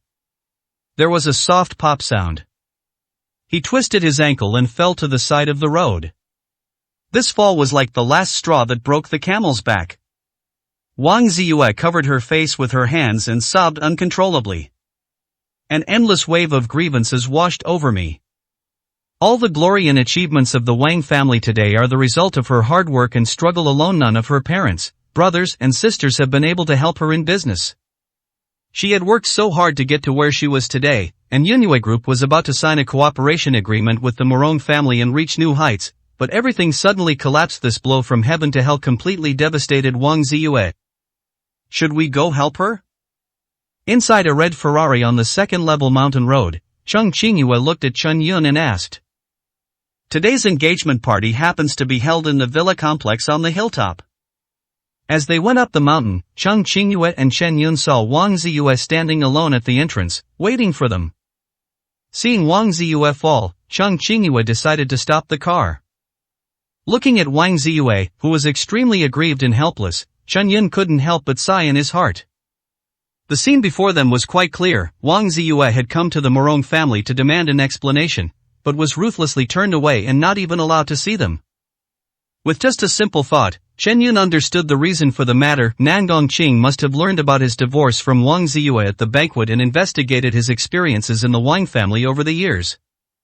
He was furious that Chen Yun had been wronged, so he ordered the Morong family and the Wang family to sever ties and terminate their cooperation. Chen Yun pushed open the door of the Ferrari, intending to approach it. Just then, a black luxury Land Rover stopped in front of Wang Ziyue. A young man dressed in extremely trendy clothes slowly rolled down the car window, adopting a polite manner of inquiry. "Madam, you seem to be in a bad mood. Do you need any help?" Wang Ziyue looked up and was startled when she saw the man's face. "Are you Chen Chen, the young master of the Chen family?" "Oh, I didn't expect you to know me." The man was also somewhat surprised. "Yes, I had seen some news on TV before and heard some stories about you," Wang Ziyue responded. Chen Chen is the eldest son of the Chun family, a long-established and wealthy family in Jiangnan City. The Chen family rose to prominence decades earlier than the Morong family, and their foundation in Jiangnan City was naturally more solid. Their companies and groups were involved in almost every industry in society, making them more powerful than the Morong family. In the entire Jiangnan City, only the Cheng family, which has risen to prominence, can be compared with the Chun family. This is also why Cheng Junshan hoped to form a marriage alliance with the Chen family. Once the Cheng and Chen families successfully form a marriage alliance, no one in the entire Jiangnan City will be able to pose a threat to them. Of course, none of this matters to Wang Ziyue right now. The only important thing is Chun Chen, who is a true diamond bachelor. As the saying goes, after the darkest hour comes the dawn, and out with the old, in with the new. Since Morong Tian has broken off all ties, perhaps Chen Chen in front of her is a new opportunity given to her by fate? Young Master Chen, She had barely opened her mouth when a wave of exhaustion washed over her, and Wang Ziyue fainted on the spot. Her body reached its absolute limit at that moment. Holy crap, what happened? Could the person be dead? Chen Chen took several steps back and shouted. The driver's seat of the Land Rover opened, and a tall, muscular man stepped out. He stepped forward and placed his right hand in front of Wang Ziyue's nose. After calmly sensing her breathing for a while, he said, "Young master, she is still breathing. Judging from this, she must have fainted from exhaustion." 64, Chapter 64. Of course. Chen Chen's expression softened, and he let out a sigh of relief. That's good, Uncle Li. I almost thought this person was going to die. If this were to be blamed on me, it would be a huge problem. Then, he began to examine Wang Ziyue, who was lying on the ground. A feeling of admiration welled up in my heart. Beautiful.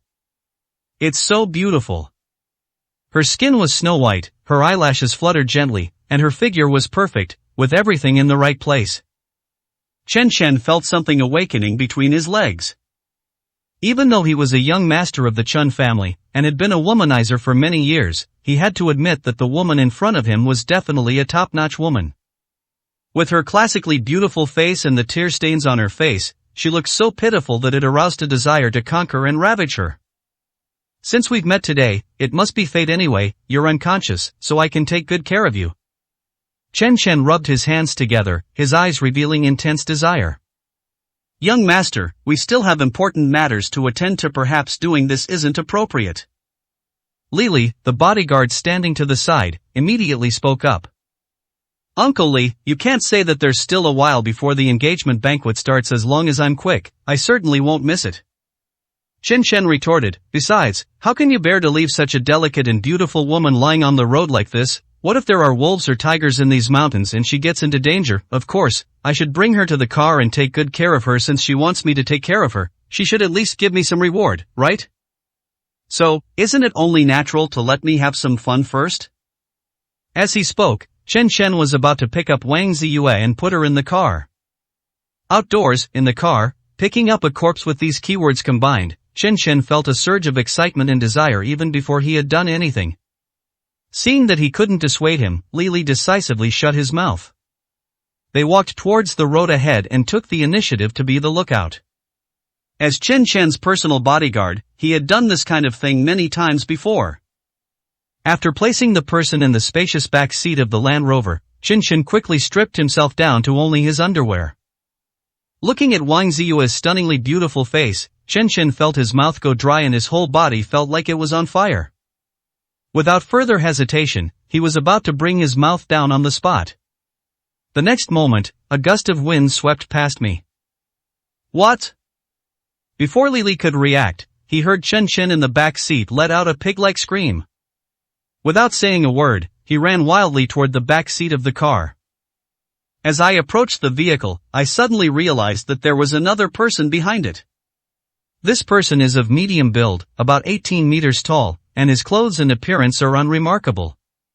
But even though he was just standing there, the aura he exuded was like that of an ancient demon god. The menacing aura emanating from him silenced the entire scene. Looking at his young master Chen Chen, he was only wearing a pair of black underwear. Half of his face was swollen like a ball, and 2 of his teeth had been knocked out, with blood gushing out. Uncle Li, save me, this guy hit me. Chen Chen roared at Li Li in the distance, his mouth agape.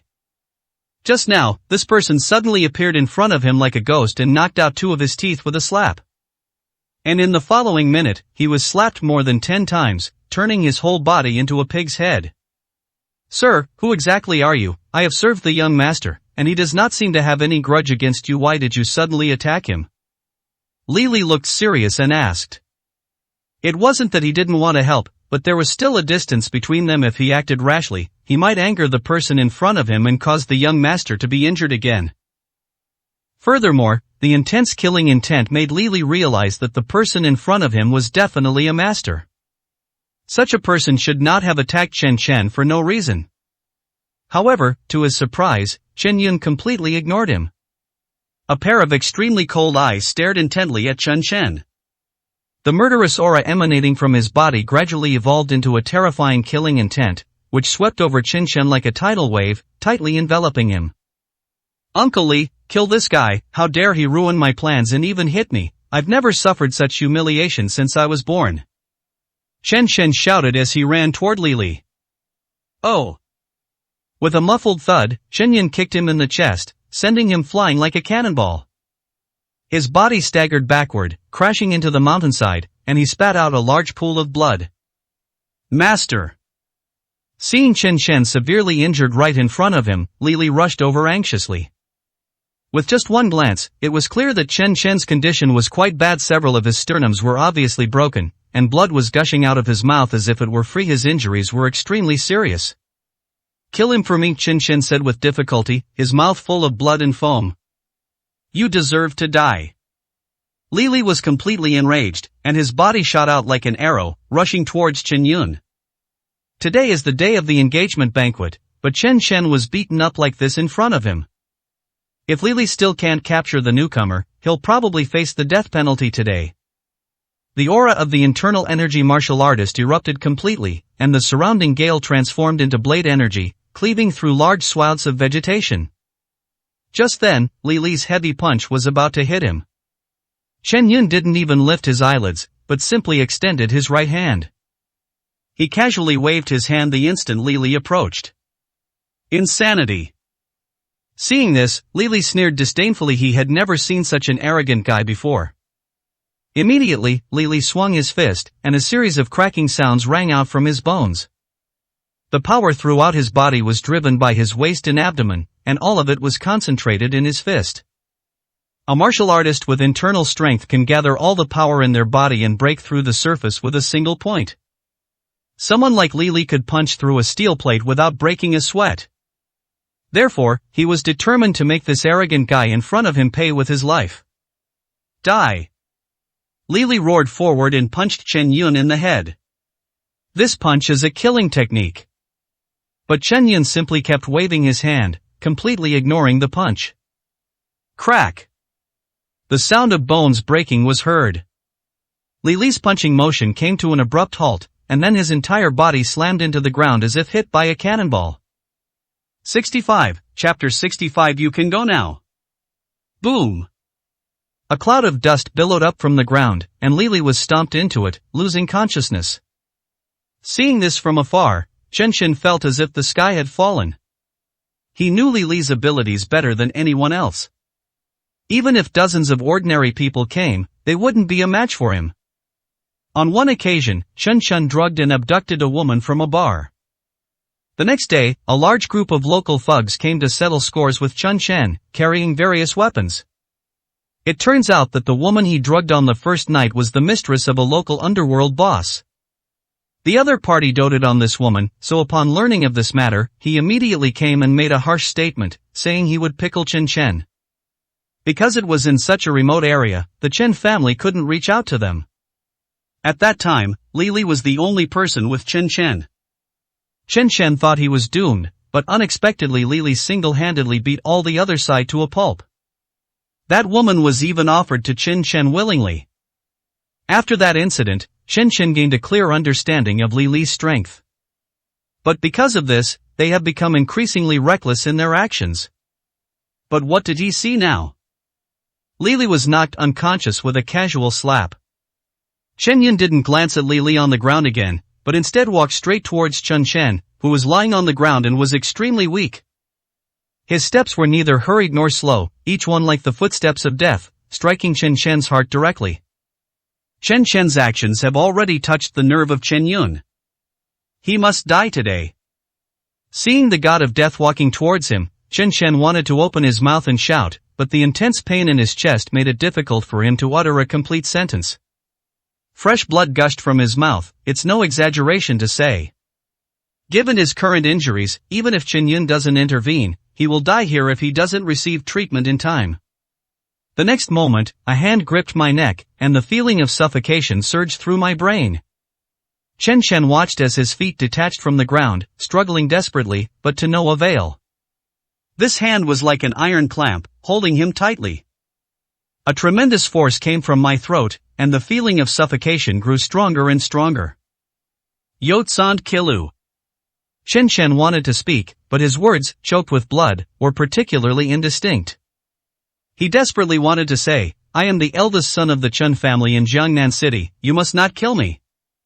If you kill me, my dad will never let you get away with it.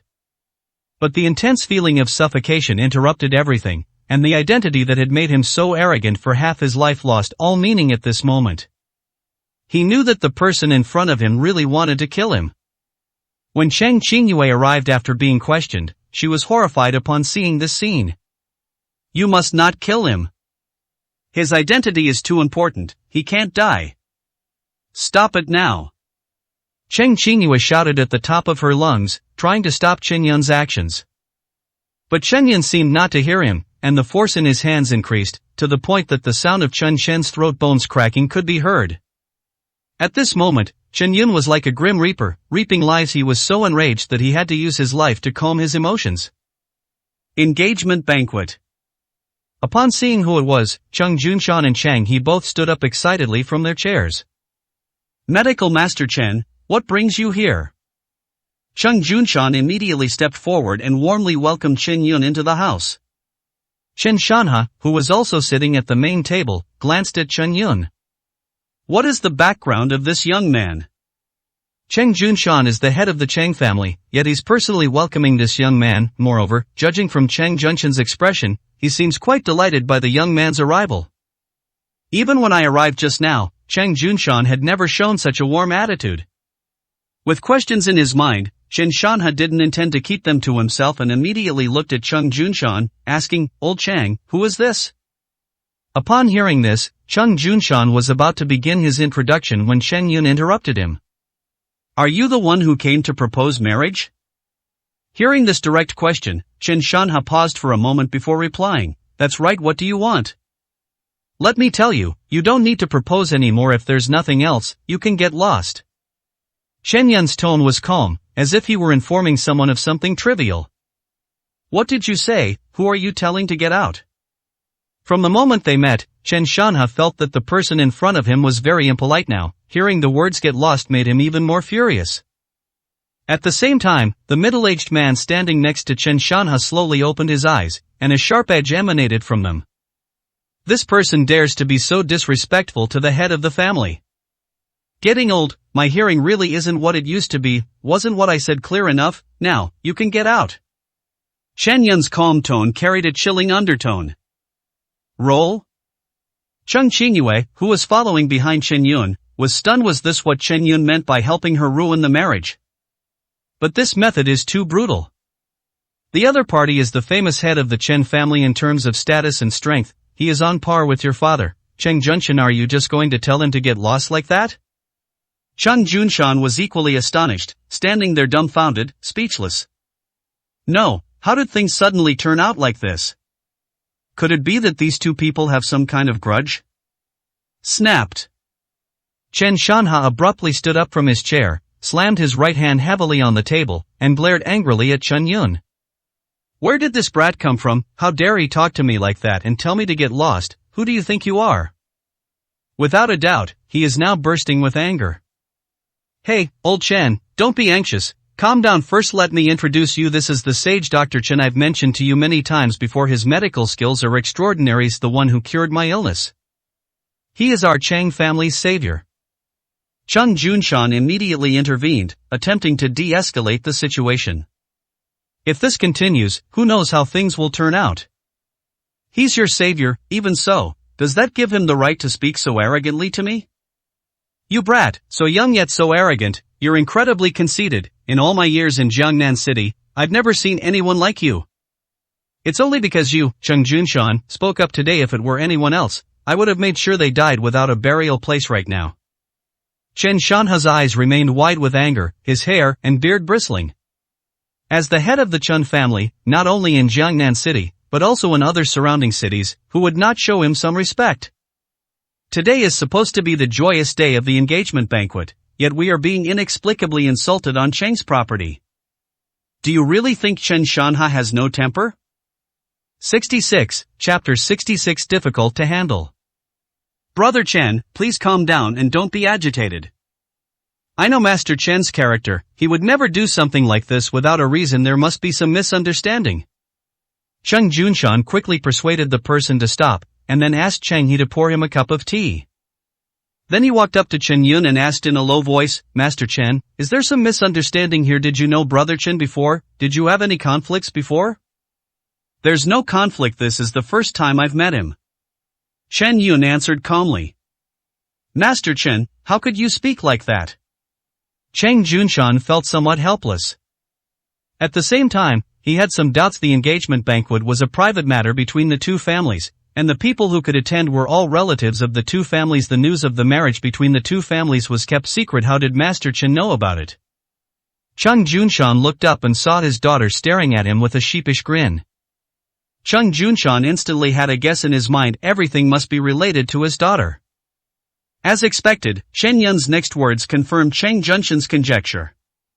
This guy's son is a complete scumbag. Your daughter doesn't want to marry him.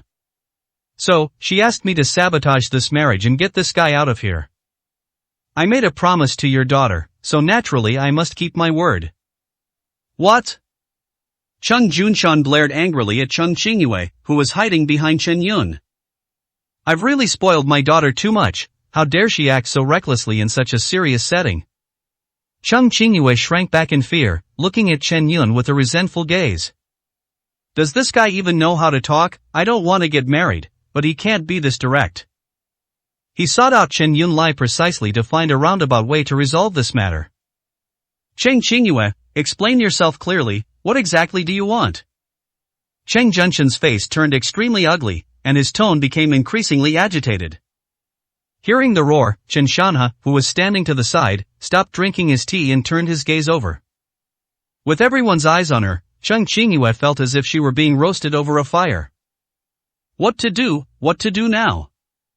To directly say I don't want to get married, impossible. My father knows what I'm thinking. It's a family marriage. My feelings are irrelevant. We need to find someone to act as a shield, and this person has to be important enough that the father has to consider his opinion. Then, Cheng Qingyue's gaze slowly moved to Chen Yun's broad arms. The person who meets the criteria is standing right in front of me. Immediately, Chung Qingyue stepped forward, took Chen Yun's arm with one hand, and smiled a happy yet resolute smile.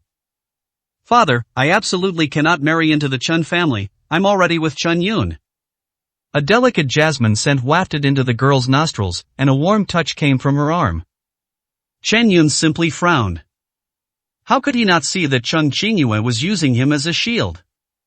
Seeing this, Chung Junshan angrily looked at his daughter, pointed at her for a long time, but couldn't say a word.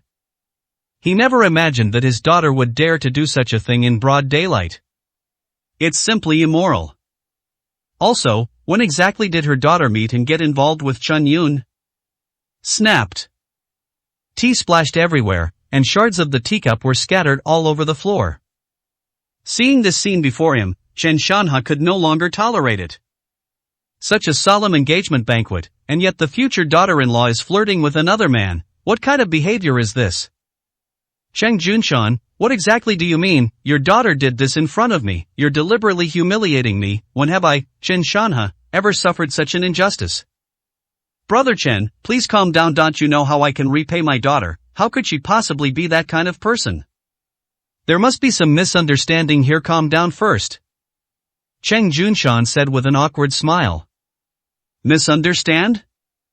The facts are right in front of me. Your daughter was flirting with another man right in front of me. What else is there to say? Chung Junshan, I wouldn't say anything even if you wanted to call off the engagement, but you actually did this disgusting thing after I came to your door. Do you dare say you weren't humiliating me? Chen Shanha's face flushed red with anger, and his voice became hoarse. No, Brother Chen, you've really misunderstood me. How could I possibly do such a thing? The marriage of our 2 children was arranged when they were young. If I wanted to call off the engagement, why would I wait until now? Chung Junshan was sweating profusely, not knowing how to explain. Today's events are indeed too serious if not handled properly. The relationship between the Chen and Cheng families, which has lasted for so many years, may be completely destroyed, or even lead to a complete break. In Jiangnan City, when it comes to family wealth, the Chung family undoubtedly ranks first. After all, they made their fortune through business. It's fair to say that the Cheng family has a presence in almost every industry in Jiangnan City. The Chen family's focus is on politics, not business. Over the years, the Chen family has produced quite a few high-ranking officials. Moreover, Lu Shuyi, who was in charge of the underground world of Jiangnan City, was Chen Shanha's sworn brother. The relationship between the two was closer than that of blood brothers. The Chen family truly had influence in both the legal and illegal worlds. Even Wang Hong, the mayor of Jiangnan City, wouldn't dare to offend Chen Shanha easily, let alone suffer such humiliation as he did today. You must give me an explanation for what happened today, no matter what. Does the Chen family hold a lower position in Jiangnan City than the Cheng family? If word gets out about what happened today, where will the Chen family's reputation be? If outsiders hear about it, it will seem as if I, Chen Shanha, am begging for a marriage alliance with your Cheng Junshan. You and I are both heads of a family, so we naturally know how important face is to a family. Chen Shanha began to press his advantage, acting as if he absolutely needed an explanation. This. Cheng Junshan was dumbfounded, not knowing what to do now. After all, it seems that the Cheng family has no reason to be in the wrong at all. My daughter really did hug another man. This scene was indeed a slap in the face to Chen Shanha, a resounding slap. However, what made Cheng Junshan even more embarrassed was that the man his daughter was holding was Master Chen. If it were some other man of unknown origin, would Cheng Junshan be agonizing over this? I'm afraid they would have slapped the other party a few times and kicked them out long ago. But it just so happens to be Master Chen. This was the person who saved Cheng Junshan's life. Putting that factor aside, Cheng Junshan was perfectly aware of Chen Yun's hidden capabilities. Now we're caught in the middle. It's really a difficult situation. 67, Chapter 67 The Right to Pursue Happiness. Seeing her father forced into silence, Cheng Qingyue hardened her brows and decided to go all out. Uncle Chen, you can't force someone like that. Ha, I'm asking you to do something unreasonable? Upon hearing this, Chen Shanha scoffed disdainfully. Let me tell you, this marriage between you and my son was arranged by our elders when we were young. Since ancient times, the order of parents and the words of matchmakers have been the natural order of things. Your father previously said that you were too young and playful to get married too early, and I understood that, so the wedding date was postponed again and again, but now, this move to your home is something that your father and I discussed. I, Chen Shanha, have come here today, and in terms of both etiquette and betrothal gifts, have I failed to provide anything for the Cheng family? I have given you more than enough face, and now you're accusing me of making unreasonable demands? Chen Shanha was arrogant and showed no sign of backing down. Humph. What kind of society is this? Why do people still have this old-fashioned arranged marriage system? Can you elders decide our marriages with just a few words? As an adult, I should have the right to pursue my own happiness and freedom. Cheng Qingyue retorted. Hearing this, Chen Shanha sneered, his face full of disdain. Pursuing freedom? Pursuing happiness? Does marrying my son mean you're not free or happy? Since ancient times, people have valued matching social status in terms of family background. Is my Chen family not a good match for yours? In terms of appearance, is my son not good enough for you, Cheng Qingyue? Tell me, on what grounds? Just look at your son, a womanizer, a spoiled brat, and utterly immoral. Cheng Qingyue shouted angrily, don't you, as the father, know what kind of person your son is? He flirts with other women outside, not even sparing married women. He destroys other people's marriages, and acts recklessly because of his family's power. This beast, who can't even be considered a human being, dares to say that he can make me happy? Shut up, That's utter nonsense. Chen Shanha's face flushed with anger as he turned to Chung Junshan. Look at this, is this the kind of daughter you raised? Arrogant, spouting nonsense, distorting the truth, she's utterly incompetent. That's wonderful, since you dislike me so much, then let's dissolve our marriage from now on, you go your own way, and I'll go mine, your son is too outstanding. I, Cheng Qingyue, am truly unworthy of him. Cheng Qingyue shouted. Since we've already torn off all pretense of civility, let the storm rage on. Qingyue, how could you be so presumptuous today? Seeing the situation spiraling out of control, Chung Junshan, in a fit of rage, actually raised his hand and slapped his own daughter across the face. He regretted it as soon as he made the move. The Cheng family's consistent family education has always been to raise sons frugally and daughters lavishly. He cherishes this daughter dearly, treating her like a precious gem. For over 20 years, he has never laid a hand on his daughter, and he has rarely even raised his voice at her. But today, he has no choice but to slap me. The Chen family is extremely important. If he hadn't slapped her, Chen Shanha's anger would never have subsided. From today onwards, not only will the engagement be cancelled, but the Cheng and Chen families will likely become enemies in the future. Don't be fooled by Chen Shanha's current rage, he's a cunning old fox, and he knows exactly what the other is thinking. If he really intends to break ties, why doesn't he just turn around and leave? He is waiting. He wanted Chung Junshan to discipline his daughter and give him a way out. In this way, the matter can be transformed from a contest between the two families into the younger generation's lack of understanding. One is in politics and the other is in business. Their interests are intertwined far too much.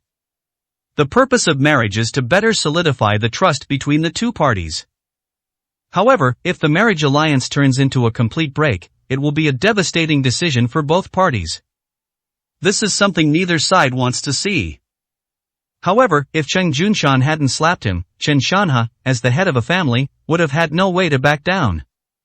At that point, even if he doesn't want to break ties, he won't be able to. As her father's slap came, Chung Qingyue neither dodged nor avoided it, but stared defiantly into the distance. Tears welled in her eyes, and anyone could easily see the grievances in her heart. However, before Cheng Junshan's hand could fall, it was firmly restrained by a pair of large hands. Master Chen, you. Chung Junshan looked at Chen Yun in surprise. Master Chang, what's wrong with what your daughter said? In today's society, marriage is a matter of personal freedom, let alone the fact that she wants the right to choose who she marries, even if she doesn't want to get married at all and would rather live a lonely life. What's wrong with that? Of course I understand the complex relationships and interests among your families, but, Patriarch Chang, in your heart, which is more important? Your identity as a father or your identity as the head of the family? Chen Yun asked in a cold voice. This. Cheng Junshan gave a bitter smile. Chen Yun continued, if it's the former, shouldn't a father protect his daughter, and if it's the latter, isn't your daughter a member of the family? Protecting your family members is an inescapable responsibility for you as the head of the family. Today, you can choose to sacrifice your daughter's happiness for the benefit of the entire family. So tomorrow you can certainly sacrifice every member of the Cheng family for even greater interests. How can such a family head be trusted by the people? Chung Junshan became increasingly silent. Your son Cheng, he is right here, he hasn't said a word from beginning to end, but if you ask him, see if he's willing to sacrifice his own sister for the family's benefit. Chen Yun's voice was like a judgment, piercing Cheng Junshan's heart with each stroke. Cheng Junshan slowly turned his head and saw the evasive look in his son Cheng Yi's eyes. Without a doubt, Cheng Yi agreed with Chen Yun's statement. At this moment, Cheng Junshan seemed somewhat dazed. He gently lowered his hand and let out a long sigh, a mixture of emotions. He was well aware of the principles Chen Yun was talking about, but in life, there is no such thing as right or wrong. Choosing these two words sounds easy, but doing it is incredibly difficult. Seeing Chung Junshan hesitate, Chen Shanha's voice was icy. What do you mean? How dare you, an outsider, interfere in the affairs of the Cheng and Chen families? Is my Chen family really as despicable as you say? That's right in my eyes, your Chen family is utterly rotten. Chen Yun's voice was icy, and his expression was extremely cold. Alright, Chung Junshan, what he said naturally represents the Cheng family's opinion, right? Chen Shanha asked the question again. 68, Chapter 68 Inability to perform human affairs. I see. Cheng Junshan opened his mouth as if to speak, but after hesitating for a moment, he only sighed and chose to remain silent. My son Chen Chen is of excellent character and appearance. My Chen family is even more prestigious than your Cheng family. Such a marriage should be a match made in heaven. Where else in the entire Jiangnan city can you find someone more suitable for your daughter than my son? Cheng Junshan, are you really going to do this? Chen Shanha asked the question once again. Upon hearing Chen Shanha's question, Cheng Junshan hesitated again. Yes, the Chen family is the only family in the entire Jiangnan city that can be considered a good match for them. He has met Chen Shan, the eldest son of the Chen family, and he is not a spoiled brat in theory. Why would his own daughter speak of the other party in this way? Ha, a match made in heaven? I really don't know how you have the nerve to say such disgusting things. Chen Yun coldly shouted, since that's the case, I'll show you today what kind of person your so-called talented son really is. After saying that, Chen Yun strode out. Chen Shanha, who was standing to the side, seized the opportunity to stir things up. Old Chang, the marriage between our two families is an inevitable trend as long as we join forces. From now on, Jiangnan City will belong to our two families. Even if the mayor comes, he will have to give us face. I can tolerate your daughter's misunderstanding of my son. She is a junior, and it is only natural for me, as an elder, to be tolerant of her. But what is his purpose in allowing such an outsider to repeatedly insult me and constantly sabotage our marriage alliance? Is he really so righteous, standing up for your daughter? These words also stirred a faint ripple in Cheng Junshan's heart. He was well aware of Chen Yun's abilities, but he had to admit that Chen Shanha was right about some things. This was a marriage alliance between their two families. No matter how powerful Chen Yun was, he was ultimately an outsider. Isn't it a bit too much of an outsider to meddle in our family affairs?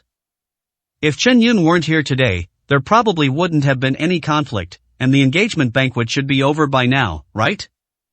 I wonder what Master Chen is trying to show us. Speaking of which, the engagement banquet has been over for quite some time now, so why hasn't Chen Shanha's son shown up yet? A faint doubt arose in Cheng Junshan's heart. Chen Yun soon returned, and after he stepped back in, he casually threw a lump of thing on the ground. Your humble servant? Chen Shanha recognized him at a glance. The thing on the ground, with a bruised and swollen face, was none other than his son, Chen Shen. He hurriedly stepped forward to check and saw that Chen Shen was only wearing a pair of shorts, and there were many scars on his back, shoulders, calves and other parts of his body. There was another person lying next to him, Chen Shen's bodyguard Li Li. He had fallen into a coma. What exactly did you do to my son? Chen Shanha roared and stared at Chen Yun with bloodshot eyes. Master Chen, how could you do this? Cheng Junshan stared at Chen Yun in disbelief, his heart filled with shock and regret. Chen Yun actually beat Chen Shanha's son into this state. This has completely escalated the situation. Master Chang, you will understand what happened once you read this. Chen Yun didn't explain, but instead opened his phone and started playing a video. Only 3 people appeared in the entire video: Chen Shen, his bodyguard Li Li, and Wang Ziyue, whom Cheng Junshan had met before. From the moment Wang Ziyue fell unconscious to Chen Shen's lustful desires overwhelming him, he carried her directly to the car, and then, with a look of eagerness, took off all his clothes. Although the video was slightly backlit, everyone's face was captured clearly. Chen Shen's lecherous look and his conversation with bodyguard Li Li were all clearly recorded. Upon seeing the video in front of her, Cheng Qingyue's eyes widened instantly. She found it quite incredible. Chen Yun, who seems to be the epitome of a straight-laced, iron-willed man, actually has such a meticulous side. He even knew to record a video beforehand and preserve the evidence in such a furious situation. As the video played, Cheng Junshan's expression grew increasingly grim. The image of the immoral lecher in the video gradually overlapped with the image of the polite young master from a noble family in my mind. Chen Shanha, who was standing to the side, didn't miss it either. He watched his son's actions in the video, his face turned ashen, and he wished he could find a crack in the ground to crawl into. Shame on you. It's so embarrassing. Thinking about this to a woman who is unconscious on the street. The room fell into a deathly silence after the video finished playing. The atmosphere became exceptionally heavy and oppressive. A voice broke the silence. Patriarch Chang, after seeing all this, do you still think this marriage is a match made in heaven? Chen Yun asked calmly. Chang Junshan remained silent, his expression clearly showing embarrassment and a hint of anger. It turns out that what my daughter said was true. Stop making false accusations. Do you think I don't know my son? He would never do such a thing. And what exactly did you do to my son? Let me tell you, if you don't give me an explanation today, I'll make you regret it. Whatever harm my son suffered, I'll make you pay 100-fold. Chen Shanha roared, trying to cover up his guilty conscience. The video was taken very clearly, and even the color of Chen Shan's underwear matched perfectly, so it was obviously not a fake. However, as the head of the family, Chen Shanha could never admit that this was the truth. He could only deny it and change the subject. Oh, nothing much. He did this because he couldn't control his lower body. But he will have to inherit your Chen family's vast fortune in the future, so, for the sake of your Chen family, I have come up with a solution that addresses the root of the problem. Chen Yun said calmly. What do you mean? Chen Shanha's heart skipped a beat. From now on, he will permanently lose the ability to engage in that kind of behavior, that is, he will be unable to have sex. How wonderful, he can now focus on inheriting the family business. Chen Yun said, word by word. What did you say? Chen Shanha's voice trembled, his body swayed slightly, and he felt a wave of dizziness, like the sky collapsing and the earth splitting, rushing into his mind.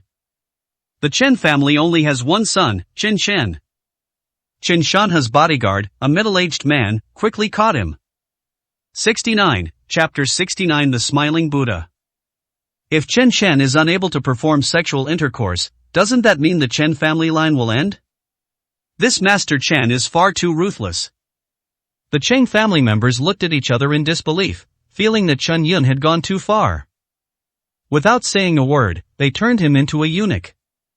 Only Cheng Qingyue, who witnessed the whole thing, felt a little relieved. If she hadn't intervened in time, not only would the Chen family line have ended, but all that would be left of the family now would be a corpse. But then a question arose in her mind. If Chen Yun was so angry at the beginning that he wanted to kill Chen Shen directly, then why did he record a video at the very beginning? Wouldn't that be redundant? After all, what's the point of leaving evidence for a dead person? Therefore, he never intended to kill Chen Shen in the first. Cheng Qingyue's eyes widened as she realized the reason. Chen Yun must have planned this all along, intending to use Chen Shen's actions to ruin the entire engagement banquet. He knew very well that as long as Chen Shen's behavior was recorded, his father Cheng Junshan would see it and the engagement would be dissolved, leaving no room for the Cheng family to complain. No wonder he immediately said he wanted to break off the engagement as soon as he came, and he wasn't being reckless at all. He was confident and had planned everything in advance. Once she figured out the key to the problem, Cheng Qingyue felt that Chen Yun was extremely meticulous, completely overturning her understanding. How dare you do this to my son? I'm going to kill you, you arrogant brat. I'm going to tear you to pieces. I will make you wish you were dead. I will make you suffer 10,000 times more pain than my son has endured. At this moment, Chen Shanha was completely blinded by hatred. He roared and screamed, veins bulging on his neck. Seeing that the situation was completely out of control, Cheng Qingyue quickly looked at her father and said, Dad, please say something. Chen Yun is like this because of me. Cheng Junshan's expression turned serious, and he was about to speak when Chen Shanha interrupted him abruptly. Cheng Junshan, let me tell you, you'd better not get involved in this matter. If you dare to obstruct me again, then you and your Cheng family will become the mortal enemies of my Chen family. I only have one son, and the Chen family only has one lineage. What he's doing is no different from wiping out the entire clan. After Chen Shanha finished speaking domineeringly, he glared angrily at Chen Yun. I don't care who you are or who's protecting you. But from this moment on, whoever protects you will be the mortal enemy of the Chen family. I will kill you all at all costs. Everyone present felt a chill run down their spines. No one doubted the truthfulness of Chen Shanha's words. No one doubted the strength of his statement. Everything the Chen family owns is Chen Shanha's source of confidence. At this point, the Chen family was completely caught in a dilemma. Helping Chen Yun would mean a complete break with the Chen family, turning them into mortal enemies, an outcome the Cheng family clearly could not accept. However, if they don't help Chen Yun, this whole thing still started because of the Cheng family, which is unreasonable and morally questionable. If word gets out, the entire Cheng family will be seen as ungrateful. Just then, Chen Yun spoke. This matter is a conflict between me and the Chen family, it's none of your business. Chen Yun immediately stepped forward, his aura fully unleashed, as if 1,000 troops stood behind him. Cheng Qingyue was in a panic. She knew the Chen family's power all too well. Chen Shanha's sworn brother was the king of the Jiangnan city underworld. The man standing next to him, Master Dongfua, was ranked 8th on the Earth ranking and was a top expert at the transformation realm. In terms of strength, he is many times stronger than Zheng Tailu, who was by the side of Mayor Wang Hong. Good, you've got guts. Master Dong, cripple his hands and feet, I want to turn him into a human pig and torture him for the rest of his life. Chen Shanha's face was icy cold as he shouted the order. Upon hearing this, the middle-aged man who had been standing next to Chen Shanha strode towards Chen Yun. Crack! As he walked, a crack appeared in the bricks on the ground, which then spread out like a spider web. The Cheng family members gasped in shock upon seeing this scene. This is an unparalleled master of the transformation realm. Such strength is simply terrifying. As they drew closer, until they stopped in front of Chen Yun, Dongfui grinned, revealing a strange smile, and looked at Chen Yun, saying, Boy, you've angered my master now, I'll give you two choices. Either you cripple your own body and kneel on the ground waiting to die. Either I wait until I make my move and cripple you. But if we choose the latter, the pain will probably be much more severe. The sheer volume of his voice was enough to send the blood and energy of everyone in the room surging. Several ordinary members of the Cheng family felt their blood rush to their heads and heard a buzzing sound in their ears.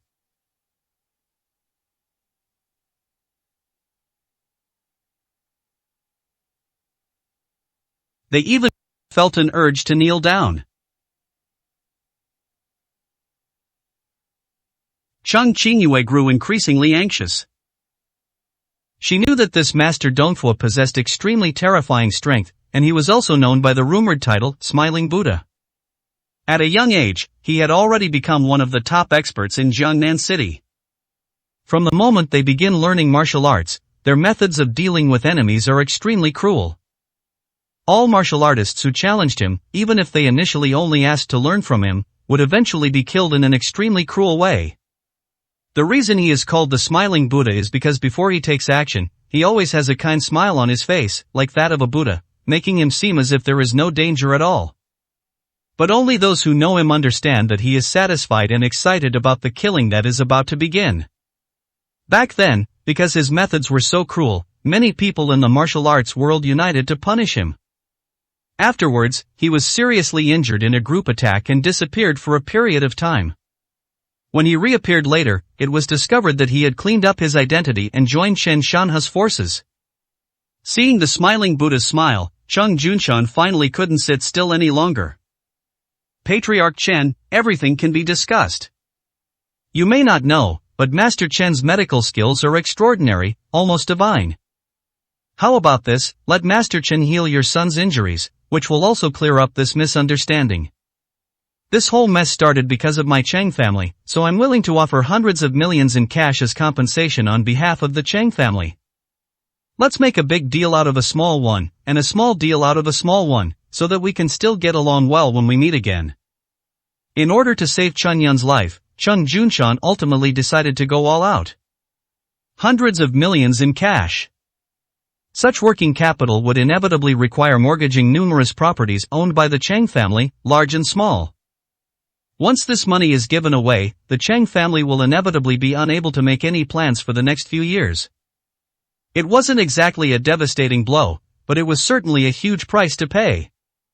70, Chapter 70. Within 3 days, I will destroy your Chen family. If he really has the ability to cure my son, I can discuss this with you. I have always done good deeds and I am unwilling to commit any killings, so it is not impossible to spare his life. However, my Chen family is large and powerful as the head of a family. If I let him off so easily, how will I establish my authority in the family in the future? How about this? After he heals my son, he leaves one hand and one leg, and he also gouges out one of his eyes, and I will let him go." Out of respect for Chang Junshan, Chen Shanha reluctantly agreed. Gouging out one eye, plus a hand and a leg, even these conditions are still quite harsh. However, it's better than dying here. Should we ask Master Chen to agree? The Cheng family felt somewhat uneasy. "Who do you think you are? You think you're worthy of my listening?" Chen Yun's voice shattered the Cheng family's illusions. They couldn't help but gasp. Sure enough, Master Chen's personality hasn't changed at all. There's absolutely no way he could agree to that condition. Sigh, now that things have come to this point, there's really no hope left. Cheng Junshan sighed inwardly. Perhaps this is what they mean by the heavens are jealous of talent? Everyone, did you hear what he said clearly? He asked for his own death this time. It wasn't that I wanted to kill him. In that case, I'll grant this kid's wish. Buddha, kill him, tear him to pieces. Chen Shanha waved his hand and said coldly. Master Dongfua immediately nodded and leaped up. His body stretched out in the air, like a dragon emerging from the sea. His broad and thick body enveloped everyone's view. Crack! The bones in his body erupted with a series of violent collision sounds, and the muscles all over his body bulged continuously, filled with a despairing explosive power. As he fell, he clenched his fists tightly, his body brimming with power, like a fully drawn bow. Everyone's hearts were in their throats. The power of that punch could probably pierce through a person's body. In an instant, an iron fist the size of a sandbag was already hurtling toward Chen Yun's head. Chen Yun, watch out! Shang Qingyue shouted instinctively. She immediately closed her eyes, no longer daring to look at what might happen next. Not only her, but the rest of the Cheng family also couldn't help but turn their heads to the side. They neither wanted to nor dared to see Chen Yun's head explode like a watermelon. Chen Yun stood calmly in place, showing no intention of dodging, and casually raised his hand to slap someone. Snapped. The slap landed squarely on Dong Foi's face. The next moment, all that could be seen was that Dong Foi's body was like a train being hit at high speed, flying backwards into the air like a cannonball. Then, Chen Yun lightly touched the ground with his toes, his body moving gracefully like a startled swan, and in the blink of an eye, he appeared above Dong Foi's head. With toes pointing downwards, he stepped directly on the head of Dong Foi. Boom! The immense force smashed a deep crater into the stone slab. Chen Yun immediately stomped Dong Foi's head into the stone slab. The person's limbs were exposed, and they remained motionless, their fate unknown. You. Chen Shanha's smile froze, the curve of his lips stuck there, unsure whether to open it or not. How is this possible? His once invincible subordinate, Master Dongfua, was actually defeated in a single move by this guy. Brush! Chen Shanha's back was instantly covered in a layer of cold sweat, which turned black, and his face turned extremely pale. A sense of absurdity, as if I were dreaming, welled up inside me. This was once the legendary Smiling Buddha, a figure who dominated the martial arts world. He was a master whom the martial arts community of Jiangnan City had to unite to deal with back then. However, decades have passed, and although the Smiling Buddha's martial arts skills have improved even more, he was instantly defeated by a completely unheard of guy. Hearing the loud noise, the Cheng family members also opened their eyes. But when they saw that the person lying on the ground was none other than Master Dongfua, they all involuntarily gasped. Only a few seconds? The battle has only been going on for a few seconds? The image of Chen Yun standing on Dong Foi's head deeply impacted their minds. Cheng Qingyue's eyes held a deeper, more indescribable meaning. This is the kind of man who truly stands tall and upright. He was meticulous enough that even when he was extremely angry, he knew to record a video of Chen Chen beforehand as evidence. He was honest enough to persuade his father to consider his own happiness. Despite the appalling attitude of his ex-wife Wang Ziyue and her family, Chen Yun still harbors feelings for her. He was powerful enough that even if the opponent was the Chun family, a top family in Jiangnan City, or even if the opponent was the smiling Buddha, who was known for his ruthlessness in the underworld, Chen Yun could take him down in just one move. Any one of these conditions would be difficult for an ordinary person to meet.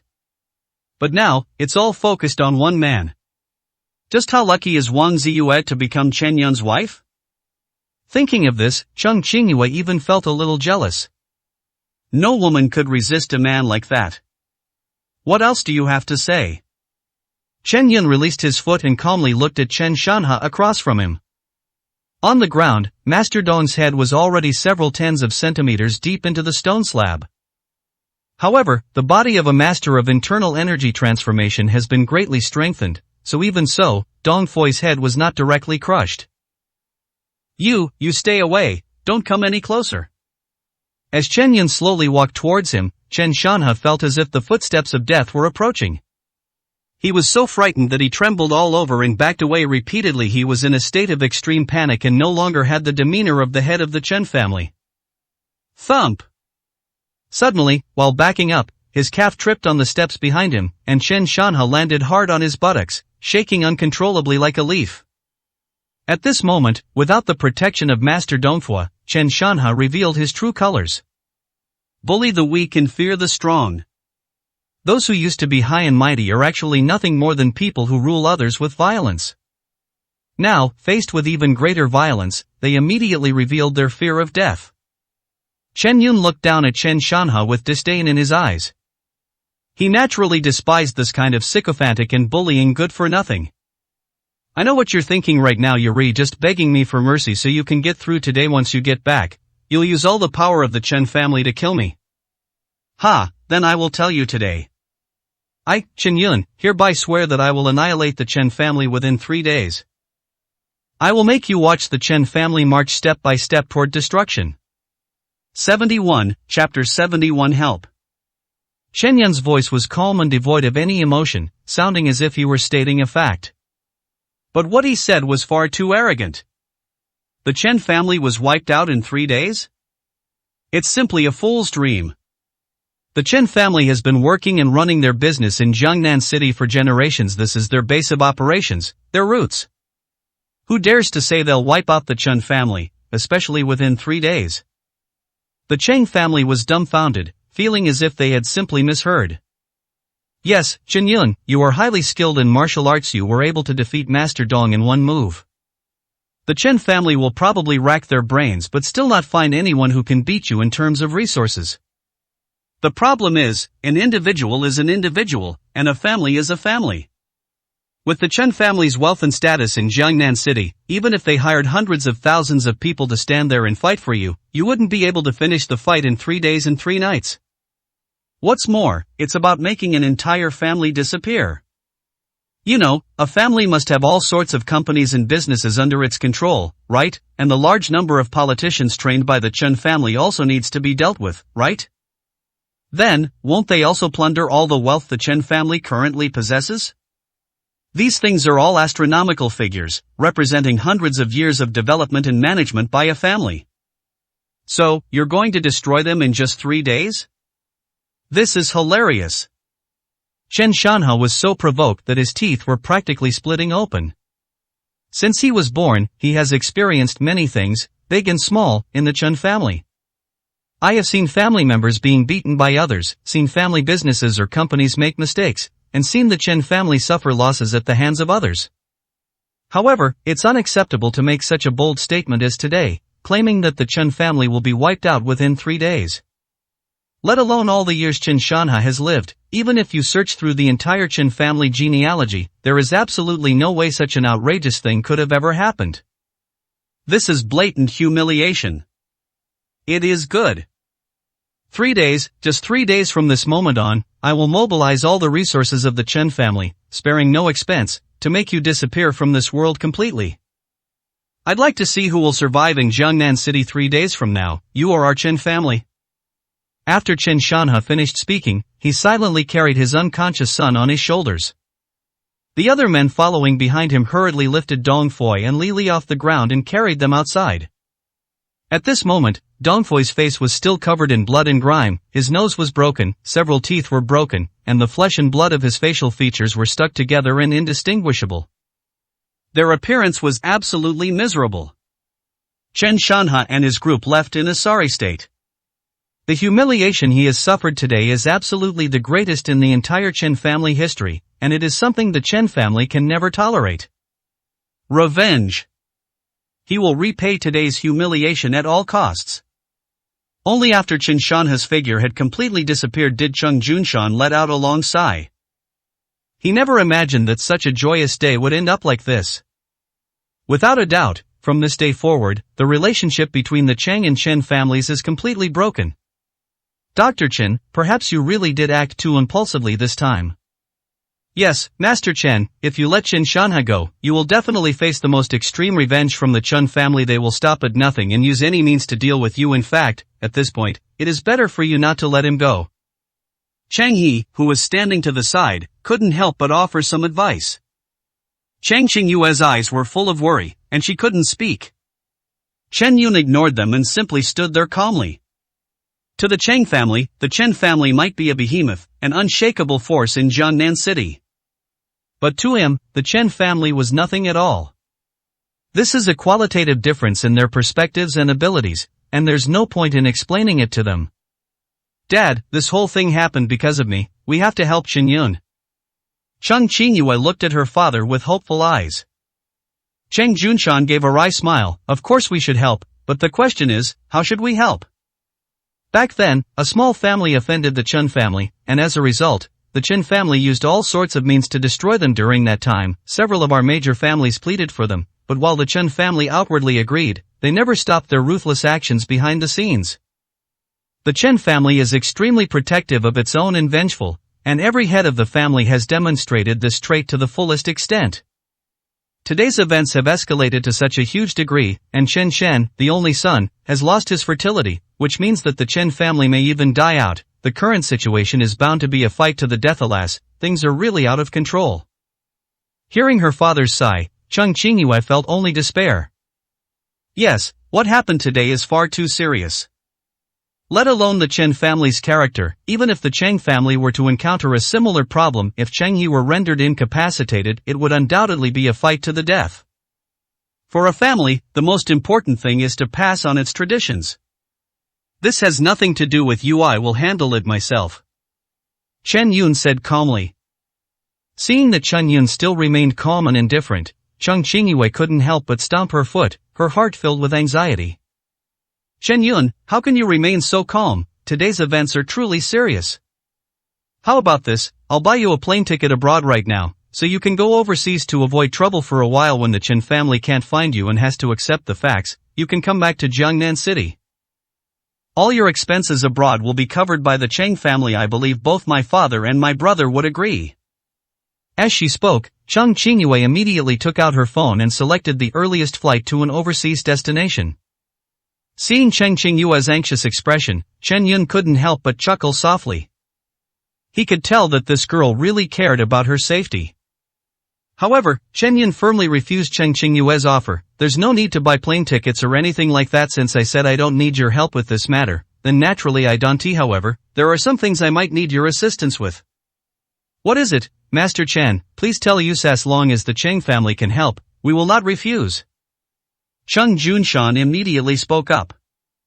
There will be an auction in Hangzhou in a few days. There is one item on the auction that I really need, but it is extremely sought after, and there will likely be a lot of competition. Therefore, I may need strong financial support, and I hope you can help me out then. Chen Yun explained. No problem. As for money, as long as the Cheng family can afford it, we will definitely give you everything we have. Cheng Junshan immediately made a guarantee. I'm relieved to hear that. Since there's nothing else, I'll take my leave. Chen Yun immediately turned and left. 72, Chapter 72 Phoenix. Chen Yun, you. Cheng Qingyue watched Chen Yun's departing figure, hesitant to speak. This matter is far too serious. I don't know if Master Chen can pull through given his personality. Since he has issued a challenge to the Chen family, he will definitely stay in Jiangnan City. Being too spirited when you're young is not necessarily a good thing. Cheng He couldn't help but sigh. He himself is considered a promising young talent by others, and he does indeed have a deep understanding of these matters. Because of his family background, Cheng developed a rather proud personality, and this stubborn and unyielding character also caused him to suffer a lot of torment and setbacks in the business world. It wasn't until that initial sharpness was gradually worn down that Cheng He became the more mature and composed person he is today. Cheng He, Master Chen is different from you. Cheng Junshan suddenly spoke up. Father, what does this mean?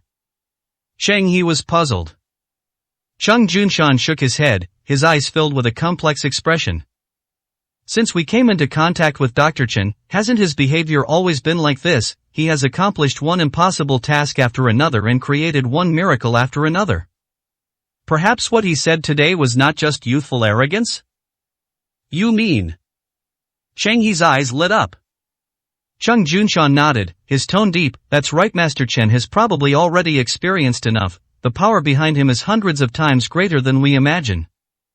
Dad, can Xinyan really destroy the Chen family? That's the Chen family. Cheng Qingyue couldn't help but speak up.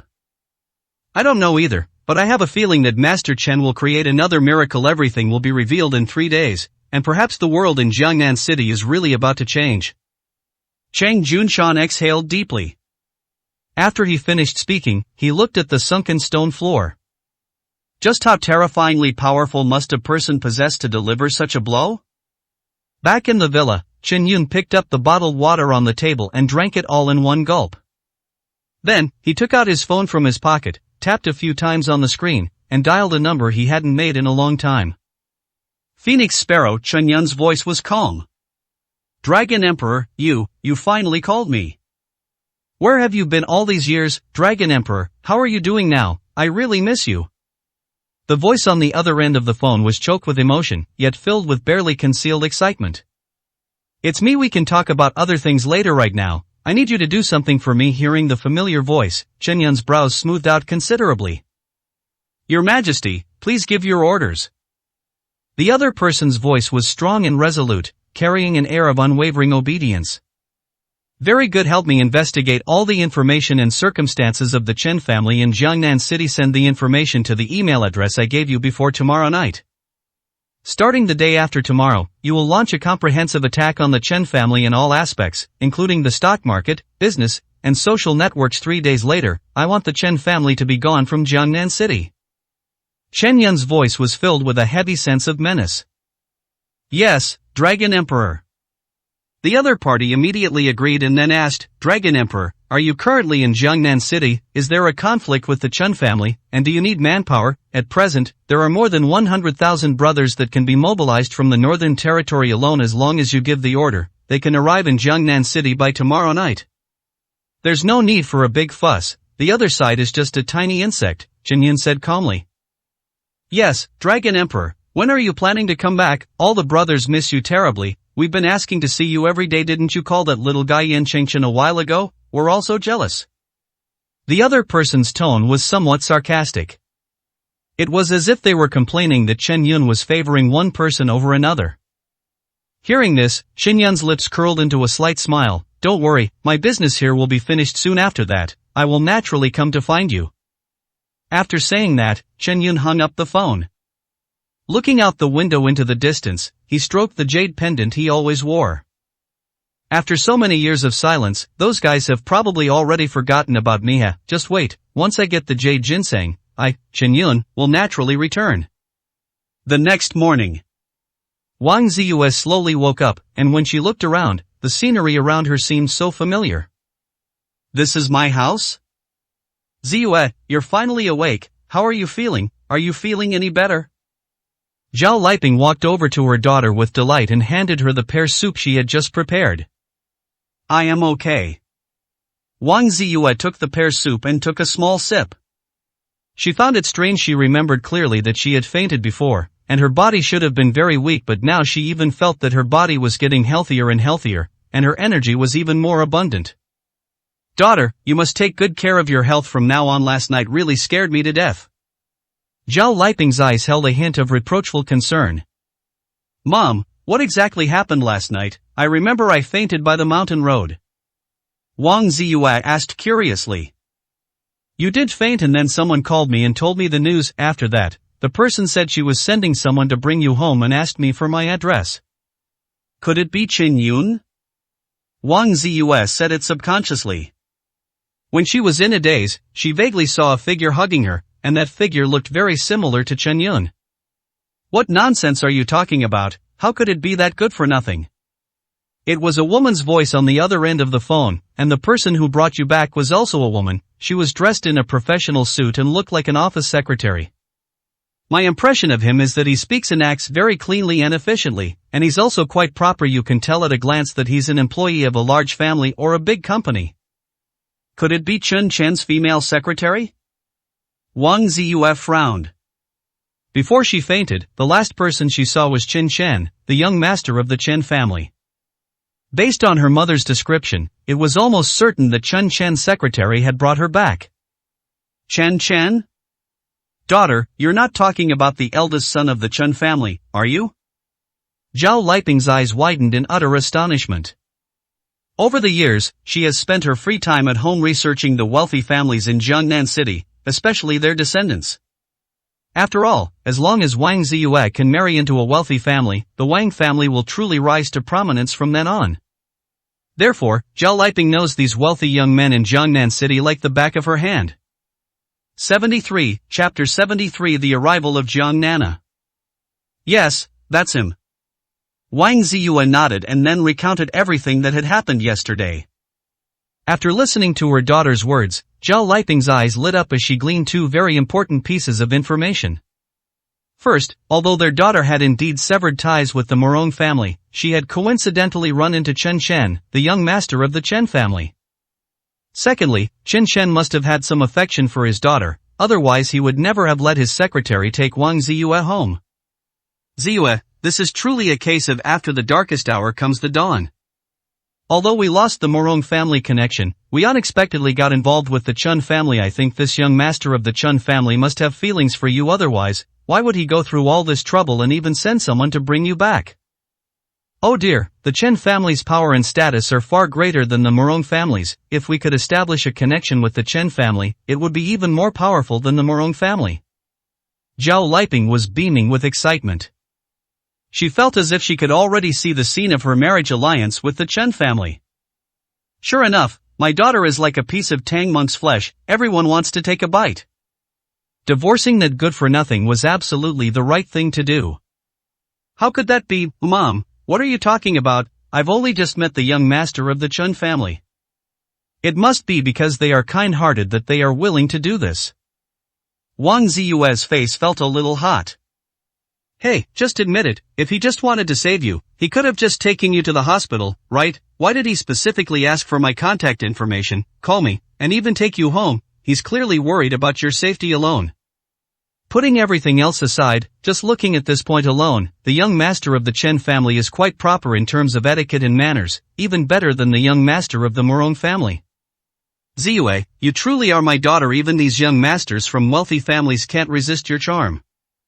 Zhao Liping couldn't stop smiling, believing it was all because of her excellent genes. What's so charming about it?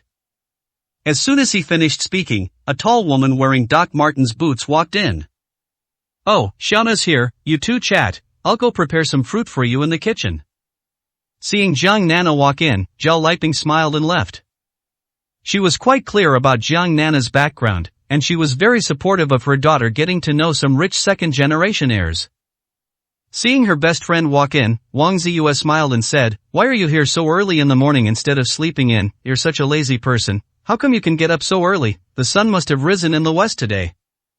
Yes, even someone as lazy as me gets up early to visit you. I sent it because I'm worried that you're too heartbroken and depressed because you just got divorced not long ago. Jiang Nana immediately pounced on the bed and lay down next to Wang Ziyue. Nana, you really do care about me. Wang Ziyue spoke sincerely. Oh, so all you're going to do is say a few words of thanks? Isn't there any real reward? Jiang Nana blinked her eyes. Then what reward do you want? Wang Ziyue jokingly said with a smile, do you expect me to repay you with my body? Oh, this reward is wonderful. Since you've asked, I'll gladly accept. Jiang Nana suddenly chuckled mischievously and yanked off Wang Ziyue's blanket. At this moment, Wang Ziyue was wearing a thin lace nightgown. Her skin was as white and delicate as silk, and her arms were as tender as lotus roots. She looked extremely beautiful. Even though Jiang Nana is a woman herself, she couldn't help but feel envious and attracted to Wang Ziyue. She immediately started to grope Wang Ziyue, tickling her and touching her waist. Of course, Wang Ziyue wouldn't surrender easily. The two beauties rolled around on the bedsheets, and the scene was simply breathtaking. After a bit of playful fighting, they both lay down on their backs on the bed when they were both exhausted. Wang Ziyue's mood improved considerably after this playful tussle. The cooperation with the Morong family did not turn around, and this matter still bothered Wang Ziyue. Ziyue, have you ever regretted it during this time since your divorce? Jiang Nana suddenly turned over and looked directly at Wang Ziyue. Regret? Wang Ziyue was stunned for a moment, staring blankly at the ceiling. She remained silent for a long time, as if she were in a daze. Jiang Nana didn't urge them, but simply waited quietly to the side. Time passed slowly, and after a long while, Wang Ziyue finally spoke. It's less about regret and more about a sense of loss. So you think there's something wrong with Chen Yun, someone with the surname Chen? Jiang Nana asked again. Wang Ziyue slowly shook her head. No, I think Chen Yun is very good. At least he is really good to me. Although the Wang family members all slandered and looked down on Chen Yun, Wang Ziyue never actually had such thoughts in her heart. She knew very well that Chen Yun had been incredibly kind and righteous to her and to this family. He had done almost everything he could to the extreme. This is a mark that no one can erase. Jiang Nana nodded in agreement. Indeed, I think Chen Yun is quite good too. Okay? Wang Ziyue immediately turned her head to look at her best friend. Are you still half asleep? Didn't you keep saying all sorts of bad things about him before? You thought he was too boring, and that he was incompetent. How come you suddenly think he's good today? That's because my perspective was rather one-sided back then. Actually, if you look at it from another angle, although he can't help you in your career, he does a great job at home, whether it's housework or cooking. That can be considered a strength. Besides, you know how your family treats him. He never takes it to heart, and he never argues with them. Looking at it that way, he's actually quite magnanimous, isn't he? In this world, it's already rare enough to have someone who silently shelters you from the wind and rain, is willing to listen to your inner grievances and help you solve the trivialities of daily life. Jiang Nana spoke earnestly. Wang Ziyue looked at Jiang Nana with a strange expression, and even couldn't help but reach out and touch her forehead. What happened? Jiang Nana was a little embarrassed by the stares. You're not sick, you don't have a fever. No, are you still the Jiang Nana I know? How come you're suddenly spouting so many profound truths? You used to be cursing Chen Yun every day, and you wanted to kick him in front of me. I can't stand anything about him. 74, Chapter 74. No succession. Could it be that you're possessed by something? Wang Ziyue's eyes widened. How could that be? What nonsense are you talking about? Jiang Nana retorted, but when their eyes met, she turned her head away somewhat guiltily. I just suddenly realized that I was being a bit too snobbish in how I viewed Chen Yun before. Ziyue, can I ask you another question? Okay, go ahead and ask. Wang Ziyue answered casually. Exactly, what if, Jiang Nana looked at Wang Ziyue again, her eyes focused. If one day in the future you find that Chen Yun has undergone some drastic change, would you remarry him? Will not. Without hesitation, Wang Ziyue shook her head. There's absolutely no possibility between us. Are you so sure? Jiang Nana asked again, still not entirely convinced. Of course it's real, it's more real than gold. Chen Yun and I are from two different worlds. He longed for a peaceful life, while I wanted to make a name for myself in the outside world. That's why, even though he treated me very well, I ultimately chose to divorce him. He and I are simply incompatible, and there's absolutely no way we can be together again. Wang Ziyue appears to be extremely determined. Alright, Ziyue, then I respect your choice. Jiang Nana's eyes lit up with joy. If it weren't for Wang Ziyue's presence, she would have jumped up with excitement. Although she already had feelings for Chen Yun, her relationship with Wang Ziyue was genuinely good, and definitely not just a superficial friendship. Therefore, she still felt somewhat guilty. Now that she has received such a positive answer from Wang Ziyue, she can finally launch a fierce offensive against Chen Yun without any psychological burden. Nana, you seem very happy? Wang Ziyue asked with some suspicion. I am happy for you. I've always worried that you chose to get a divorce because you listened to me to some extent, so I've always felt a little guilty. Jiang Nana reacted quickly and immediately came up with an excuse.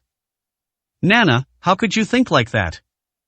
Wang Ziyue retorted playfully, I'm not a child anymore, making decisions based on a few words from others. I genuinely feel that Chen Yun and I are incompatible, and continuing to be together would only be mutual torture, which is why I decided to divorce. Don't worry, as an adult, I have my own judgment. I'm so glad you think that way, Ziyue. Jiang Nana warmly embraced Wang Ziyue. He thought to himself, this silly girl has been with Chen Yun for so many years, and as the person closest to him, she hasn't discovered his secret at all. Sai, all these years you've dreamed of making the Wang family a top-tier wealthy family in Jiangnan City, but you've never realized that such a goal is something that your bedmate could accomplish with just a word. Ziyue, happiness is right beside you, yet you carelessly discard it like trash, even foolishly thinking it's an obstacle to your progress, but this also proves that this happiness doesn't belong to you. Of course, Jiang Nana was destined not to tell Wang Ziyue these things. After chatting for a while, Jiang Nana made up an excuse and left satisfied. Nana is gone?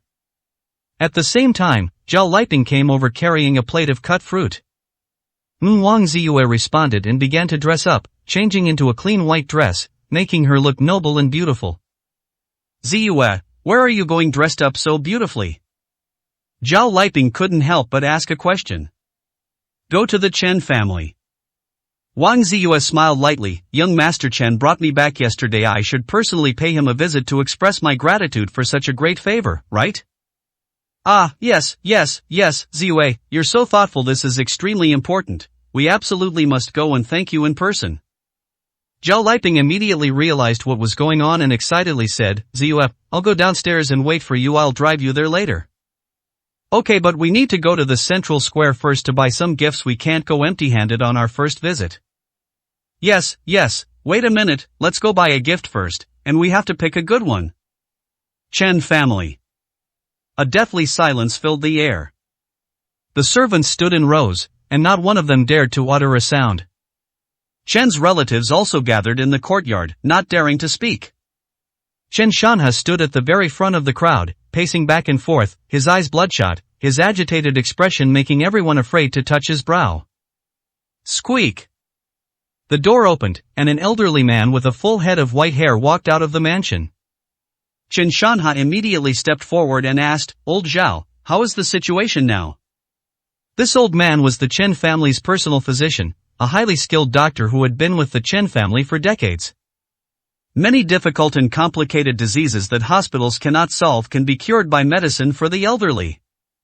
Master, the young master's bodyguard, Lili, only suffered a mild concussion. His injuries are not serious. Master Dongfua has suffered a serious injury to his face, and he may be disfigured. However, as a martial artist, he has extremely strong vitality, so his life is not in danger. Zhao Ping replied. Could I be asking about them? I'm asking about Chener. Chen Shanha spoke anxiously. Young master suffered a serious injury to his chest and abdomen, but I have used an ancestral secret recipe. His breathing has now stabilized after resting for a while. He will naturally recover fully and be able to move freely again. That's good. Upon hearing the reply, Chen Shanha let out a heavy sigh. It seems that Chen Yun was just bluffing last night. His son's injuries were not actually that serious. Only. Zhao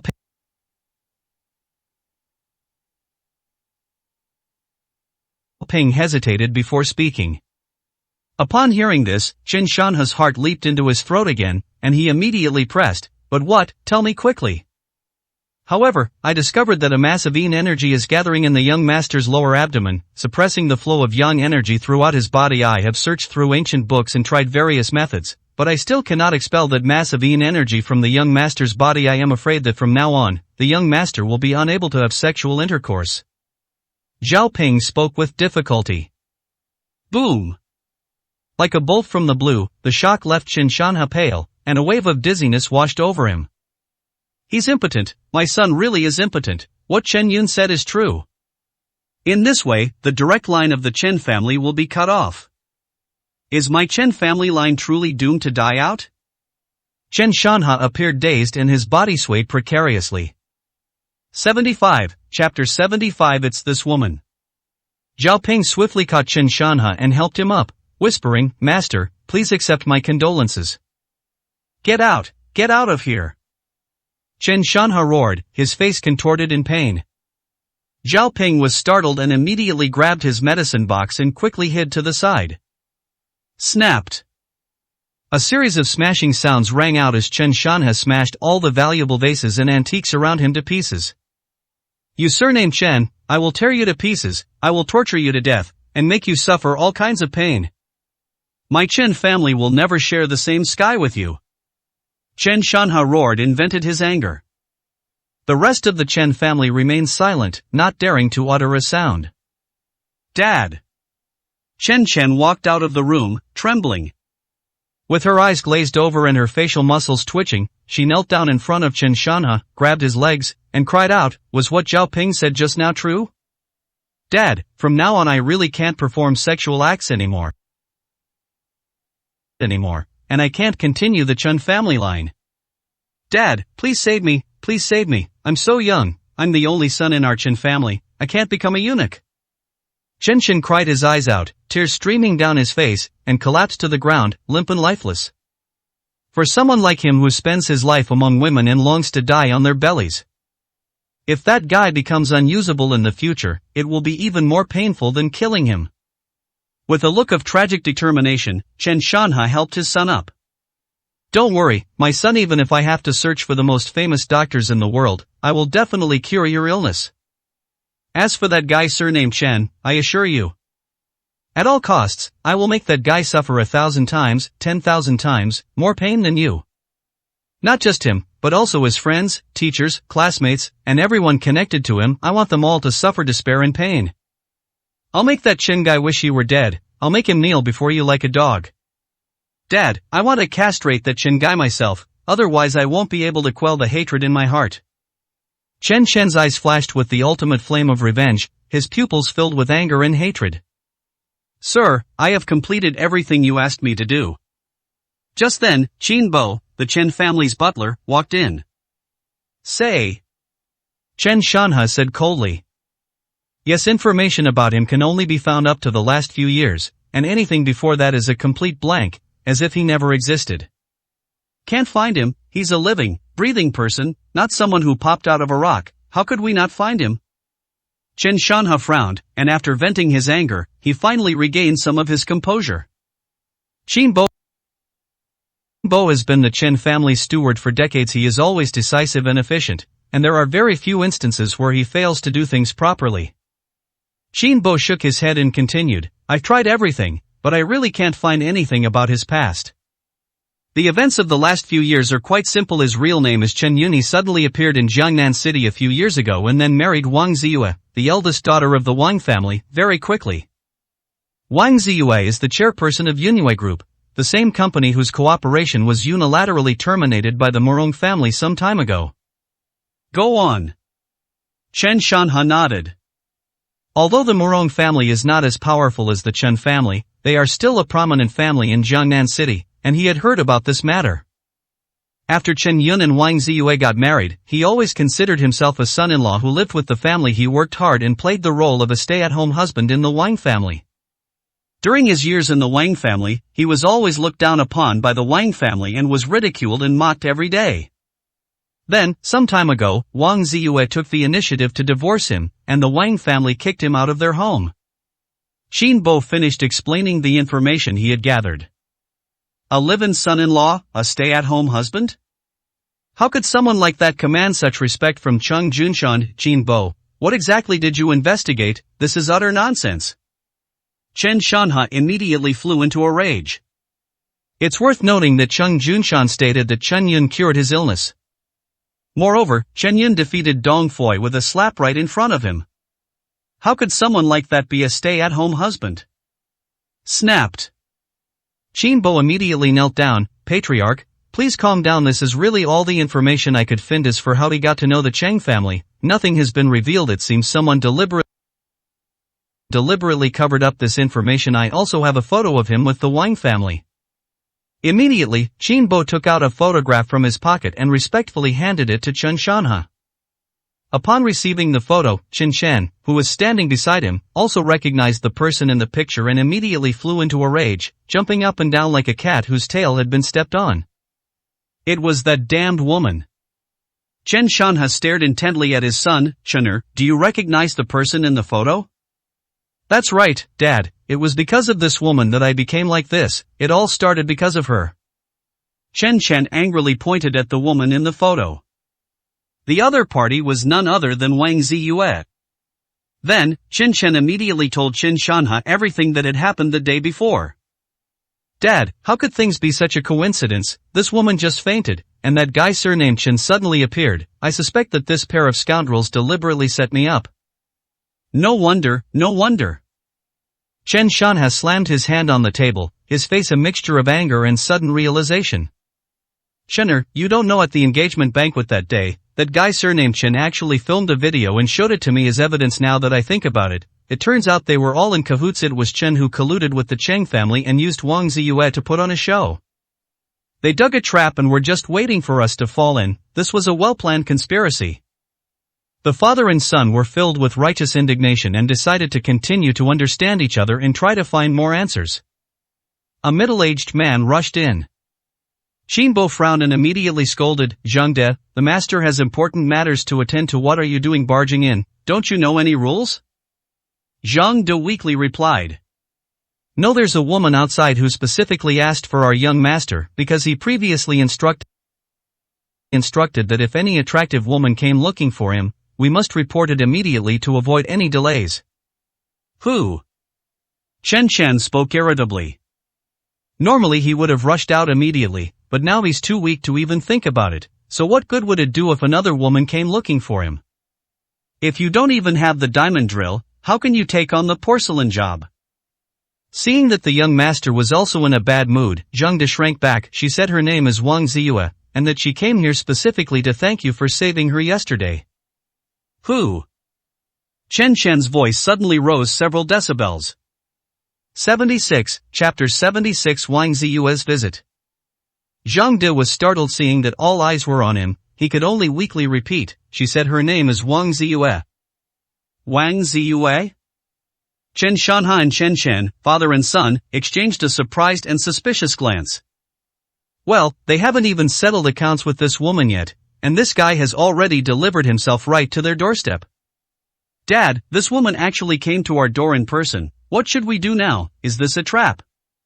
Chen Chen asked. We'll deal with whatever comes our way, no matter what this woman's intentions are, but we should at least do our best to be good hosts. A sinister smile appeared on Chen Shanha's face. Chen Chen's mind raced. Dad, you have an idea?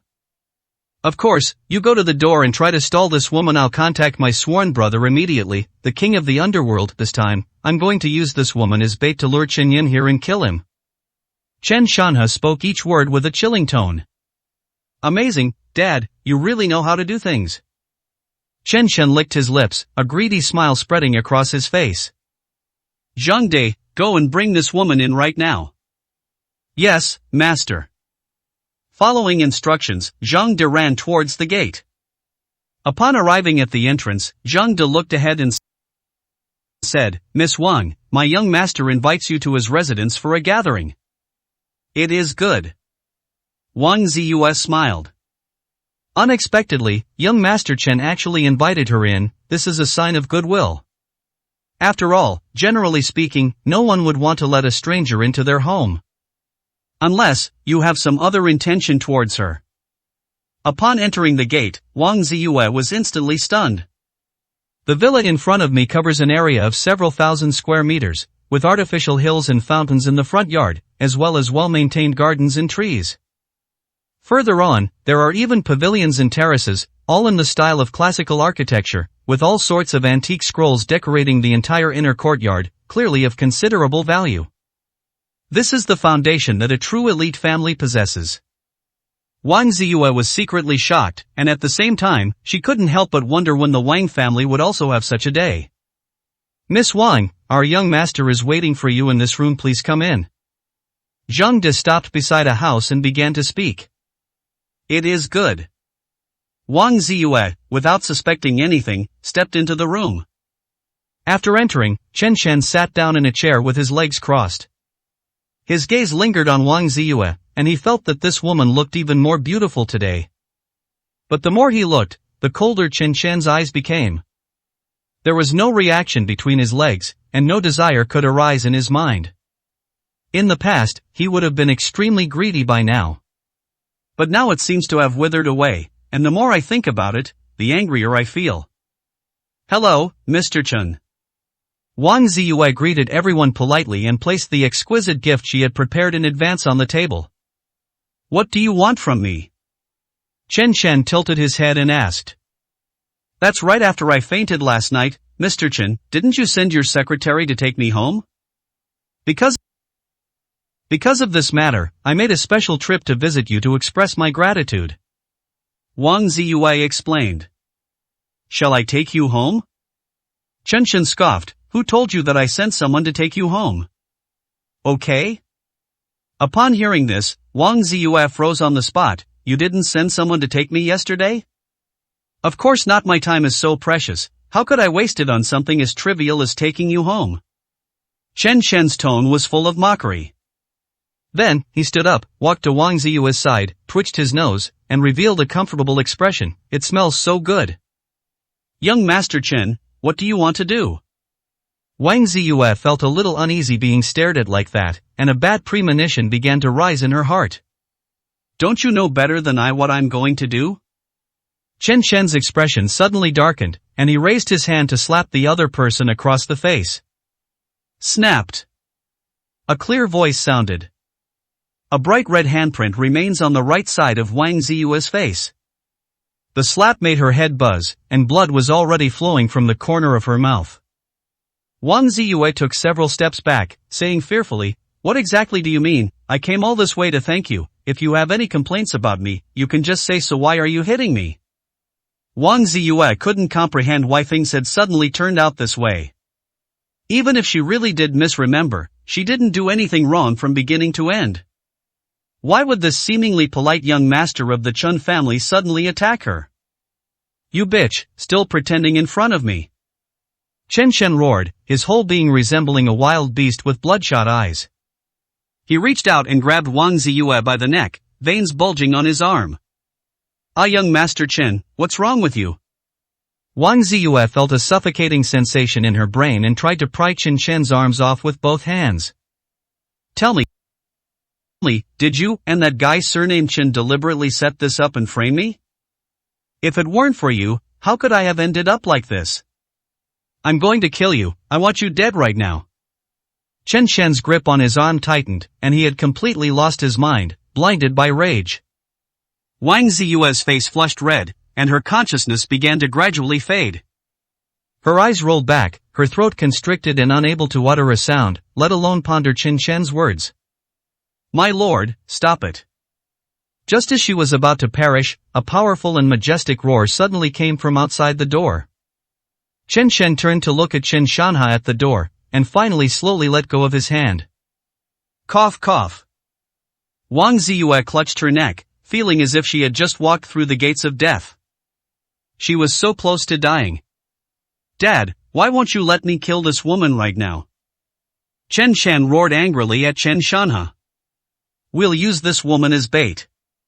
Chen Shanha said coldly, if you kill this woman now, that Chen fellow will just disappear without a trace and run off to another place. How will we find him then? How will you get revenge for all the suffering you've endured? Shenner, I know you're feeling terrible right now, but as your father, how could I not feel terrible too? You're the only son of the Chun family. It is precisely because of our anger that we must remain rational now. We must make that Chen pay the price. Have you forgotten what you just said? You have to castrate that Chen guy yourself. Listening to his father Chen Shanha's words, Chen Chen gradually calmed down. Dad, I understand, you're right. If you want better revenge, you must be patient now. This time, I'm going to make sure that guy surnamed Chen can't escape. 77, Chapter 77 Shorting Stock Prices. Wang Ziyue regained her breathing and hurriedly said, "What exactly happened? None of this has anything to do with me. Please let me go." "If I am asking you, is that Chen Yun your husband?" Chen Shanhe looked coldly at Wang Ziyue. "Yes, but we divorced a long time ago, and we have nothing to do with each other now." Wang Ziyue immediately shook her head in denial. "What does that have to do with me? Let me tell you, since you were husband and wife, you have a relationship. If you feel wronged, you can only blame your husband.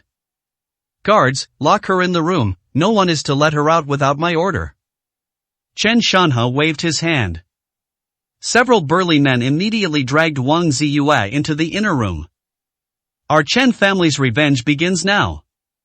Inside the villa, Chen Yun was circulating his spiritual energy through a full cycle, but the unusual beating in his heart gave him an ominous premonition. Just then, the phone rang. "Dragon Emperor, all preparations are complete for the stock market raids, asset liquidation, corporate cooperation, and other operations. Now, all that's needed is your order, and all the sniping can begin immediately."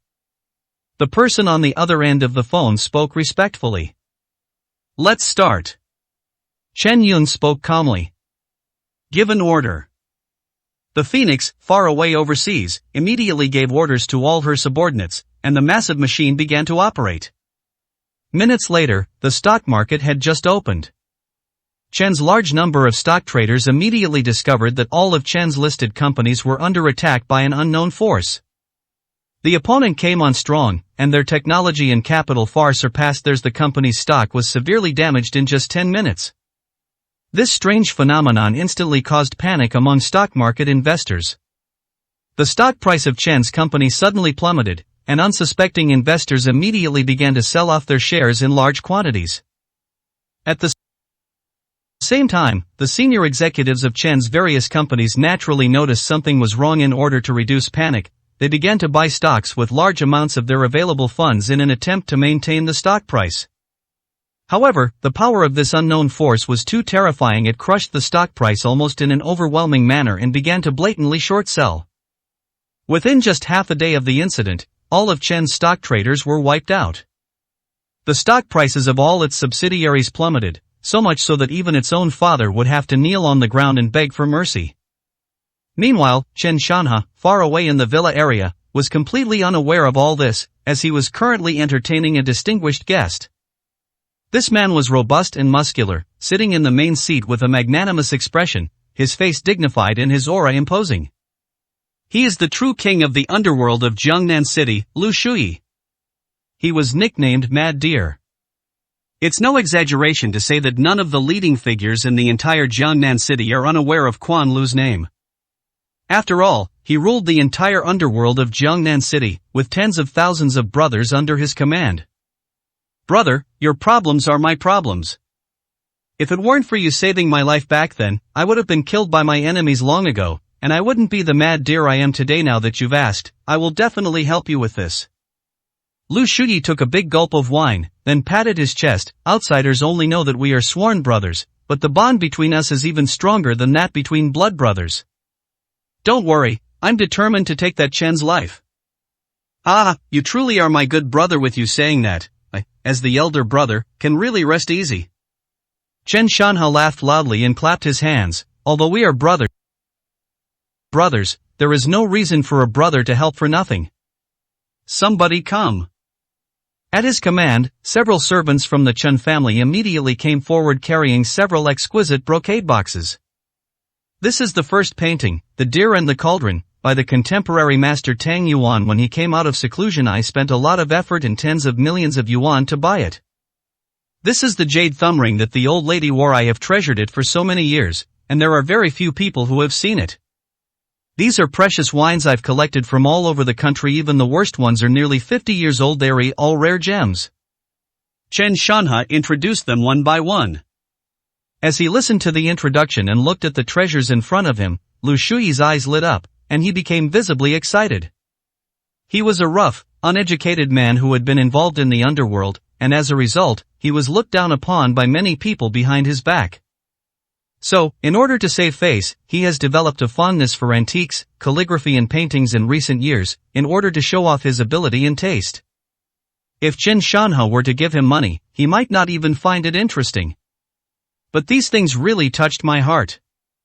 Brother, how could I possibly accept this? I'm doing this for you, how could I possibly take your things? Lu Shuyi made some polite remarks, then quickly took the items and put them in his pocket. Chen Shanhe. Then he smiled and said, we're brothers, and these things were originally prepared for you. I intended them as a birthday gift, but due to the unexpected situation, they can only serve as a thank you gift for this occasion. As for the birthday banquet in the future, I will naturally make other arrangements. He really went all out this time. The total value of these items exceeds 200 million. These were things he had treasured, and now he was giving them away so easily, his heart was bleeding. Brother, you're too kind, don't worry, I'll make sure you're satisfied with this matter. I'll cripple the Qingai's tendons and then you can do whatever you want with him. Lu Shuyi waved his hand and said confidently. After the two chatted for a while, the butler, Qin Bo, rushed in. Master, something terrible has happened. What are you panicking about? Can't you see we have distinguished guests in the manor? Chen Shanhe immediately rebuked him. Sir, this matter can't be delayed any longer. I must tell you now, news has just come from all our companies and businesses that the stock prices have fallen below a certain level. All our listed companies have been deliberately shorted. Our Chen family's stock price has now collapsed, falling to 10 cents per share. Qin Bo wiped the sweat from his forehead, looking terrified. What did you say? Chen Shanhe stood up abruptly, completely stunned. What is the size of the Chen family? He employed hundreds of stock traders and had an astonishing amount of capital. To short the Chen family's stock within half a day means the other party has at least hundreds of billions in funds. Even if all the major wealthy families in Jiangnan City join forces, they still wouldn't have such power. 78, Chapter 78. The storm is surging. Have you investigated who exactly did these things? Chen Shanhe questioned loudly. Master, I've investigated them all. These forces are all overseas, and their backgrounds are all very mysterious. Basically, once you trace them to a certain point, you completely lose track of them, the butler stammered. You mean to say that all of my Chen family's companies have been shorted, and you don't even know who did it? Chen Shanhe grabbed the butler by the collar, his eyes filled with anger. It's no wonder he lost his composure. The current situation is far too serious. The Chen family has never experienced anything like this before. Brother, what happened? Lu Shuyi, who was standing to the side, asked. I just received news that the stock prices of all the listed companies under our Chen family have been maliciously shorted. Someone is targeting our Chen family. Chen Shanhe gritted his teeth, his face turning ashen. Could it have been done by that guy surnamed Chen? The thought flashed through Lu Shuyi's mind. If it wasn't him, the whole thing is too much of a coincidence, but if it was him, these are all overseas forces, and the funds involved exceed hundreds of billions. Could he really have that kind of power? Chen Shanhe became puzzled. You know, this guy immediately lived with someone else's family for several years. How could someone with such power willingly allow themselves to be bullied in someone else's home? Even if he himself were willing, his subordinates would never be. This just doesn't make sense. Cheng family. After looking at the information report handed to him by Chang He, Cheng Junshan was completely shocked, as if he had never seen anything like it before. The Chen family's stock price was shorted in less than half a day. I never imagined that Master Chen could actually use overseas influence. The power he has behind him is truly beyond our comprehension. Alas, we underestimated him after all. Father, what should we do next? Cheng He asked cautiously. In his mind, the situation had completely turned in Chen Yun's favor. Shouldn't the Cheng family also lend a hand and add to the good fortune? Perhaps doing so would win Chen Yun's favor? Cheng Junshan immediately waved his hand. Showa, I know what you want to say, but right now, all we can do is wait and see. The stock price being shorted doesn't mean the Chen family is powerless to fight back. You should know that Chen Shanhe has definitely already contacted his sworn brother, Lu Shuyi, the king of the underworld. Those overseas forces will ultimately be unable to enter the country, and Master Chen may not be able to protect himself. Furthermore, even if Master Chen really has the ability to handle everything, if we step in now, it will not give people the impression of adding to his glory, but rather like a weather vane that bends with the wind. Therefore, doing nothing and saying nothing is the best course of action right now. I understand, father. Cheng He nodded immediately and hurriedly ran off to gather intelligence. Even so, the excitement on his face showed no sign of diminishing. Although his father told him not to do anything yet, Cheng He could still understand one thing from his words: Master Chen really had the ability to bring down the Chen family. As the saying goes, whale fall brings forth all things. If the Chen family really falls this time, then its various businesses and industries will inevitably attract the attention of various powerful forces. Jiangnan City is Cheng's territory, so it goes without saying who will get the biggest share of the benefits. This time, Chen Yun, the suddenly emerging true dragon, might actually be able to kill the Chen family, this local tyrant who has been entrenched in Jiangnan City for over 100 years. City Hall. Wang Hong is holding a leadership meeting with a group of people. Suddenly, the phone rang. After seeing the number, Wang Hong answered it without hesitation. Everyone else present was completely baffled and didn't understand Wang Hong's behavior. Master Chen. Wang Hong responded with utmost respect. After listening attentively for a while, he said with a serious expression, Master Chen, rest assured, I will definitely handle this matter well. The meeting is dismissed. After hanging up the phone, Wang Hong immediately adjourned the meeting and ran out without looking back. The other leaders present looked at each other in bewilderment. What's wrong with the mayor? I don't know, who is he talking to on the phone? Could it be a leader from the province? We haven't received any news that provincial leaders are coming. Inside the top presidential suite of a 5-star hotel, Nangong Cheng was talking with his bodyguard Qin Shan, planning to return to Jinghai City in a few days. After all, the meeting with Mr. Chen was over. Although the outcome wasn't great, at least I didn't offend him in any way. This trip to Jiangnan City was neither particularly successful nor unsuccessful. Sigh, it's just a bit of a pity. Nangong Cheng couldn't help but sigh. Qin Shan nodded in agreement. It's a real shame that this trip didn't meet expectations. Such an important opportunity is rare and hard to come by. Just then, Nangong Cheng's phone rang, and he immediately picked it up to answer. Mr. Chen. I need your help with some things you need to. Chen Yin got straight to the point and explained what he needed to do. I understand, Mr. Chen. I will definitely get everything done. After hanging up the phone, Nangong Cheng was filled with excitement. What happened? Qin Shan asked curiously. Mr. Chen needs to speak with me. Nangong Cheng's face was full of excitement. Great. Qin Shan clapped his hands excitedly as well. The fact that Mr. Chen contacted you means that he has already approved of you to some extent. As long as you do this matter well, and tell the master when you get back, your trip to Jiangnan City will be a complete success. You will naturally have more say in the family in the future. That's right. Nangong Cheng beamed with joy, completely abandoning his superior demeanor and acting more like a child who had just received candy. It really is like finding a new path after a dark period. Just as I was thinking that this trip would be fruitless, Mr. Chen immediately gave me some instructions. Ah, the Chen family of Jiangnan City. In that case, I really have to thank you. Nangong Cheng sneered, since you dared to anger Mr. Chen, you will naturally have to pay a sufficient price. Be grateful. Being personally destroyed by Mr. Chen is enough for you to leave your mark among the aristocratic families. After hanging up the phone and putting it in his pocket, Chen Yin calmly walked to the balcony of the villa and looked out into the distance. At this moment, the sky is clear and the air is crisp, with not a cloud in sight. He had arranged everything perfectly. 3 days later.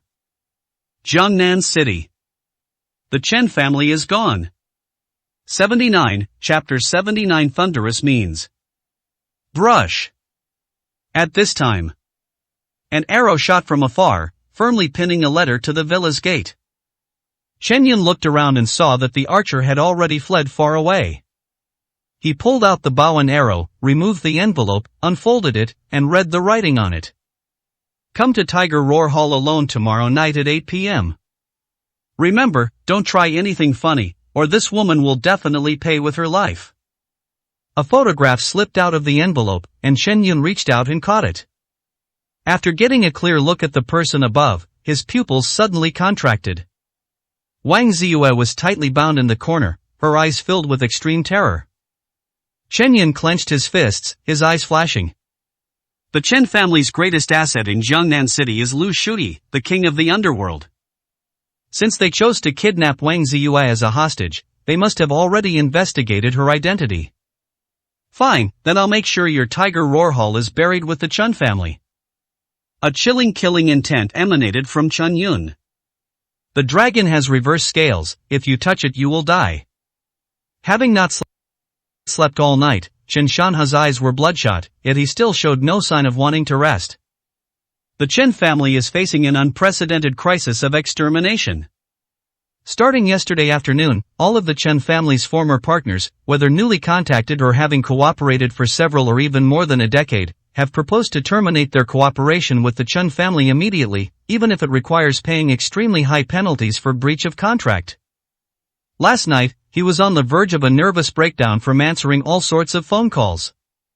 In the end, he even smashed his own phone because every call he received brought bad news. Chen Shanha felt as if he was about to be abandoned by the whole world. During this period, he tried every means to retain them, but no matter how high the conditions he offered, or even if he was willing to lose money to maintain the cooperation, the various companies on the other side firmly rejected him. A company CEO with whom he had a good relationship specifically advised him to find out who he had recently offended and to quickly seek forgiveness from that person at any cost, otherwise the Chen family would be truly finished. Once all the companies stop cooperating, and there are no raw materials, no funds, then the Chen family's business will be dead in name only. As the saying goes, one hand cannot clap. Just as Chen Shanha was frowning in worry, the butler, whose eyes were also bloodshot, hurriedly walked in. "How's it going?" Chen Shanha asked weakly. The butler shook his head in despair. "Master, I've sent people to inquire with all the companies, but they've either disappeared or refused to meet with us. They're all deliberately avoiding us, like we're the plague." Snapped. Chen Shanha pushed all the teacups on the table to the ground. "You bastard surnamed Chen, how dare you treat me like this?" With stock prices being shorted and all business partners withdrawing their cooperation, the Chen family's business is now at a standstill. He never imagined that this guy surnamed Chen actually had such great power behind him. "So what if you've done all this? With the resources of my Chen family, we can withstand anything, even if it's shut down for a few days, or even for several months. However, I can kill you within 3 days. Once you're dead, do you think the forces behind you can keep going? Sooner or later, they'll stop because of the excessive losses, and my Chen family will naturally be able to recover." As the head of the family, Chen Shanha possesses considerable courage and decisiveness. Anyway, he had already asked his sworn brother for help. Chen Yun will die within 3 days. However, just then, the butler's phone rang again. After receiving the call, his face instantly turned extremely ugly. What happened? An ominous premonition rose in Chen Shanha's heart. "Sir, the 4 major banks have announced that they are cutting off loans to the Chen family. They demand that we repay all previous loans by tonight, or they will immediately sue us, freeze our assets, and auction off our family's assets." In addition, the relevant departments in Jiangnan City suddenly launched a thorough investigation into all the companies under our Chen family, including various charges such as tax evasion, counterfeit and shoddy products, and false marketing. The fines are huge, and we are required to pay them immediately. How is this possible? My Chen family has many officials in politics, why didn't they get wind of it? Chen Shanha questioned loudly. The butler replied weakly, "All of our Chen family's officials have been placed under house arrest. We received no prior warning before this happened, and they are all currently under investigation for corruption, abuse of power, and so on. This operation was kept extremely secret and was specifically targeted at our Chen family. The mastermind is very likely Mayor Wang Hong." Thump. Thump. Chen Shanha felt dizzy and slumped into a chair. Just how terrifying is this energy? Foreign forces shorted the stock price, all partners forcibly terminated cooperation, the city's top leader Wang Hong led the Thunder operation, and all 4 major banks cut off loans. This series of combined punches almost covered all possible forces. Master, this can't go on like this. Although our Chen family has sufficient financial reserves, that is only for dealing with certain emergencies now, with loans, hefty fines, and all our partners terminating their cooperation, our cash flow has been completely cut off with multiple problems arising, our Chen family can't even last 3 days. Why don't you go and apologize to that person, otherwise, everything will be over. The housekeeper earnestly tried to dissuade him. As an elderly man who has lived in the Chen family for decades, his feelings for the Chen family have long since evolved from those of an employee to those of a family member. He truly couldn't bear to see the once prosperous Chen family inexplicably decline and perish. Ridiculous, why should I apologize to a mere brat? Chen Shanha slapped his own butler across the face. Let me tell you, my Chen family has weathered countless hardships, big and small, and this time will be no exception, you traitor. If you dare say such things again, see how I deal with you. After roaring, Chen Shanha, looking like a madman, walked towards the gate. Master, where are you going? The butler covered his face and shouted loudly. I'm going to Tiger Roar Hall, tonight. I want to watch with my own eyes as Lu Shuyi kills this arrogant and ignorant brat. I want him to kneel before me and beg for mercy. I want my son to personally castrate that Chen fellow. After tonight, it's either him or me who dies. Chen Shanha's figure disappeared into the Chen residence. The butler couldn't help but sigh. He knew that his master had completely lost his mind. After tonight, maybe I should switch to another family. 80, Chapter 80 Silver Needle. 8 o'clock in the evening, Tiger Roar Hall. Today, more than 1,000 people have gathered inside and outside the church. All the other branches, large and small, have also mobilized their forces. As soon as Lu Shuyi gives the order, several thousand men will rush here. This is the power of Lu Shuyi, the king of the underground world. He commands immense influence with a single call. Undercurrents were stirring, and a group of thugs who looked like they belonged in the underworld roamed the streets. People who usually go out for a stroll sensed the danger and stayed home tonight, canceling their plans to go out. The Cheng family, the Murong family, Mayor Wang Hong, and other prominent families and upper-class individuals in Jiangnan City, regardless of how late they were in getting the news, all learned about the events of the past few days. They had all planted spies, waiting for tonight's outcome. When a whale falls, everything comes alive. If the Chen family dies tonight, Jiangnan City will inevitably undergo a major upheaval. Lu Shuyi glanced at the anxious Chen Shanhan and couldn't help but laugh. Brother, why worry so much? I may not be able to help with business matters, but here, all the powerful families in Jiangnan City have gathered together, and they'll have to behave themselves. Didn't you say that kid is a good fighter? But I can call up tens of thousands of brothers. Even if he's a good fighter, can he take on 10,000 people by himself? Even if he were a god, let alone a human being, he'd have to obediently offer his head tonight. I'm just guessing whether this kid dares to come or not. I am afraid he'll be scared and run away. Chen Shanha forced a smile. Lu Shuyi looked to the side. Wang Ziyue was tightly bound with hemp rope in a corner, looking pitiful. Ha, with such a beautiful wife here, how could he not come? Lu Shuyi licked his lips, his face full of greed.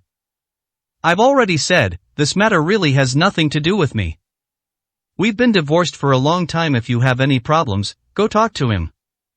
Moreover, Chen Yun is a very timid person who can't handle even the smallest things. Your grand display is completely unnecessary.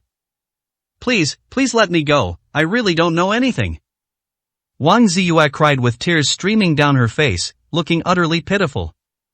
She couldn't stop feeling resentful and aggrieved.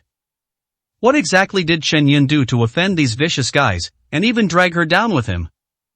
Ha, you bitch, even now, you still want to absolve yourself of all responsibility. He's your husband for life, and he'll be your husband for life. He caused this trouble, so you're responsible.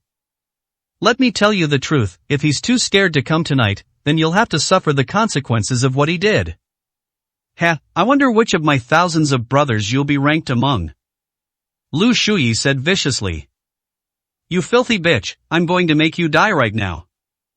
Chen Shen rushed forward hysterically and, like a wild beast, tore open Wang Ziyue's clothes at the shoulder. Laugh. Snow-white skin exposed to the air. You bitch, I'm going to kill you. Chen Shen then tore a large section of Wang Ziyue's skirt at her calves. Under this ferocious tearing, Wang Ziyue's clothes were tattered, and large areas of her body were exposed. The exposed skin only accentuated her beautiful curves in waist and hips. This pitiful and weak appearance makes Wang Ziyue even more charming. Xiao Chen, don't be so rough. Lu Shuyi felt a surge of heat in his heart and immediately stepped forward to separate Chen Chen. He casually lifted Wang Ziyue's chin with his right hand, and the more he looked at her, the hotter he felt. He had dozens of wives of all kinds, big and small, and the number of women he had slept with was no less than 3 digits. But after all these years, this is the first time I've seen a woman as beautiful as Wang Ziyue. Compared to the women he had met, the two were worlds apart. Seeing Lu Shuyi's uncontrollable lust, Chen Chen, being a lustful man himself, naturally understood what Lu Shuyi was thinking. He immediately chimed in, Master Lu, this bitch may be cheap, but her figure and looks are definitely top-notch. You should give a try on a woman like her. Wouldn't it be a waste to just let a woman like that die? Chen Chen smiled sinisterly. You're absolutely right. Lu Shuyi immediately agreed. Yes, such a beautiful woman, wouldn't it be a shame not to let yourself have some fun first? Brothers, let me try this woman first. After I've had my fill, I'll let you all have a taste too. Lu Shuyi burst into laughter. Yes, boss. His men also wore lewd grins. How could they not be attracted to such a stunning beauty? After saying that, Lu Shuyi grabbed Wang Ziyue's hair and dragged her into the inner room. Let me go. Help! Help! Fear washed over her like a tidal wave, and Wang Ziyue screamed shrilly. She would rather die right now than suffer such humiliation. Don't be afraid, I'll take good care of you. If you can please me, maybe I won't kill you, ha ha ha ha. Lu Shuyi burst into wild laughter. Meanwhile, his subordinates and the Chun family father and son were all laughing loudly on the side. Without a doubt, in their view, this was the fate that Wang Ziyue was destined to have. What? Lu Shuyi suddenly let out a scream. He looked at his thumb and found that there was a bleeding tooth mark on it. You bitch, how dare you bite me? Lu Shuyi was furious. Please let me go. I have money, I can give you money, as much as you want, I beg you, please let me go. Wang Ziyue pleaded desperately. Money, I've got plenty of money. Let me tell you, I'm going to sleep with you tonight, and even the King of Heaven himself can't stop me. Lu Shuyi roared and slapped him across the face. Oh! Wang Ziyue was slapped unconscious and passed out. You ungrateful slut, she'll only listen to me if I have to hit her. Lu Shuyi spat. Men, strip this woman naked. I am going to take her right here and now. Yes.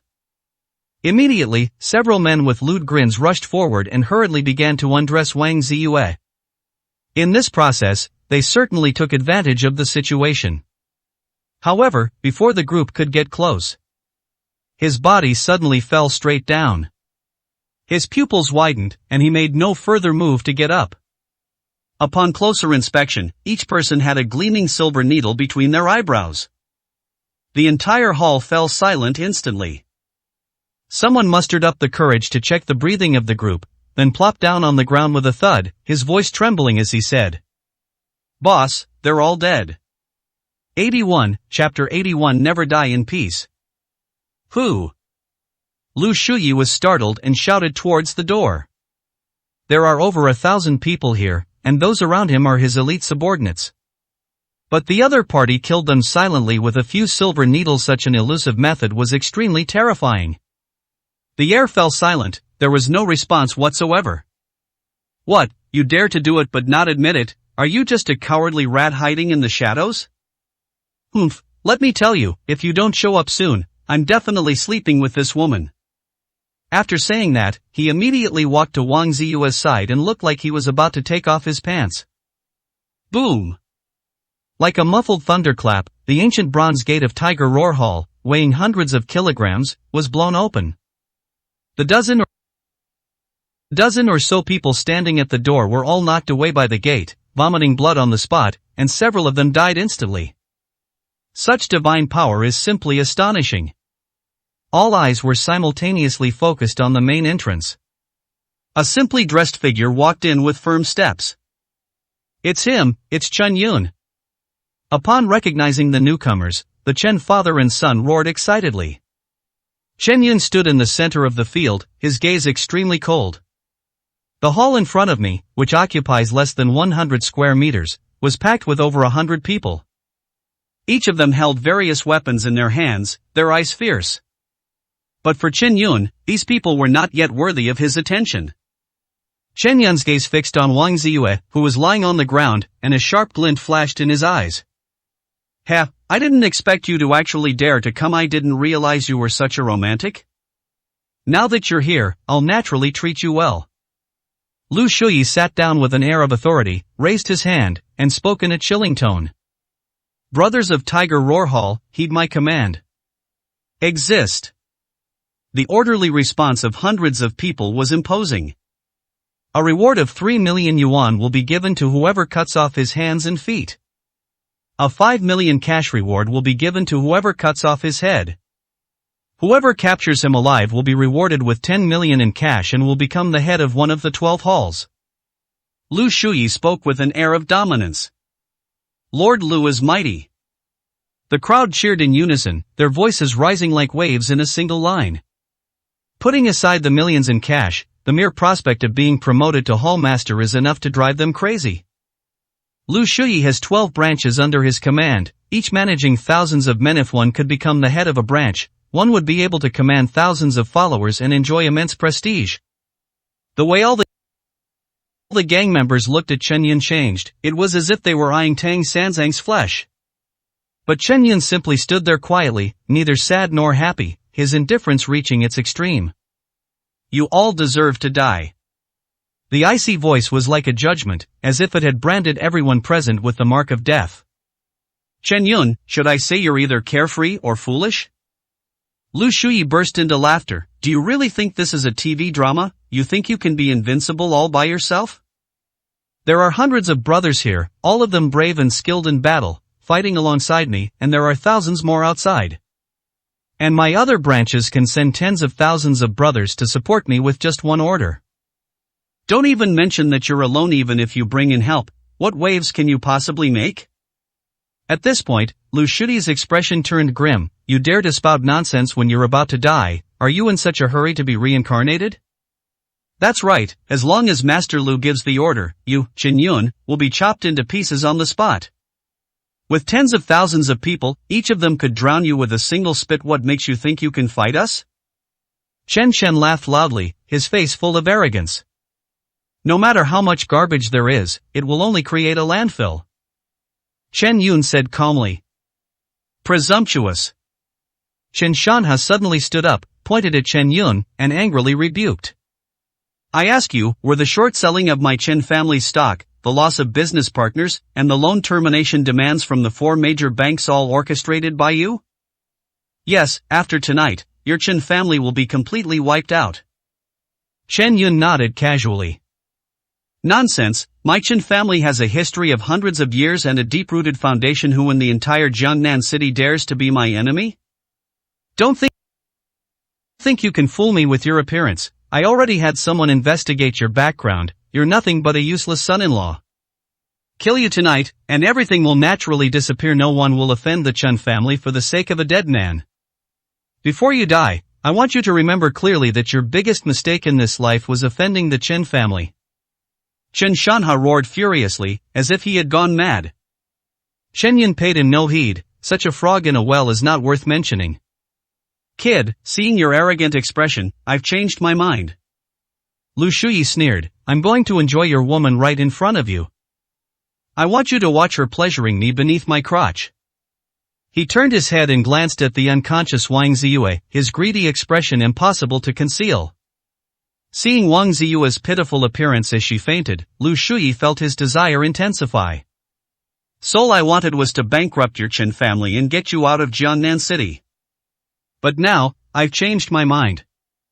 I must take the lives of you two, father and son, of the Chen family. And you re-doomed.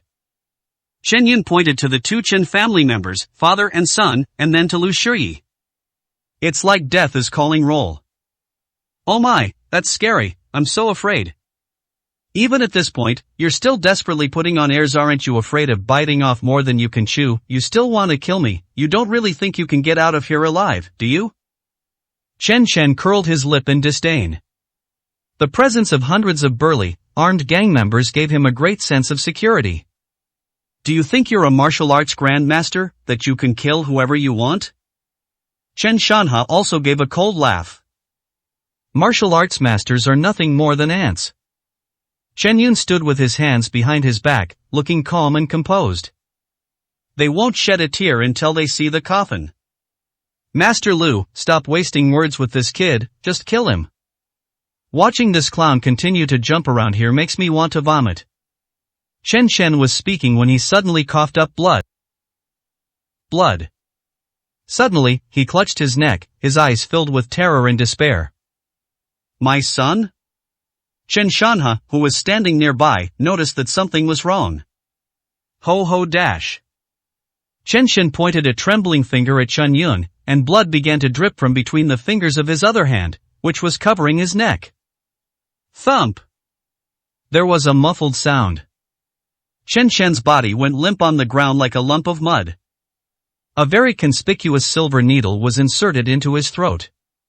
His pupils constricted sharply, and he looked like he had died with his eyes wide open in disbelief. 82, Chapter 82 Killing God. My son!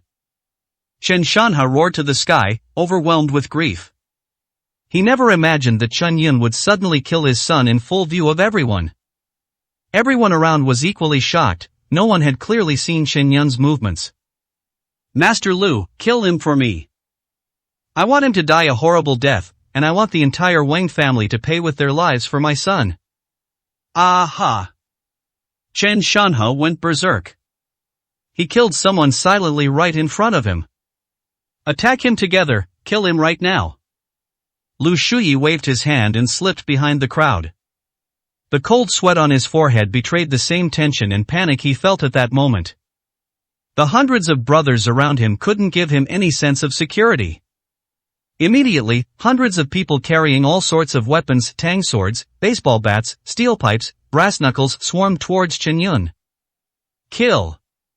Someone roared and charged forward. Chen Yun remained calm as he reached into his pocket. Wow!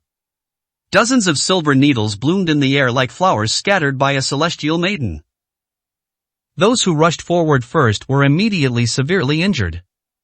Some people died on the spot after being stabbed in the throat. Someone's eyeball was punctured, causing them to go blind.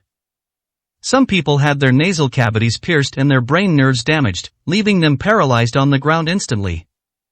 A series of piercing screams echoed through the air. The first few dozen men who charged forward were instantly rendered incapable of fighting. Don't be afraid, how many silver needles can he carry by himself? Attack him together, the bounty will be doubled if we kill him. Lu Shiyi roared. Under the reward, there must be a brave man. Driven by greed, a tang sword swung down towards Chen Yun's head. Ah! Chen Yun sneered, raised his leg and kicked, hitting the opponent in the abdomen, sending him flying like a cannonball. At the same time, Chen Yun chopped down with his elbow, the sound of breaking bones rang out, and the tang sword fell into the air. Then, Chen Yun lightly kicked with the toe of his right foot, sending the tang sword soaring into the air, where it was firmly grasped in his hand. With a series of fluid movements, he instantly obtained the weapon and averted the crisis.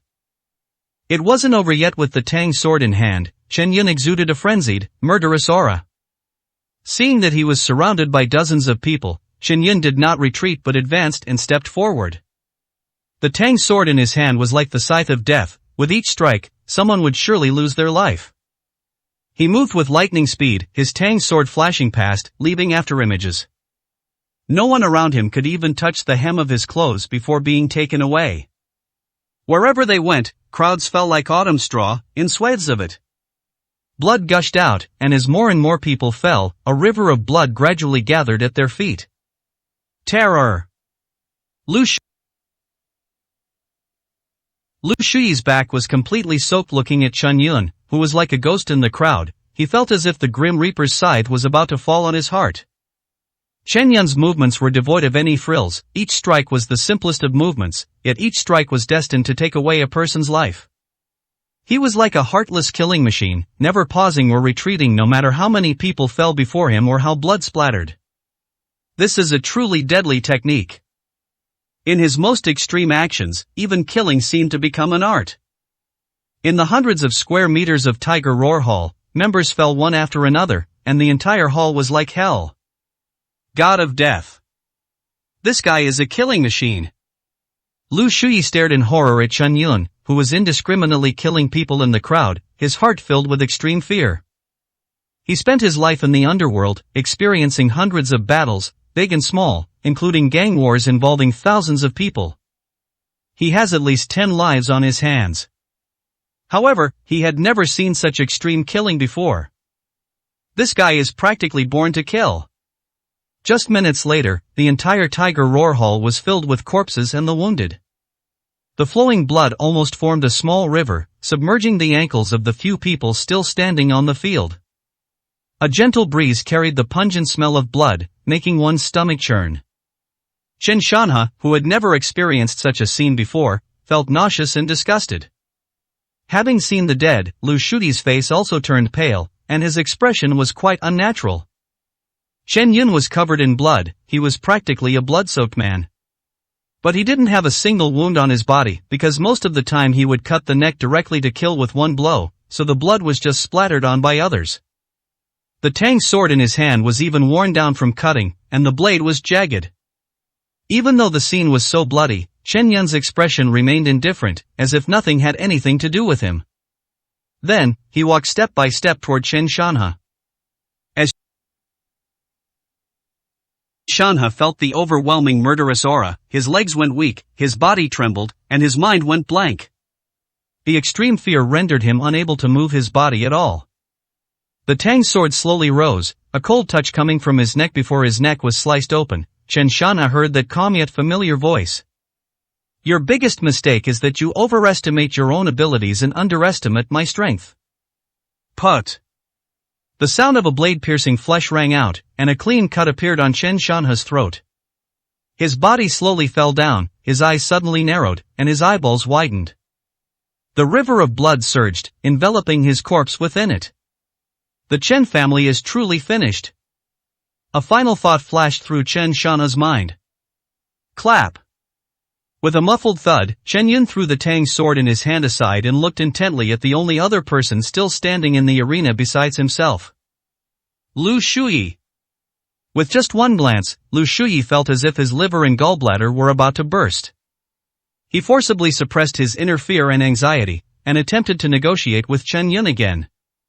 You, surnamed Chen, are indeed very capable. I admit that I misjudged you this time. However, this does not mean you have already won. Those present here are less than 1% of my men. There are thousands more waiting outside, and if I give the order, there are tens of thousands more in the other 11 branches. At the end of the day, this matter is just a conflict between you and the Chen family. I am just helping out. Since the Chen family members are already dead, let's just let this matter drop and make a clean break. Let's pretend nothing ever happened, okay? Lu Shuyi tried to appear confident, but his trembling voice betrayed him. Upon hearing Lu Shuyi's words, Chen Yun suddenly laughed. If I wanted to, I could easily kill you right now. What right do you have to talk to me? Moreover, do you really think you have tens of thousands of people under your command who will obey you? Lu Shuyi was immediately startled. 83, Chapter 83 The Stern Emperor. What do you mean? Lu Shuyi immediately asked. Ha, how stupid. Chen Yun shook his head, feeling that talking to this kind of person was a complete waste of time. Stop trying to fool me. I'll send my men over right now, tens of thousands of them, and they'll crush you in no time. Lu Shuyi roared and immediately pulled out his cell phone from his pocket to call various branches. Yunhe Hall, no one answered. Linghu Hall, no one answered. Jinbaotang, no one answered. The more he made the phone call, the heavier Lu Shuyi's heart became. Finally, in a fit of rage, he smashed his phone on the ground. Apart from Tiger Roar Hall, none of the 11 other halls answered the phone. What on earth is going on? Lu Shuyi felt like the whole world had abandoned him. Looks like you finally figured out the situation. Chen Yun calmly took out a cigarette from his pocket. Crack! The sound of a lighter rang out, and wisps of smoke billowed from the nostrils. You were behind this? What exactly did you do? Lu Shuyi shouted in despair. All 11 leaders of the branches had fought alongside him all the way, and each of them was a loyal brother. There's absolutely no way they would betray him at this time. Chen Yun must have done something. It's time to send you on your way. After finishing the last puff of his cigarette, Chen Yun said softly. No, you can't kill me. I have tens of thousands of brothers under my command. Something must have happened that delayed them, but they will definitely come. If you dare touch me, they will never let you get away with it. Facing imminent death, Lu Shuyi had completely lost his mind. He was unwilling to die like this. Just then, a majestic voice came from outside. Lu Shuyi, do you really think that just because you have some men under your command, you can act with impunity in Jiangnan City? As soon as he finished speaking, a burly, muscular middle-aged man stepped across the threshold and walked in. He had regular features, a high nose bridge, walked with a powerful and vigorous gait, and had a physique as imposing as an iron tower. The moment you step inside, you feel an extremely strong sense of oppression. Upon seeing this person, Lu Shuyi was immediately shocked and exclaimed, Emperor Yan, Emperor Yan? He felt as if he were hallucinating, that Yan Chengchen, the underground emperor of Hezhou province, would actually appear in the Tiger Roar Hall. Just as the political world has clearly defined classes, the underworld naturally has an even more rigid hierarchy. Jiangnan City is a third-tier city, so Lu Shuyi could only show off his power here. Hezhou, on the other hand, is a province in terms of economy, population, and sphere of influence. It is clearly far superior to Jiangnan City. Despite being kings of the underworld, Lu Shuyi could only grovel before Yan Chengchen. Several years ago, Yan Chengchen suddenly appeared out of nowhere and subdued all the underground forces in Hezhou province in just 1 year, becoming the boss of the underground forces in Hezhou province. Over the years, the company has recruited and expanded rapidly, and now has more than 100,000 elite troops at its disposal. Because of his terrifying strength, he was recognized as the underground emperor of Hezhou province and was known as the Stern Emperor. Only at this moment did Lu Shuyi understand everything. My brothers from all those gangs must have been controlled by Yan Chengchen. Chen Yun actually managed to get Emperor Yan of Hezhou province to come to his aid. Lu Shuyi, clinging to the last shred of hope, forced a smile.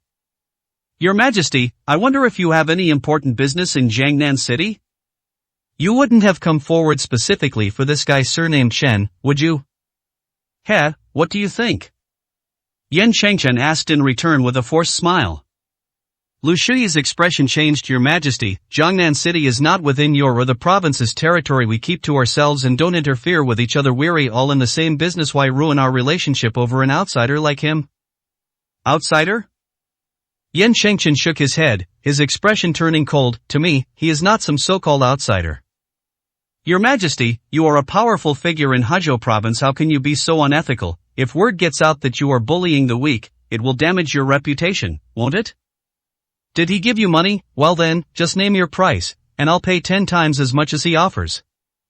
No, I'm even willing to bring my 12 gang members to pledge allegiance to you. I can act as your inside man, and with our combined efforts, your influence could even extend beyond Hezhou province. Lu Shuyi racked his brains, trying to come up with all sorts of bargaining chips. The situation was clearly out of control. If Yan Chengchen didn't defect, his own gang members wouldn't be able to come. Then Lu Shuyi is really going to die here. Money and power. Lu Shuyi, you still don't understand the situation.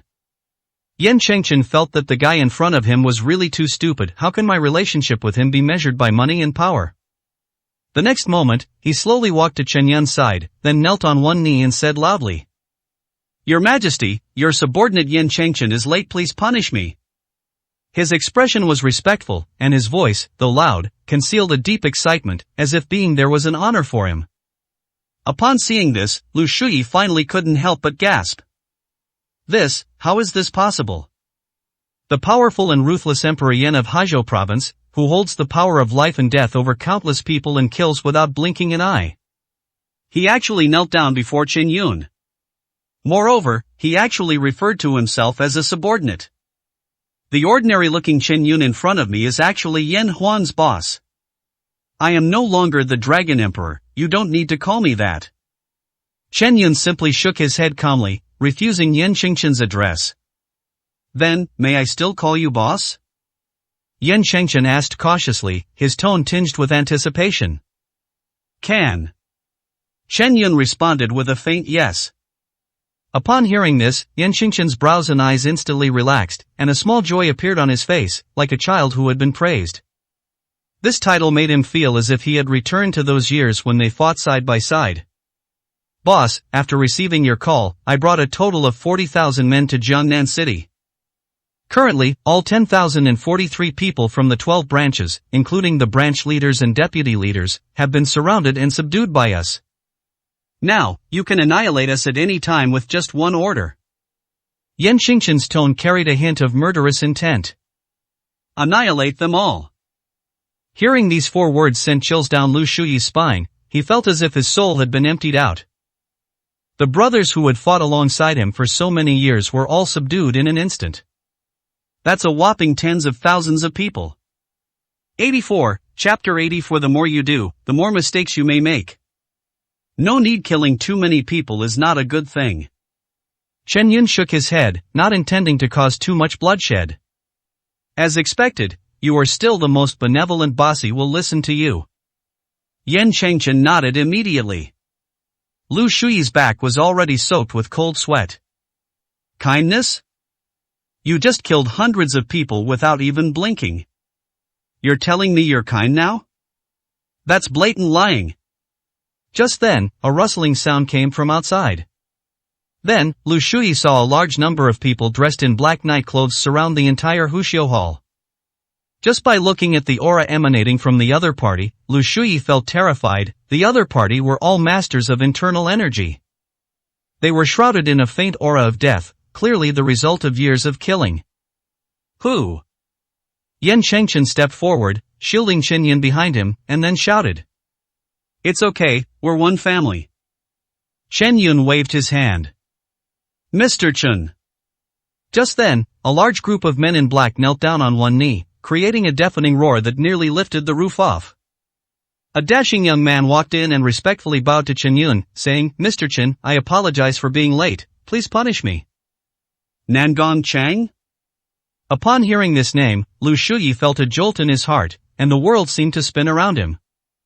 This young man was none other than Nangong Qing, the young master of the Nangong family in Jinghai City. The Nangong family is a family that can shake the capital of Jinghai with a stomp of their foot. If the other side wanted to destroy Lu Shuyi, it would be effortless. What exactly is this for?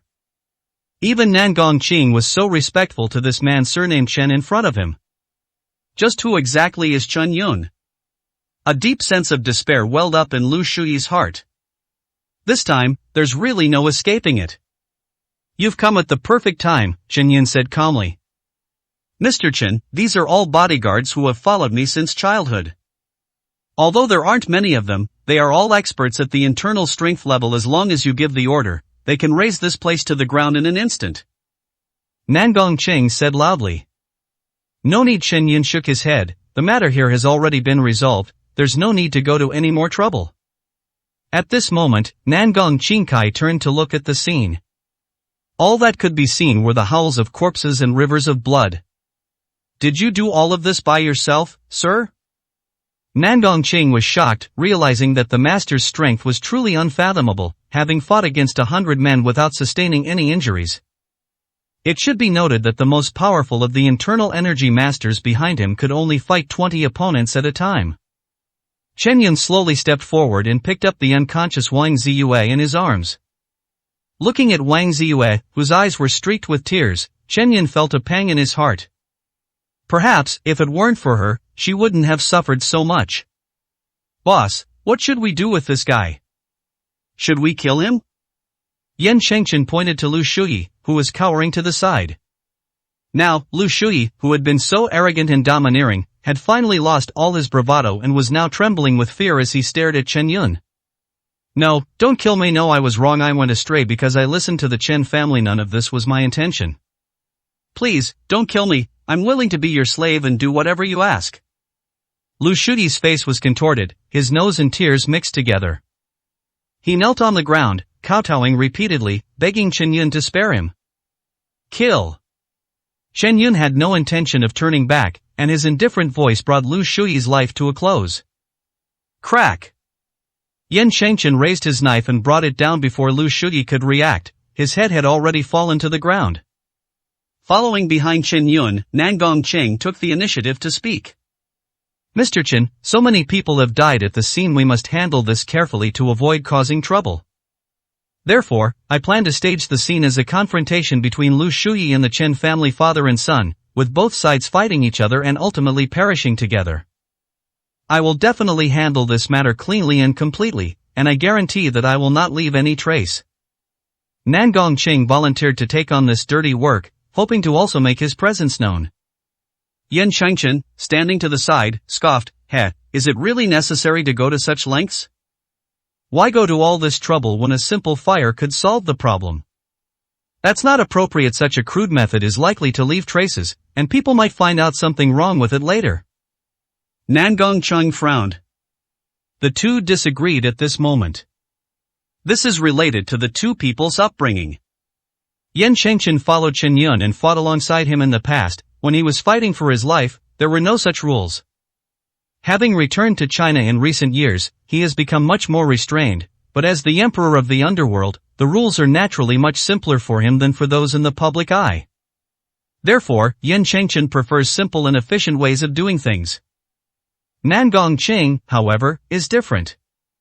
He grew up in the Nangong family, and the people or forces he came into contact with were usually big shots in the public eye. The lessons he learned at home were all about being extremely cautious in everything he did and never leaving any room for criticism. Therefore, when he does things, he naturally prefers to go through more trouble and be more meticulous and careful, in order to avoid leaving any hidden dangers.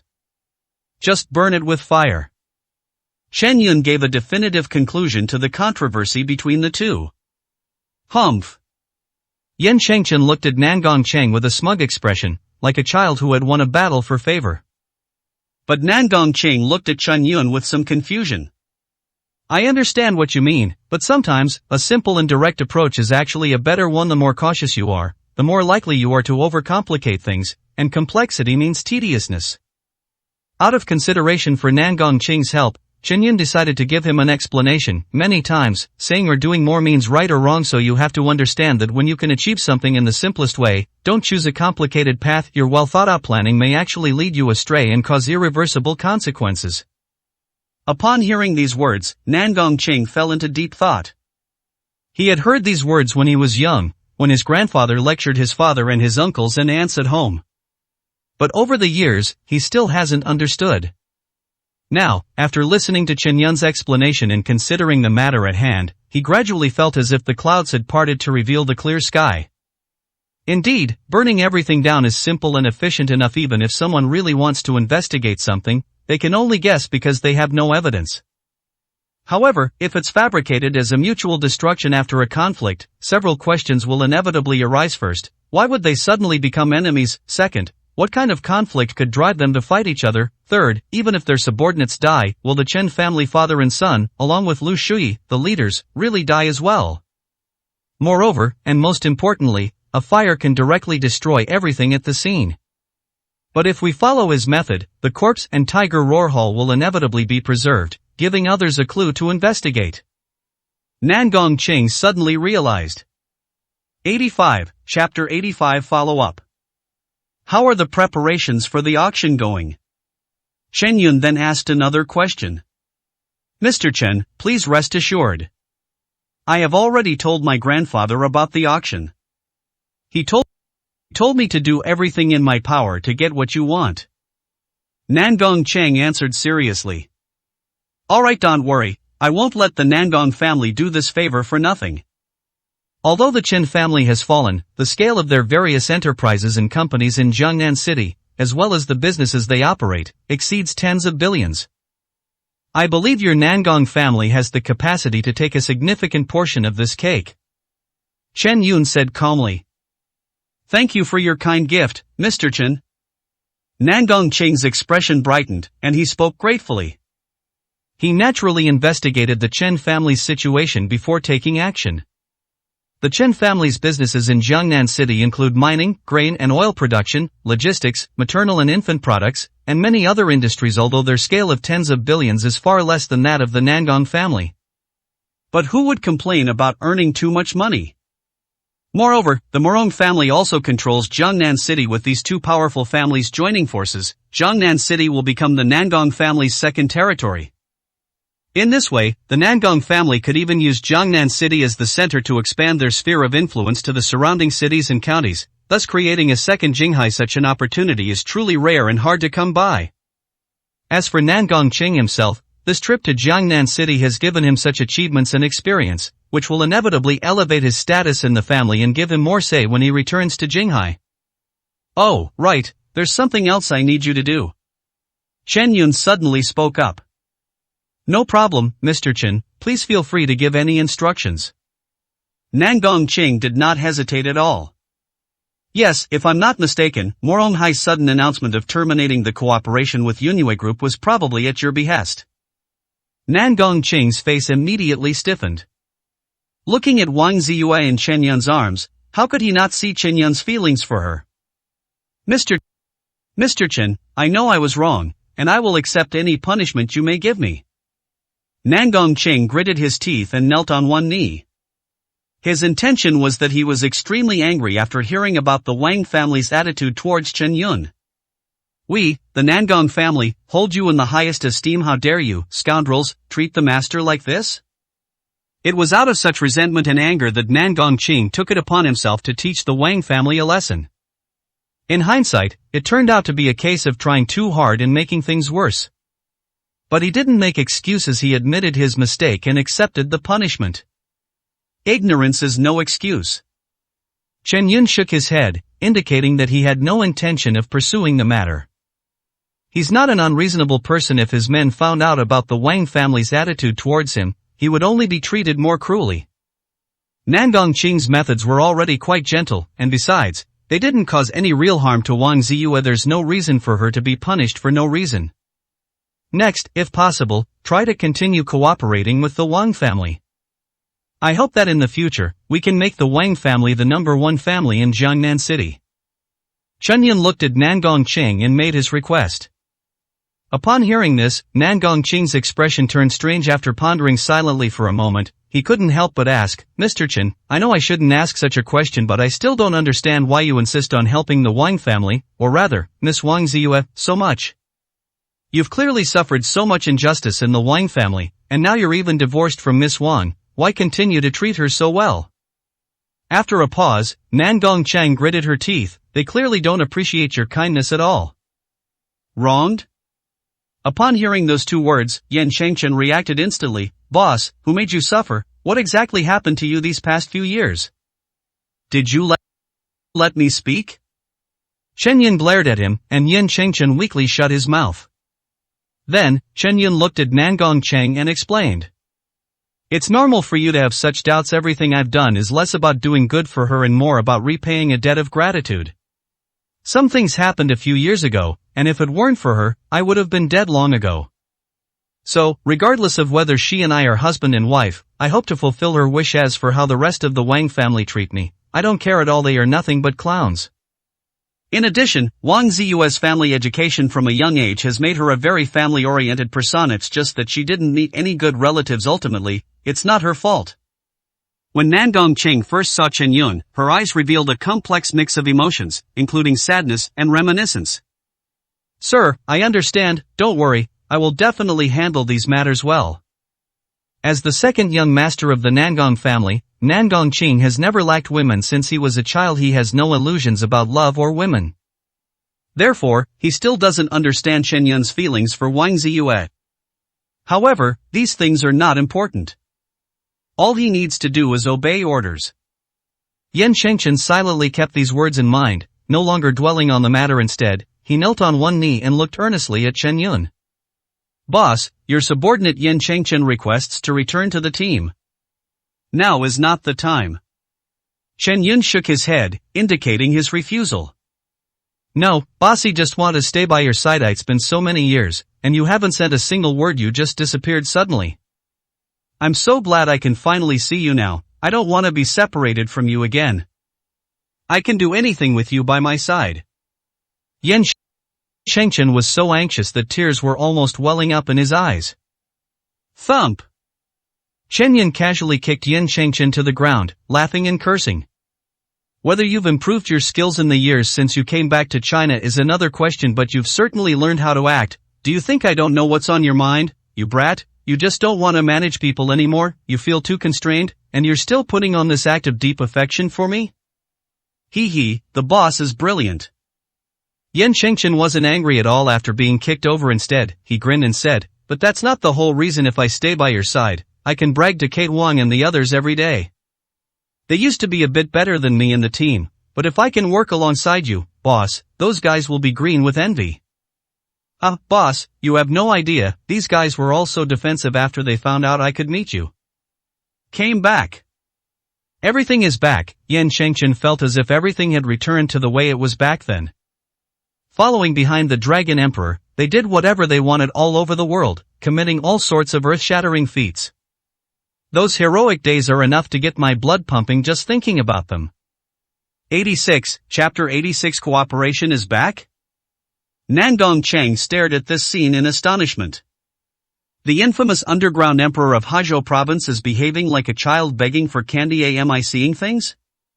Also, he was clearly kicked to the ground, so why is he acting so happy? Could it be that this guy actually has masochistic tendencies? Yen Chengchen, it seems you're doing quite well since you returned to China.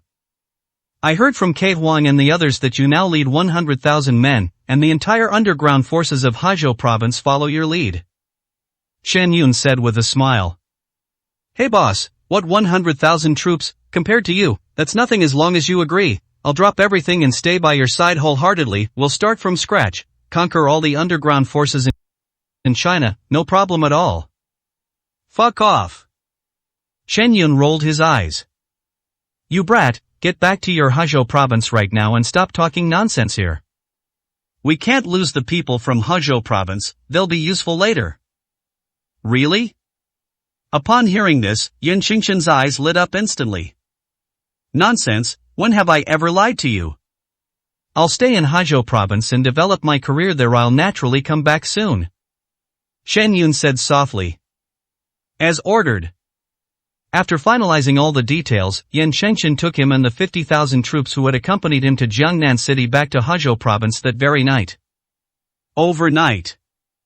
All forces in Jiangnan City were horrified by the discovery. The Chen family, which once stood at the pinnacle of Jiangnan City, vanished as if into thin air. All of its companies and businesses were quickly taken over, the stock price returned to normal, and partnerships with collaborators and suppliers were re-established.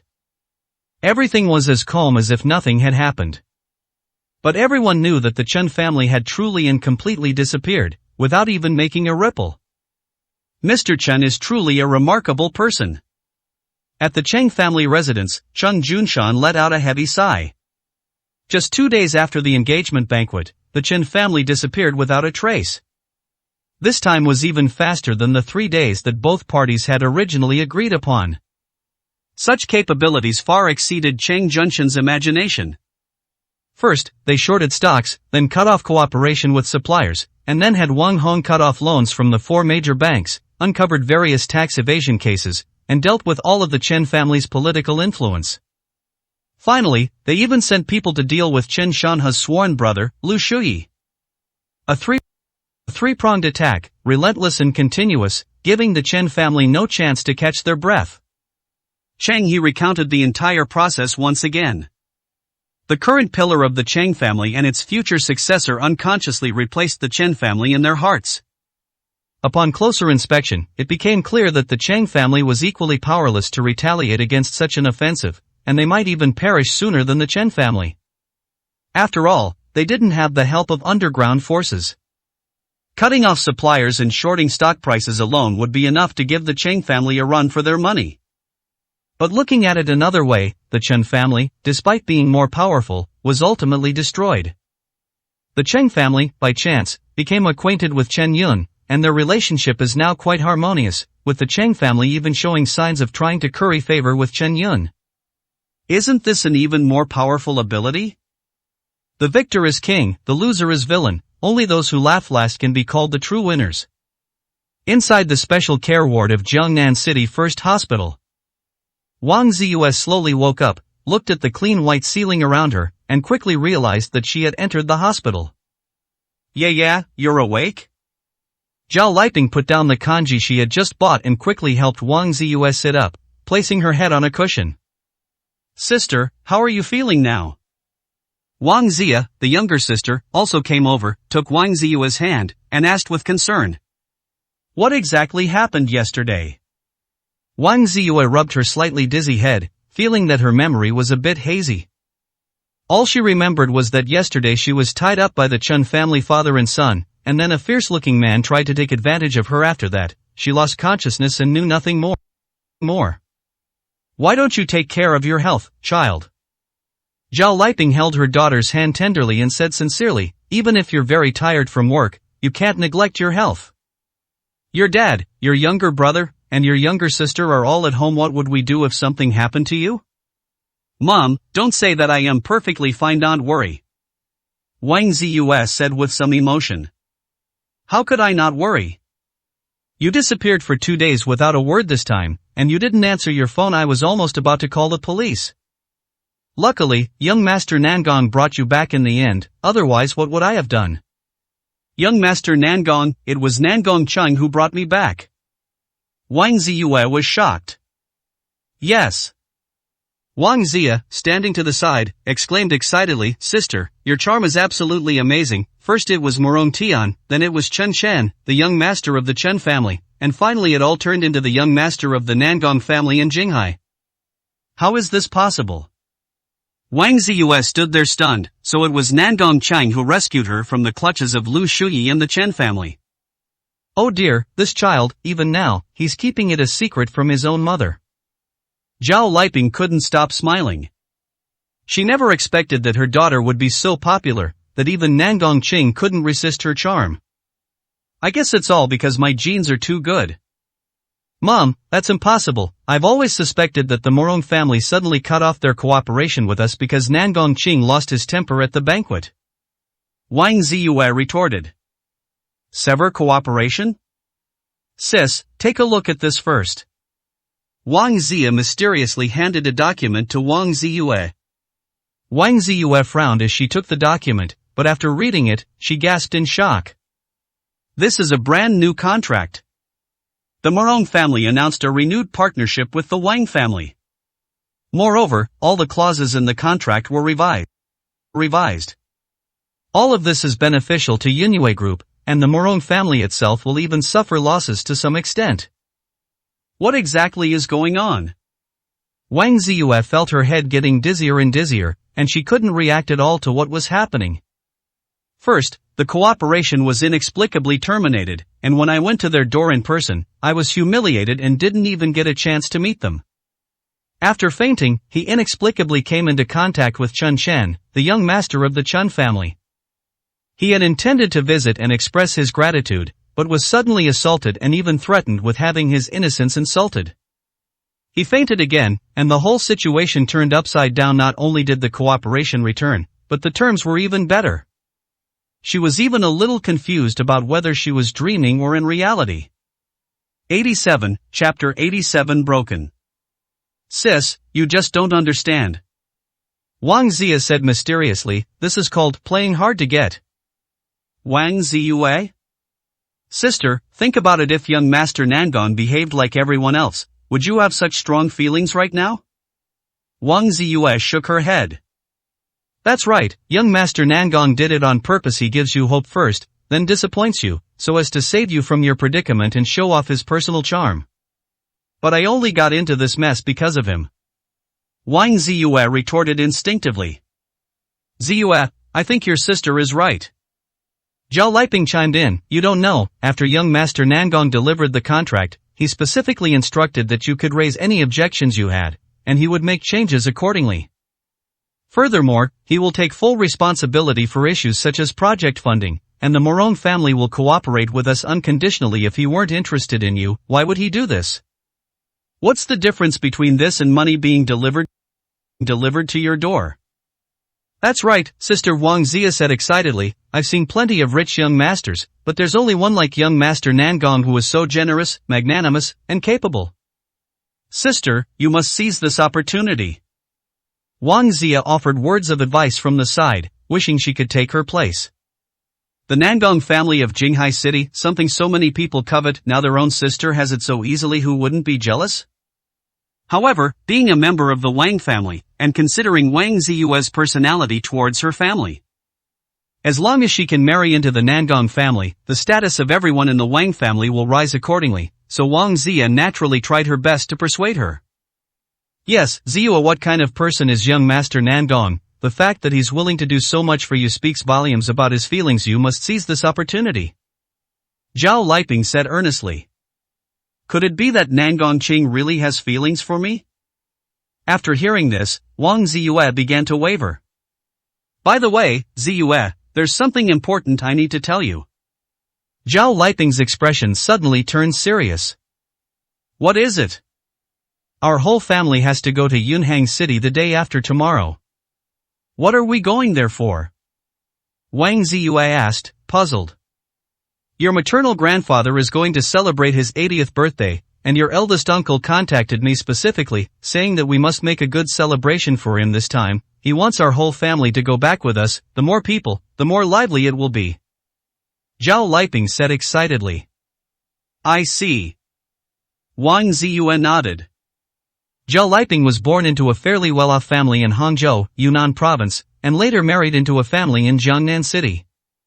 Because of the distance, and because she was a married woman, her feelings for Yunhang faded considerably. In recent years, my relatives back home have been doing quite well, and naturally, they have some criticisms of Zhao Liping in their words. You signed such a big contract this time, our family's life will definitely get better and better from now on, so we absolutely have to go this time. I want to see who dares to talk nonsense about us now. Zhao Liping was overjoyed, looking triumphant. Wang Ziyue naturally understood that her mother planned to go back and show off. However, she could actually understand this idea. When the Wang family wasn't as well off as they were before, I often suffered neglect and ridicule from relatives and friends. After more than 2 decades of ridicule and attacks, who wouldn't harbor resentment? This is also why Wang Ziyue has always wanted to climb higher and gain more wealth, power, and status. She will only have the chance to retaliate against all the ridicule she once suffered when she is in a high position. Okay, I'll arrange things at the company in the next couple of days, and then I'll take a few days off to go back with you. Wang Ziyue spoke first. Night falls. The villa where Chen Yun was located was quite lively. Nangong Qing, Wang Hong, Cheng Junshan and his family of 3, the CEOs of the 4 major banks, and their respective bodyguards, totaling more than a dozen people, gathered here. Nangong Qing specially ordered food from the best hotel and had it delivered to the villa as requested by Chen Yun. Thanks to everyone's help this time, I won't say much more about my gratitude. I'd like to propose a toast to everyone. Chen Yun raised his glass and looked at everyone present. Everyone stood up, raised their glasses, and drank them down in one gulp. After the matter was over, Chen Yun contacted everyone and decided to have a dinner party at the villa. After all, everyone present had indeed helped him, and it would be rather heartless not to express any gratitude.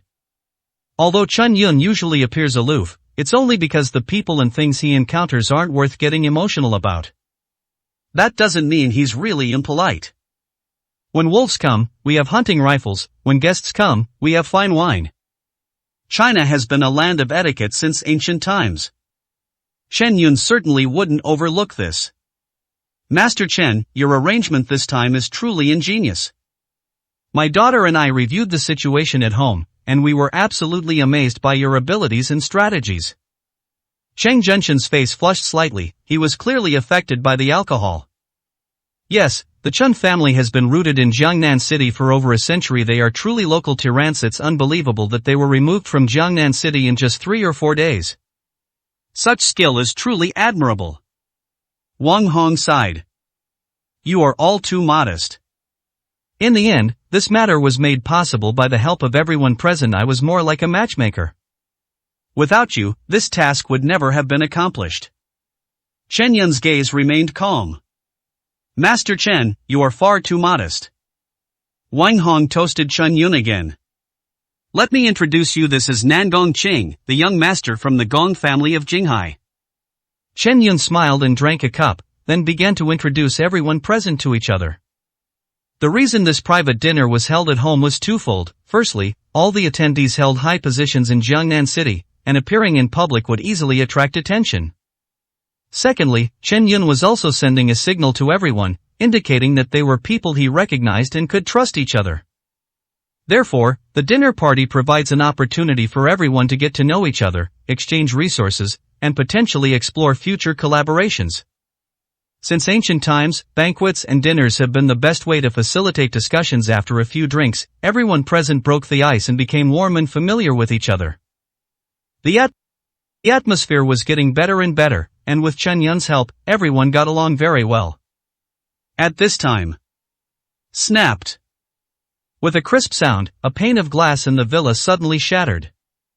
The sudden turn of events startled everyone present, and all eyes turned to the front. Chen Yun frowned as he looked at the broken glass. The entire villa is made of tempered glass to ensure safety. Its thickness is even enough to withstand bullet attacks. How could it suddenly explode? Chen Yun got up and silently walked to the broken glass. 88, Chapter 88. Taking the sword with bare hands. On the ground, there was a pebble. Without a doubt, the breakage just now was caused by this pebble in front of us.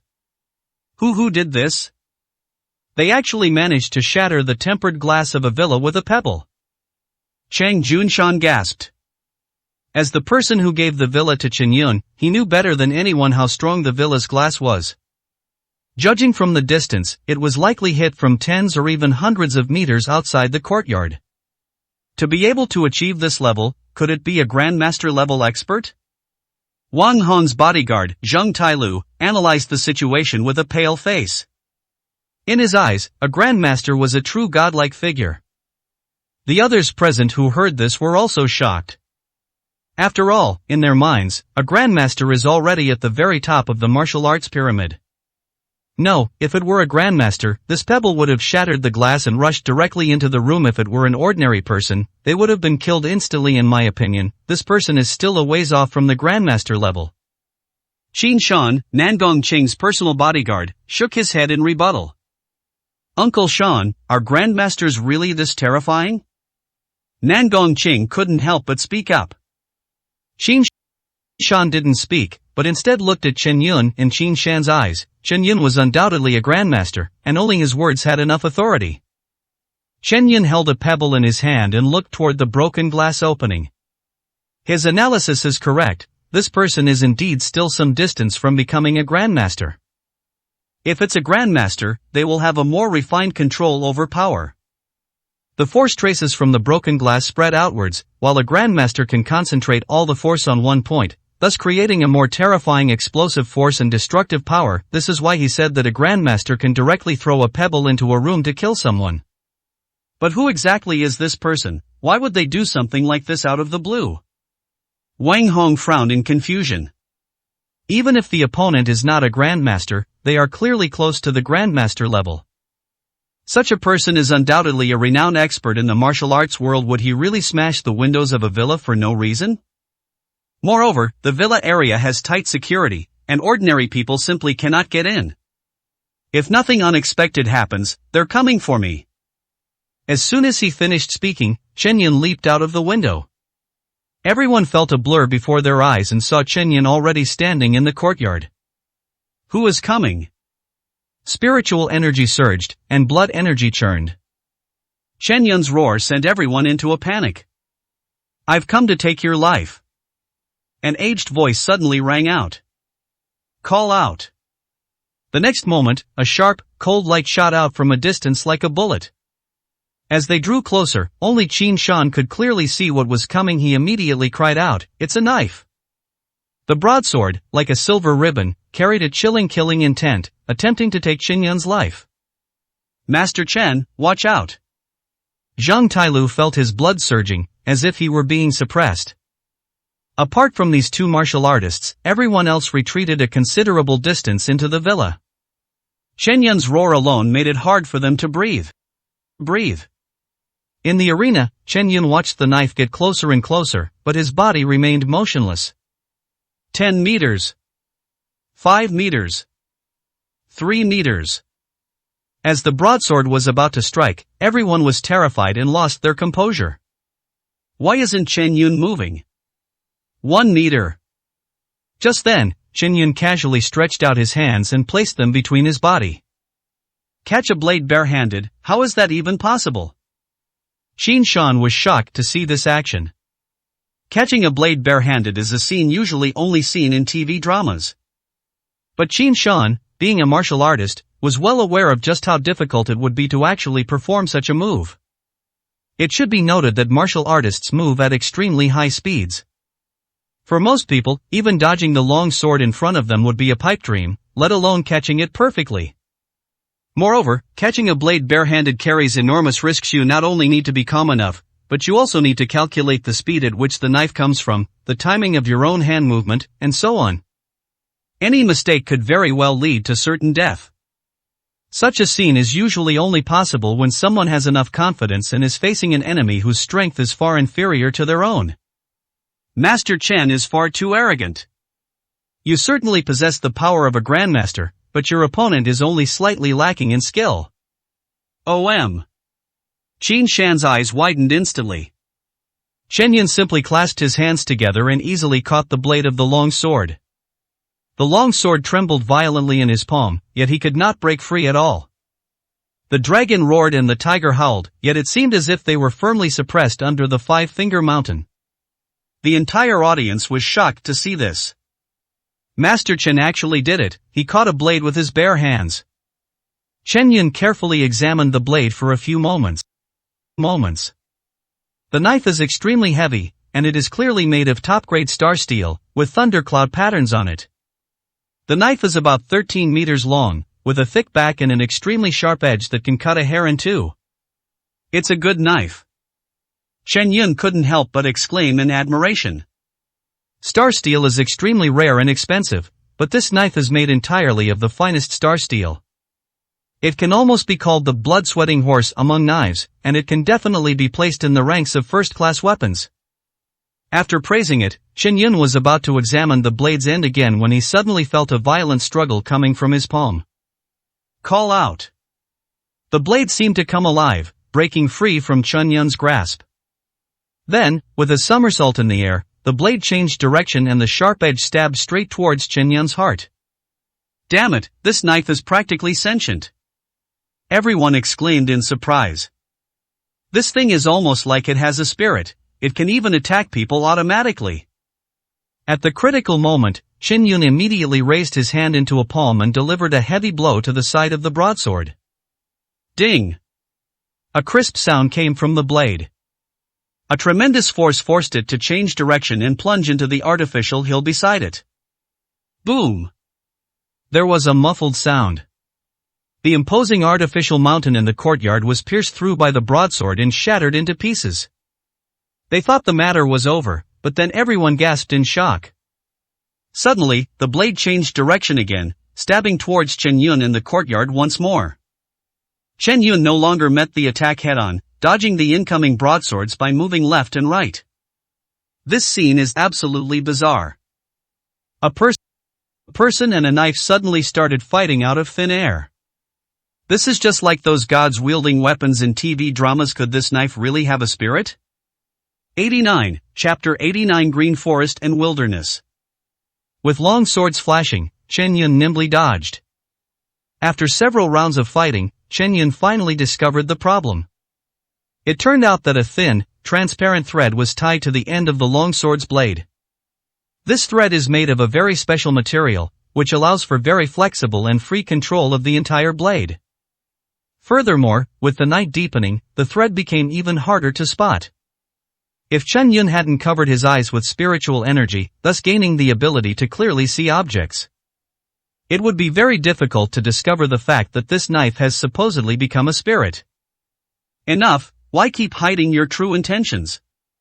Chen Yun suddenly shouted and then threw a punch. 60% of the power was channeled towards the blade. Boom! A dull sound.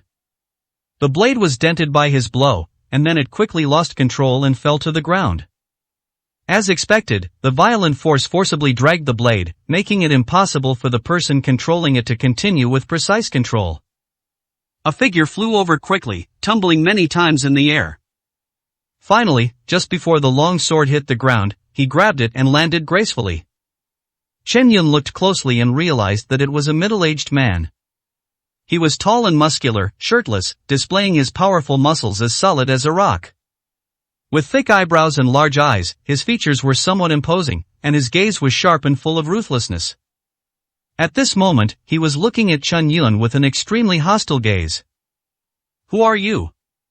Chen Yun stood with his hands behind his back and asked calmly. He searched his memory, but he didn't recognize the man in front of him.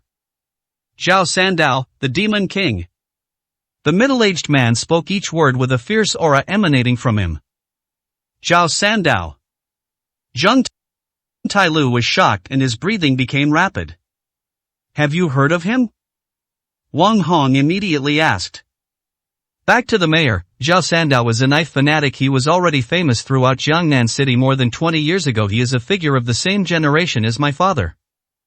Rumor has it that he wields a long sword with extremely fine control and immense power, capable of even shattering rocks. His swordsmanship is bold and unrestrained, and his personality is straightforward. The reason he is known as Zhao the Three Swords is that almost all his enemies die at his hands with just 3 strikes. No one has ever seen him use a 4th strike. Zheng Tailu explained in detail. It's incredibly ferocious? The expressions of everyone present changed. Chen Qingyue clenched her fingers nervously, her fingertips turning white. Then do you know what his true strength is? Wang Hong asked anxiously. This was also the question that everyone present was most concerned about. Zhao Sandao was already a peak internal strength expert in my father's time. After more than 20 years of honing his skills, even if he hasn't crossed the threshold of Grandmaster yet, his actual strength is probably not far off. Moreover, Zhao Sandao is different from others. He's a martial arts fanatic, practiced martial arts since childhood and has always been devoted solely to the way of the sword. Somewhat stubborn. Zheng Tailu's voice was solemn. After hearing his story, everyone's hearts were instantly in their throats. As everyone knows, martial arts fanatics are often stubborn and inflexible. It's difficult to reason with such people, and they often won't give up until they achieve their goal. Furthermore, someone with strength comparable to a grandmaster is extremely dangerous. We're complete strangers. You smashed my window for no reason and then came here with your knife to hurt people. What exactly do you mean by this? Chen Yun asked with a cold face. The custom-made glass in the villa is quite valuable. 1 pane of glass was even worth a year's living expenses for him when he lived with the Wang family. Today, this guy must be made to pay compensation. For no reason. Humph. You surname Chen, let me ask you, did you kill Lu Shui? Yes, it's me, Chen Yun calmly admitted. You're the right one. Let me tell you, Lu Shui is my sworn brother, and he saved my life back then. Now that you have killed him, I will make you pay with your life. Take your head to appease my sworn brother's spirit in heaven. Zhao Sandao brandished his broadsword, exuding a menacing aura. Cheng Junshan and Wang Hong exchanged a glance, their faces stiffening as they realized things were about to go wrong. No wonder this guy suddenly came to our door. It turns out he wanted to avenge Lu Shui. This is a sword fanatic who's practically on the threshold of the Grandmaster realm. He's probably not going to be easy to deal with. Seeing that the great battle was about to begin, Wang Hong gritted his teeth and stepped forward. Master Zhao Sandao, please, for my sake, put down your blade. Oh, who are you? Zhao Sandao squinted at Wang Hong.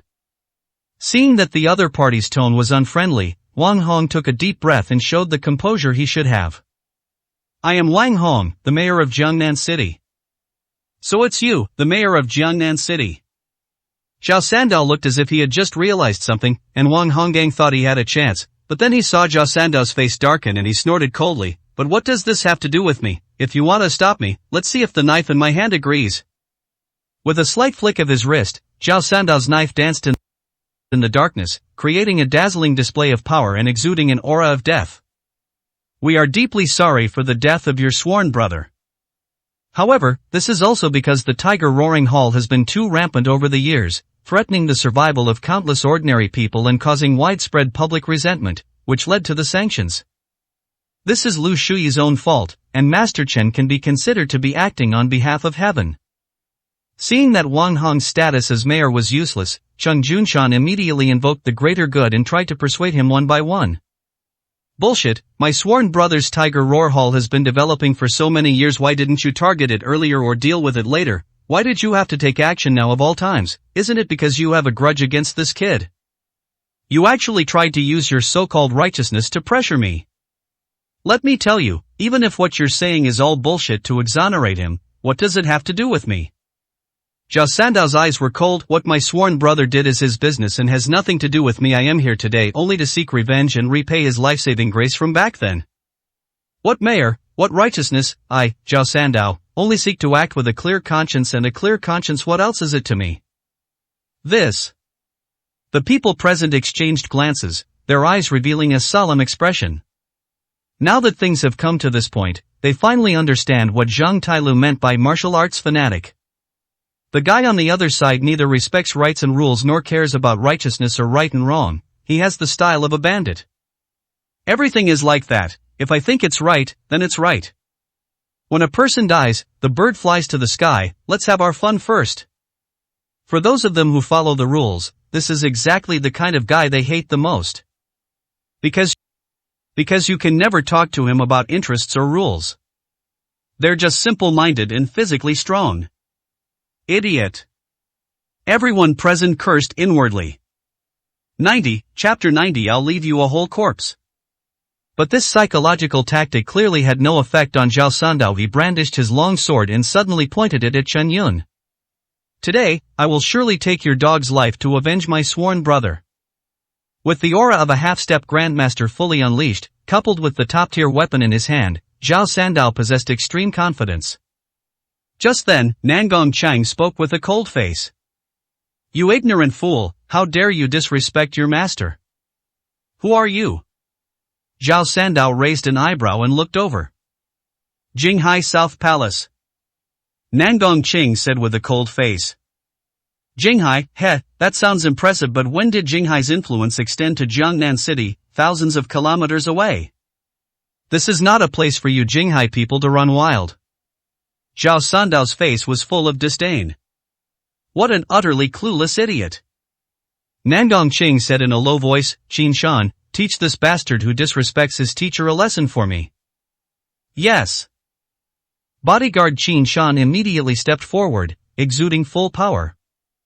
In fact, he had been stuck at the threshold of becoming a grandmaster for many years, but this step was like an insurmountable chasm, keeping him firmly outside. However, facing Zhao Sandao in front of him, he felt somewhat uneasy. The other parties seemed to have a stronger presence than him. But how can a martial artist surrender before even fighting? Being unable to win and being afraid to fight are two completely different choices. Seeing Qin Shan approaching, Zhao Sandao chuckled and licked his lips. It would be a shame to let go of prey that comes to us like this. Very well, let's use you as a sacrifice today, so that the Chen fellow can prolong his life a little longer. After saying that, he half squatted down, placed the knife at his waist, and assumed the starting position for drawing the knife. Qin Shan also placed his right palm in front of his chest, while his other hand was clenched into a fist and placed to the side. He kept his eyes fixed on Zhao Sandao's hand holding the knife, trying to observe his movements and find a way to deal with him. In life-or-death battles, a single oversight can determine victory or defeat, so there can be no room for carelessness. The atmosphere began to become somber. Cheng Qingyue's fingertips turned white from clenching her fists, her heart filled with unease. The aura emanating from the two half-step grandmaster-level martial artists made the ordinary people present feel suffocated and short of breath. Alright, you're no match for him. Chen Yun walked slowly to the front of Qin Shan. Master Chen. Qin Shan paused for a moment. I know what you're thinking, that you feel a little resentful. However, a battle between martial artists is not a contest of pride. To do something that is known to be impossible is not the act of a martial artist, but the act of a fool. Learning to observe and find the gap between yourself and your competitors is also a way to improve yourself. Watch closely, this battle might just take you a step further on your martial arts journey. Chen Yun spoke calmly. Yes. Qin Shan looked at Chen Yun and remembered that although he was so thin, he was like a monument. A surge of admiration and confidence welled up within him, and he immediately stepped back, leaving the space to Chen Yun. You're not happy about living a little longer, ha, you like to willingly die, then I'll grant your wish. Now I've decided to cut off your limbs first, so that you can neither live nor die. Then, I will kill everyone present one by one in front of you, and finally cut off your head to comfort the spirit of my sworn brother in heaven. His tone was chillingly cold, and the sinister aura emanating from him sent a shiver down the spines of everyone present. If Master Chen really makes a mistake, those present will also be doomed. He Chen Yun chuckled softly, dispelling the surrounding malevolent aura like a gentle spring breeze. Everyone felt a lightness in their mind and a greater sense of peace. Influencing people's minds with one's aura is the true method of a strong person. With your mediocre skills, how dare you spout such nonsense? Chen Yun sneered. I underestimated you. Zhao Sandao's eyes sharpened. Who cares what you think, I've never respected you anyway. It all started when you inexplicably smashed my window, then destroyed the artificial rockery, and disturbed my meal. You've become unnecessary. How about I give you a choice now? If you commit suicide by cutting your own throat, I'll spare your body because you have some self-awareness. Chen Yun crossed his arms and said with a half-smile. Upon hearing these words, everyone present felt completely relieved, and all their previous worries vanished.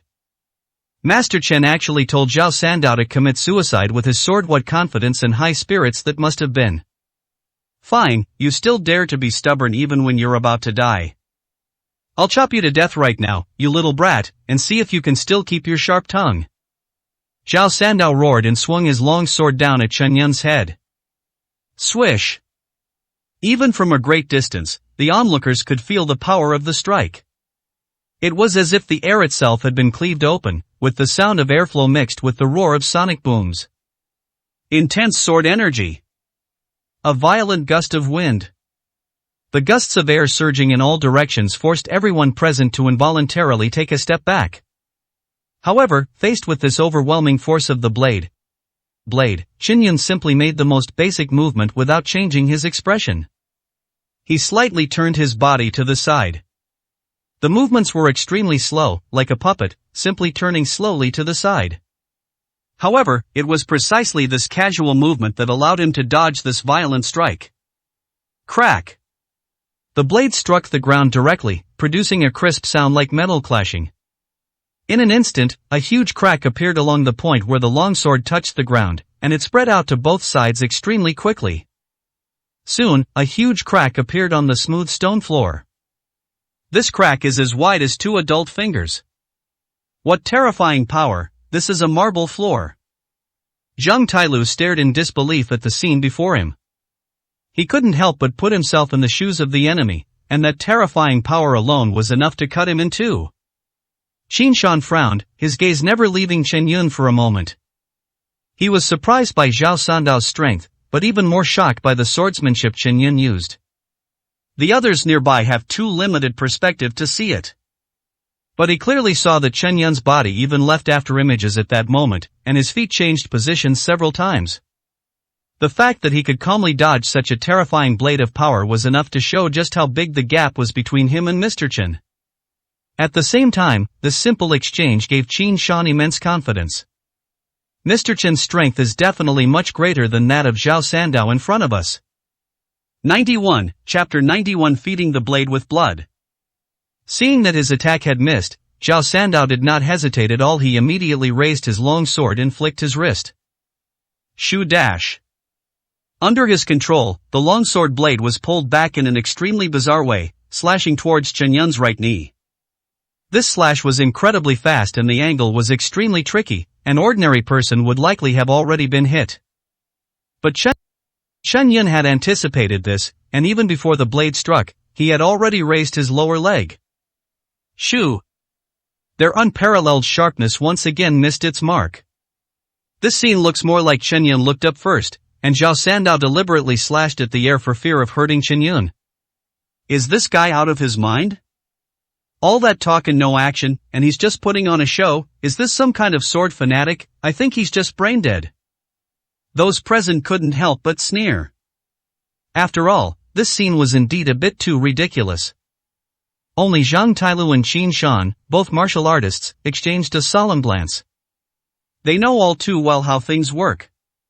After changing his sword stance twice, the attack failed to work due to inertia. Zhao Sandao's body inevitably experienced a brief delay. Chen Yun naturally wouldn't let this opportunity pass. His toes tensed instantly, and he kicked out fiercely. Boom! The kick landed hard on half of Zhao Sandao's buttocks. A tremendous force struck, and his body flew into the air like a cannonball. It's not over yet. Chen Yun lightly touched the ground with his toes, his figure flashed through the air like an afterimage, and appeared directly above Zhao Sandao's head. Then, he stomped down hard in mid-air. Boom! Zhao Sandao's body slammed into the ground, kicking up a cloud of dust. Wow!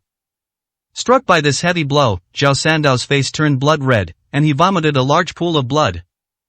Crack! The sound of a rib breaking rang out. Chen Yun stepped on his chest and looked down at him, saying, "Everyone says that you, Zhao Sandao, can kill an enemy with 3 strikes, but how come you're almost done for after only 2 strikes? Ha ha ha ha ha dash." Upon hearing Chen Yun's words, everyone else present burst into laughter.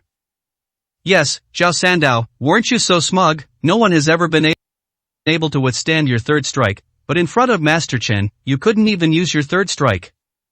Keep being arrogant, okay? Hearing the ridicule and mockery around him, Zhao Sandao, who had never been verbally insulted like this before, completely lost his temper. Ignoring his injuries, he began to forcefully activate the power within his body. What? Even a cornered beast's struggle still retains its power. Feeling a terrifying, strange force coming from beneath his feet, Chen Yun frowned slightly and immediately leaped to the side. Breaking free from the restraint, Zhao Sandao sprang to his feet again. He was panting heavily, his eyes fixed on Chen Yun with the gaze of a dying beast. Then, he made a move that shocked everyone present. He slowly raised his broadsword and slashed it across his arm, creating a bloody wound. What is he doing?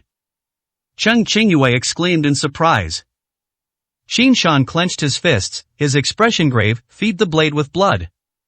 The moment the broadsword came into contact with Zhao Sandao's blood, the blade turned into a strange, bright red, radiating a sinister, demonic aura.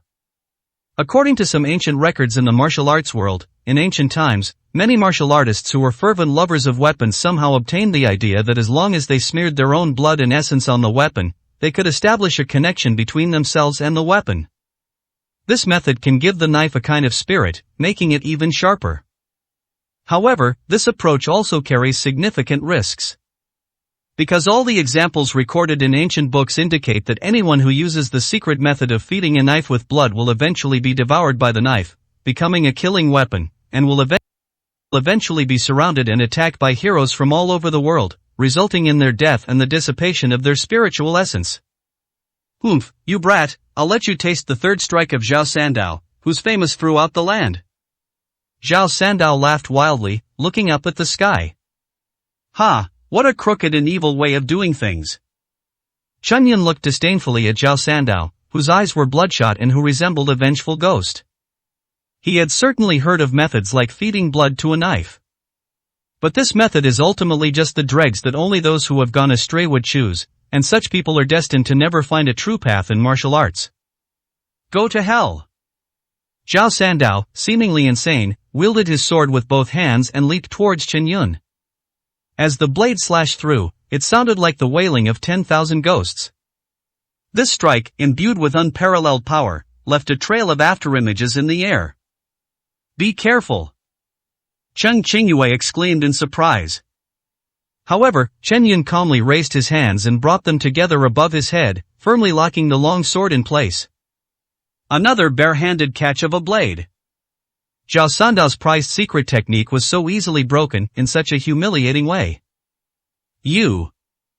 All the arrogance on Zhao Sandao's face vanished, replaced by endless shock and disbelief. How can this be?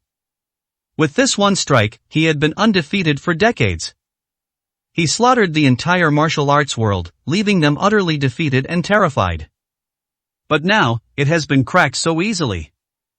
For decades, he was obsessed with martial arts, training diligently through the sweltering summer and freezing winter. After half a lifetime of hard work, he finally reached the level of a half-step grandmaster. He even searched for various martial arts classics and found the secret method of feeding the sword with blood to further enhance his strength, but now, he hasn't even been able to touch the hem of Chen Yun's clothes. What, is that all you've got? Chen Yun sneered, then shook his palms and exerted force suddenly. Snapped.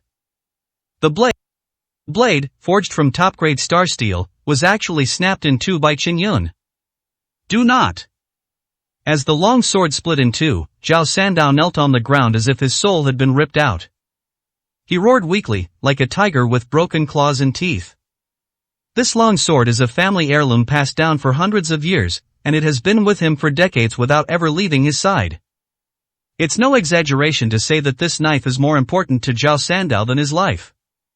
What, now that you've lost your knife, you're completely helpless? Chen Yun stood with his hands behind his back, his eyes filled with pity. Who told you that all I know how to use is a knife? Zhao Sandao roared like a wild beast that had lost its mind. Oh, so what other tricks do you have up your sleeve? Chen Yun didn't take it to heart at all. Fine, you forced me to do this. Then I'll show you my fourth strike. Zhao Sandao roared and his wrist trembled. The broken hilt of the knife suddenly trembled, and then with a jolt, it lunged at Chen Yun. If a complete knife poses no threat, what use is a broken knife? Zhang Tailu frowned, feeling that Zhao Sandao had completely run out of ideas. 92, Chapter 92. A person must be very lonely, right? Look! Xin Shan suddenly shouted, as if he had seen something unbelievable. Everyone immediately focused their attention on that direction. During the flight, a new blade suddenly sprang out from the broken blade. The new blade is as thin as a cicada's wing, yet it looks even sharper than before. There was another knife hidden inside this one. Chen Yun was slightly taken aback after seeing it clearly. Unexpectedly, this knife actually has a hidden secret. Call out. The throwing knife was as fast as a shooting star, flying past Chen Yun's throat. Chen Yun stood frozen in place. It's done. Zhao Sandao was overjoyed and burst into unrestrained laughter. Ha! I admit you are indeed very skilled, you even managed to dodge my third strike. But you're too confident, you actually think I only know how to make the third cut. Humph, you think my name, Zhao Sandao, comes from the third strike? No, quite the opposite. While there are very few people in this world who can withstand my third strike, that doesn't mean they don't exist and they all died because they witnessed my fourth strike. In any case, it's an honor for you to die by my fourth strike, ha ha. Zhao Sandao's animated movements came to an abrupt halt. Because Chen Yun, who was supposed to be dead, suddenly turned his head and smiled gently at him. How can this be? Zhao Sandao's pupils suddenly contracted. Chen Yun reached out and hooked his finger over his teeth, a metal wire fell into his hand. He then pulled hard on the metal wire, and the throwing knife returned directly to his hand. This is the trump card you've been hiding for so long? It doesn't look like much. How about I teach you how to properly use a knife? Chen Yun gripped the knife and moved.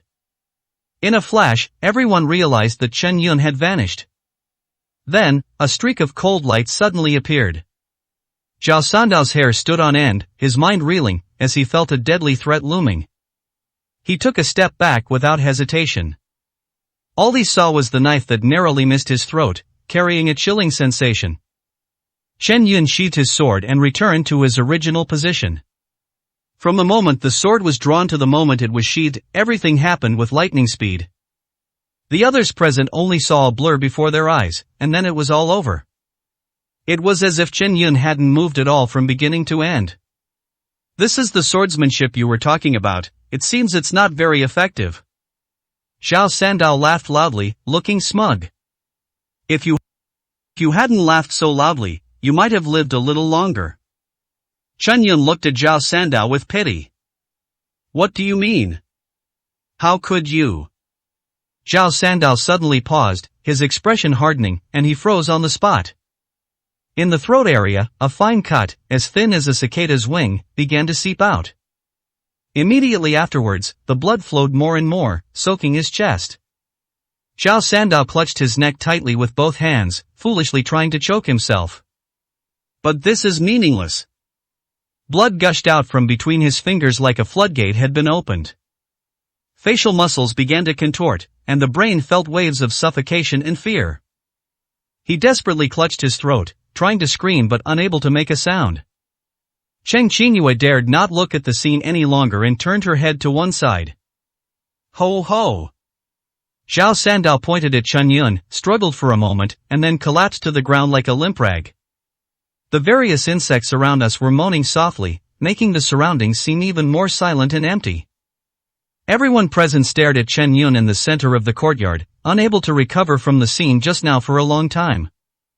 The infamous Zhao Sandao, the knife fanatic who had dominated Jiangnan City for decades, actually died at the hands of Chen Yun. A dignified half-step grandmaster, how could he die such a humiliating death? In everyone's eyes, Chen Yun at this moment was like a god. Without a doubt, anyone who truly opposes Chen Yun will make the biggest mistake of their life. Among everyone present, Qin Shan, being the one with the highest cultivation level and strongest martial arts skills, was the one who could truly appreciate Chen Yun's terrifying strength. From beginning to end, the relationship between Chen Yun and Zhao Sandao was less of a battle and more of a game. Chen Yun responded calmly and without the slightest panic, a scene that could only occur when facing an enemy many times weaker than himself. Zhao Sandao was undoubtedly a half-step grandmaster. Even if a true grandmaster came, he would never be able to deal with him so easily. Therefore, Mr. Chen's strength is undoubtedly above that of a grandmaster. Qin Shan couldn't help but feel a surge of emotion. For him, becoming a grandmaster was already his lifelong aspiration. What must it be like above the grandmaster level? Master Chen, what should we do with Zhao Sandao's body? Wang Honyue walked up to Ali with increasing respect. He certainly had many ways to dispose of Zhao Sandao's body, but asking Chen Yun was a sign of respect. Find him a good burial site with good feng shui, then prepare his remains and bury him. Chen Yun said calmly. Master Chen, you're not mistaken, are you? Wang Hong was a little confused about the situation. If this guy comes knocking on our door, burning him, feeding him to the dogs, or throwing him into the sea would be the best methods to deal with him. Why bury him? It's such a show of respect. I'm not wrong. Chen Yun glanced at the corpse on the ground with some pity. I killed him because he was an enemy, and because he had gone astray and would inevitably become a menace in the future. However, the fact that he was able to come up and avenge Lu Shuyi after his death shows that he was a grateful person with good character. For this reason, let his body be given a better resting place. Yes, Master Chen. Wang Hong suddenly realized and nodded repeatedly. He then immediately gathered people to dispose of the body. The surrounding stench of blood was completely washed away, and the windows of the villa were all replaced. The farce naturally made it impossible for the banquet to continue. After seeing everyone off, Chen Yun sat down on the Eye of the Dragon vein. While circulating his spiritual energy, he pondered the matter of traveling to Yunhang. Come out. Chen Yun suddenly opened his eyes and stared intently into the entrance hall next to him. The moonlight shone down, and Cheng Qingyue, tall and beautiful with exquisite features, slowly walked out. Her long eyelashes trembled in the wind, her flawless skin reflected the bright moonlight, and her exquisite curves exuded an alluring charm. A gentle night breeze carried a faint scent of perfume to Chen Yun's nose. Cheng Qingyue swayed her slender waist, her eyes alluring, and as she walked, she took off her coat, revealing a large expanse of her snow-white shoulders. Chen Yun, you must be very lonely all by yourself, right? 93, Chapter 93. Why? Such blatant flirting. Such an alluring figure. Such a beautiful face. With the cover of night, Cheng Qingyue's face was faintly visible in the darkness. Instead, it adds a hazy, ethereal beauty. The cool moonlight shone down, illuminating her collarbone, and the shadow it cast added a touch of allure that made people want to explore it. Her tall figure and perfect physique exude an irresistible allure, like a goddess in the night. She took slow, deliberate steps as she approached Chen Yun. With his powerful visual acuity, Chen Yun took in everything clearly. Even he had to admit that the woman in front of him did indeed have a remarkably stunning appearance and assets. It's a beauty that's just right, appearing neither pretentious nor overly frivolous. Every move she made perfectly embodied the phrase, her eyebrows and eyes are like a painting. However, even as he watched all this, Chen Yun's expression remained completely unchanged. He simply watched Cheng Qingyue approach quietly. Neither sad nor happy. Chen Yun, you are a grown man. Besides, he's a martial artist with vigorous blood and energy, so he must have needs in that area too. Cheng Qingyue approached him, her words uttered as a question, yet her tone was one of unwavering certainty. She had sprayed a light, subtle perfume on her body beforehand, which, mixed with her pure natural scent, swayed in the air, making her look extremely alluring. Seeing that Chen Yun still didn't make any move, Cheng Qingyue became a little bolder. She stretched out her long, slender fingers and moved them down Chen Yun's neck, gently brushing them against his chest. Her eyes were alluring, and she looked at Chen Yun as if in provocation. His eyes revealed a straightforward impulse, do you dare touch me? As his fingers continued downwards, gradually reaching his lower abdomen, Chen Yun suddenly made his move. He grabbed Cheng Qingyue's hand. His breathing became rapid in the darkness, as if the surrounding air were heating up, and his eyes revealed a glint of desire in the dim light. Cheng Qingyue is right, Chen Yun is a man, and of course he has these kinds of needs. Coupled with the current hazy atmosphere, it would be a lie to say that one wouldn't be tempted by a beautiful woman who comes knocking on one's door. Give in to your inner desires and take me. Cheng Qingyue wore a pitiful expression, her heart filled with both fear and a hidden expectation. Then, she slowly closed her eyes, gently lowered her head, and her crimson lips trembled slightly in the wind. Like a fresh and juicy strawberry, it quietly awaits its owner's picking. She firmly believed that with her looks and figure, no man in the world could resist such temptation. 1 minute. 2 minutes. 5 minutes. Time ticked by, but Cheng Qingyue waited in vain for the next move. That can't bice it because I'm not charming enough? She opened her eyes blankly and looked at Chen Yun with a wronged expression. The fervor in Chen Yun's eyes had vanished, replaced by a calmness like that of an ancient pool. You go. Chen Yun released her hand and said calmly. Why? Cheng Qingyue felt increasingly aggrieved. You've already divorced her, so what does it matter if something happens between us now? This doesn't count as betrayal. Cheng Qingyue felt that Chen Yun was deliberately suppressing himself, but that was not his true inner thought. Chen Yun shook his head, his tone turning colder. This has nothing to do with whether or not we get a divorce. Why? I really don't understand what's so good about that woman.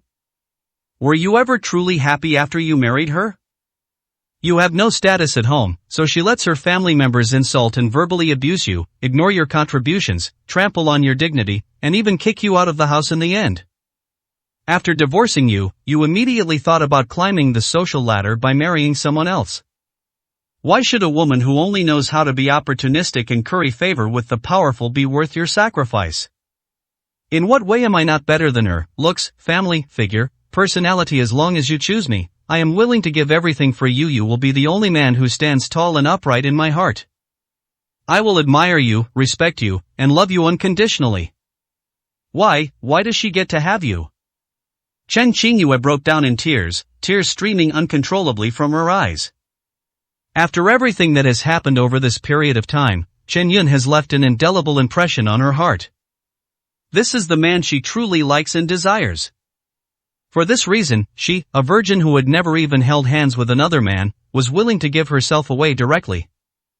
She is clearly the eldest daughter of the Cheng family, representing the face of the Cheng family. Yet, for the sake of her own happiness, she was willing to resort to such a seductive method to get Chen Yun to accept her. But she's already embarrassed herself so much, why is it still not good enough? I admit, you are indeed very beautiful and charming. But you're not my type. Chen Yun shook his head gently, without a trace of regret in his tone. Okay, I see. Cheng Qingyue gritted her teeth and picked up the clothes that had fallen to the ground. They turned and rushed out of the villa as if their lives depended on it. Since things haven't gone well, staying here will only make us a laughingstock. Watching Cheng Qingyue's departing figure, Chen Yun shook his head with a wry smile. A few days later, at the Galaxy Hotel. This is a well-known 5-star hotel in Hangzhou. Whether it's the hotel's environment, food, service, or even its location, it's absolutely top-notch in the entire Yunhang area. The only downside is that the price is too expensive. Sis, are we really going to stay here all this time? Wang Zishan looked at the hotel in front of him with excitement. In the parking lot at the entrance, countless luxury cars are parked in an orderly manner. Lamborghini, Ferrari, Bentley, all kinds of luxury cars, dazzling the eyes. Jiangnan City is considered a city with a decent economy, but compared to Yunhang, it is far inferior. All of this was a bit too extravagant for Wang Zishan. Of course, have you forgotten why we came here this time? This is Grandpa's big birthday celebration. Since we're here, we must make it a grand occasion. Everything, from clothing and food to housing and transportation, must be arranged to be the best. Zhao Liping, adorned with jewels, said smugly from the side. Although Wang Ziyue didn't say anything, she was secretly competing with him. After arriving in Yunhang, she realized that her perspective was still too narrow. The metropolis of Hangzhou and Yunqing fueled her desire to climb higher. 94, Chapter 94 Stalker. Let's go check in first. The family of 3 walked toward the hotel reception.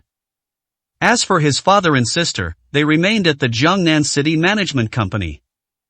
What did you say? An executive suite costs 60,000 a night. How is this any different from robbery? Wang Zishan was startled. A room costing 60,000 yuan a night is enough for him to stay in many other hotels for a month. If you calculate it that way, this hotel costs 18 million a month, which is enough for him to buy a sports car. It's alright, we'll stay in this executive suite. Wang Ziyue confidently took out her card and asked the receptionist to check them in. With the contract reinstated and Yunhue Group receiving even more favorable terms, the Wang family's power has increased even further. The cost of 60,000 yuan for one night is not an unaffordable expense for them. After checking into the hotel, Wang Ziyue received her room key.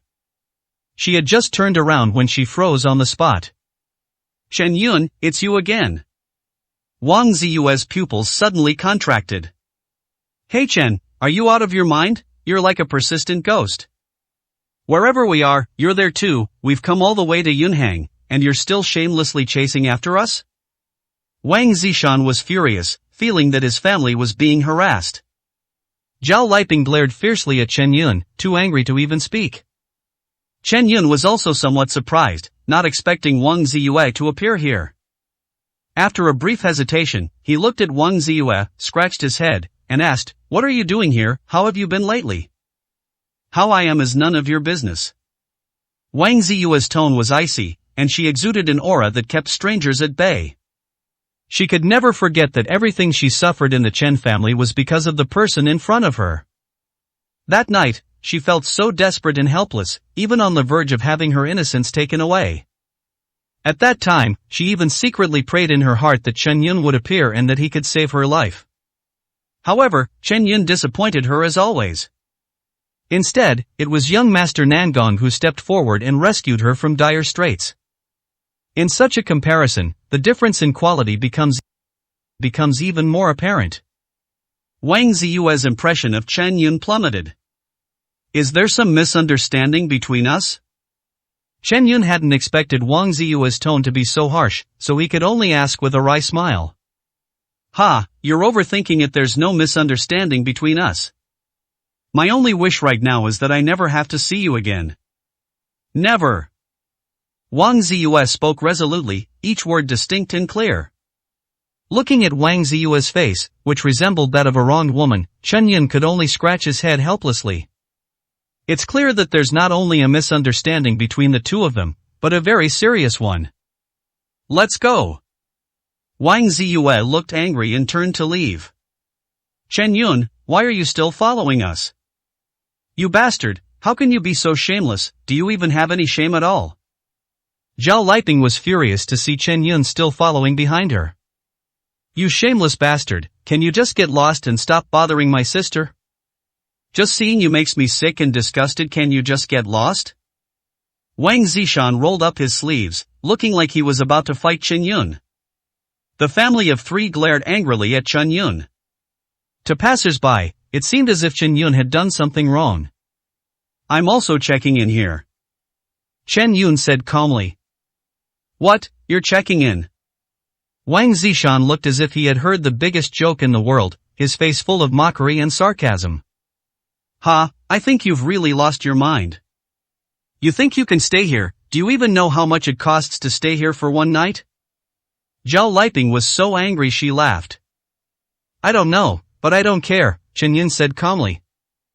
Nangong Cheng had booked the hotel in advance, and naturally he hadn't inquired about such a trivial matter, so he was unaware of the price. You still don't care, will you die if you don't pretend? I'm just telling you out of kindness, the executive suite we just stayed in cost 60,000 yuan a night. For someone like you, 60,000 is enough to buy your life. You still have money to move in, before you start bragging, can you at least prepare a draft, otherwise, you'll embarrass yourself here. Zhao Liping crossed her arms and continued to sneer. Chen Yun ignored them, too lazy to argue with his former mother-in-law any further. Chen Yun, you really haven't changed at all. Sigh, I never imagined that you were actually this kind of person. Let me give you a piece of advice, be down to earth and talk less big. Wang Ziyue sighed and entered the elevator with a look of disappointment. What a shameless bastard. Zhao Liping spat fiercely, Zishan, don't talk to this kind of trash, it's beneath your dignity. No, Mom, you and my sister go up first. Wang Zishan, however, blocked the doorway and did not rush to enter the elevator. What are you doing? Zhao Liping asked. This guy is definitely following us, he's acting suspiciously, I have to be careful around him. If he goes up there to peek at our room number, we won't be safe. Wang Zishan thought he was quite clever and had considered things very thoroughly. Okay, then be careful. Wang Ziyue didn't say anything more and pressed the elevator button for the floor. After the elevator doors closed. You, surname Chen, I'm truly impressed. You and my sister are already divorced, is it really worth continuing this entanglement? Let me tell you, we came to Yunhang this time to celebrate my grandfather's birthday. My maternal grandfather is quite powerful in Yunhang, if you dare to mess around, I'll make sure you regret it. Wang Zishan warned coldly. I told you, I'm here to check in. Chen Yun frowned. Fart. A 5-star hotel like this is simply not something a poor bastard like you can afford. You dare say you're staying here, who would believe that? Wang Zishan's voice rose several decibels. Such a loud argument naturally attracted the attention of others. Just then, a man in a suit walked over. Sir, I am the manager of our hotel. Is there a problem between you two? How can I help you? Hotel manager Zhang, he asked. Manager, you've come at the perfect time. Here's what happened, this guy is a perverted stalker who followed me to the hotel and harassed me, the guest in the executive suite. How do you think this matter should be handled? Wang Zishan looked arrogant. Executive suites are not for ordinary guests, the hotel manager must give them special treatment. 95, Chapter 95. You are that VIP? Oh. Sir, is everything he said true? The hotel manager did not readily believe it and politely inquired. I am also a guest staying here. Chen Yun answered calmly. Zhang, he couldn't help but glance at him. Chen Yun's clothes looked like they were from a cheap street stall, quite casual. Compared to Wang Zishan, who was dressed in high-end brands, they were definitely not in the same league. Moreover, Chen Yun was carrying a very old wicker basket, a type of basket that is now rarely seen even in the countryside, and is entirely a product of 20 or 30 years ago. All things considered, Wang Zishan's statement is indeed more credible. Society is different now than before with the increased speed of internet communication. Wealthy people tend to pay more attention to their appearance to avoid being ridiculed. However, as a hotel manager, Zhang Yi knew that judging people by their appearance was not a good thing. "Sir, which room would you like to stay in?" Zhang Yi patiently inquired. "I live in the presidential suite on the top floor," Chen Yun replied. Fury getting all worked up just from being called fat. Yuri really getting more and more ridiculous with each compliment. "Why don't you just say the hotel belongs to your family?" Wang Zishan clutched his stomach, laughing so hard he almost fell over. How come I never realized before that Chen Yun, who is usually so quiet and reserved, could actually be such a braggart? Chen Yun simply stood there, staring at Wang Zishan as if he were a clown. Wang Zishan finally managed to stop laughing before speaking. "Manager Zhang, please tell him properly how much the presidential suite costs for one night? We only have 2 presidential suites here, and each one costs 170,000 per night.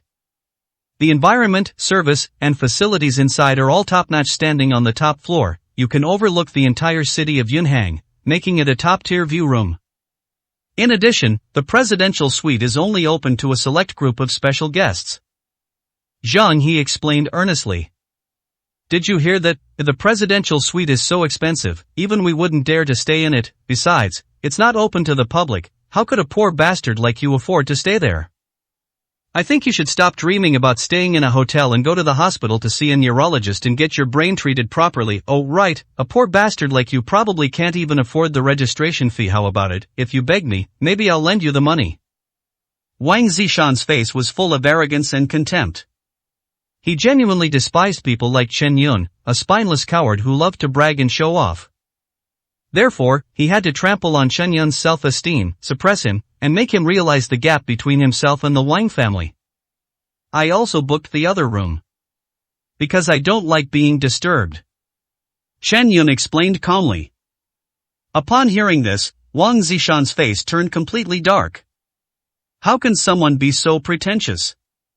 "Manager Zhang, if this guy keeps going like this, the whole hotel will practically be his. Let's get him out of here right now. I need to get back to my room." If we let him continue making a scene like this, what will the other hotel guests think? After listening to Wang Zishan's words, Zhang He silently took out his walkie-talkie. "Indeed, this guy is getting more and more outrageous with his words. We can't let him continue like this." Soon, several tall, burly security guards came over. They all looked menacing and surrounded Chen Yun. "Humph, serves you right for bragging. Now someone can teach you a lesson." Serves you right for continuing to bother my sister." Wang Zishan stood to the side with a look of anticipation, arms crossed. Chen Yun sighed helplessly and prepared to call Nangong Qing to inquire about the situation. Before he arrived, Nangong Qing told him that he only needed to give his name when he arrived at the hotel, and someone would be there to greet him. As a result, after waiting for a long time, the person who was supposed to be there to greet them never came. Running into the Wang family again, that's really bad luck. Just then, Zhang He's phone suddenly rang. Upon seeing the name displayed on the phone, Zhang He immediately put on a smiling face. Because the call was made by Mr. Li, the hotel's owner.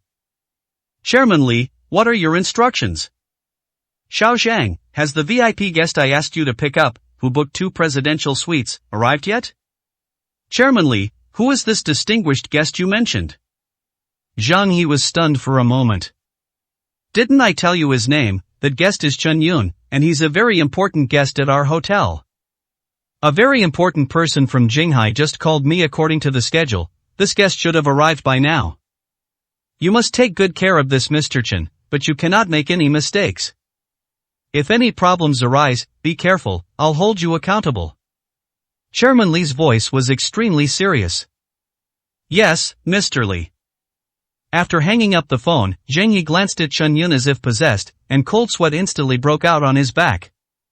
"Just now, Chairman Li said that the guest booked 2 presidential suites. Could it really be such a coincidence?" "Sir, may I ask your name?" Zhang He asked cautiously. That good-for-nothing's name is Chen Yun. Wang Zishan answered first, saying that he liked to find all sorts of opportunities to humiliate Chen Yun. What? He is the VIP that Chairman Li mentioned. Zhang He's lips twitched. Just what I feared most has come to pass.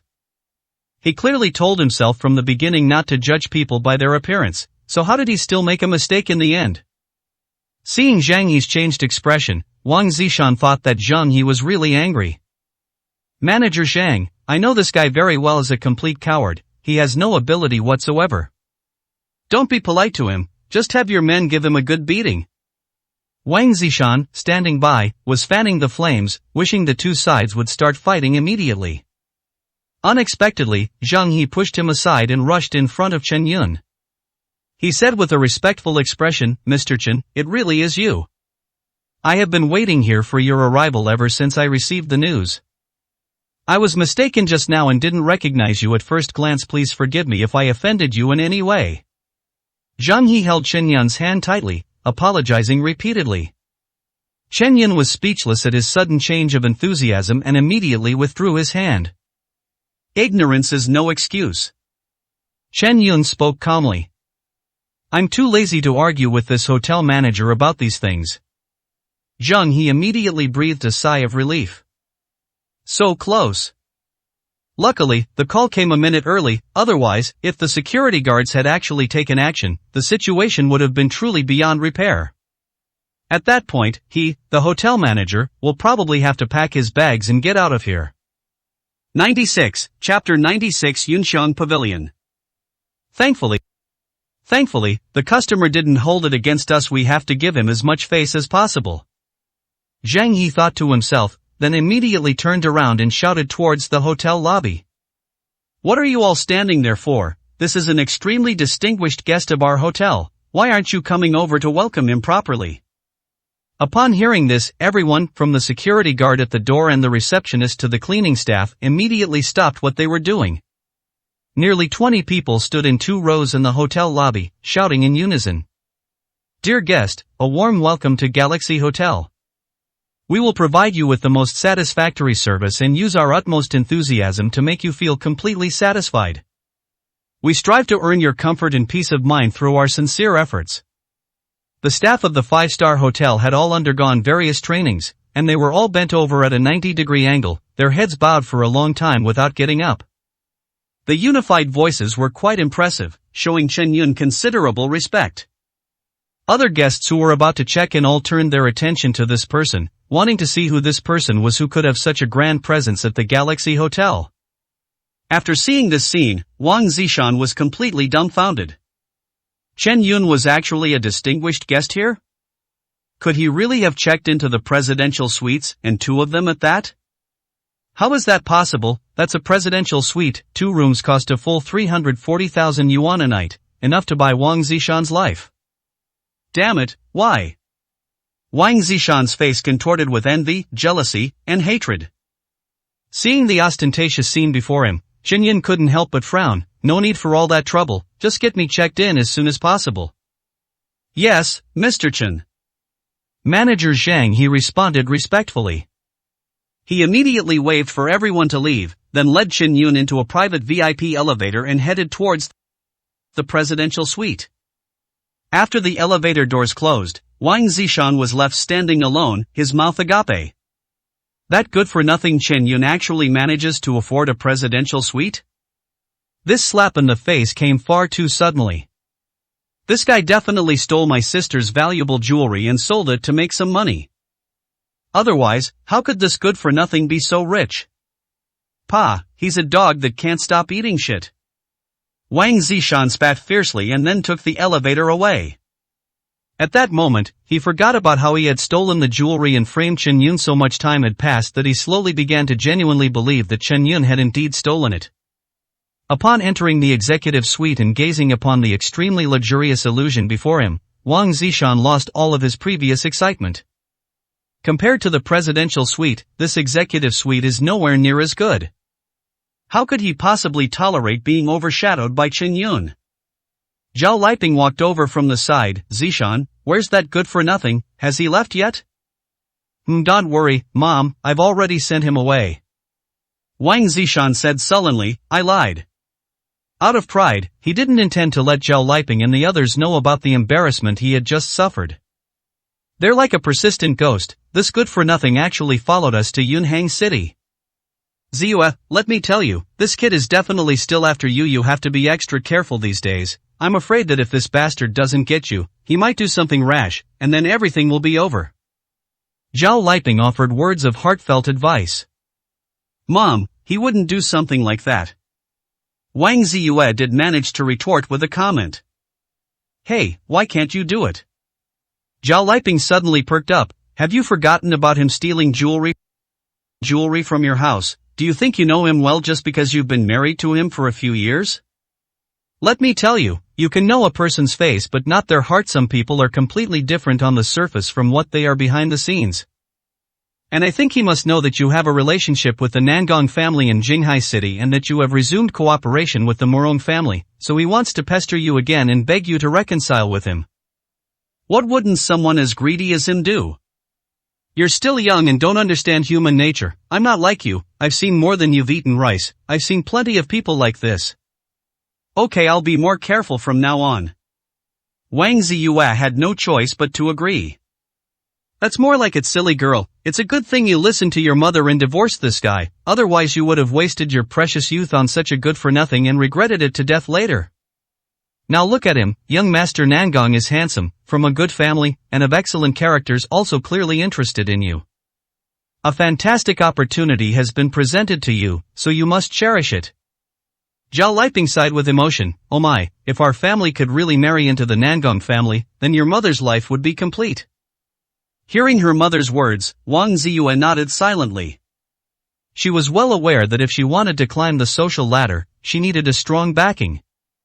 And the Nangong family is undoubtedly this powerful backing. Regardless of whether Nangong Qing had any romantic feelings for her, Wang Ziyue was determined to seize the opportunity presented to her. Ziyue, go take a shower now, then dress up nicely and look beautiful. Zhao Liping suddenly spoke up. What's wrong? Are you meeting someone later? Wang Ziyue asked curiously. My grandfather's birthday celebration is in a few days, so there's no need to dress up now. Your eldest and second uncles knew we had arrived in Yunhang, so they specially booked a table of dishes at the famous Yunxiang Pavilion restaurant here to welcome us back, Zhao Liping explained. Mom, the Yunxiang Pavilion you mentioned, could it be on Zuixin Island near West Lake? Wang Zishan, who had been silent all along, suddenly became excited. What happened, you know? Zhao Liping asked in surprise. I had already done my research before I came. Yunxiang Pavilion is a famous restaurant in Yunhang City. All kinds of dishes are made very well. It can be said to be the pinnacle of culinary skills in Yunhang City. Most importantly, dining there costs at least 10,000 yuan per person, which is extremely expensive. People who can afford to go there are usually very wealthy and powerful. Wang Zishan said loudly. That's right, you know quite a lot, Zhao Liping said proudly. Our Zhao family has some influence in Yunhang. It's just a meal, so naturally we have to have the best. Similarly, you all must dress up nicely today. You absolutely cannot let anyone look down on you when you arrive. 97, Chapter 97 Naughty Child. Upon arriving at the presidential suite on the top floor, Chen Yun sent the overly enthusiastic Zhang He away. Pushing open the door, the interior is extremely luxurious. The room covers an area of over 400 square meters, and all kinds of furniture and decorations cost hundreds of thousands of dollars. There is also an unobstructed view of the lake. Every detail shows the distinguished status of the presidential suite guests. Chen Yun solemnly placed the basket in his hand into the cabinet in the room before casually sitting down on the leather sofa. In the wardrobe opposite, several sets of expensive clothes were already prepared, including formal suits, business uniforms, and casual wear, all of which were Chen Yun's size. Not only that, but on the coffee table next to it were various expensive watches, such as Patek Philippe, Rolex, Richard Mille, and even some men's perfumes were prepared separately. They really are from the Nangong family. They handle things with the same meticulous attention to detail as their patriarch, Chen Yun chuckled, his gaze shifting to the purple letter beside the coffee table. At 7 p.m. tonight, Yunxiang Pavilion awaits Mr. Chen's arrival. When Wang Ziyue and her family of 3 arrived at the private room they had reserved at Yunxiang Pavilion, her maternal uncles and their families had already arrived. The portly middle-aged man at the head of the group was Wang Ziyue's maternal uncle, Zhao Chenggang. The second uncle, Zhao Chengjun, wore glasses and looked refined and lacked the shrewdness often associated with business. Big brother, second brother. Upon seeing her 2 older brothers, Zhao Liping excitedly called out. After marrying into the Wang family, she rarely contacted her 2 brothers, and they hadn't seen each other for more than 10 years. Therefore, upon entering and seeing the 2 of them, I couldn't help but feel a pang of sadness. More than 10 years have passed in the blink of an eye. Everyone has started their own families and careers. Zhao Chenggang's temples are slightly gray, which shows that he must have had a lot of hard work over the years. Sister, you have suffered all these years living alone in Jiangnan City. Zhao Chenggang sighed with deep emotion. During his childhood, he doted on his youngest sister the most, and the siblings had a very harmonious relationship. Unfortunately, her younger sister insisted on marrying into Jiangnan City, which caused a rift with the family, and they lost contact with each other much afterward. At that time, Zhao Liping was even confined to her home by the old man, unable to eat or drink, and spending her days in tears. It was Zhao Chenggang, her older brother, who couldn't stand it anymore and took it upon himself to release her. Because of this incident, the old man later flew into a rage at Zhao Chenggang and held a grudge against him for many years. This has resulted in the fact that, despite the passage of many years, real power in the family has never fallen into the hands of Zhao Chenggang, the eldest son. Zhao Chenggang's wife is named Yuan Huanyan. She is a true lady from a prominent family, with a refined temperament and a very easygoing personality. The couple had a son and a daughter, named Zhaoixian and Zhaoizhu respectively, meaning a string and a pillar recalling bygone years. The 2 children are also quite accomplished. Their daughter, Zhaoixian, prefers military uniform to dresses. She joined the army during her university years and has now reached the level of an elite general at a young age, with unlimited potential for the future. Their son, Zhaoizhu, took over his father's business and is also quite capable. As for Zhao Chengjun, the second son of the Zhao family, he is currently the most powerful person in the entire Zhao family besides the old master Zhao. He manages all the major and minor companies of the Zhao family and is the unique decision-maker. His wife, Zhou Yu, was the apple of the eye of the Qiu family in Yunhang. Their marriage was a union between 2 families. He also had a son named Zhao Lin, which means unicorn. At this moment, Zhao Lin, who had dyed his hair yellow, was sitting on a stool with his legs crossed, playing on his phone, showing no intention of paying attention to anyone. Lin, don't you know any manners? This is your aunt, why don't you stand up and greet her? The second brother, Zhao Chengjun, immediately reprimanded him with a stern face. Unexpectedly, Zhou Yu, who was standing to the side, immediately intervened with doting affection. Why are you yelling at your son for no reason? TCH, they're just a few poor relatives, what's there to talk to? They're obviously here to seek refuge with our Zhao family.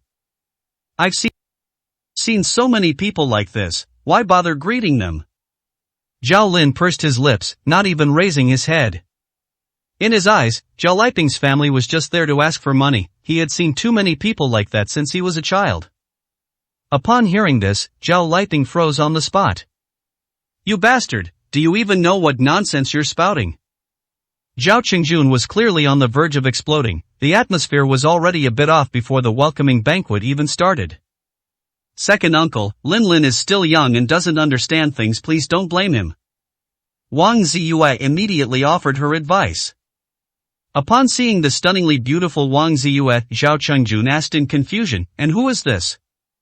Second brother, she is Ziyue. Zhao Liping then pointed to Wang Zishan and said with a smile, this is Zishan, he is also 23 years old this year. Hello, eldest uncle, second uncle, and 2 aunts. Wang Ziyue and her brother Wang Zishan took the initiative to step forward and greet them. Compared to Zhao Lin, both siblings were quite well-mannered. So many years have passed, I can't believe my 2 children have grown up so much, good. Zhao Chengjun and Zhao Chenggang both looked somewhat excited.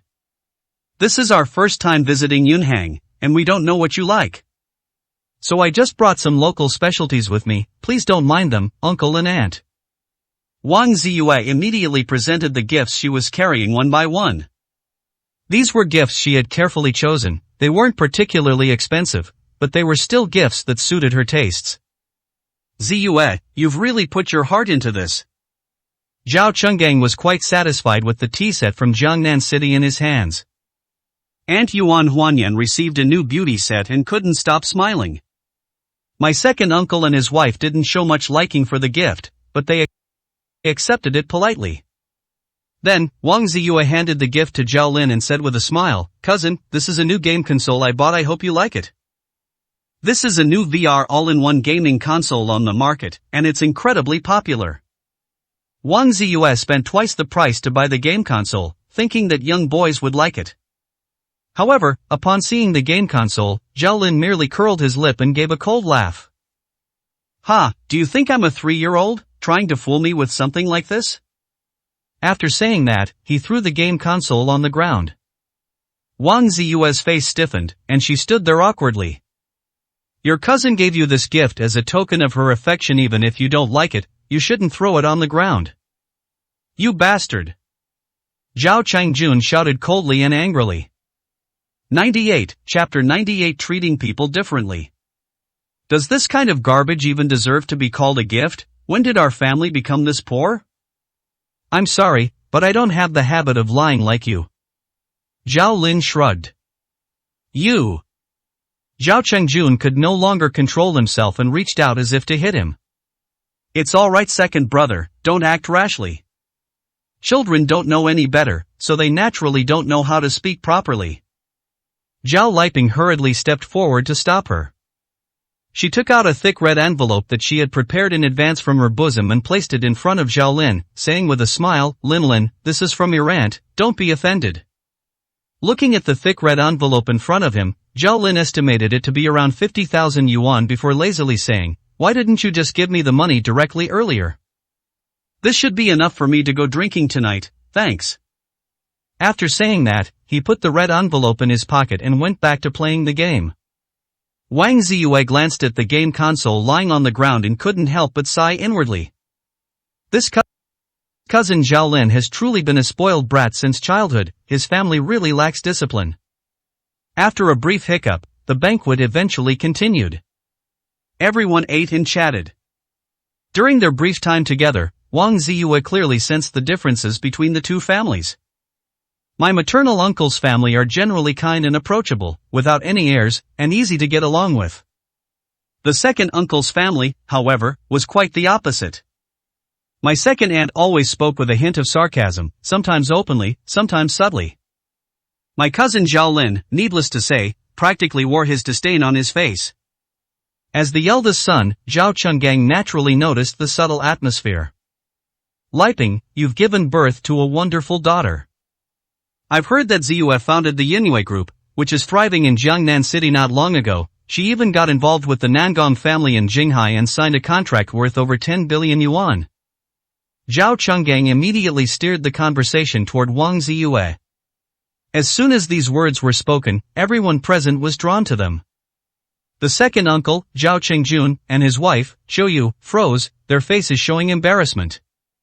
The Nangong family of Jinghai is an absolute behemoth. The Zhao family might have some influence in Yunhang City, but compared to the Nangong family, they are nothing.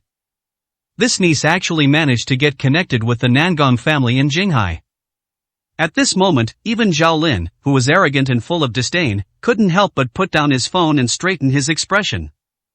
Having grown up at home, he naturally knew who he could offend and who he couldn't. If Wang Ziyue really has a connection with the Nangong family, then his attitude will have to change quite a bit. That's why I say my good daughter is so promising. That's right. Right, she signed a big contract with the Nangong family in Jinghai. Zhao Liping's gaze swept across the entire room, lingering particularly long on her second brother's family. After a pause, she continued. Moreover, that young master Nangong Qing from Jinghai City is showing her a lot of care and concern, and seems to be hinting at pursuing her. Seeing the surprised expressions on the faces of the Zhao family members, Zhao Liping felt a surge of pride and her vanity was greatly satisfied. Could it be that Wang Ziyue has a chance to marry into the Nangong family? If so, the Wang family might rise to prominence. Ziyue, I heard you were already married before. Zhao Chenggang asked curiously. Over the years, he has maintained intermittent contact with his younger sister. Many years ago, I even received a wedding invitation from my niece. He was afraid of being discovered by the old master of the Zhao family, so he didn't attend, but only gave a sum of money as a gift. But this also proves that Wang Ziyue is already married, so how could she still attract Nan Gongqing's pursuit? Ah! Zhao Liping's smile immediately froze on her face. Shen Yun's existence was like a thorn stuck in her throat. She really didn't want to talk about how her daughter had such a useless husband and feel ashamed. Uncle, I was indeed married before, but it wasn't a successful marriage. So, a few months ago, I divorced my ex-husband and ended that marriage. From now on, I will devote myself to my work as much as possible, and strive to make Yunwei Group go beyond Jiangnan City, to the whole country, and even the world. Wang Ziyue readily admitted it without the slightest hesitation. She didn't think this marriage was something shameful to Hide. As a strong woman, she believed she could improve herself through her own abilities. As long as she has enough strength, no one has the right to look down on her because of a marriage. Oh, so that's it. Zhao Chenggang suddenly realized what was happening inside with regret. It's been so long since we last contacted each other that I didn't even know my niece had gotten divorced. That's right, my sister is already divorced. That guy before was a complete coward. He just stayed at home all day and had no ambition at all. He was not good enough for my sister. My sister's move was called cutting her losses in time. Wang Zishan chimed in from the side. Upon hearing this, the Zhao family members all nodded in agreement. Putting everything else aside, Wang Ziyue is undoubtedly a great beauty in terms of looks alone. Even in a metropolis like Hangzhou, it's rare to find someone with such outstanding looks as Wang Ziyue. In addition, since he is successful in his career and capable, it's not a big deal for him to get divorced and remarry. It's no exaggeration to say that if Wang Ziyue were given these qualities, countless men across the country would line up to marry her. Ziyue, your choice is absolutely correct. In the face of absolute interests, so-called feelings are nothing but a burden. Only when a person truly possesses strength can they gain the respect of society. Romantic feelings are only temporary. Come on, uncle, let me toast you. Zhao Chengjun took the initiative to raise his wine glass. Wang Ziyue responded, flattered. She never expected that her words would be appreciated by her second uncle. Second uncle, I'm still too young when it comes to running a company, and there's a lot I still need to learn from you. Wang Ziyue, with her high EQ, chimed in with a comment. Haha, no problem. If there's anything you don't understand, feel free to come and discuss it with me anytime. Zhao Chengjun laughed heartily, clearly enjoying the compliment. Ziyue, hurry up and eat this fish. Tastes especially good, it's the signature dish here. Contrary to her usual behavior, Aunt Xiaoyu warmly served Wang Ziyue a piece of fish. Thank you, second aunt. Wang Ziyue smiled and nodded, not refusing. How could she not know? The sudden change in her second uncle's family's attitude was entirely due to their knowledge of her relationship with the Nangong family. So it really proves the saying that society treats people differently based on their status. Once you have the ability, others will naturally change their attitude towards you. 99, Chapter 99 Shanghai Snake. As the toasts mingled, the atmosphere at the banquet grew increasingly harmonious. Zhao Liping's smile grew wider and wider. If I can win over my two brothers, I'll have a better chance of persuading my father when we meet him later. Sure enough, with my daughter around, nothing is a problem. The private room on the top floor of Yunshan Pavilion, and all the surrounding rooms have been booked. When Shen Yun arrived, he found many people dressed in black night clothes guarding the entrance. Excuse me, sir, no one else is allowed to enter this area.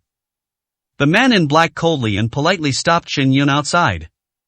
Seeing his casual attire, I assumed he had come here by accident. This time, Shen Yun was more experienced. He immediately took out the purple letter from his pocket and waved it in front of him. Sir, please. The moment they saw the purple letter, the expressions on the faces of all the men in black changed drastically. Everyone bowed and knelt on the ground in perfect unison, their expressions extremely respectful. This is an invitation unique to the Nangong family of Jinghai City. No one else has the means to forge it, nor would they dare to. Chen Yun pushed open the door and walked straight into private room number 666. The conversation inside, which had been going very well, came to an abrupt halt the moment Chen Yun entered. It's no exaggeration to say that at this moment, you could hear a pin drop clearly.